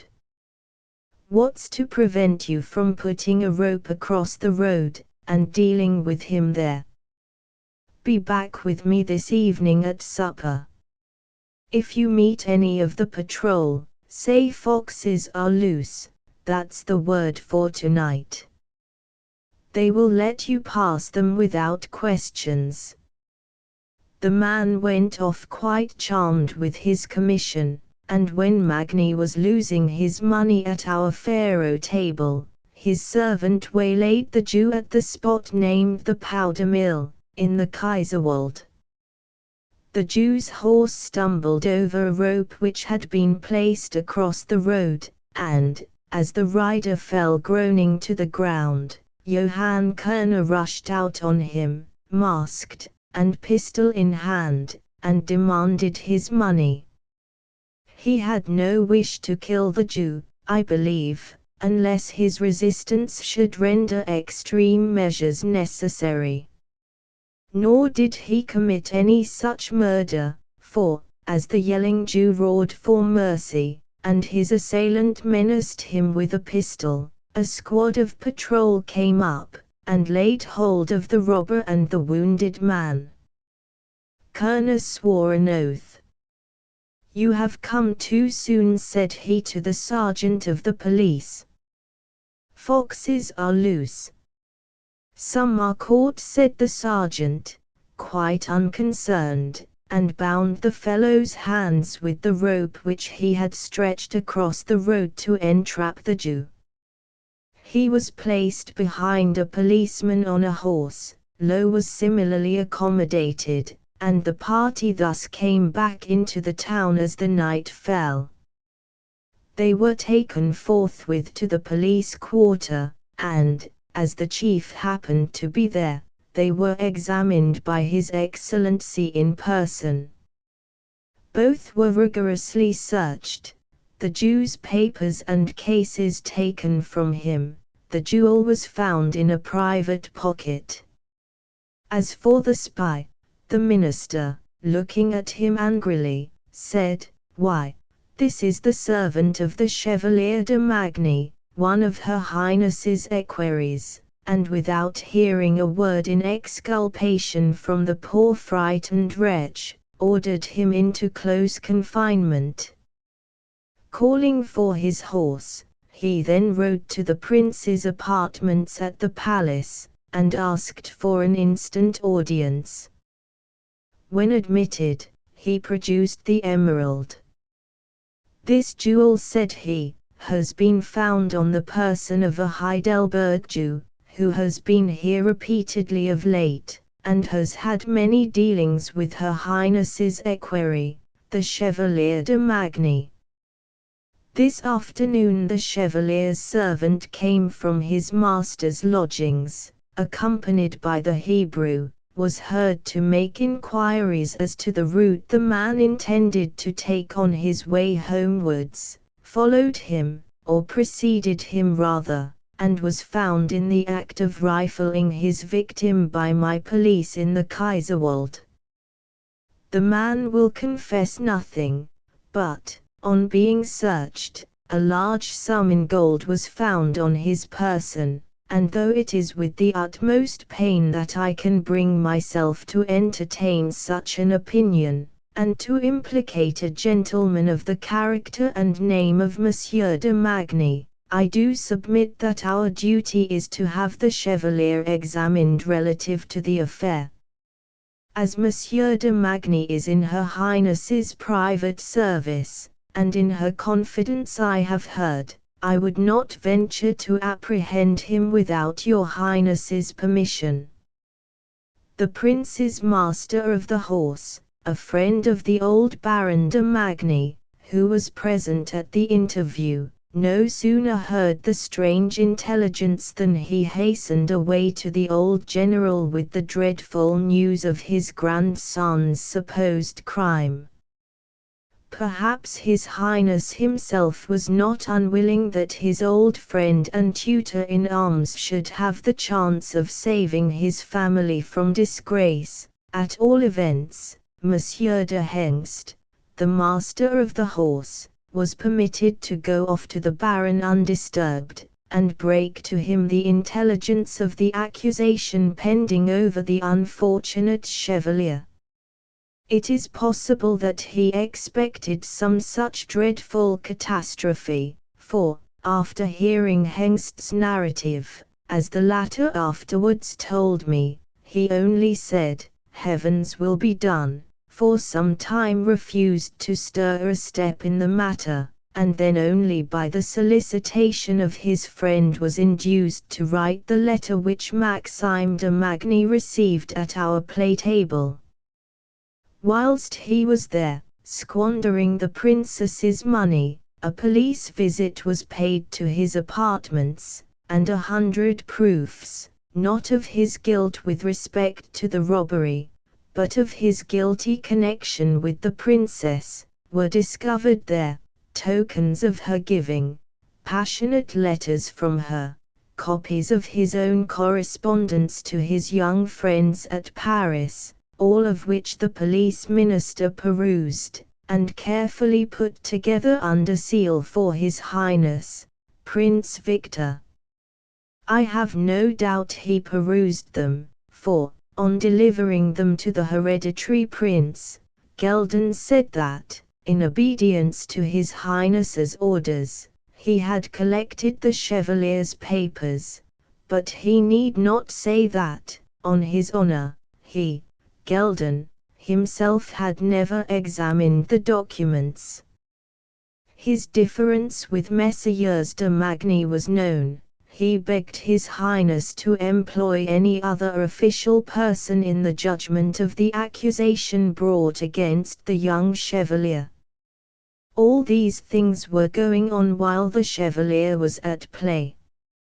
A run of luck, you had great luck in those days. Monsieur de Boulebury was against him.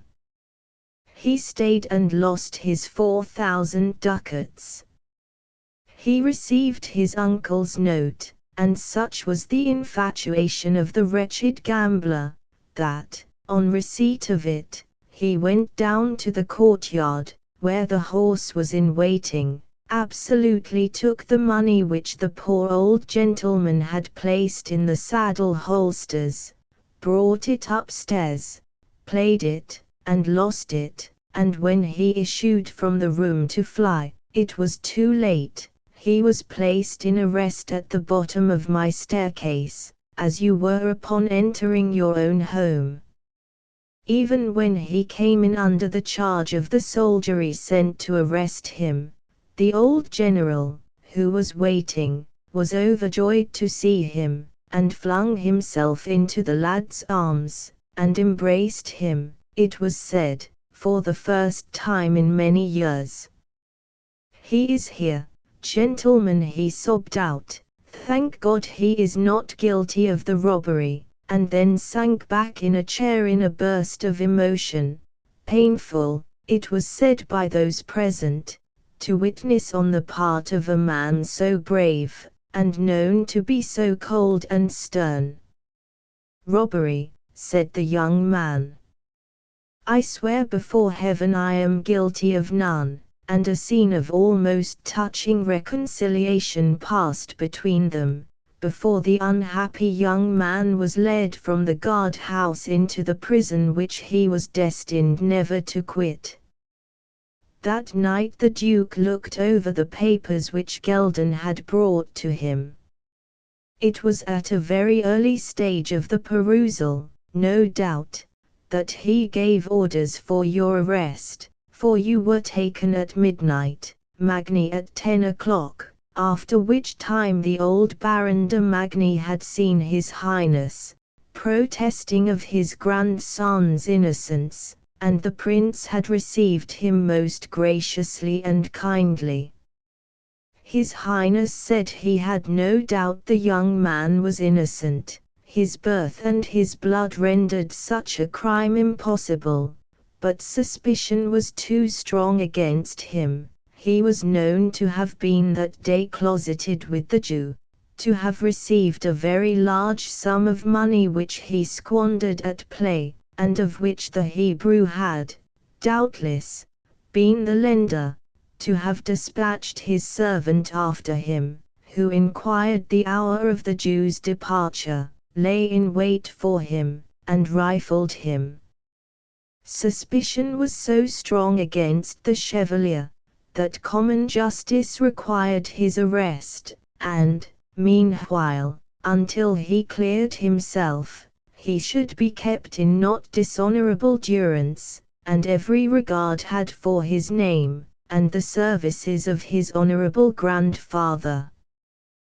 With this assurance, and with a warm grasp of the hand, the Prince left old General de Magny that night, and the veteran retired to rest almost consoled, and confident in Maxime's eventual and immediate release.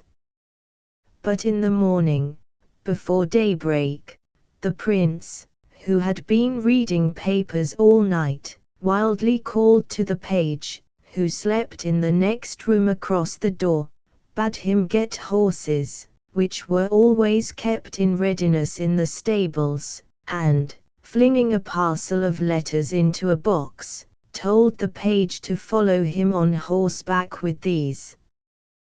The young man, Monsieur de Weissenborn, told this to a young lady who was then of my household, and who is now Madame de Weissenborn, and a mother of a score of children. The page described that never was such a change seen as in his august master in the course of that single night. His eyes were bloodshot, his face livid, his clothes were hanging loose about him, and he who had always made his appearance on parade as precisely dressed as any sergeant of his troops, might have been seen galloping through the lonely streets at early dawn without a hat, his unpowdered hair streaming behind him like a madman. The page, with the box of papers, clattered after his master. It was no easy task to follow him, and they rode from the palace to the town, and through it to the general's quarter. The sentinels at the door were scared at the strange figure that rushed up to the general's gate, and, not knowing him, crossed bayonets, and refused him admission. "Fools," said Weissenborn, "it is the prince." And, jangling at the bell as if for an alarm of fire, the door was at length opened by the porter, and His Highness ran up to the general's bedchamber, followed by the page with the box. "Magny, Magny," roared the prince, thundering at the closed door, "get up!" And to the queries of the old man from within, answered, "It is I, Victor." The prince, "Get up!" And presently the door was opened by the general in his robed chamber, and the prince entered. The page brought in the books, and was bidden to wait without, which he did, but there led from Monsieur de Magny's bedroom into his antechamber 2 doors, the great one which formed the entrance into his room, and a smaller one which led, as the fashion is with our houses abroad, into the closet which communicates with the alcove where the bed is. The door of this was found by M. de Weissenborn to be open, and the young man was thus enabled to hear and see everything which occurred within the apartment. The general, somewhat nervously, asked what was the reason of so early a visit from His Highness, to which the prince did not for a while reply, farther than by staring at him rather wildly, and pacing up and down the room. At last he said, "Here is the cause," dashing his fist on the box, and, as he had forgotten to bring the key with him, he went to the door for a moment, saying, "Weissenborn perhaps has it," but seeing over the stove one of the general's couteaux de chasse, he took it down, and said, "That will do," and fell to work to burst the red trunk open with the blade of the forest knife. The point broke, and he gave an oath, but continued haggling on with the broken blade, which was better suited to his purpose than the long pointed knife, and finally succeeded in wrenching open the lid of the chest. "What is the matter?" said he, laughing. "Here's the matter, read that, here's more matter, read that, here's more, no, not that, that's somebody else's picture, but here's hers. Do you know that, Magny? My wife's, the princess's. Why did you and your cursed race ever come out of France, to plant your infernal wickedness wherever your feet fell, and to ruin honest German homes? What have you and yours ever had from my family but confidence and kindness? We gave you a home when you had none, and here's our reward," and he flung a parcel of papers down before the old general, who saw the truth at once. He had known it long before, probably, and sank down on his chair, covering his face. The prince went on gesticulating, and shrieking almost. "If a man injured you so, Magny, before you begot the father of that gambling lying villain yonder, you would have known how to revenge yourself. You would have killed him. Yes, would have killed him. But who's to help me to my revenge? I've no equal. I can't meet that dog of a Frenchman, that pimp from Versailles, and kill him, as if he had played the traitor to one of his own degree." "The blood of Maxime de Magny," said the old gentleman proudly, "is as good as that of any prince in Christendom." "Can I take it?" cried the prince. "You know I can't. I can't have the privilege of any other gentleman in Europe. What am I to do? Look here, Magny, I was wild when I came here, I didn't know what to do. You've served me for 30 years, you've saved my life twice. They are all knaves and harlots about my poor old father here, no honest men or women, you are the only one. You saved my life, tell me what am I to do?" Thus from insulting Monsieur de Magny, the poor distracted prince fell to supplicating him, and, at last, fairly flung himself down, and burst out in an agony of tears. Old Magny, one of the most rigid and cold of men on common occasions, when he saw this outbreak of passion on the prince's part, became, as my informant has described to me, as much affected as his master. The old man, from being cold and high, suddenly fell, as it were, into the whimpering querulousness of extreme old age.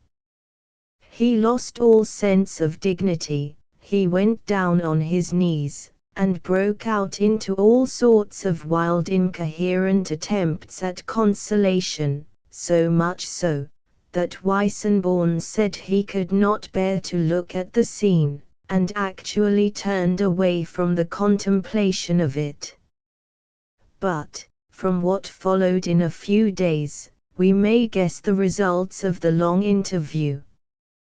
The prince, when he came away from the conversation with his old servant, forgot his fatal box of papers and sent the page back for them.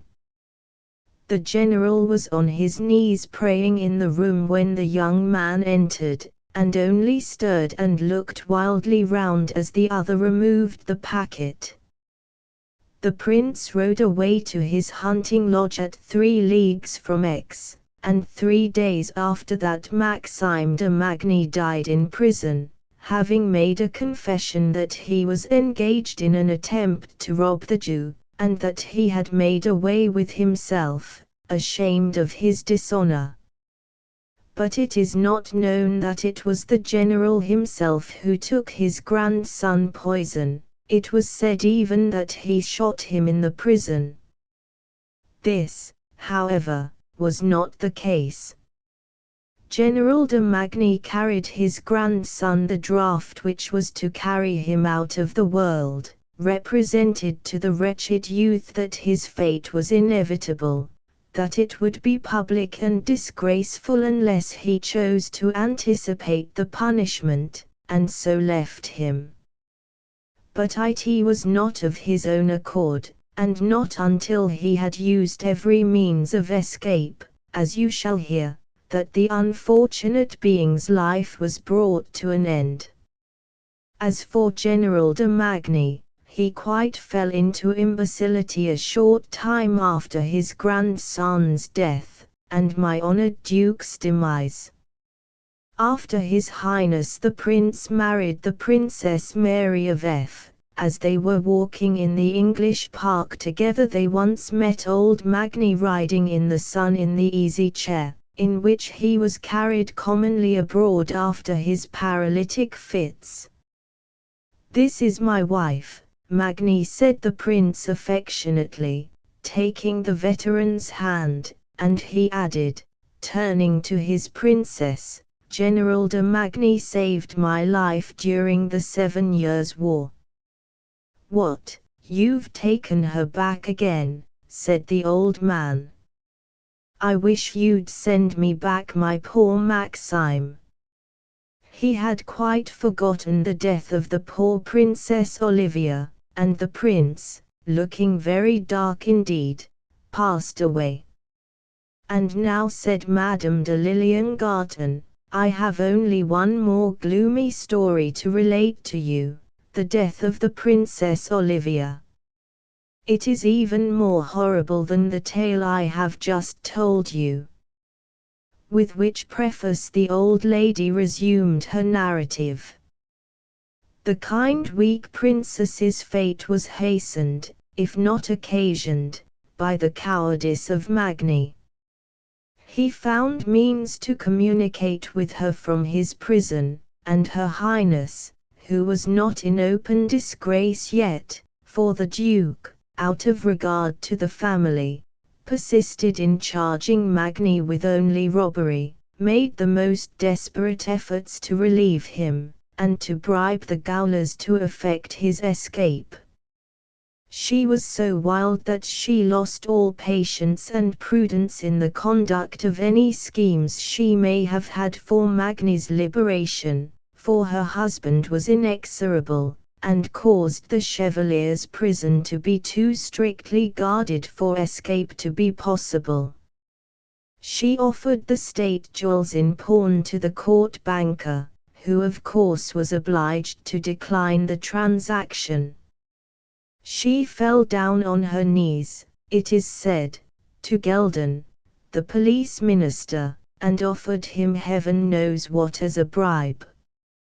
Finally, she came screaming to my poor dear Duke, who, with his age, diseases, and easy habits, was quite unfit for scenes of so violent a nature, and who, in consequence of the excitement created in his august bosom by her frantic violence and grief, had a fit in which I very nigh lost him. That his dear life was brought to an untimely end by these transactions I have not the slightest doubt, for the Strasbourg pie, of which they said he died, never, I am sure, could have injured him, but for the injury which his dear gentle heart received from the unusual occurrences in which he was forced to take a share. All Her Highness's movements were carefully, though not ostensibly, watched by her husband, Prince Victor, who, waiting upon his august father, sternly signified to him that if His Highness, my Duke, should dare to aid the Princess in her efforts to release Magni, he, Prince Victor, would publicly accuse the Princess and her paramour of high treason, and take measures with the Diet for removing his father from the throne, as incapacitated to reign. Hence interposition on our part was vain, and Magni was left to his fate. It came, as you are aware, very suddenly. Lyndon, police minister, Hengst, master of the horse, and the colonel of the prince's guard, waited upon the young man in his prison 2 days after his grandfather had visited him there and left behind him the phial of poison which the criminal had not the courage to use. And Lyndon signified to the young man that unless he took of his own accord the laurel water provided by the elder Magni, more violent means of death would be instantly employed upon him, and that a file of grenadiers was in waiting in the courtyard to dispatch him. Seeing this, Magni, with the most dreadful self-abasement, after dragging himself round the room on his knees from one officer to another, weeping and screaming with terror, at last desperately drank off the potion, and was a corpse in a few minutes. Thus ended this wretched young man. His death was made public in the Court Gazette 2 days after, the paragraph stating that Monsieur de M., struck with remorse for having attempted the murder of the Jew, had put himself to death by poison in prison, and a warning was added to all young noblemen of the duchy to avoid the dreadful sin of gambling, which had been the cause of the young man's ruin, and had brought upon the grey hairs of one of the noblest and most honourable of the servants of the Duke irretrievable sorrow. The funeral was conducted with decent privacy, the General de Magny attending it. The carriages of the 2 dukes and all the first people of the court made their calls upon the general afterwards. He attended parade as usual the next day on the Arsenal Place, and Duke Victor, who had been inspecting the building, came out of it leaning on the brave old warrior's arm. He was particularly gracious to the old man, and told his officers the oft-repeated story how at Rossbach, when the contingent served with the troops of the unlucky Soubise, the general had thrown himself in the way of a French dragoon, who was pressing hard upon His Highness in the rout, had received the blow intended for his master, and killed the assailant. And he alluded to the family motto of Magny Sang Tach and said, it had been always so with his gallant friend and tutor in arms. This speech affected all present very much, with the exception of the old general, who only bowed and did not speak, but when he went home he was heard muttering Magni Song Tach,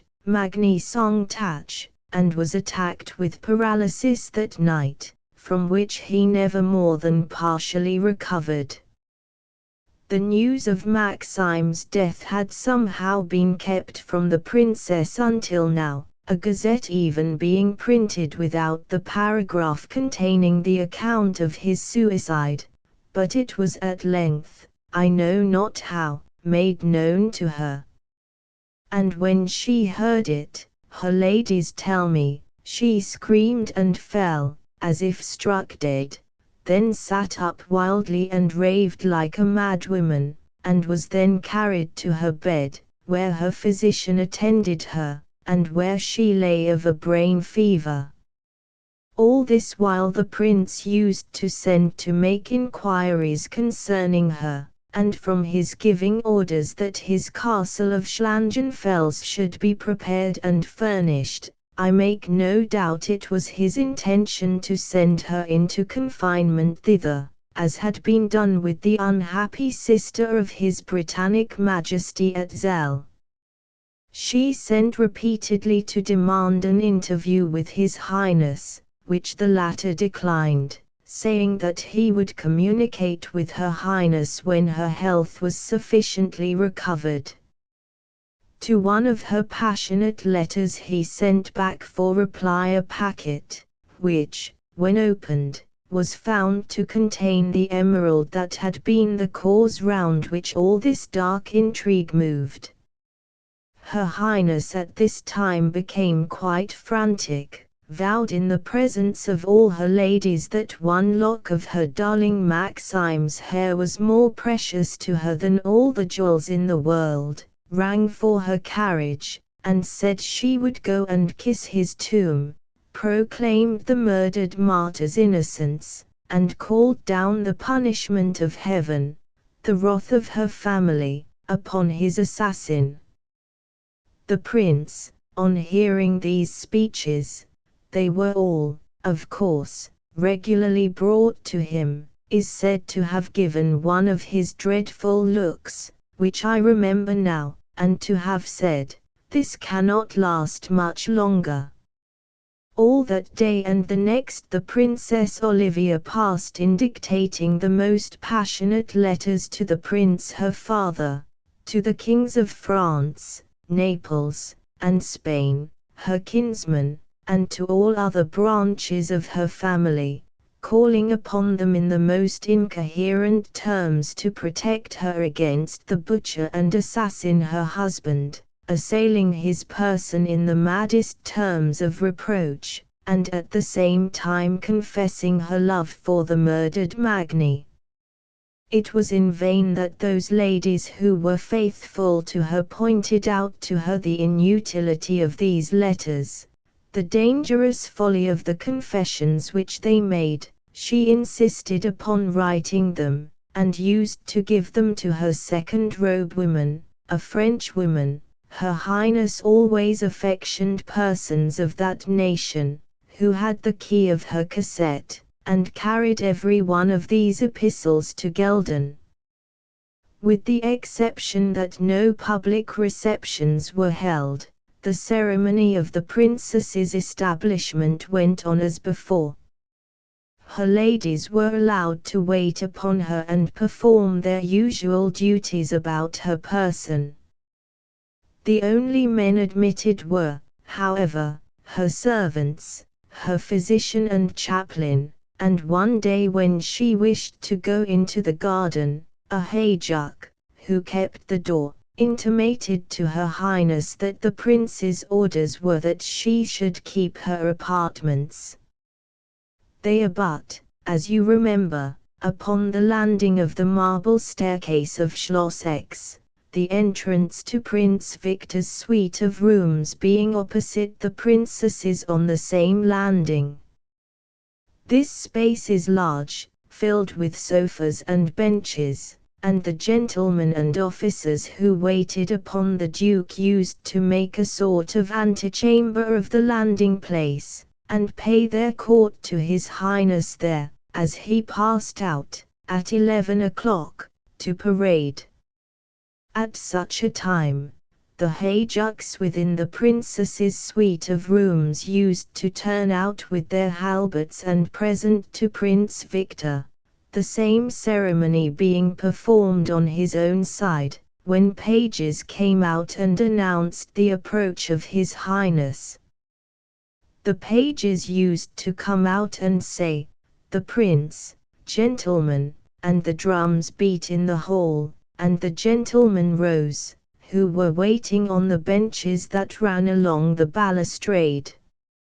As if fate impelled her to her death, one day the princess, as her guards turned out, and she was aware that the prince was standing, as was his wont, on the landing, conversing with his gentleman. In the old days he used to cross to the princess's apartment and kiss her hand. The princess, who had been anxious all the morning, complaining of heat, insisting that all the doors of the apartments should be left open, and giving tokens of an insanity which I think was now evident, rushed wildly at the doors when the guards passed out, flung them open, and before a word could be said, or her ladies could follow her, was in presence of Duke Victor, who was talking as usual on the landing. Placing herself between him and the stair, she began apostrophizing him with frantic vehemence. "Take notice, gentlemen," she screamed out, "that this man is a murderer and a liar, that he lays plots for honorable gentlemen, and kills them in prison. Take notice, that I too am in prison, and fear the same fate. The same butcher who killed Maxime de Magny, may, any night, put the knife to my throat. I appeal to you, and to all the kings of Europe, my royal kinsmen. I demand to be set free from this tyrant and villain, this liar and traitor. I adjure you all, as gentlemen of honor, to carry these letters to my relatives, and say from whom you had them." And with this the unhappy lady began scattering letters about among the astonished crowd. "Let no man stoop," cried the prince, in a voice of thunder. "Madame de Gleim, you should have watched your patient better. Call the princess's physicians, Her Highness's brain is affected. Gentlemen, have the goodness to retire." And the prince stood on the landing as the gentleman went down the stairs, saying fiercely to the guard, "Soldier, if she moves, strike with your halbert," on which the man brought the point of his weapon to the princess's breast, and the lady, frightened, shrank back and re-entered her apartments. "Now, Monsieur de Weissenborn," said the prince, "pick up all those papers," and the prince went into his own apartments, preceded by his pages, and never quitted them until he had seen every one of the papers burnt. The next day the court gazette contained a bulletin signed by the 3 physicians, stating that Her Highness the hereditary princess labored under inflammation of the brain, and had passed a restless and disturbed night. Similar notices were issued day after day. The services of all her ladies, except 2, were dispensed with. Guards were placed within and without her doors, her windows were secured, so that escape from them was impossible, and you know what took place 10 days after. The church bells were ringing all night, and the prayers of the faithful asked for a person in extremis. A gazette appeared in the morning, edged with black, and stating that the High and Mighty Princess Olivia Maria Ferdinanda, consort of His Serene Highness Victor Louis Emmanuel, hereditary Prince of X, had died in the evening of the 24th of January, 1769. But do you know how she died, sir? That, too, is a mystery. Weissenborn, the page, was concerned in this dark tragedy, and the secret was so dreadful, that never, believe me, till Prince Victor's death, did I reveal it. After the fatal esclandre which the princess had made, the prince sent for Weissenborn, and binding him by the most solemn adjuration to secrecy, he only broke it to his wife many years after. Indeed, there is no secret in the world that women cannot know if they will. Dispatched him on the following mysterious commission. There lives, said His Highness, on the Kell side of the river, opposite to Strasbourg, a man whose residence you will easily find out from his name, which is Monsieur de Strasbourg. You will make your inquiries concerning him quietly, and without occasioning any remark. Perhaps you had better go into Strasbourg for the purpose, where the person is quite well known. You will take with you any comrade on whom you can perfectly rely. The lives of both, remember, depend on your secrecy. You will find out some period when Monsieur de Strasbourg is alone, or only in company of the domestic who lives with him. I myself visited the man by accident on my return from Paris 5 years since, and hence am induced to send for him now, in my present emergency. You will have your carriage waiting at his door at night, and you and your comrade will enter his house masked, and present him with a purse of 100 louis, promising him double that sum on his return from his expedition. If he refuse, you must use force and bring him, menacing him with instant death should he decline to follow you.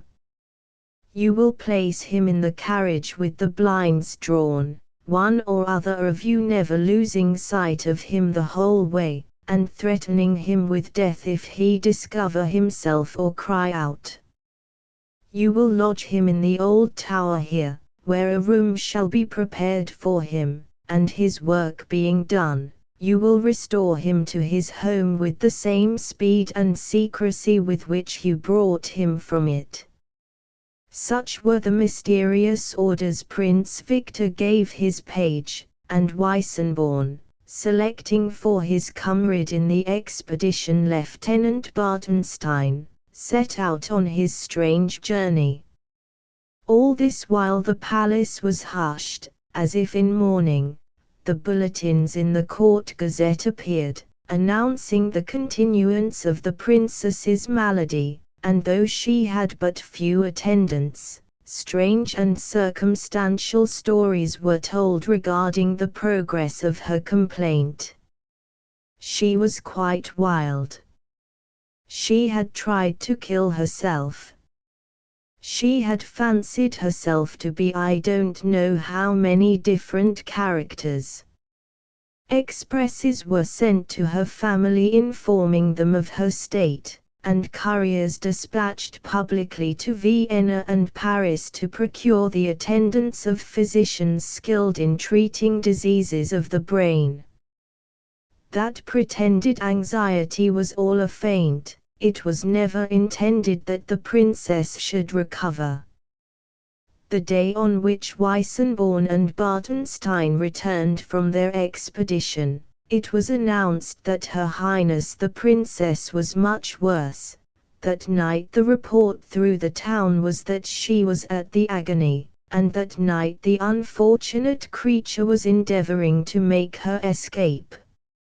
She had unlimited confidence in the French chamberwomen who attended her, and between her and this woman the plan of escape was arranged.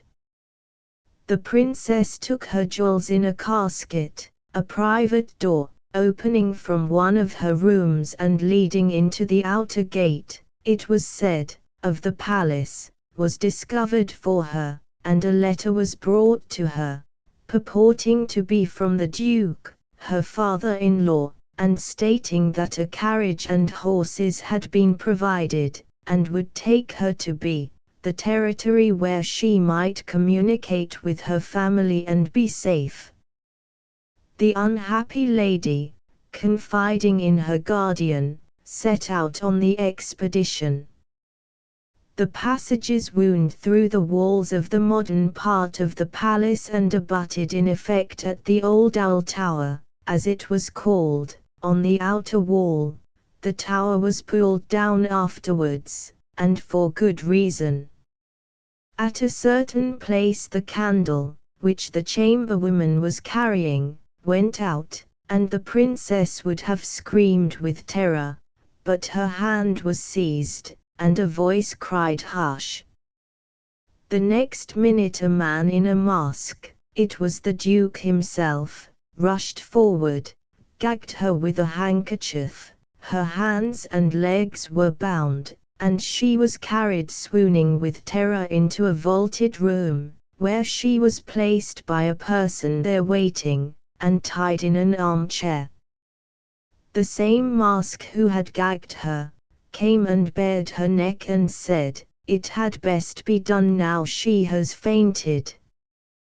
Perhaps it would have been as well, for though she recovered from her swoon, and her confessor, who was present, came forward and endeavored to prepare her for the awful deed which was about to be done upon her, and for the state into which she was about to enter, when she came to herself it was only to scream like a maniac, to curse the Duke as a butcher and tyrant, and to call upon Magni, her dear Magni.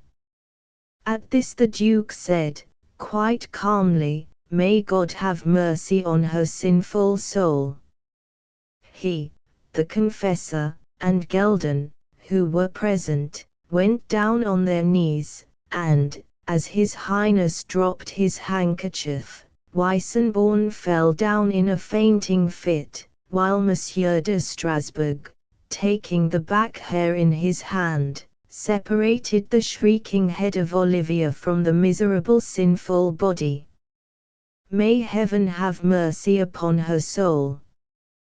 This was the story told by Madame de Liliengarten, and the reader will have no difficulty in drawing from it that part which affected myself and my uncle, who, after 6 weeks of arrest, were set at liberty, but with orders to quit the duchy immediately, indeed, with an escort of dragoons to conduct us to the frontier. What property we had, we were allowed to sell and realize in money, but none of our play debts were paid to us, and all my hopes of the Countess Ida were thus at an end. When Duke Victor came to the throne, which he did when, 6 months after, apoplexy carried off the old sovereign his father, all the good old usages of Aix were given up, play forbidden, the opera and ballet sent to the right about, and the regiments which the old Duke had sold recalled from their foreign service. With them came my Countess's beggarly cousin the ensign, and he married her. I don't know whether they were happy or not. It is certain that a woman of such a poor spirit did not merit any very high degree of pleasure. The now reigning Duke of Aix, himself married 4 years after his first wife's demise, and Gelden, though no longer police minister, built the grand house of which Madame de Liliengarten spoke. What became of the minor actors in the great tragedy, who knows? Only Monsieur de Strasbourg was restored to his duties. Of the rest, the Jew, the chamberwoman, the spy on Magni, I know nothing. Those sharp tools with which great people cut out their enterprises are generally broken in the using, nor did I ever hear that their employers had much regard for them in their ruin. Chapter 13. I continue my career as a man of fashion. I find I have already filled up many scores of pages, and yet a vast deal of the most interesting portion of my history remains to be told, viz. that which describes my sojourn in the kingdoms of England and Ireland, and the great part I played there, moving among the most illustrious of the land, myself not the least distinguished of the brilliant circle. In order to give due justice to this portion of my memoirs, then, which is more important than my foreign adventures can be, though I could fill volumes with interesting descriptions of the latter, I shall cut short the account of my travels in Europe, and of my success at the continental courts, in order to speak of what befell me at home. Suffice it to say that there is not a capital in Europe, except the beggarly one of Berlin, where the young Chevalier de Barlabury was not known and admired, and where he has not made the brave, the high-born, and the beautiful talk of him. I won 80,000 rubles from Potemkin at the Winter Palace at Petersburg, which the scoundrelly favorite never paid me. I have had the honor of seeing His Royal Highness the Chevalier Charles Edward as drunk as any porter at Rome. My uncle played several matches at billiards against the celebrated Lord C. at Spa, and I promise you did not come off a loser. In fact, by a neat stratagem of ours, we raised the laugh against his lordship, and something a great deal more substantial. My lord did not know that the Chevalier Barry had a useless eye, and when, one day, my uncle playfully bet him odds at billiards that he would play him with a patch over one eye, the noble lord, thinking to bite us, he was one of the most desperate gamblers that ever lived, accepted the bet, and we won a very considerable amount of him. Nor need I mention my successes among the fairer portion of the creation. One of the most accomplished, the tallest, the most athletic, and the handsomest gentleman of Europe, as I was then, a young fellow of my figure could not fail of having advantages, which a person of my spirit knew very well how to use. But upon these subjects I am dumb. Charming Skuvalov, black-eyed Stchatarska, dark Valdez, tender Hegenheim, brilliant Langeck, ye gentle hearts that knew how to beat in old times for the warm young Irish gentleman, where are you now?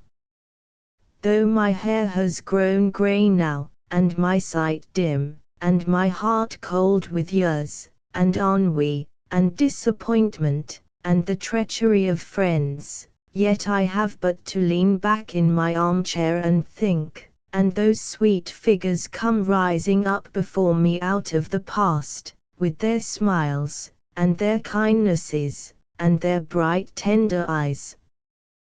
There are no women like them now, no manners like theirs. Look you at a bevy of women at the Prince's, stitched up in tight white satin sacks, with their waists under their arms, and compare them to the graceful figures of the old time. Why, when I danced with Coralie de Langeck at the Fêtes on the birth of the first Dauphin at Versailles, her hoop was 18 feet in circumference, and the heels of her lovely little mules were 3 inches from the ground. The lace of my jabot was worth 1,000 crowns, and the buttons of my amaranth velvet coat alone cost 80,000 livres. Look at the difference now. The gentlemen are dressed like boxers, Quakers, or hackney coachmen, and the ladies are not dressed at all. There is no elegance, no refinement, none of the chivalry of the old world, of which I form a portion. Think of the fashion of London being led by a Br.L. Footnote. This manuscript must have been written at the time when Mr. Brummel was the leader of the London fashion. A nobody's son, a low creature, who can no more dance a minuet than I can talk Cherokee, who cannot even crack a bottle like a gentleman, who never showed himself to be a man with his sword in his hand, as we used to approve ourselves in the good old times, before that vulgar Corsican upset the gentry of the world. Oh, to see the Valdez once again, as on that day I met her first driving in state, with her 8 mules and her retinue of gentlemen, by the side of Yellowman Carnares. Oh, for another drive with Hegenheim, in the gilded sledge, over the Saxon snow. False as Skuveloff was, 'twas better to be jilted by her than to be adored by any other woman. I can't think of any one of them without tenderness. I have ringlets of all their hair in my poor little museum of recollections. Do you keep mine, you dear souls that survive the turmoils and troubles of near 100 years? How changed its color is now, since the day Sciataska wore it round her neck, after my duel with Count Pjanaski, at Warsaw. I never kept any beggarly books of accounts in those days. I had no debts. I paid royally for everything I took, and I took everything I wanted. My income must have been very large. My entertainments and equipages were those of a gentleman of the highest distinction, nor let any scoundrel presume to sneer because I carried off and married my Lady Lyndon, as you shall presently hear, and call me an adventurer, or say I was penniless, or the match unequal. Penniless. I had the wealth of Europe at my command. Adventurer. So is a meritorious lawyer or a gallant soldier, so is every man who makes his own fortune an adventurer. My profession was play, in which I was then unrivaled. No man could play with me through Europe, on the square, and my income was just as certain, during health and the exercise of my profession, as that of a man who draws on his 3%, or any fat squire whose acres bring him revenue. Harvest is not more certain than the effect of skill is, a crop is a chance, as much as a game of cards greatly played by a fine player. There may be a drought, or a frost, or a hailstorm, and your stake is lost. But one man is just as much an adventurer as another. In evoking the recollection of these kind and fair creatures I have nothing but pleasure. I would I could say as much of the memory of another lady, who will henceforth play a considerable part in the drama of my life, I mean the Countess of Lyndon, whose fatal acquaintance I made at Spa, very soon after the events described in the last chapter had caused me to quit Germany. Honoria, Countess of Lyndon, Viscountess Bullingdon in England, Baroness Castle Lyndon of the Kingdom of Ireland, was so well known to the great world in her day, that I have little need to enter into her family history, which is to be had in any peerage that the reader may lay his hand on. She was, as I need not say, a countess, viscountess, and baroness in her own right. Her estates in Devon and Cornwall were among the most extensive in those parts, her Irish possessions not less magnificent, and they have been alluded to, in a very early part of these memoirs, as lying near to my own paternal property in the Kingdom of Ireland. Indeed, unjust confiscations in the time of Elizabeth and her father went to diminish my acres, while they added to the already vast possessions of the Lyndon family. The Countess, when I first saw her at the assembly at Spa, was the wife of her cousin, the Right Honourable Sir Charles Reginald Lyndon, Knight of the Bath, and Minister to George II. and George III. at several of the smaller courts of Europe.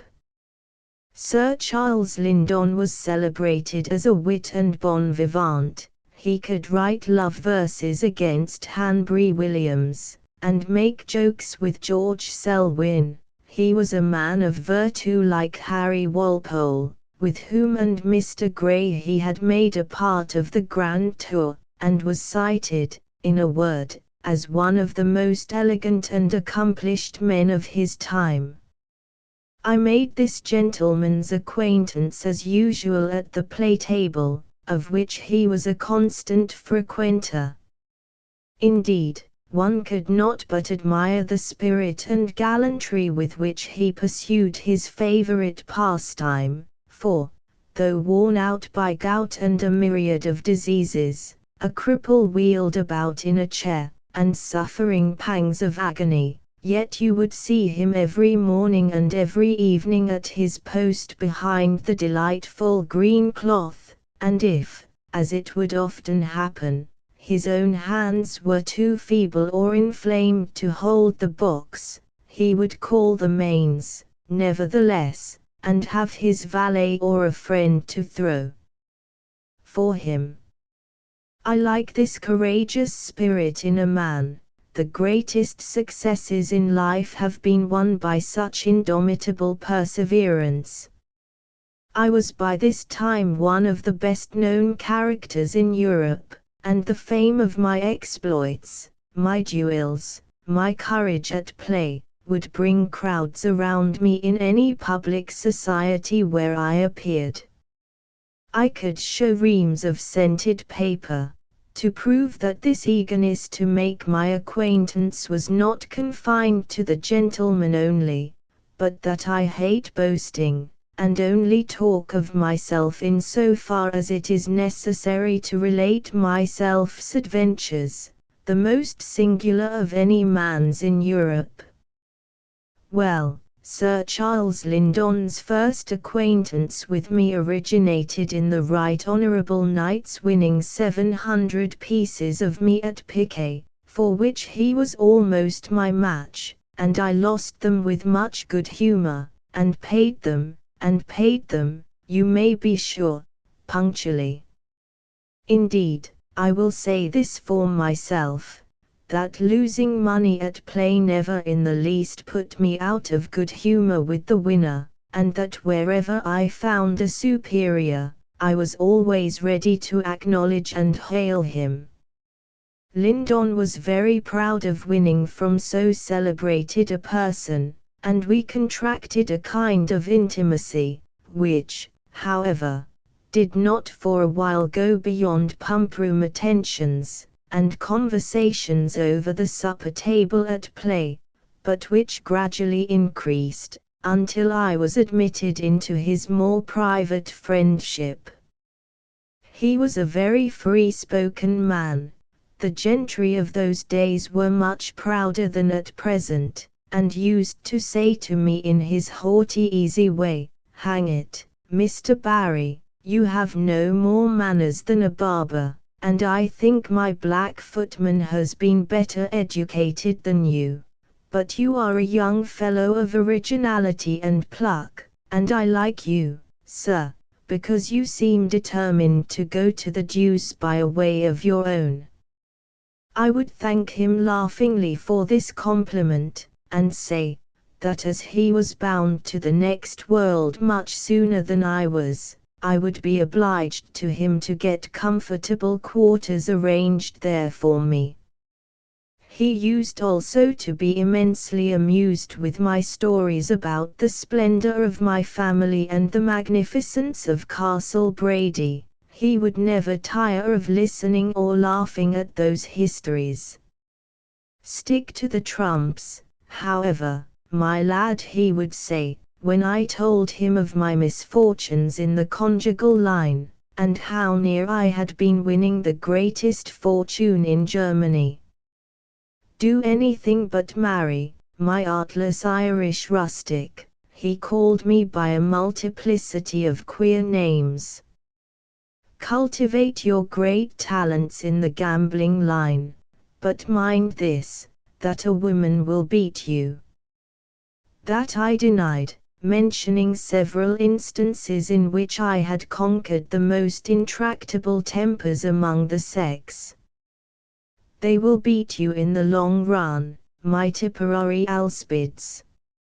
As soon as you are married, take my word of it, you are conquered. Look at me. I married my cousin, the noblest and greatest heiress in England, married her in spite of herself almost. Here a dark shade passed over Sir Charles Lyndon's countenance. She is a weak woman. You shall see her, sir, how weak she is, but she is my mistress. She has embittered my whole life. She is a fool, but she has got the better of one of the best heads in Christendom. She is enormously rich, but somehow I have never been so poor as since I married her. I thought to better myself, and she has made me miserable and killed me. And she will do as much for my successor, when I am gone. Has her ladyship a very large income? Said I. At which Sir Charles burst out into a yelling laugh, and made me blush not a little at my gaucherie, for the fact is, seeing him in the condition in which he was, I could not help speculating upon the chance a man of spirit might have with his widow. No, no, said he, laughing. Wahawk, Mr. Barry, don't think, if you value your peace of mind, to stand in my shoes when they are vacant. Besides, I don't think my Lady Lyndon would quite condescend to marry a what, sir, said I, in a rage. Never mind what, but the man who gets her will rue it, take my word on't. A plague on her. Had it not been for my father's ambition and mine, he was her uncle and guardian, and we wouldn't let such a prize out of the family. I might have died peaceably, at least, carried my gout down to my grave in quiet, lived in my modest tenement in Mayfair, had every house in England open to me, and now I have 6 of my own, and every one of them is a hell to me. Beware of greatness, Mr. Barry. Take warning by me. Ever since I have been married and have been rich, I have been the most miserable wretch in the world.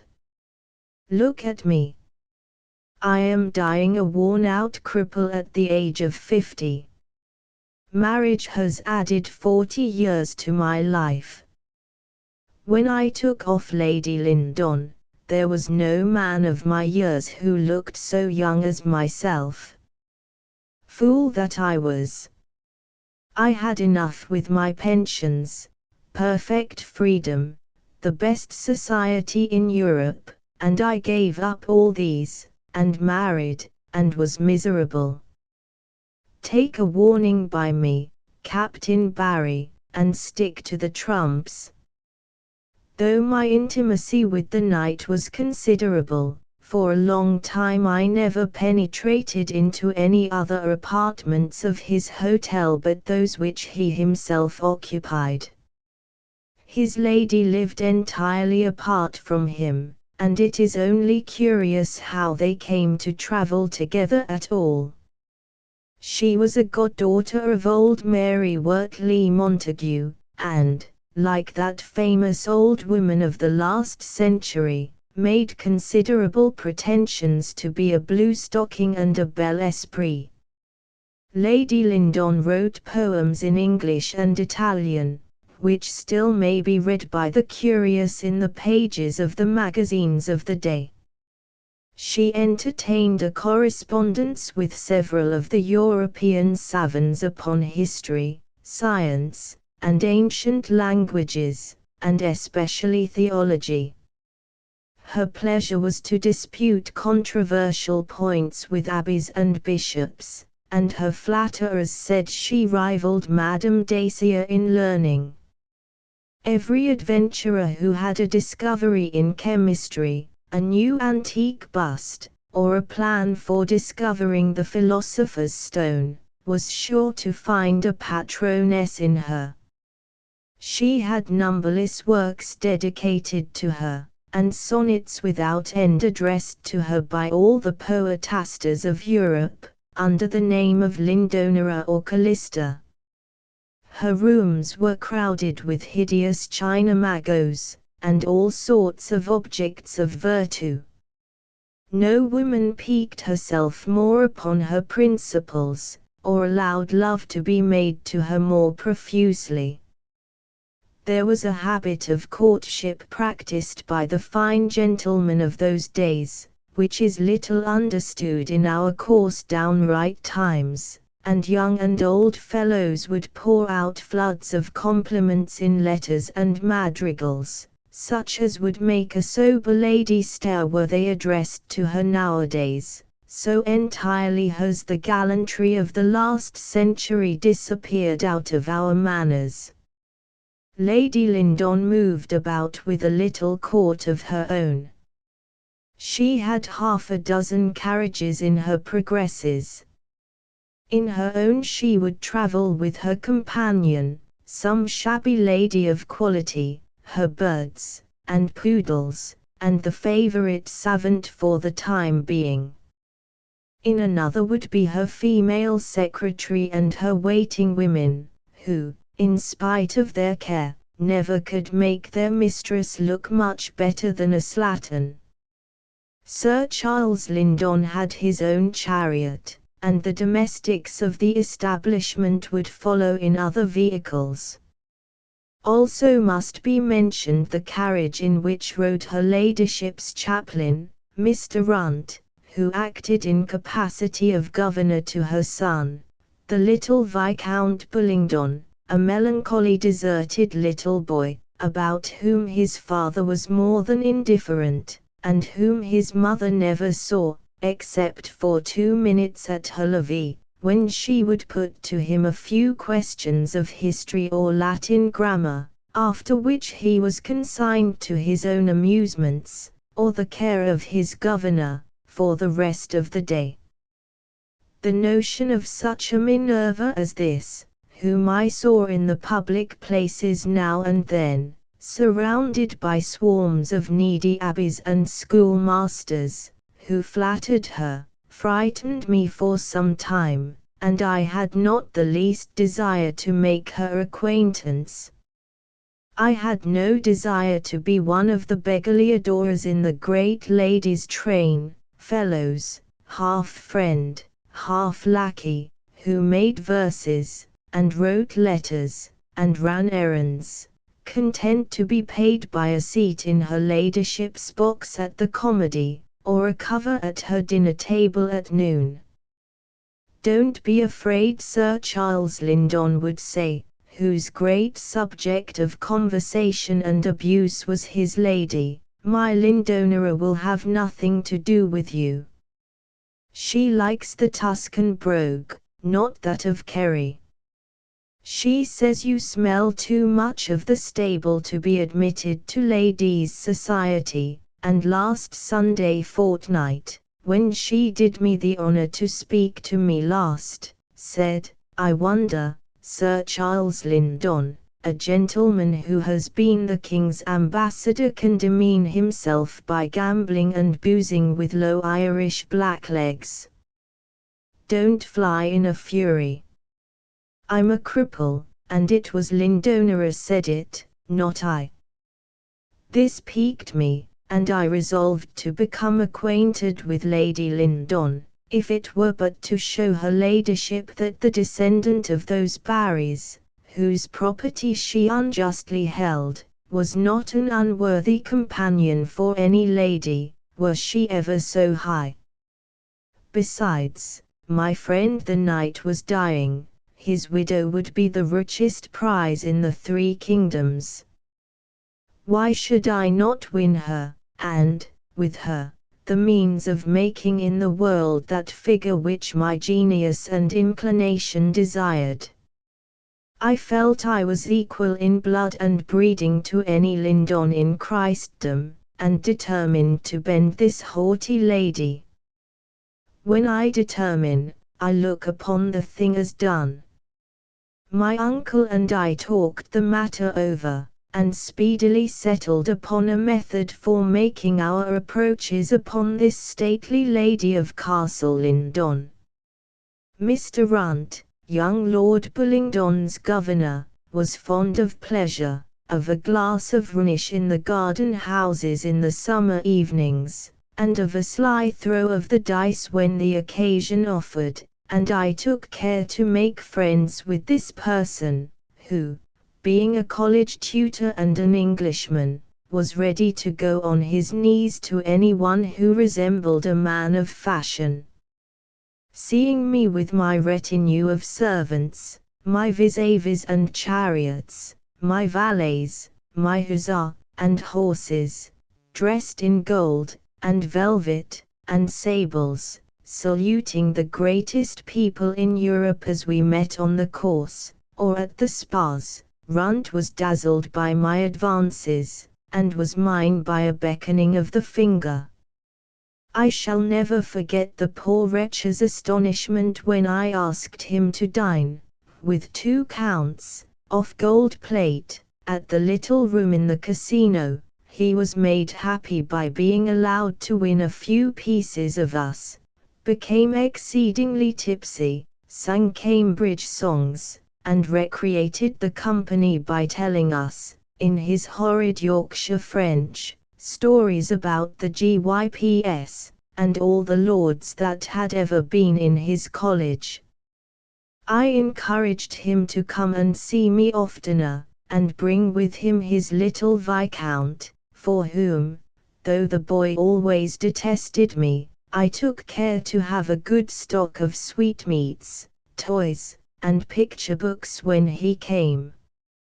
I then began to enter into a controversy with Mr. Runt, and confided to him some doubts which I had, and a very earnest leaning towards the Church of Rome. I made a certain abbé whom I knew write me letters upon transubstantiation, and see, which the honest tutor was rather puzzled to answer. I knew that they would be communicated to his lady, as they were, for, asking leave to attend the English service which was celebrated in her apartments, and frequented by the best English then at the spa. On the 2nd Sunday she condescended to look at me, on the 3rd she was pleased to reply to my profound bow by a curtsy. The next day I followed up the acquaintance by another obeisance in the public walk, and, to make a long story short, her ladyship and I were in full correspondence on transubstantiation before 6 weeks were over.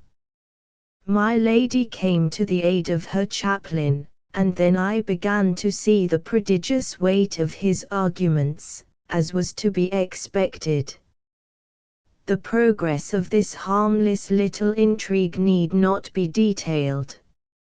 I make no doubt every one of my readers has practiced similar stratagems when a fair lady was in the case.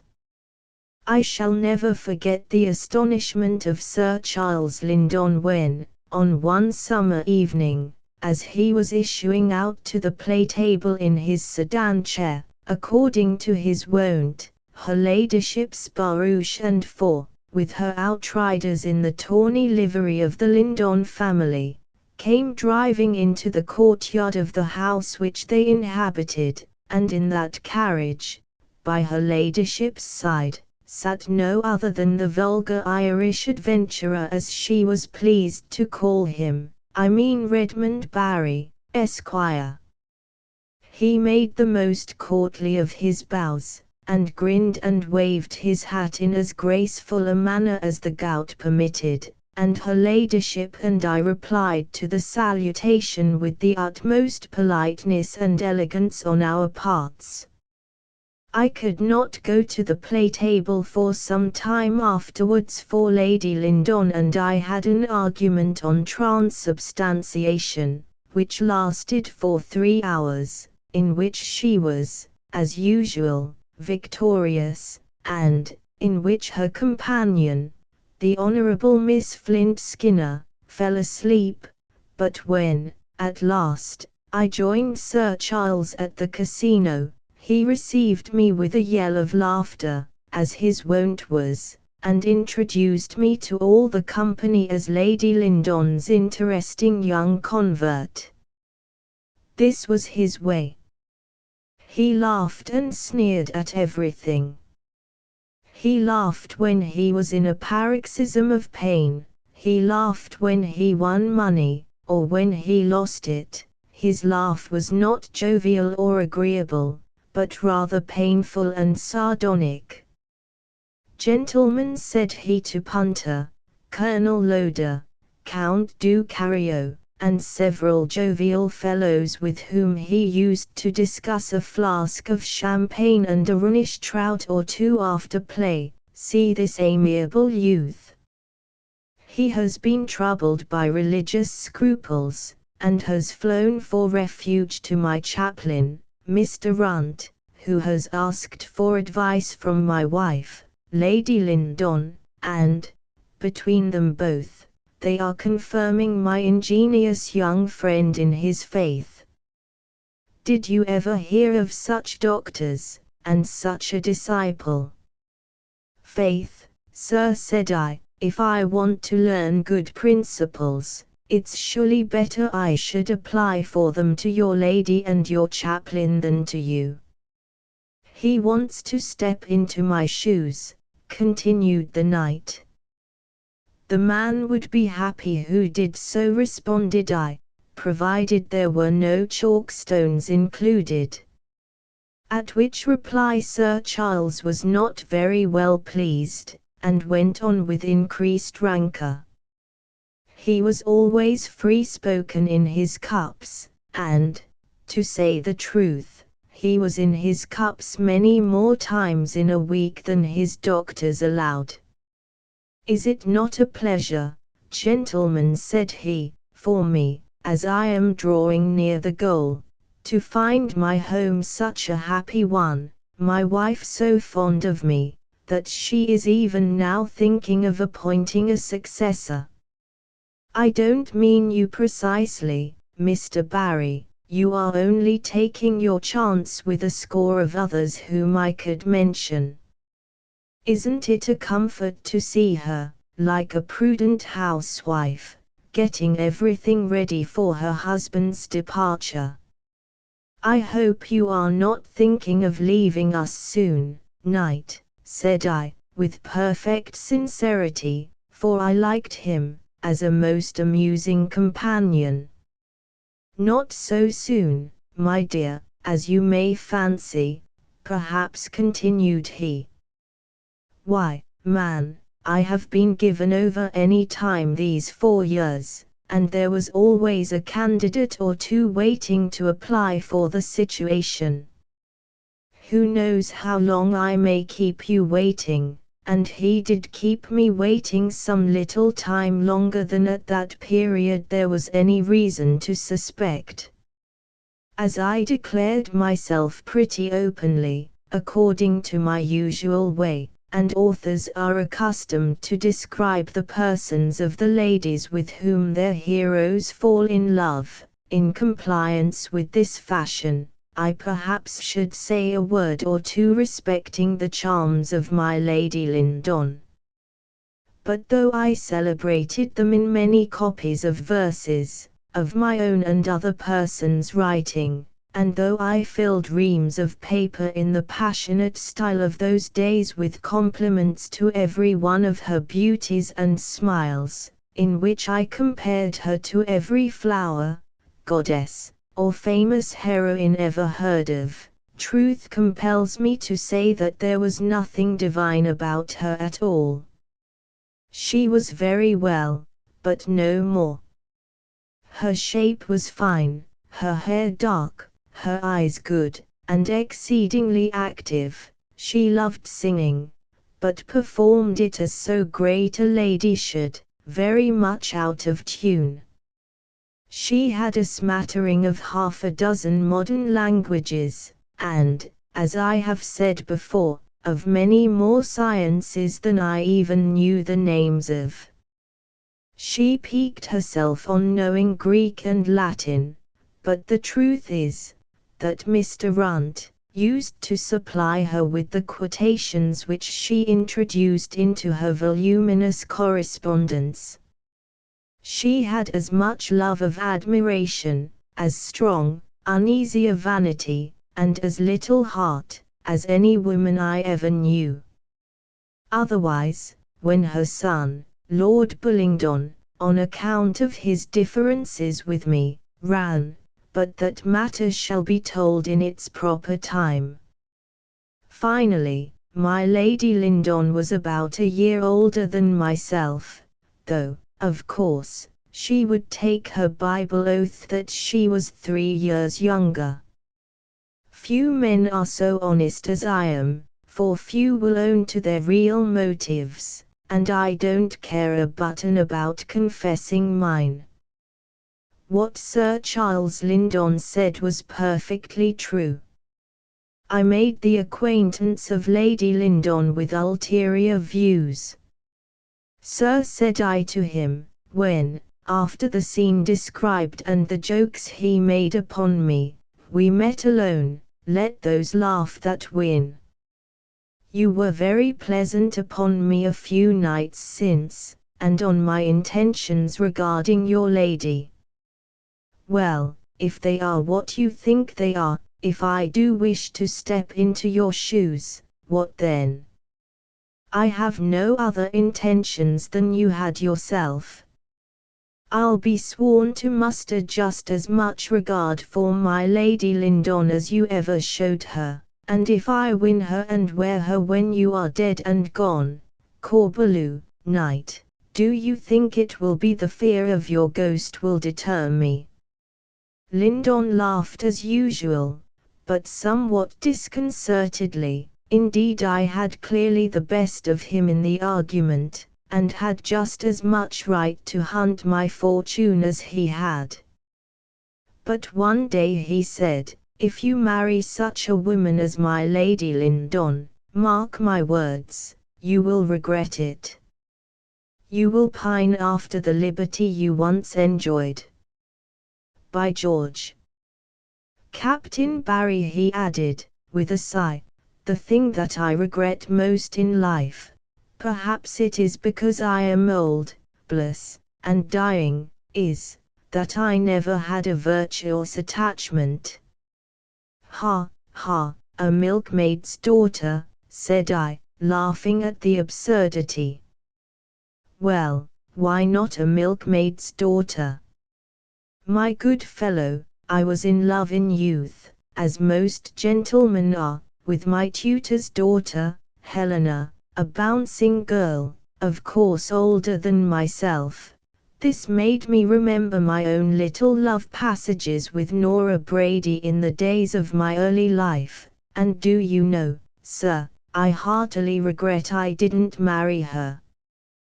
There's nothing like having a virtuous drudge at home, sir, depend upon that. It gives a zest to one's enjoyments in the world, take my word for it. No man of sense need restrict himself, or deny himself a single amusement for his wife's sake. On the contrary, if he select the animal properly, he will choose such a one as shall be no bar to his pleasure, but a comfort in his hours of annoyance. For instance, I have got the gout, who tends me. A hired valet, who robs me whenever he has the power. My wife never comes near me. What friend have I? None in the wide world. Men of the world, as you and I are, don't make friends, and we are fools for our pains. Get a friend, sir, and that friend a woman, a good household drudge, who loves you. That is the most precious sort of friendship, for the expense of it is all on the woman's side. The man needn't contribute anything. If he's a rogue, she'll vow he's an angel. If he's a brute, she will like him all the better for his ill treatment of her. They like it, sir, these women. They are born to be our greatest comforts and conveniences, our moral boutique, as it were, and to men in your way of life, believe me, such a person would be invaluable. I am only speaking for your bodily and mental comfort's sake, mind. Why didn't I marry poor Helena Flower, the curate's daughter? I thought these speeches the remarks of a weakly disappointed man, although since, perhaps, I have had reason to find the truth of Sir Charles Lyndon's statements. The fact is, in my opinion, that we often buy money very much too dear. To purchase a few thousands a year at the expense of an odious wife, is very bad economy for a young fellow of any talent and spirit, and there have been moments of my life when, in the midst of my greatest splendor and opulence, with half a dozen lords at my levee, with the finest horses in my stables, the grandest house over my head, with unlimited credit at my bankers, and Lady Lyndon to boot, I have wished myself back a private of Bulow's, or anything, so as to get rid of her. To return, however, to the story. Sir Charles, with his complication of ills, was dying before us by inches. And I've no doubt it could not have been very pleasant to him to see a young handsome fellow paying court to his widow before his own face, as it were. After I once got into the house on the transubstantiation dispute, I found a dozen more occasions to improve my intimacy, and was scarcely ever out of her ladyship's doors. The world talked and blustered, but what cared I? The men cried fie upon the shameless Irish adventurer, but I have told my way of silencing such envious people, and my sword had by this time got such a reputation through Europe, that few people cared to encounter it. If I can once get my hold of a place, I keep it. Many's the house I have been to where I have seen the men avoid me. For, the low Irishman they would say. Bah, the coarse adventurer. Out on the insufferable blackleg and puppy, and so forth. This hatred has been of no inconsiderable service to me in the world, for when I fasten on a man, nothing can induce me to release my hold, and I am left to myself, which is all the better. As I told Lady Lyndon in those days, with perfect sincerity, Callista, I used to call her Callista in my correspondence, Callista, I swear to thee, by the spotlessness of thy own soul, by the brilliancy of thy immitigable eyes, by everything pure and chaste in heaven and in thy own heart, that I will never cease from following thee. Scorn I can bear, and have borne at thy hands. Indifference I can surmount, 'tis a rock which my energy will climb over, a magnet which attracts the dauntless iron of my soul. And it was true, I wouldn't have left her, no, though they had kicked me downstairs every day I presented myself at her door. That is my way of fascinating women. Let the man who has to make his fortune in life remember this maxim. Attacking is his only secret. Dare, and the world always yields, or, if it beat you sometimes, dare again, and it will succumb. In those days my spirit was so great, that if I had set my heart upon marrying a princess of the blood, I would have had her. I told Callista my story, and altered very little of the truth. My object was to frighten her, to show her that what I wanted, that I dared, that what I dared, that I won, and there were striking passages enough in my history to convince her of my iron will and indomitable courage. Never hope to escape me, madam, I would say. Offer to marry another man, and he dies upon this sword, which never yet met its master. Fly from me, and I will follow you, though it were to the gates of Hades. I promise you this was very different language to that she had been in the habit of hearing from her Gemigessimi adorers. You should have seen how I scared the fellows from her. When I said in this energetic way that I would follow Lady Lyndon across the Styx if necessary, of course I meant that I would do so, provided nothing more suitable presented itself in the interim. If Lyndon would not die, where was the use of my pursuing the Countess? And somehow, towards the end of the spa season, very much to my mortification I do confess, the knight made another rally. It seemed as if nothing would kill him. I am sorry for you, Captain Barry, he would say, laughing as usual. I'm grieved to keep you, or any gentleman, waiting. Had you not better arrange with my doctor, or get the cook to flavor my omelette with arsenic?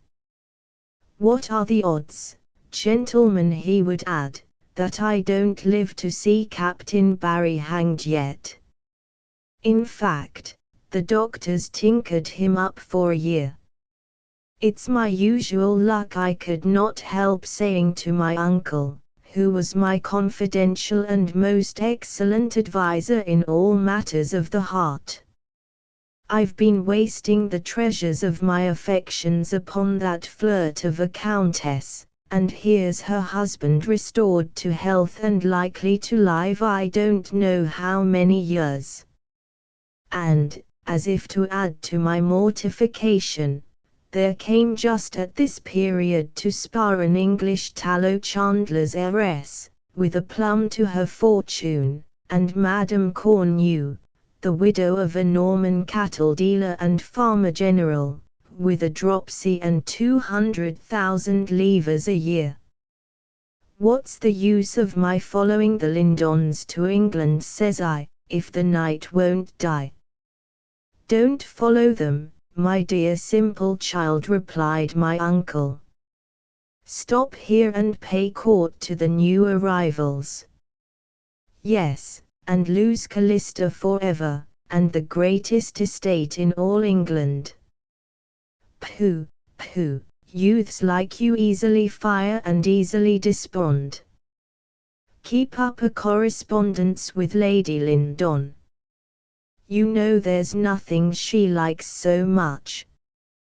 There's the Irish Abbey, who will write you the most charming letters for a crown apiece.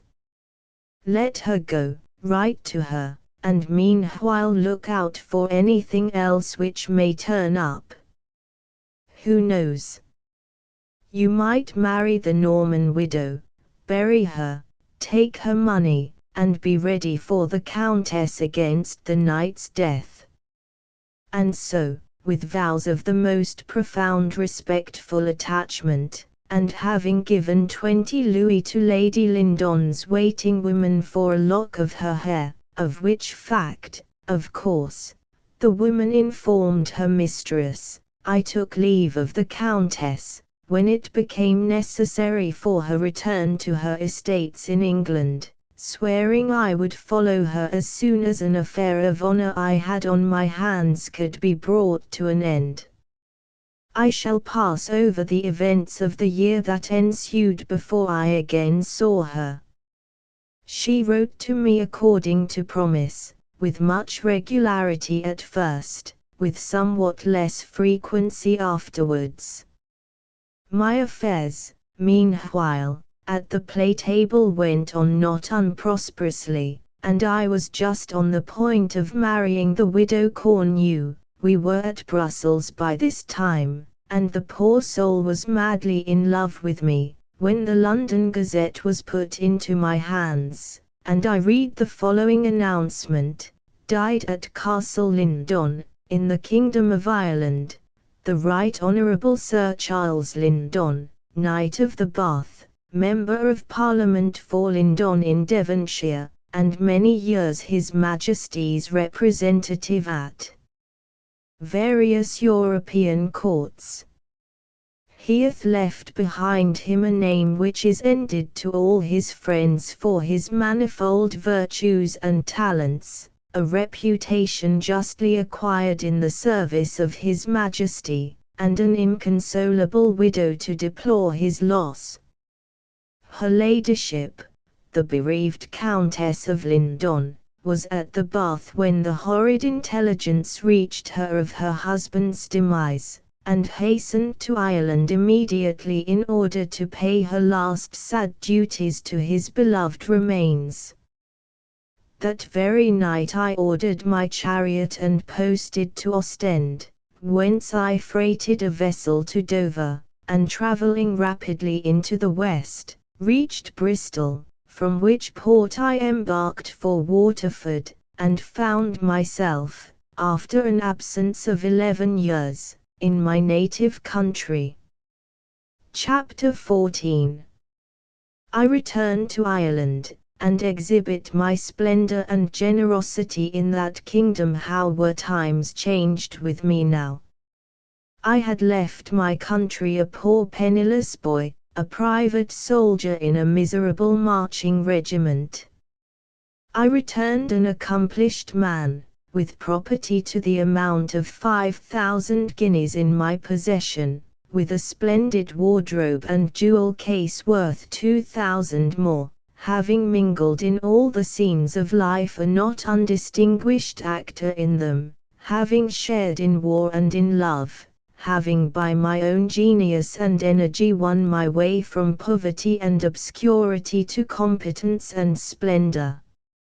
As I looked out from my chariot windows as it rolled along over the bleak bare roads, by the miserable cabins of the peasantry, who came out in their rags to stare as the splendid equipage passed, and hazarded for his lordship's honour as they saw the magnificent stranger in the superb gilded vehicle, my huge body-servant Fritz lolling behind with curling moustaches and long queue, his green livery barred with silver lace, I could not help thinking of myself with considerable complacency, and thanking my stars that had endowed me with so many good qualities. But for my own merits I should have been a raw Irish squire, such as those I saw swaggering about the wretched towns through which my chariot passed on its road to Dublin. I might have married Nora Brady, and though, thank heaven, I did not, I have never thought of that girl but with kindness, and even remember the bitterness of losing her more clearly at this moment than any other incident of my life. I might have been the father of 10 children by this time, or a farmer on my own account, or an agent to a squire, or a gauger, or an attorney, and here I was one of the most famous gentlemen of Europe. I bade my fellow get a bag of copper money and throw it among the crowd as we changed horses, and I warrant me there was as much shouting set up in praise of my honour as if my Lord Townshend, the Lord Lieutenant himself, had been passing. My second day's journey, for the Irish roads were rough in those days, and the progress of a gentleman's chariot terribly slow, brought me to Carlow, where I put up at the very inn which I had used 11 years back, when flying from home after the supposed murder of Quinn in the duel. How well I remember every moment of the scene. The old landlord was gone who had served me. The inn that I then thought so comfortable looked wretched and dismantled, but the claret was as good as in the old days, and I had the host to partake of a jug of it and hear the news of the country. He was as communicative as hosts usually are, the crops and the markets, the price of beasts at last Castle Dermot Fair, the last story about the vicar, and the last joke of Father Hogan the priest, how the white boys had burned Squire Scanlon's ricks, and the highwaymen had been beaten off in their attack upon Sir Thomas's house, who was to hunt the Kilkenny hounds next season, and the wonderful run entirely they had last March, what troops were in the town, and how Miss Biddy Toole had run off with Ensign Mullis. All the news of sport, assize, and quarter sessions were detailed by this worthy chronicler of small beer, who wondered that my honour hadn't heard of them in England, or in foreign parts, where he seemed to think the world was as interested as he was about the doings of Kilkenny and Carlow. I listened to these tales with, I own, a considerable pleasure, for every now and then a name would come up in the conversation which I remembered in old days, and bring with it 100 associations connected with them. I had received many letters from my mother, which informed me of the doings of the Brady's town family. My uncle was dead, and Mick, his eldest son, had followed him too to the grave. The Brady girls had separated from their paternal roof as soon as their elder brother came to rule over it. Some were married, some gone to settle with their odious old mother in out-of-the-way watering places. Ulick, though he had succeeded to the estate, had come in for a bankrupt property, and Castle Brady was now inhabited only by the bats and owls, and the old gamekeeper. My mother, Mrs. Harry Barry, had gone to live at Bray, to sit under Mr. Jowls, her favourite preacher, who had a chapel there, and, finally, the landlord told me, that Mrs. Barry's son had gone to foreign parts, enlisted in the Prussian service, and had been shot there as a deserter. I don't care to own that I hired a stout nag from the landlord's stable after dinner, and rode back at nightfall 20 miles to my old home. My heart beat to see it. Barrival had got a pestle and mortar over the door, and was called the Esculapian Repository by Dr. Maction. A red-headed lad was spreading a plaster in the old parlour. The little window of my room, once so neat and bright, was cracked in many places, and stuffed with rags here and there. The flowers had disappeared from the trim garden beds which my good orderly mother tended. In the churchyard there were 2 more names put into the stone over the family vault of the Bradys. They were those of my cousin, for whom my regard was small, and my uncle, whom I had always loved. I asked my old companion the blacksmith, who had beaten me so often in old days, to give my horse a feed and a litter. He was a worn, weary-looking man now, with a dozen dirty, ragged children paddling about his smithy, and had no recollection of the fine gentleman who stood before him. I did not seek to recall myself to his memory till the next day, when I put 10 guineas into his hand, and bade him drink the health of English Redmond. As for Castle Brady, the gates of the park were still there, but the old trees were cut down in the avenue, a black stump jutting out here and there, and casting long shadows as I passed in the moonlight over the worn grass-grown old road. A few cows were at pasture there. The garden gate was gone, and the place a tangled wilderness. I sat down on the old bench, where I had sat on the day when Nora jilted me, and I do believe my feelings were as strong then as they had been when I was a boy, 11 years before, and I caught myself almost crying again, to think that Nora Brady had deserted me. I believe a man forgets nothing. I've seen a flower, or heard some trivial word or two, which have awakened recollections that somehow had lain dormant for scores of years, and when I entered the house in Clarges Street, where I was born, it was used as a gambling house when I first visited London. All of a sudden the memory of my childhood came back to me, of my actual infancy. I recollected my father in green and gold, holding me up to look at a gilt coach which stood at the door, and my mother in a flowered sack, with patches on her face. Some day, I wonder, will everything we have seen and thought and done come and flash across our minds in this way? I had rather not. I felt so as I sat upon the bench at Castle Brady, and thought of the bygone times. The hall door was open, it was always so at that house. The moon was flaring in at the long old windows, and throwing ghastly chequers upon the floors, and the stars were looking in on the other side, in the blue of the yawning window over the great stair.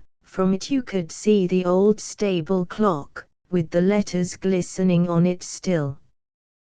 There had been jolly horses in those stables once, and I could see my uncle's honest face, and hear him talking to his dogs as they came jumping and whining and barking round about him of a gay winter morning. We used to mount there, and the girls looked out at us from the hall window, where I stood and looked at the sad, mouldy, lonely old place. There was a red light shining through the crevices of a door at one corner of the building, and a dog presently came out baying loudly, and a limping man followed with a fowling piece. "Who's there?" said the old man. "Phil Purcell, don't you know me?" shouted I. "It's Redmond Barry." I thought the old man would have fired his piece at me at first, for he pointed it at the window, but I called to him to hold his hand, and came down and embraced him. Pshaw! I don't care to tell the rest. Phil and I had a long night, and talked over 1,000 foolish old things that have no interest for any soul alive now, for what soul is there alive that cares for Barry Lyndon? I settled 100 guineas on the old man when I got to Dublin, and made him an annuity which enabled him to pass his old days in comfort. Poor Phil Purcell was amusing himself at a game of exceedingly dirty cards with an old acquaintance of mine, no other than Tim, who was called my valet in the days of yore, and whom the reader may remember as clad in my father's old liveries.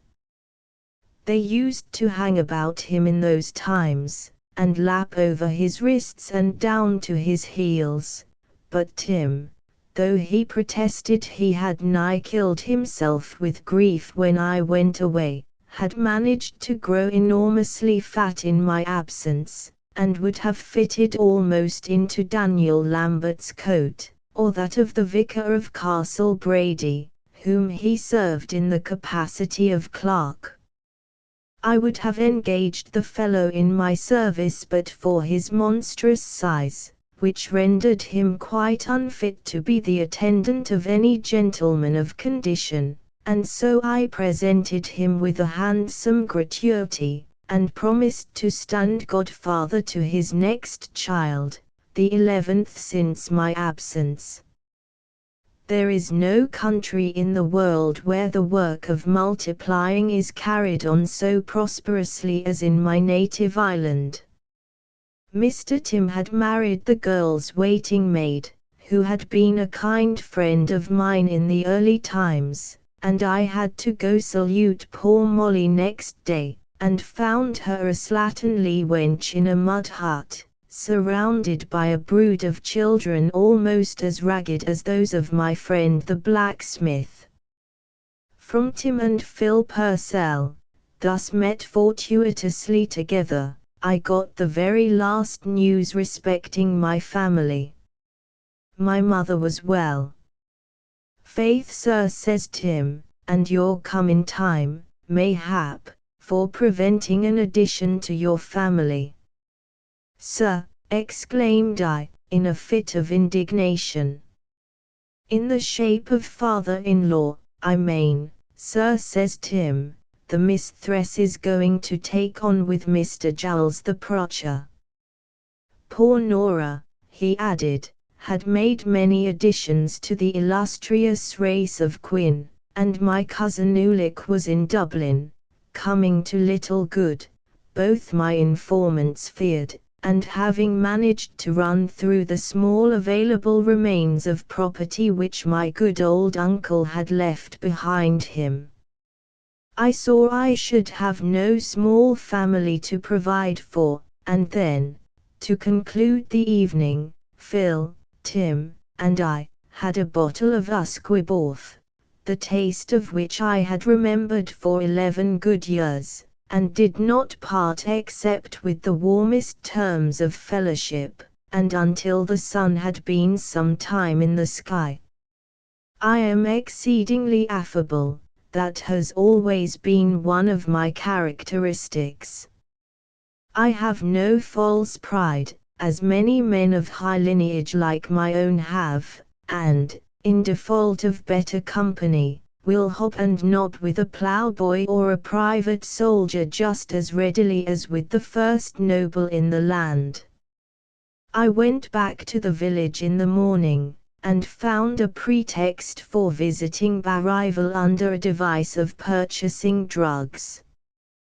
The hooks were still in the wall where my silver-hiked sword used to hang, a blister was lying on the window-sill, where my mother's whole duty of man had its place, and the odious Dr. Maction had found out who I was. My countrymen find out everything, and a great deal more besides, and sniggering, asked me how I left the King of Prussia, and whether my friend the Emperor Joseph was as much liked as the Empress Maria Theresa had been.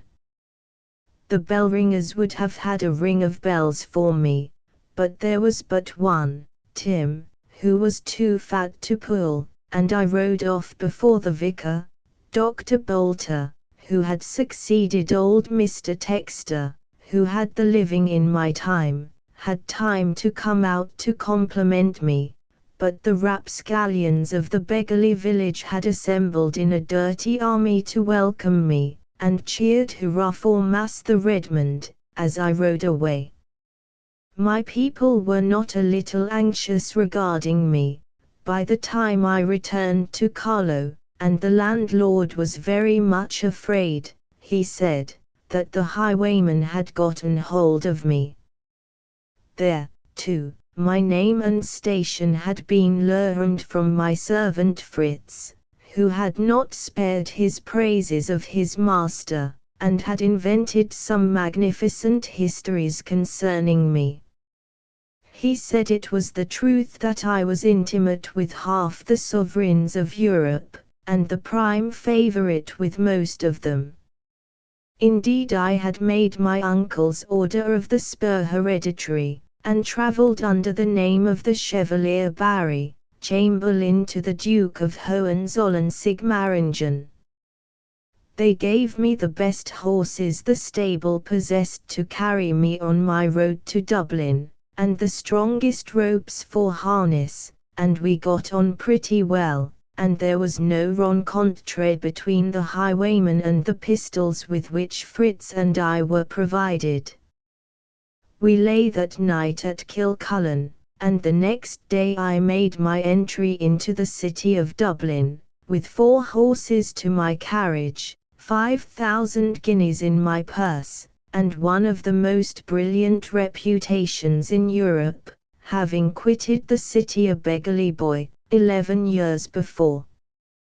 The citizens of Dublin have as great and laudable a desire for knowing their neighbours' concerns as the country people have, and it is impossible for a gentleman, however modest his desires may be, and such mine have notoriously been through life, to enter the capital without having his name printed in every newspaper and mentioned in a number of societies. My name and titles were all over the town the day after my arrival. A great number of polite persons did me the honor to call at my lodgings, when I selected them, and this was a point very necessarily of immediate care, for the hotels in the town were but vulgar holes, unfit for a nobleman of my fashion and elegance. I had been informed of the fact by travellers on the continent, and determining to fix on a lodging at once, I bade the drivers go slowly up and down the streets with my chariot, until I had selected a place suitable to my rank. This proceeding, and the uncouth questions and behavior of my German Fritz, who was instructed to make inquiries at the different houses until convenient apartments could be lighted upon, brought an immense mob round my coach, and by the time the rooms were chosen you might have supposed I was the new general of the forces, so great was the multitude following us. I fixed at length upon a handsome suite of apartments in Capel Street, paid the ragged postilions who had driven me a splendid gratuity, and establishing myself in the rooms with my baggage and Fritz, desired the landlord to engage me a second fellow to wear my liveries, a couple of stout reputable chairmen and their machine, and a coachman who had handsome job horses to hire for my chariot, and serviceable riding horses to sell.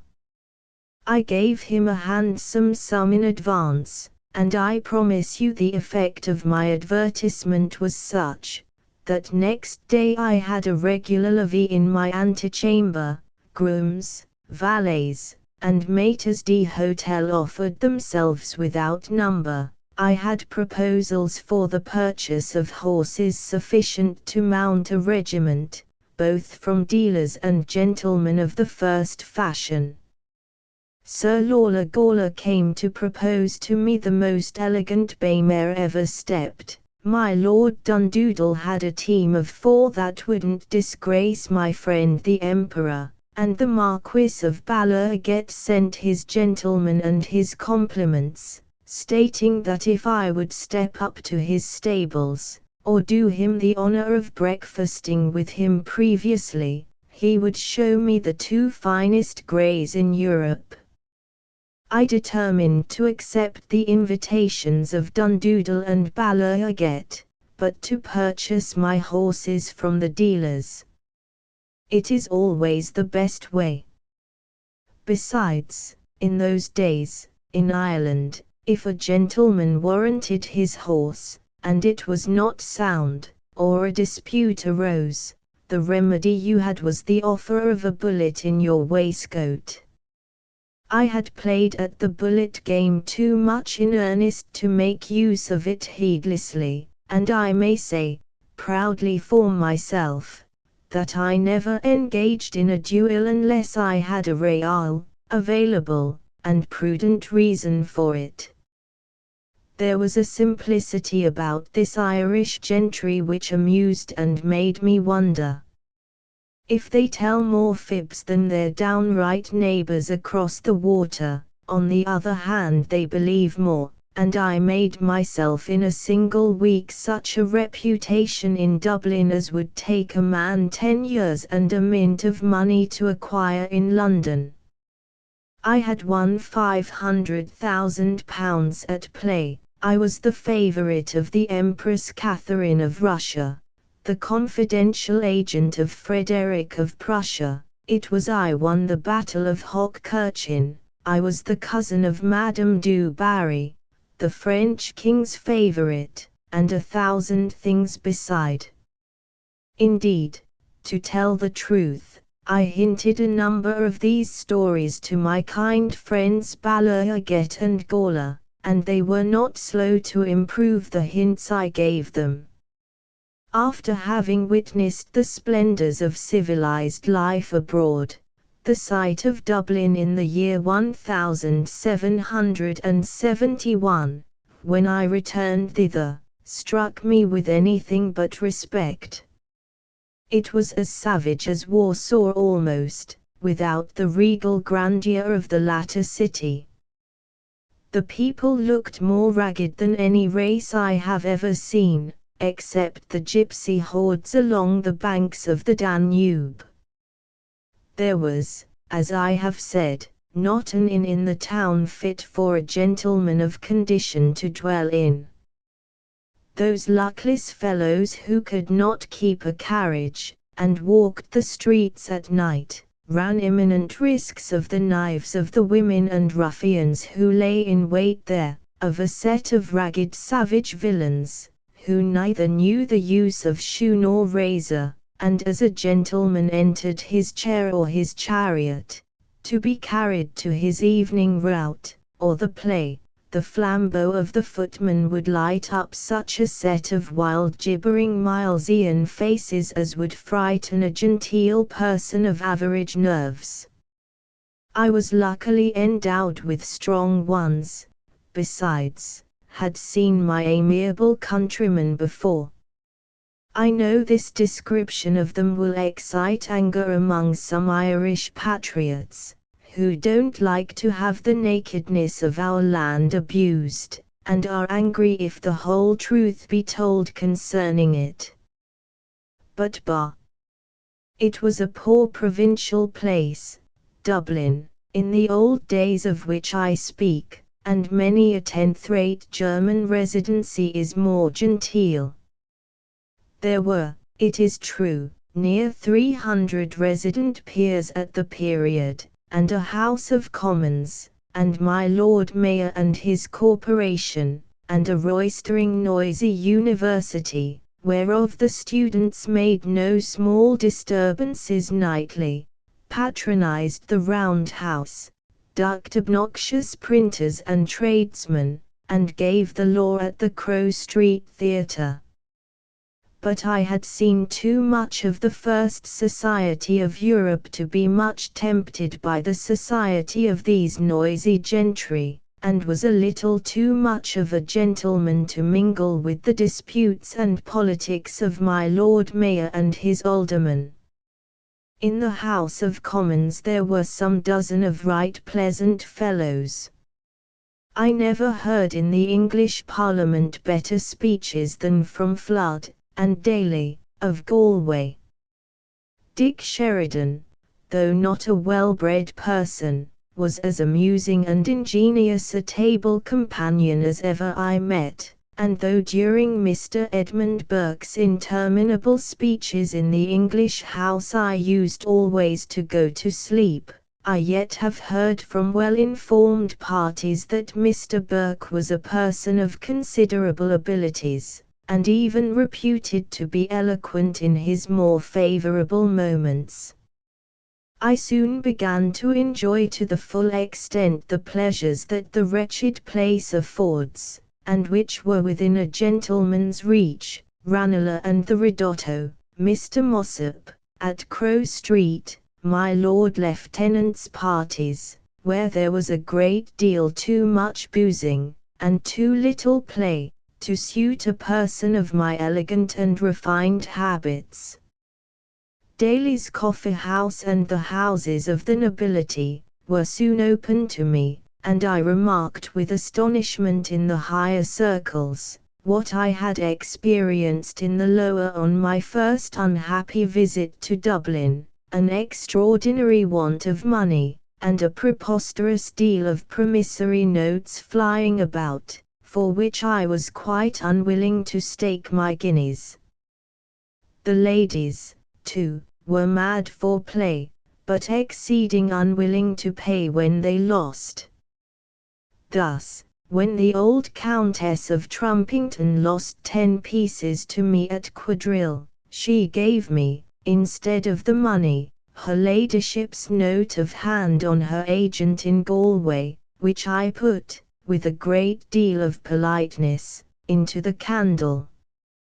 But when the Countess made me a second proposition to play, I said that as soon as her ladyship's remittances were arrived, I would be the readiest person to meet her, but till then was her very humble servant. And I maintained this resolution and singular character throughout the Dublin society, giving out at Daly's that I was ready to play any man, for any sum, at any game, or to fence with him, or to ride with him, regard being had to our weight, or to shoot flying, or at a mark, and in this latter accomplishment, especially if the mark be a live one, Irish gentlemen of that day had no ordinary skill. Of course I dispatched a courier in my liveries to Castle Lyndon with a private letter for Runt, demanding from him full particulars of the Countess of Lyndon's state of health and mind, and a touching and eloquent letter to her ladyship, in which I bade her remember ancient days, which I tied up with a single hair from the lock which I had purchased from her woman, and in which I told her that Sylvander remembered his oath, and could never forget his Callista. The answer I received from her was exceedingly unsatisfactory and inexplicit, that from Mr. Runt explicit enough, but not at all pleasant in its contents.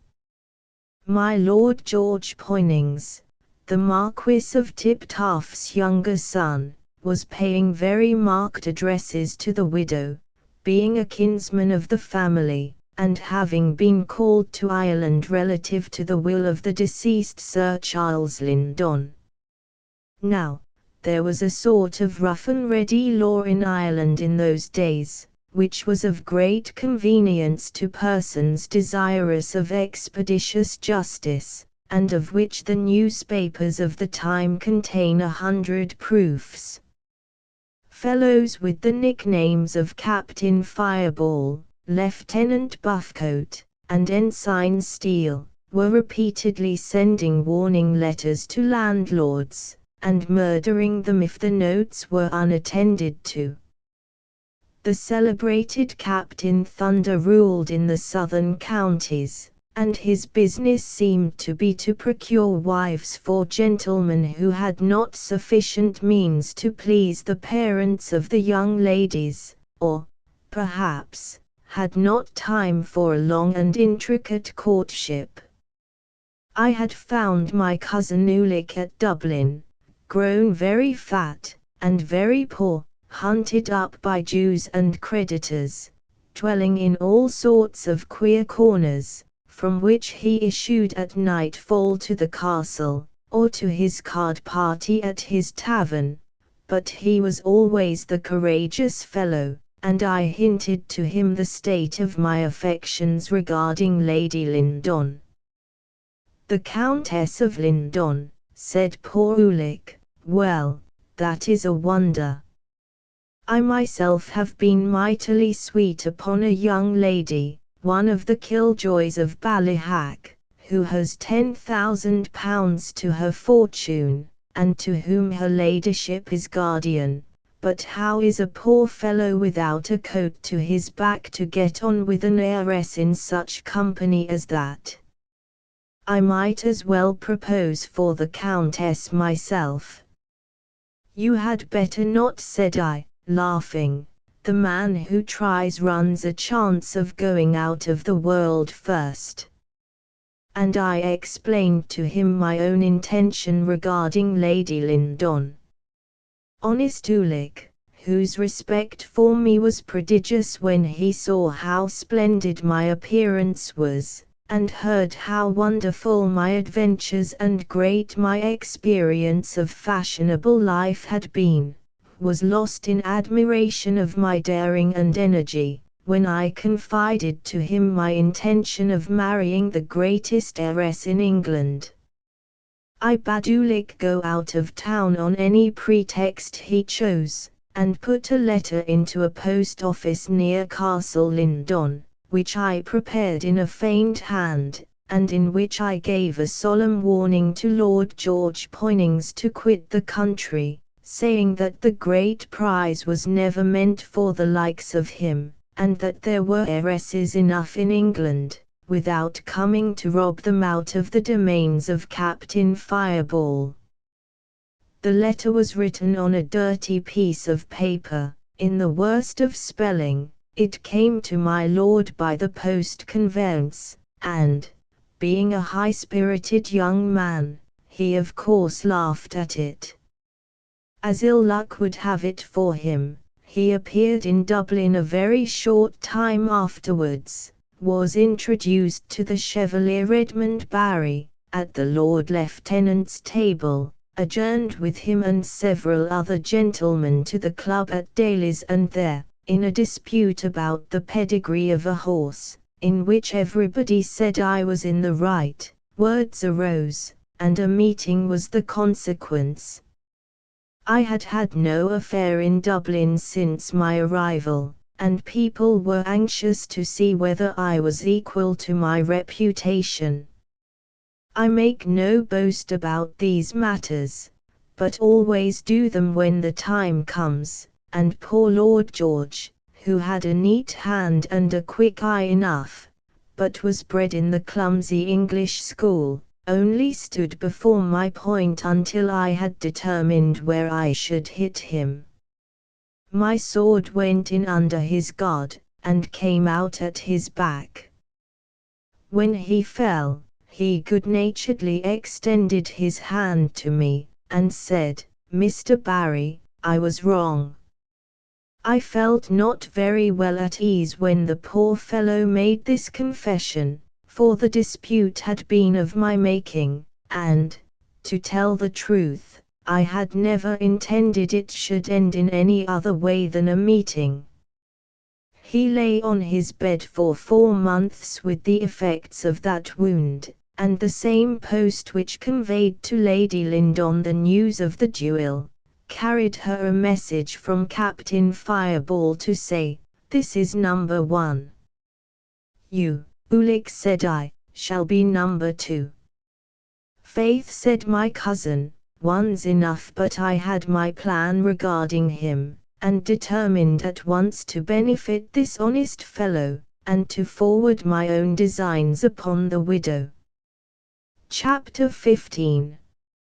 I pay court to my Lady Lyndon as my uncle's attainder was not reversed for being out with the Pretender in 1745. It would have been inconvenient for him to accompany his nephew to the land of our ancestors, where, if not hanging, at least a tedious process of imprisonment, and a doubtful pardon, would have awaited the good old gentleman.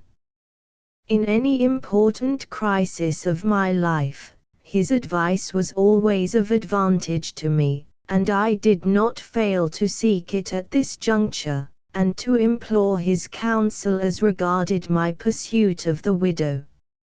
I told him the situation of her heart, as I have described it in the last chapter, of the progress that young Poynings had made in her affections, and of her forgetfulness of her old admirer, and I got a letter, in reply, full of excellent suggestions, by which I did not fail to profit.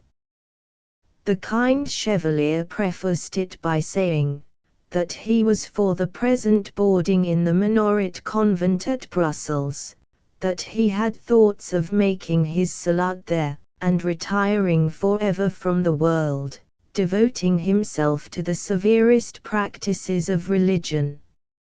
Meanwhile he wrote with regard to the lovely widow, it was natural that a person of her vast wealth and not disagreeable person should have many adorers about her, and that, as in her husband's lifetime she had shown herself not at all disinclined to receive my addresses, I must make no manner of doubt I was not the first person whom she had so favored, nor was I likely to be the last.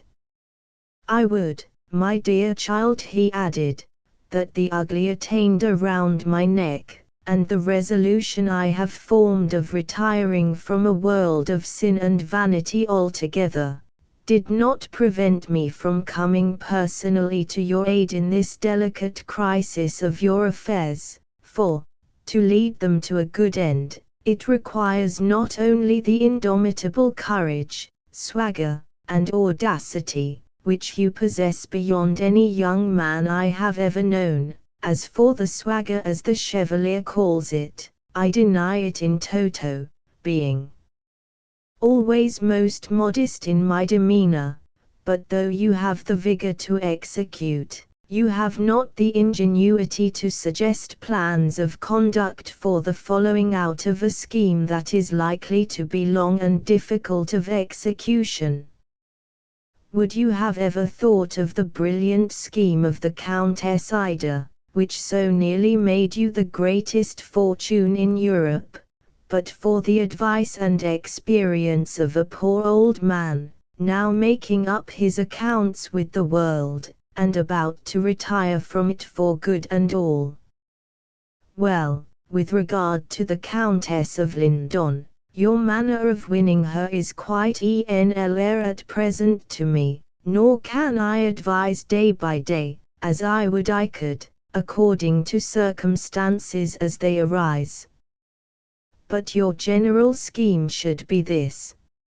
If I remember the letters you used to have from her during the period of the correspondence which the silly woman entertained you with, much high-flown sentiment passed between you, and especially was written by her ladyship herself. She is a blue-stocking, and fond of writing. She used to make her griefs with her husband the continual theme of her correspondence, as women will do.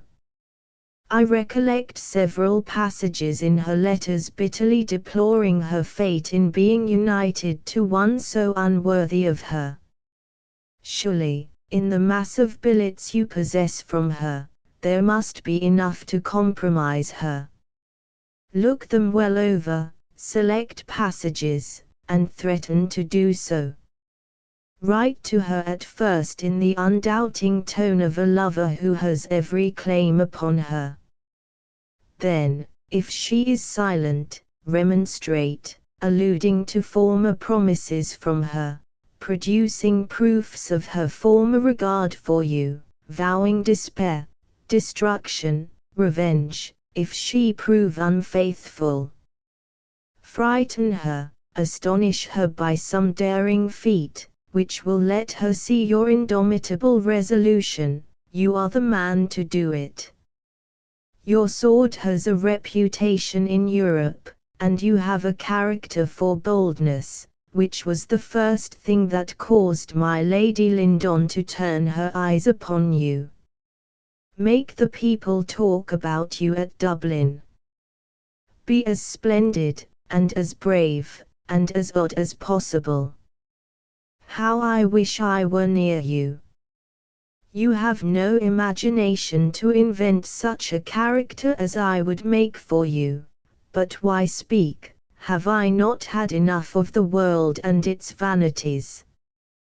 There was much practical good sense in this advice, which I quote, unaccompanied with the lengthened description of his mortifications and devotions which my uncle indulged in, finishing his letter, as usual, with earnest prayers for my conversion to the true faith.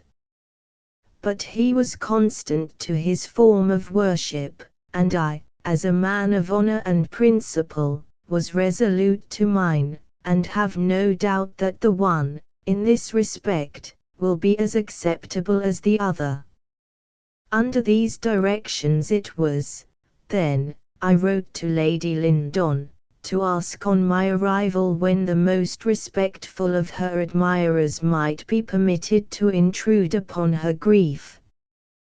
Then, as her ladyship was silent, I demanded, had she forgotten old times, and one whom she had favored with her intimacy at a very happy period? Had Callista forgotten Eugenio? At the same time I sent down by my servant with this letter a present of a little sword for Lord Bullingdon, and a private note to his governor, whose note of hand, by the way, I possessed for a sum, I forget what, but such as the poor fellow would have been very unwilling to pay. To this an answer came from her ladyship's amanuensis, stating that Lady Lyndon was too much disturbed by grief at her recent dreadful calamity to see anyone but her own relations, and advices from my friend, the boy's governor, stating that my Lord George Poynings was the young kinsman who was about to console her. This caused the quarrel between me and the young nobleman, whom I took care to challenge on his first arrival at Dublin.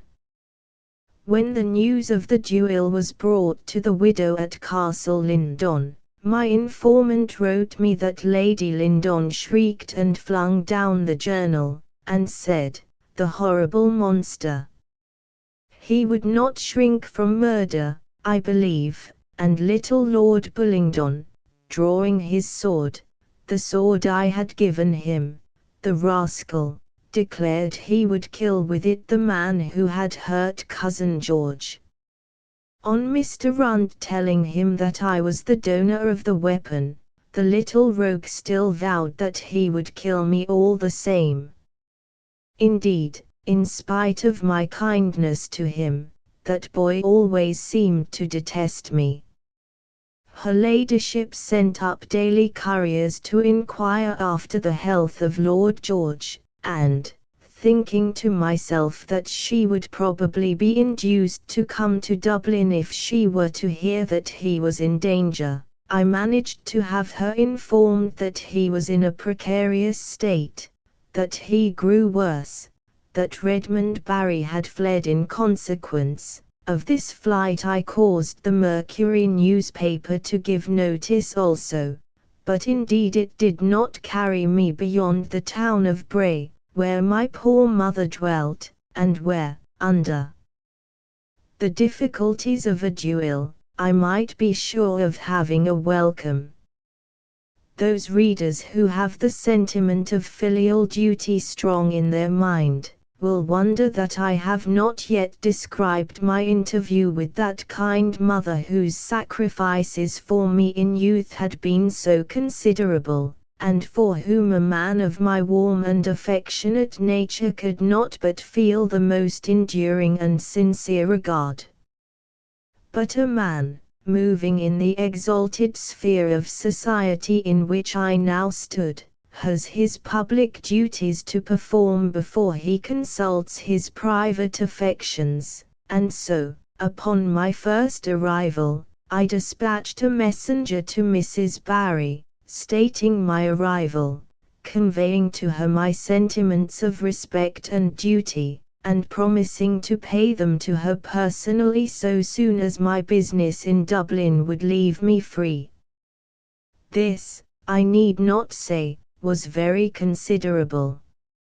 I had my horses to buy, my establishment to arrange, my entry into the genteel world to make, and, having announced my intention to purchase horses and live in a genteel style, was in a couple of days so pestered by visits of the nobility and gentry, and so hampered by invitations to dinners and suppers, that it became exceedingly difficult for me during some days to manage my anxiously desired visit to Mrs. Barry. It appears that the good soul provided an entertainment as soon as she heard of my arrival, and invited all her humble acquaintances of Bray to be present, but I was engaged subsequently to my Lord Ballerget on the day appointed, and was, of course, obliged to break the promise that I had made to Mrs. Barry to attend her humble festival.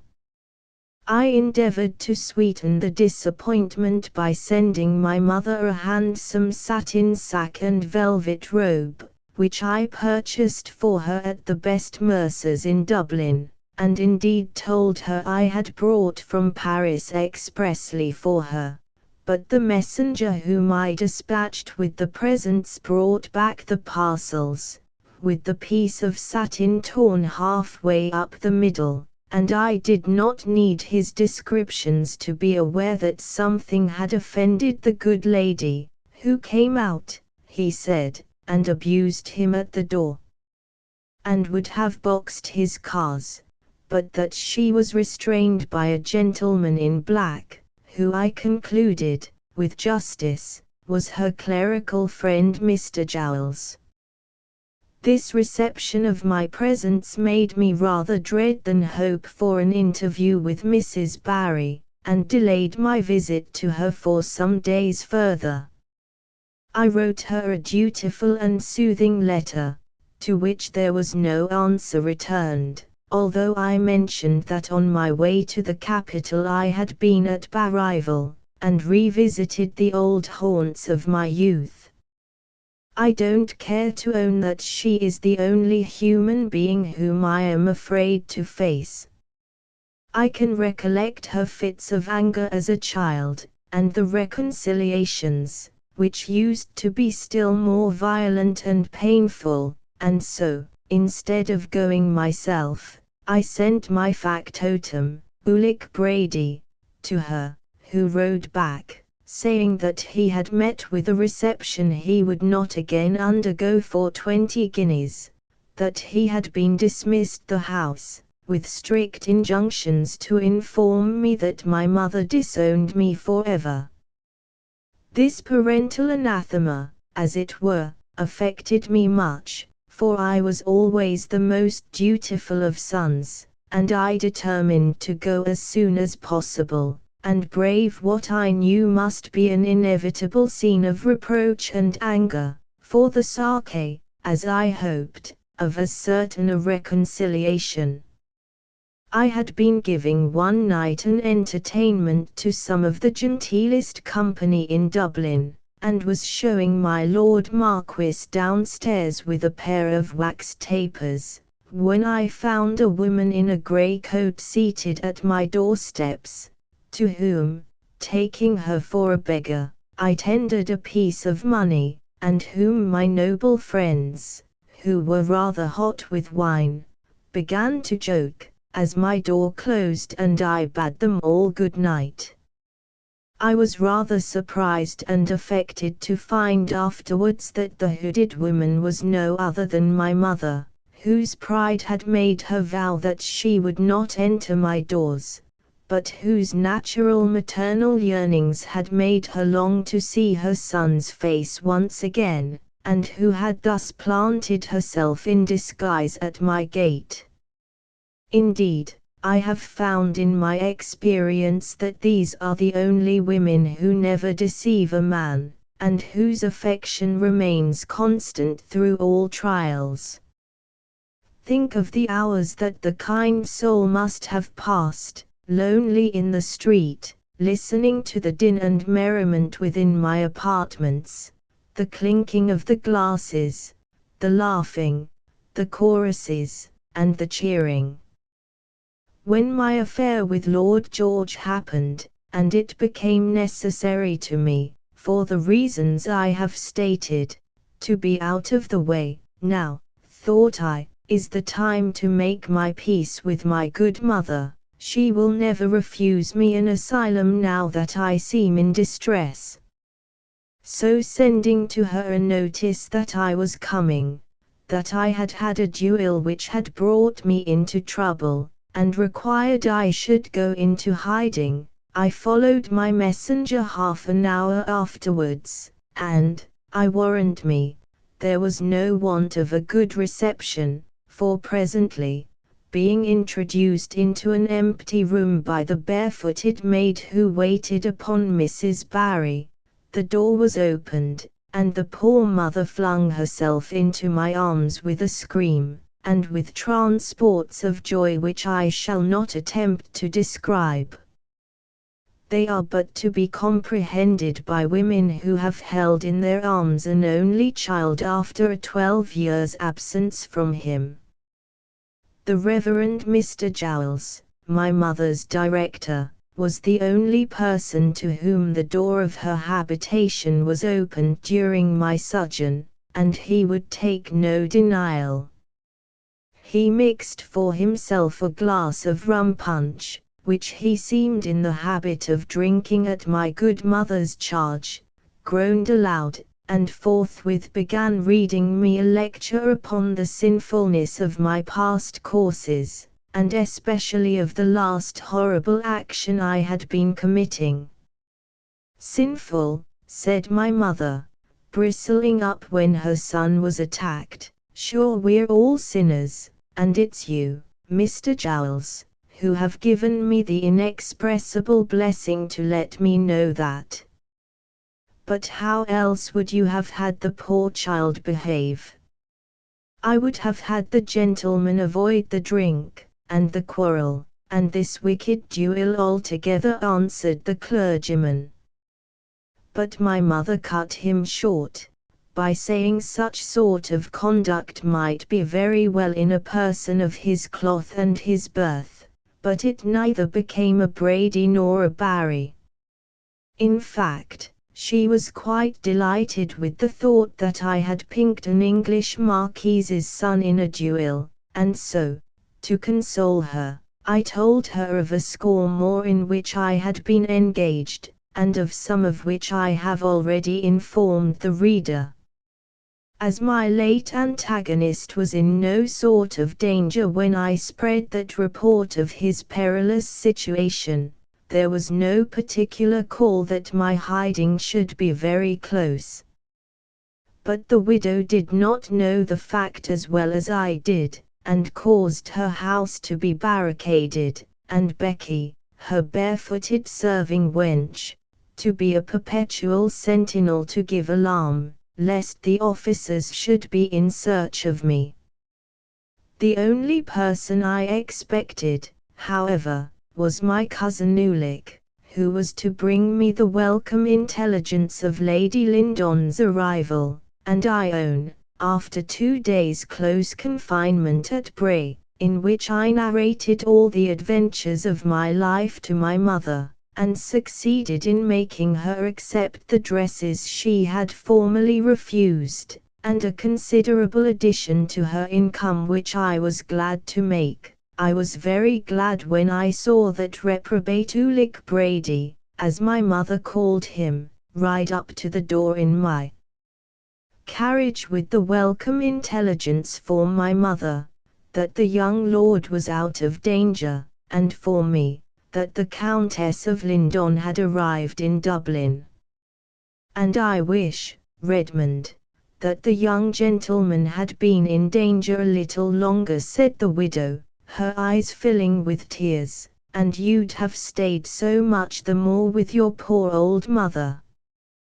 But I dried her tears, embracing her warmly, and promised to see her often, and hinted I would have, mayhap, a house of my own and a noble daughter to welcome her. Who is she, Redmond dear? Said the old lady. One of the noblest and richest women in the empire, mother, answered I. No mere Brady this time, I added, laughing, with which hopes I left Mrs. Barry in the best of tempers. No man can bear less malice than I do, and, when I have once carried my point, I am one of the most placeable creatures in the world. I was a week in Dublin before I thought it necessary to quit that capital. I had become quite reconciled to my rival in that time, made a point of calling at his lodgings, and speedily became an intimate consoler of his bedside. He had a gentleman to whom I did not neglect to be civil, and towards whom I ordered my people to be particular in their attentions, for I was naturally anxious to learn what my Lord George's position with the Lady of Castle Lyndon had really been, whether other suitors were about the widow, and how she would bear the news of his wound.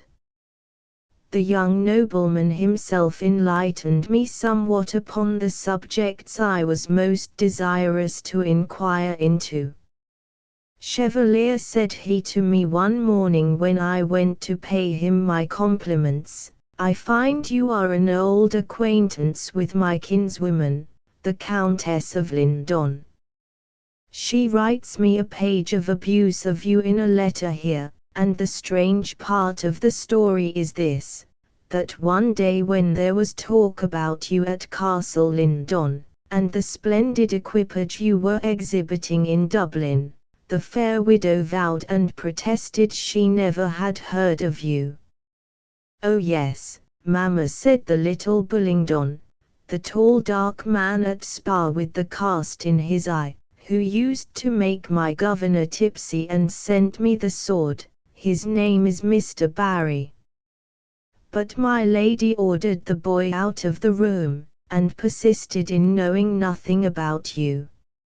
And are you a kinsman and acquaintance of my Lady Lyndon, my lord? Said I, in a tone of grave surprise. Yes, indeed, answered the young gentleman. I left her house but to get this ugly wound from you. And it came at a most unlucky time too.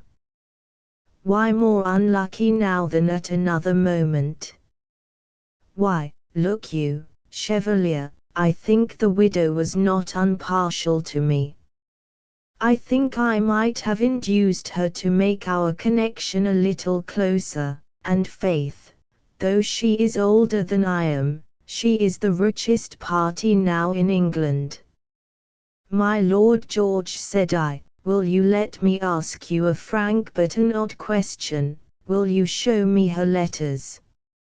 Indeed I'll do no such thing, replied he, in a rage. Nay, don't be angry. If I show you letters of Lady Lyndon's to me, will you let me see hers to you? What, in heaven's name, do you mean, Mr. Barry? Said the young gentleman. I mean that I passionately loved Lady Lyndon. I mean that that I rather was not indifferent to her. I mean that I love her to distraction at this present moment, and will die myself, or kill the man who possesses her before me. You marry the greatest heiress and the noblest blood in England, said Lord George haughtily. There's no nobler blood in Europe than mine, answered I, and I tell you I don't know whether to hope or not. But this I know, that there were days in which, poor as I am, the great heiress did not disdain to look down upon my poverty, and that any man who marries her passes over my dead body to do it. It's lucky for you, I added gloomily, that on the occasion of my engagement with you, I did not know what were your views regarding my Lady Lyndon. My poor boy, you are a lad of courage and I love you. Mine is the first sword in Europe, and you would have been lying in a narrower bed than that you now occupy. Boy, said Lord George, I am not 4 years younger than you are. You are 40 years younger than I am in experience. I have passed through every grade of life. With my own skill and daring I have made my own fortune. I have been in 14 pitched battles as a private soldier, and have been 23 times on the ground, and never was touched but once, and that was by the sword of a French maitre d'armes, whom I killed. I started in life at 17, a beggar, and am now at 27, with 20,000 guineas. Do you suppose a man of my courage and energy can't attain anything that he does, and that having claims upon the widow, I will not press them? This speech was not exactly true to the letter, for I had multiplied my pitched battles, my duels, and my wealth somewhat, but I saw that it made the impression I desired to effect upon the young gentleman's mind, who listened to my statement with peculiar seriousness, and whom I presently left to digest it. A couple of days afterwards I called to see him again, when I brought with me some of the letters that had passed between me and my Lady Lyndon. Here, said I, look, I show it you in confidence, it is a lock of her ladyship's hair. Here are her letters signed Callista, and addressed to Eugenio. Here is a poem, when Sol bedecks the mead with light, and pallid Cynthia sheds her ray, addressed by her ladyship to your humble servant. Callista. Eugenio. Sol bedecks the mead with light, cried the young lord. Am I dreaming? Why, my dear Barry, the widow has sent me the very poem herself. Rejoicing in the sunshine bright, or musing in the evening grey. I could not help laughing as he made the quotation. They were, in fact, the very words my Callista had addressed to me. And we found, upon comparing letters, that whole passages of eloquence figured in the one correspondence which appeared in the other. See what it is to be a blue stocking and have a love of letter writing. The young man put down the papers in great perturbation. Well, thank heaven, said he, after a pause of some duration, thank heaven for a good riddance. Ah, Mr. Barry, what a woman I might have married had these lucky papers not come in my way. I thought my Lady Lyndon had a heart, sir, I must confess, though not a very warm one, and that, at least, one could trust her. But marry her now. I would as lief send my servant into the street to get me a wife, as put up with such an Ephesian matron as that. My Lord George, said I, you little know the world. Remember what a bad husband Lady Lyndon had, and don't be astonished that she, on her side, should be indifferent. nor has she, I will dare to wager, ever passed beyond the bounds of harmless gallantry, or sinned beyond the composing of a sonnet or a billet douse. My wife said the little lord shall write no sonnets or billets douse, and I'm heartily glad to think I have obtained, in good time, a knowledge of the heartless vixen with whom I thought myself for a moment in love. The wounded young nobleman was either, as I have said, very young and green in matters of the world, for to suppose that a man would give up 40,000 a year, because, forsooth, the lady connected with it had written a few sentimental letters to a young fellow, is too absurd, or, as I am inclined to believe, he was glad of an excuse to quit the field altogether, being by no means anxious to meet the victorious sword of Redmond Barry a second time. When the idea of Poyning's danger, or the reproaches probably addressed by him to the widow regarding myself, had brought this exceedingly weak and feeble woman up to Dublin, as I expected, and my worthy Ulick had informed me of her arrival, I quitted my good mother, who was quite reconciled to me, indeed the duel had done that, and found the disconsolate Callista was in the habit of paying visits to the wounded swain, much to the annoyance, the servants told me, of that gentleman.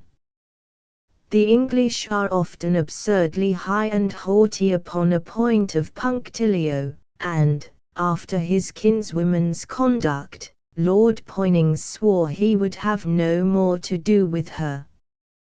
I had this information from his lordship's gentleman, with whom, as I have said, I took particular care to be friends, nor was I denied admission by his porter, when I chose to call, as before. Her ladyship had most likely bribed that person, as I had, for she had found her way up, though denied admission, and, in fact, I had watched her from her own house to Lord George Poyning's lodgings, and seen her descend from her chair there and enter, before I myself followed her. I proposed to await her quietly in the anteroom, to make a scene there, and reproach her with infidelity, if necessary, but matters were, as it happened, arranged much more conveniently for me, and walking, unannounced, into the outer room of his lordship's apartments, I had the felicity of hearing in the next chamber, of which the door was partially open, the voice of my Callista. She was in full cry, appealing to the poor patient, as he lay confined in his bed, and speaking in the most passionate manner. "What can lead you, George," she said, "to doubt of my faith? How can you break my heart by casting me off in this monstrous manner? Do you wish to drive your poor Callista to the grave? Well, well, I shall join there the dear departed angel, who entered it 3 months since," said Lord George, with a sneer. "It's a wonder you have survived so long." "Don't treat your poor Callista in this cruel, cruel manner, Antonio," cried the widow. "Bah," said Lord George, "my wound is bad. My doctors forbid me much talk. Suppose you're Antonio tired, my dear. Can't you console yourself with somebody else?" "Heavens, Lord George!" "Antonio, console yourself with Eugenio," said the young nobleman bitterly, and began ringing his bell, on which his valet, who was in an inner room, came out, and he bade him show her ladyship downstairs. Lady Lyndon issued from the room in the greatest flurry. She was dressed in deep weeds, with a veil over her face, and did not recognize the person waiting in the outer apartment. As she went down the stairs, I stepped lightly after her, and as her chairman opened her door, sprang forward, and took her hand to place her in the vehicle. "Dearest widow," said I, "his lordship spoke correctly. Console yourself with Eugenio." She was too frightened even to scream, as her chairman carried her away. She was set down at her house, and you may be sure that I was at the chair door, as before, to help her out. "Monstrous man," said she, "I desire you to leave me." "Madam, it would be against my oath," replied I. "Recollect the vow Eugenio sent to Callista. If you do not quit me, I will call for the domestics to turn you from the door." "What, when I am come with my Callista's letters in my pocket, to return them mayhap? You can soothe, madam, but you cannot frighten Redmond Barry." "What is it you would have of me, sir?" said the widow, rather agitated. "Let me come upstairs, and I will tell you all," I replied, and she condescended to give me her hand, and to permit me to lead her from her chair to her drawing room. When we were alone I opened my mind honorably to her. "Dearest madam," said I, "do not let your cruelty drive a desperate slave to fatal measures. I adore you. In former days you allowed me to whisper my passion to you unrestrained, at present you drive me from your door, leave my letters unanswered, and prefer another to me. My flesh and blood cannot bear such treatment. Look upon the punishment I have been obliged to inflict, tremble at that which I may be compelled to administer to that unfortunate young man. So sure as he marries you, madam, he dies." "I do not recognize," said the widow, "the least right you have to give the law to the Countess of Lyndon. I do not in the least understand your threats, or heed them. What has passed between me and an Irish adventurer that should authorize this impertinent intrusion?" "These have passed, madam," said I, "Callista's letters to Eugenio. They may have been very innocent, but will the world believe it? You may have only intended to play with the heart of the poor artless Irish gentleman who adored and confided in you. But who will believe the stories of your innocence, against the irrefragable testimony of your own handwriting? Who will believe that you could write these letters in the mere wantonness of coquetry, and not under the influence of affection?" "Villain!" cried my Lady Lyndon, "could you dare to construe out of those idle letters of mine any other meaning than that which they really bear?" "I will construe anything out of them," said I, "such is the passion which animates me towards you. I have sworn it, you must and shall be mine.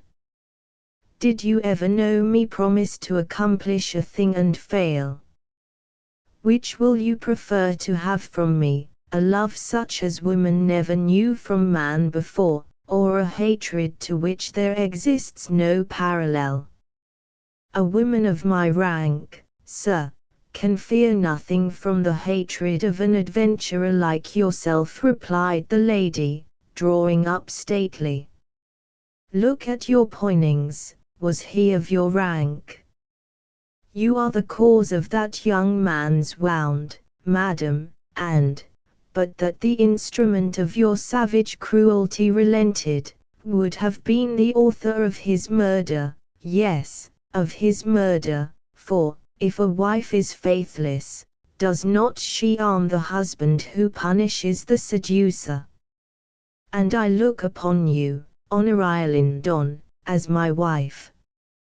Husband, wife, sir, cried the widow, quite astonished. Yes, wife, husband. I am not one of those poor souls with whom coquettes can play, and who may afterwards throw them aside. You would forget what passed between us at Spa, Callista would forget Eugenio, but I will not let you forget me. You thought to trifle with my heart, did you? When once moved, Honoria, it is moved forever. I love you, love as passionately now as I did when my passion was hopeless, and, now that I can win you, do you think I will forego you? Cruel, cruel Callista! You little know the power of your own charms if you think their effect is so easily obliterated. You little know the constancy of this pure and noble heart if you think that, having once loved, it can ever cease to adore you. No.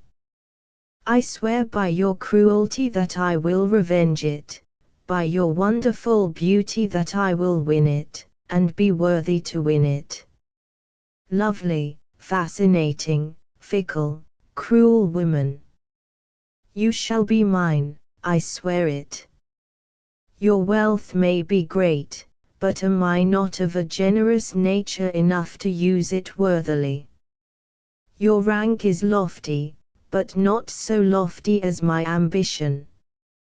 You threw yourself away once on a cold and spiritless debauchee, give yourself now, Honoria, to a man, and one who, however lofty your rank may be, will enhance it and become it. As I poured words to this effect out on the astonished widow, I stood over her, and fascinated her with the glance of my eye, saw her turn red and pale with fear and wonder, saw that my praise of her charms and the exposition of my passion were not unwelcome to her, and witnessed with triumphant composure the mastery I was gaining over her. Terror, be sure of that, is not a bad ingredient of love. A man who wills fiercely to win the heart of a weak and vaporish woman must succeed, if he have opportunity enough. Terrible man, said Lady Lyndon, shrinking from me as soon as I had done speaking. Indeed, I was at a loss for words, and thinking of another speech to make to her. Terrible man, leave me. I saw that I had made an impression on her, from those very words. If she lets me into the house tomorrow, said I, she is mine. As I went downstairs I put 10 guineas into the hand of the hall porter, who looked quite astonished at such a gift. It is to repay you for the trouble of opening the door to me, said I, you will have to do so often. Chapter 16. I provide nobly for my family. The next day when I went back, my fears were realized. The door was refused to me, my lady was not at home. This I knew to be false. I had watched the door the whole morning from a lodging I took at a house opposite. Your lady is not out, said I, she has denied me, and I can't, of course, force my way to her. But listen, you are an Englishman. That I am, said the fellow, with an air of the utmost superiority. Your Honor could tell that by my accent. I knew he was, and might therefore offer him a bribe. An Irish family servant in rags, and though his wages were never paid him, would probably fling the money in your face. Listen, then, said I, your lady's letters pass through your hands, don't they? A crown for every one that you bring me to read. There is a whiskey shop in the next street, bring them there when you go to drink, and call for me by the name of Dermot. I recollect your honour at Spa, says the fellow, grinning, seventh's the main, hey, and being exceedingly proud of this reminiscence, I bade my inferior adieu.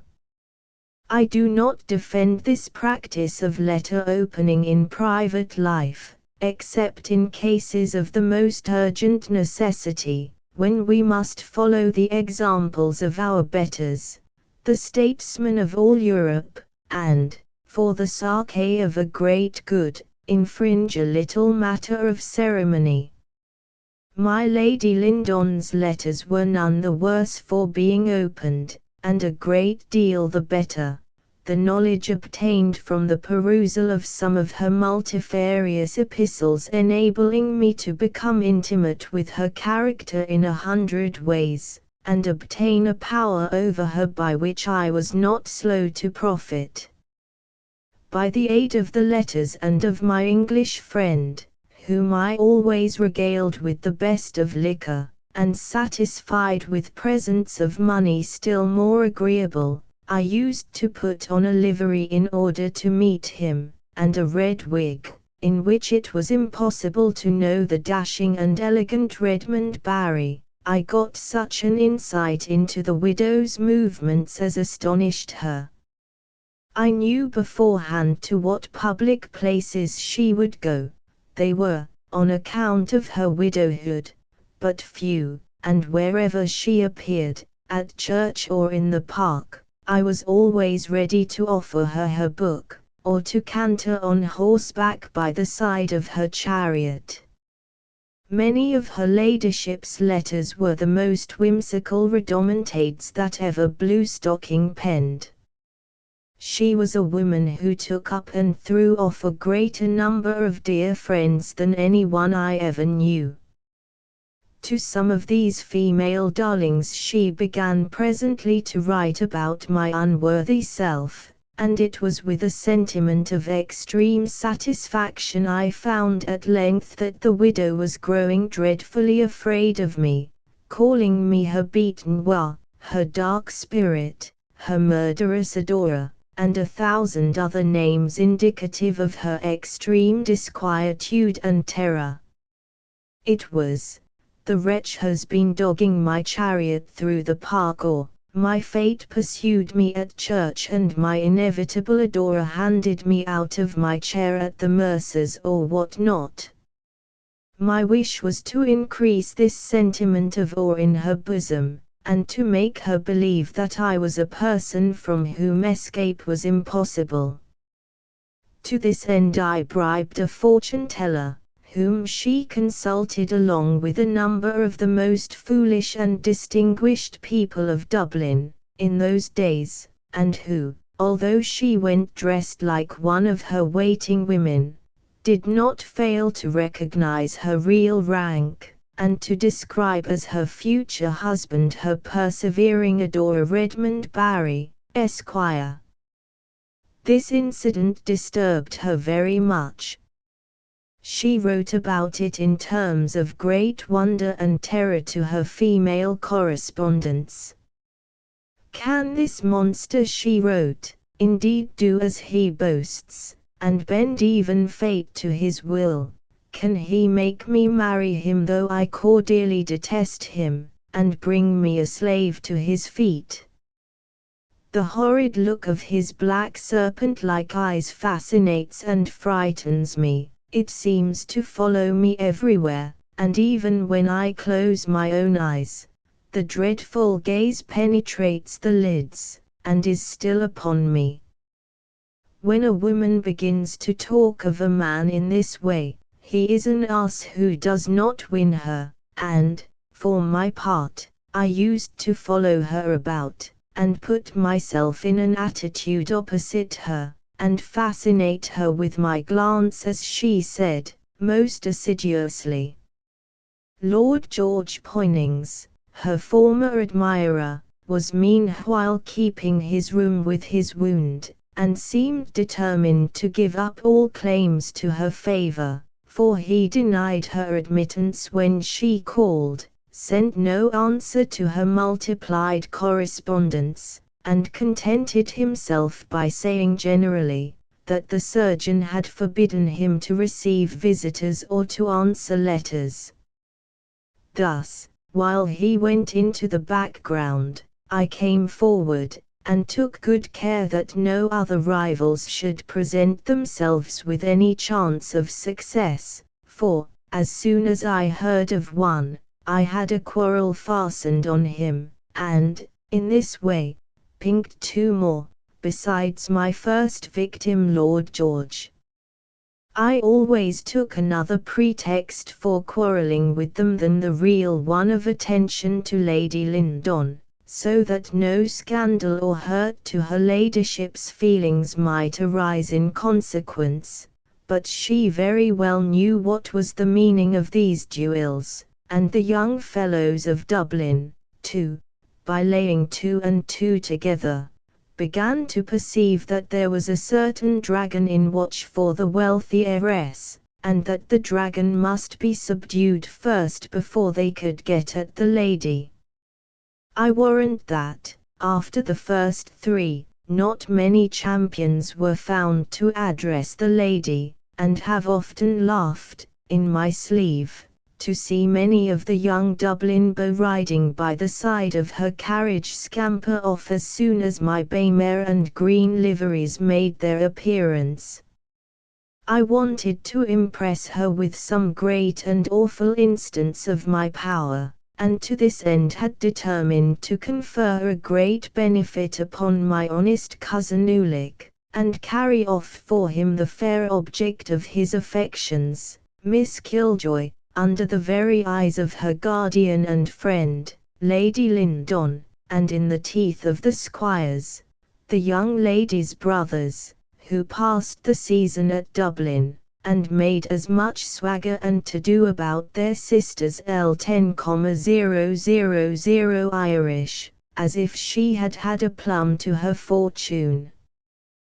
The girl was by no means averse to Mr. Brady, and it only shows how faint-spirited some men are, and how a superior genius can instantly overcome difficulties which to common minds seem insuperable, that he never had thought of running off with her, as I at once and boldly did. Miss Killjoy had been a ward in Chancery until she attained her majority, before which period it would have been a dangerous matter for me to put in execution the scheme I meditated concerning her, but, though now free to marry whom she liked, she was a young lady of timid disposition, and as much under fear of her brothers and relatives as though she had not been independent of them. They had some friend of their own in view for the young lady, and had scornfully rejected the proposal of Ulick Brady, the ruined gentleman, who was quite unworthy, as these rustic bucks thought, of the hand of such a prodigiously wealthy heiress as their sister. Finding herself lonely in her great house in Dublin, the Countess of Lyndon invited her friend Miss Amelia to pass the season with her at Dublin, and, in a fit of maternal fondness, also sent for her son the little Bullingdon, and my old acquaintance his governor, to come to the capital and bear her company. A family coach brought the boy, the heiress, and the tutor from Castle Lyndon, and I determined to take the first opportunity of putting my plan in execution. For this chance I had not very long to wait. I have said, in a former chapter of my biography, that the Kingdom of Ireland was at this period ravaged by various parties of banditti, who, under the name of White Boys, Oak Boys, Steel Boys, with captains at their head, killed proctors, fired stacks, huffed and maimed cattle, and took the law into their own hands. One of these bands, or several of them for what I know, was commanded by a mysterious personage called Captain Thunder, whose business seemed to be that of marrying people with or without their own consent, or that of their parents. The Dublin Gazettes and Mercuries of that period, the year 1772, teem with proclamations from the Lord Lieutenant, offering rewards for the apprehension of this dreadful Captain Thunder and his gang, and describing at length various exploits of the savage aide-de-camp of Hymen. I determined to make use, if not of the services, at any rate of the name of Captain Thunder, and put my cousin Ulick in possession of his lady and her £10,000. She was no great beauty, and, I presume, it was the money he loved rather than the owner of it. On account of her widowhood, Lady Lyndon could not as yet frequent the balls and routs which the hospitable nobility of Dublin were in the custom of giving, but her friend Miss Killjoy had no such cause for retirement, and was glad to attend any parties to which she might be invited. I made Ulick Brady a present of a couple of handsome suits of velvet, and by my influence procured him an invitation to many of the most elegant of these assemblies. But he had not had my advantages or experience of the manners of court, was as shy with ladies as a young colt, and could no more dance a minuet than a donkey. He made very little way in the polite world or in his mistress's heart. In fact, I could see that she preferred several other young gentlemen to him, who were more at home in the ballroom than poor Ulick. He had made his first impression upon the heiress, and felt his first flame for her, in her father's house of Ballykilljoy, where he used to hunt and get drunk with the old gentleman. I could do them too well enough, anyhow, Ulick would say, heaving a sigh, and if it's drinking or riding across country would do it, there's no man in Ireland would have a better chance with Amalia. Never fear, Ulick, was my reply, you shall have your Amalia, or my name is not Redmond Barry.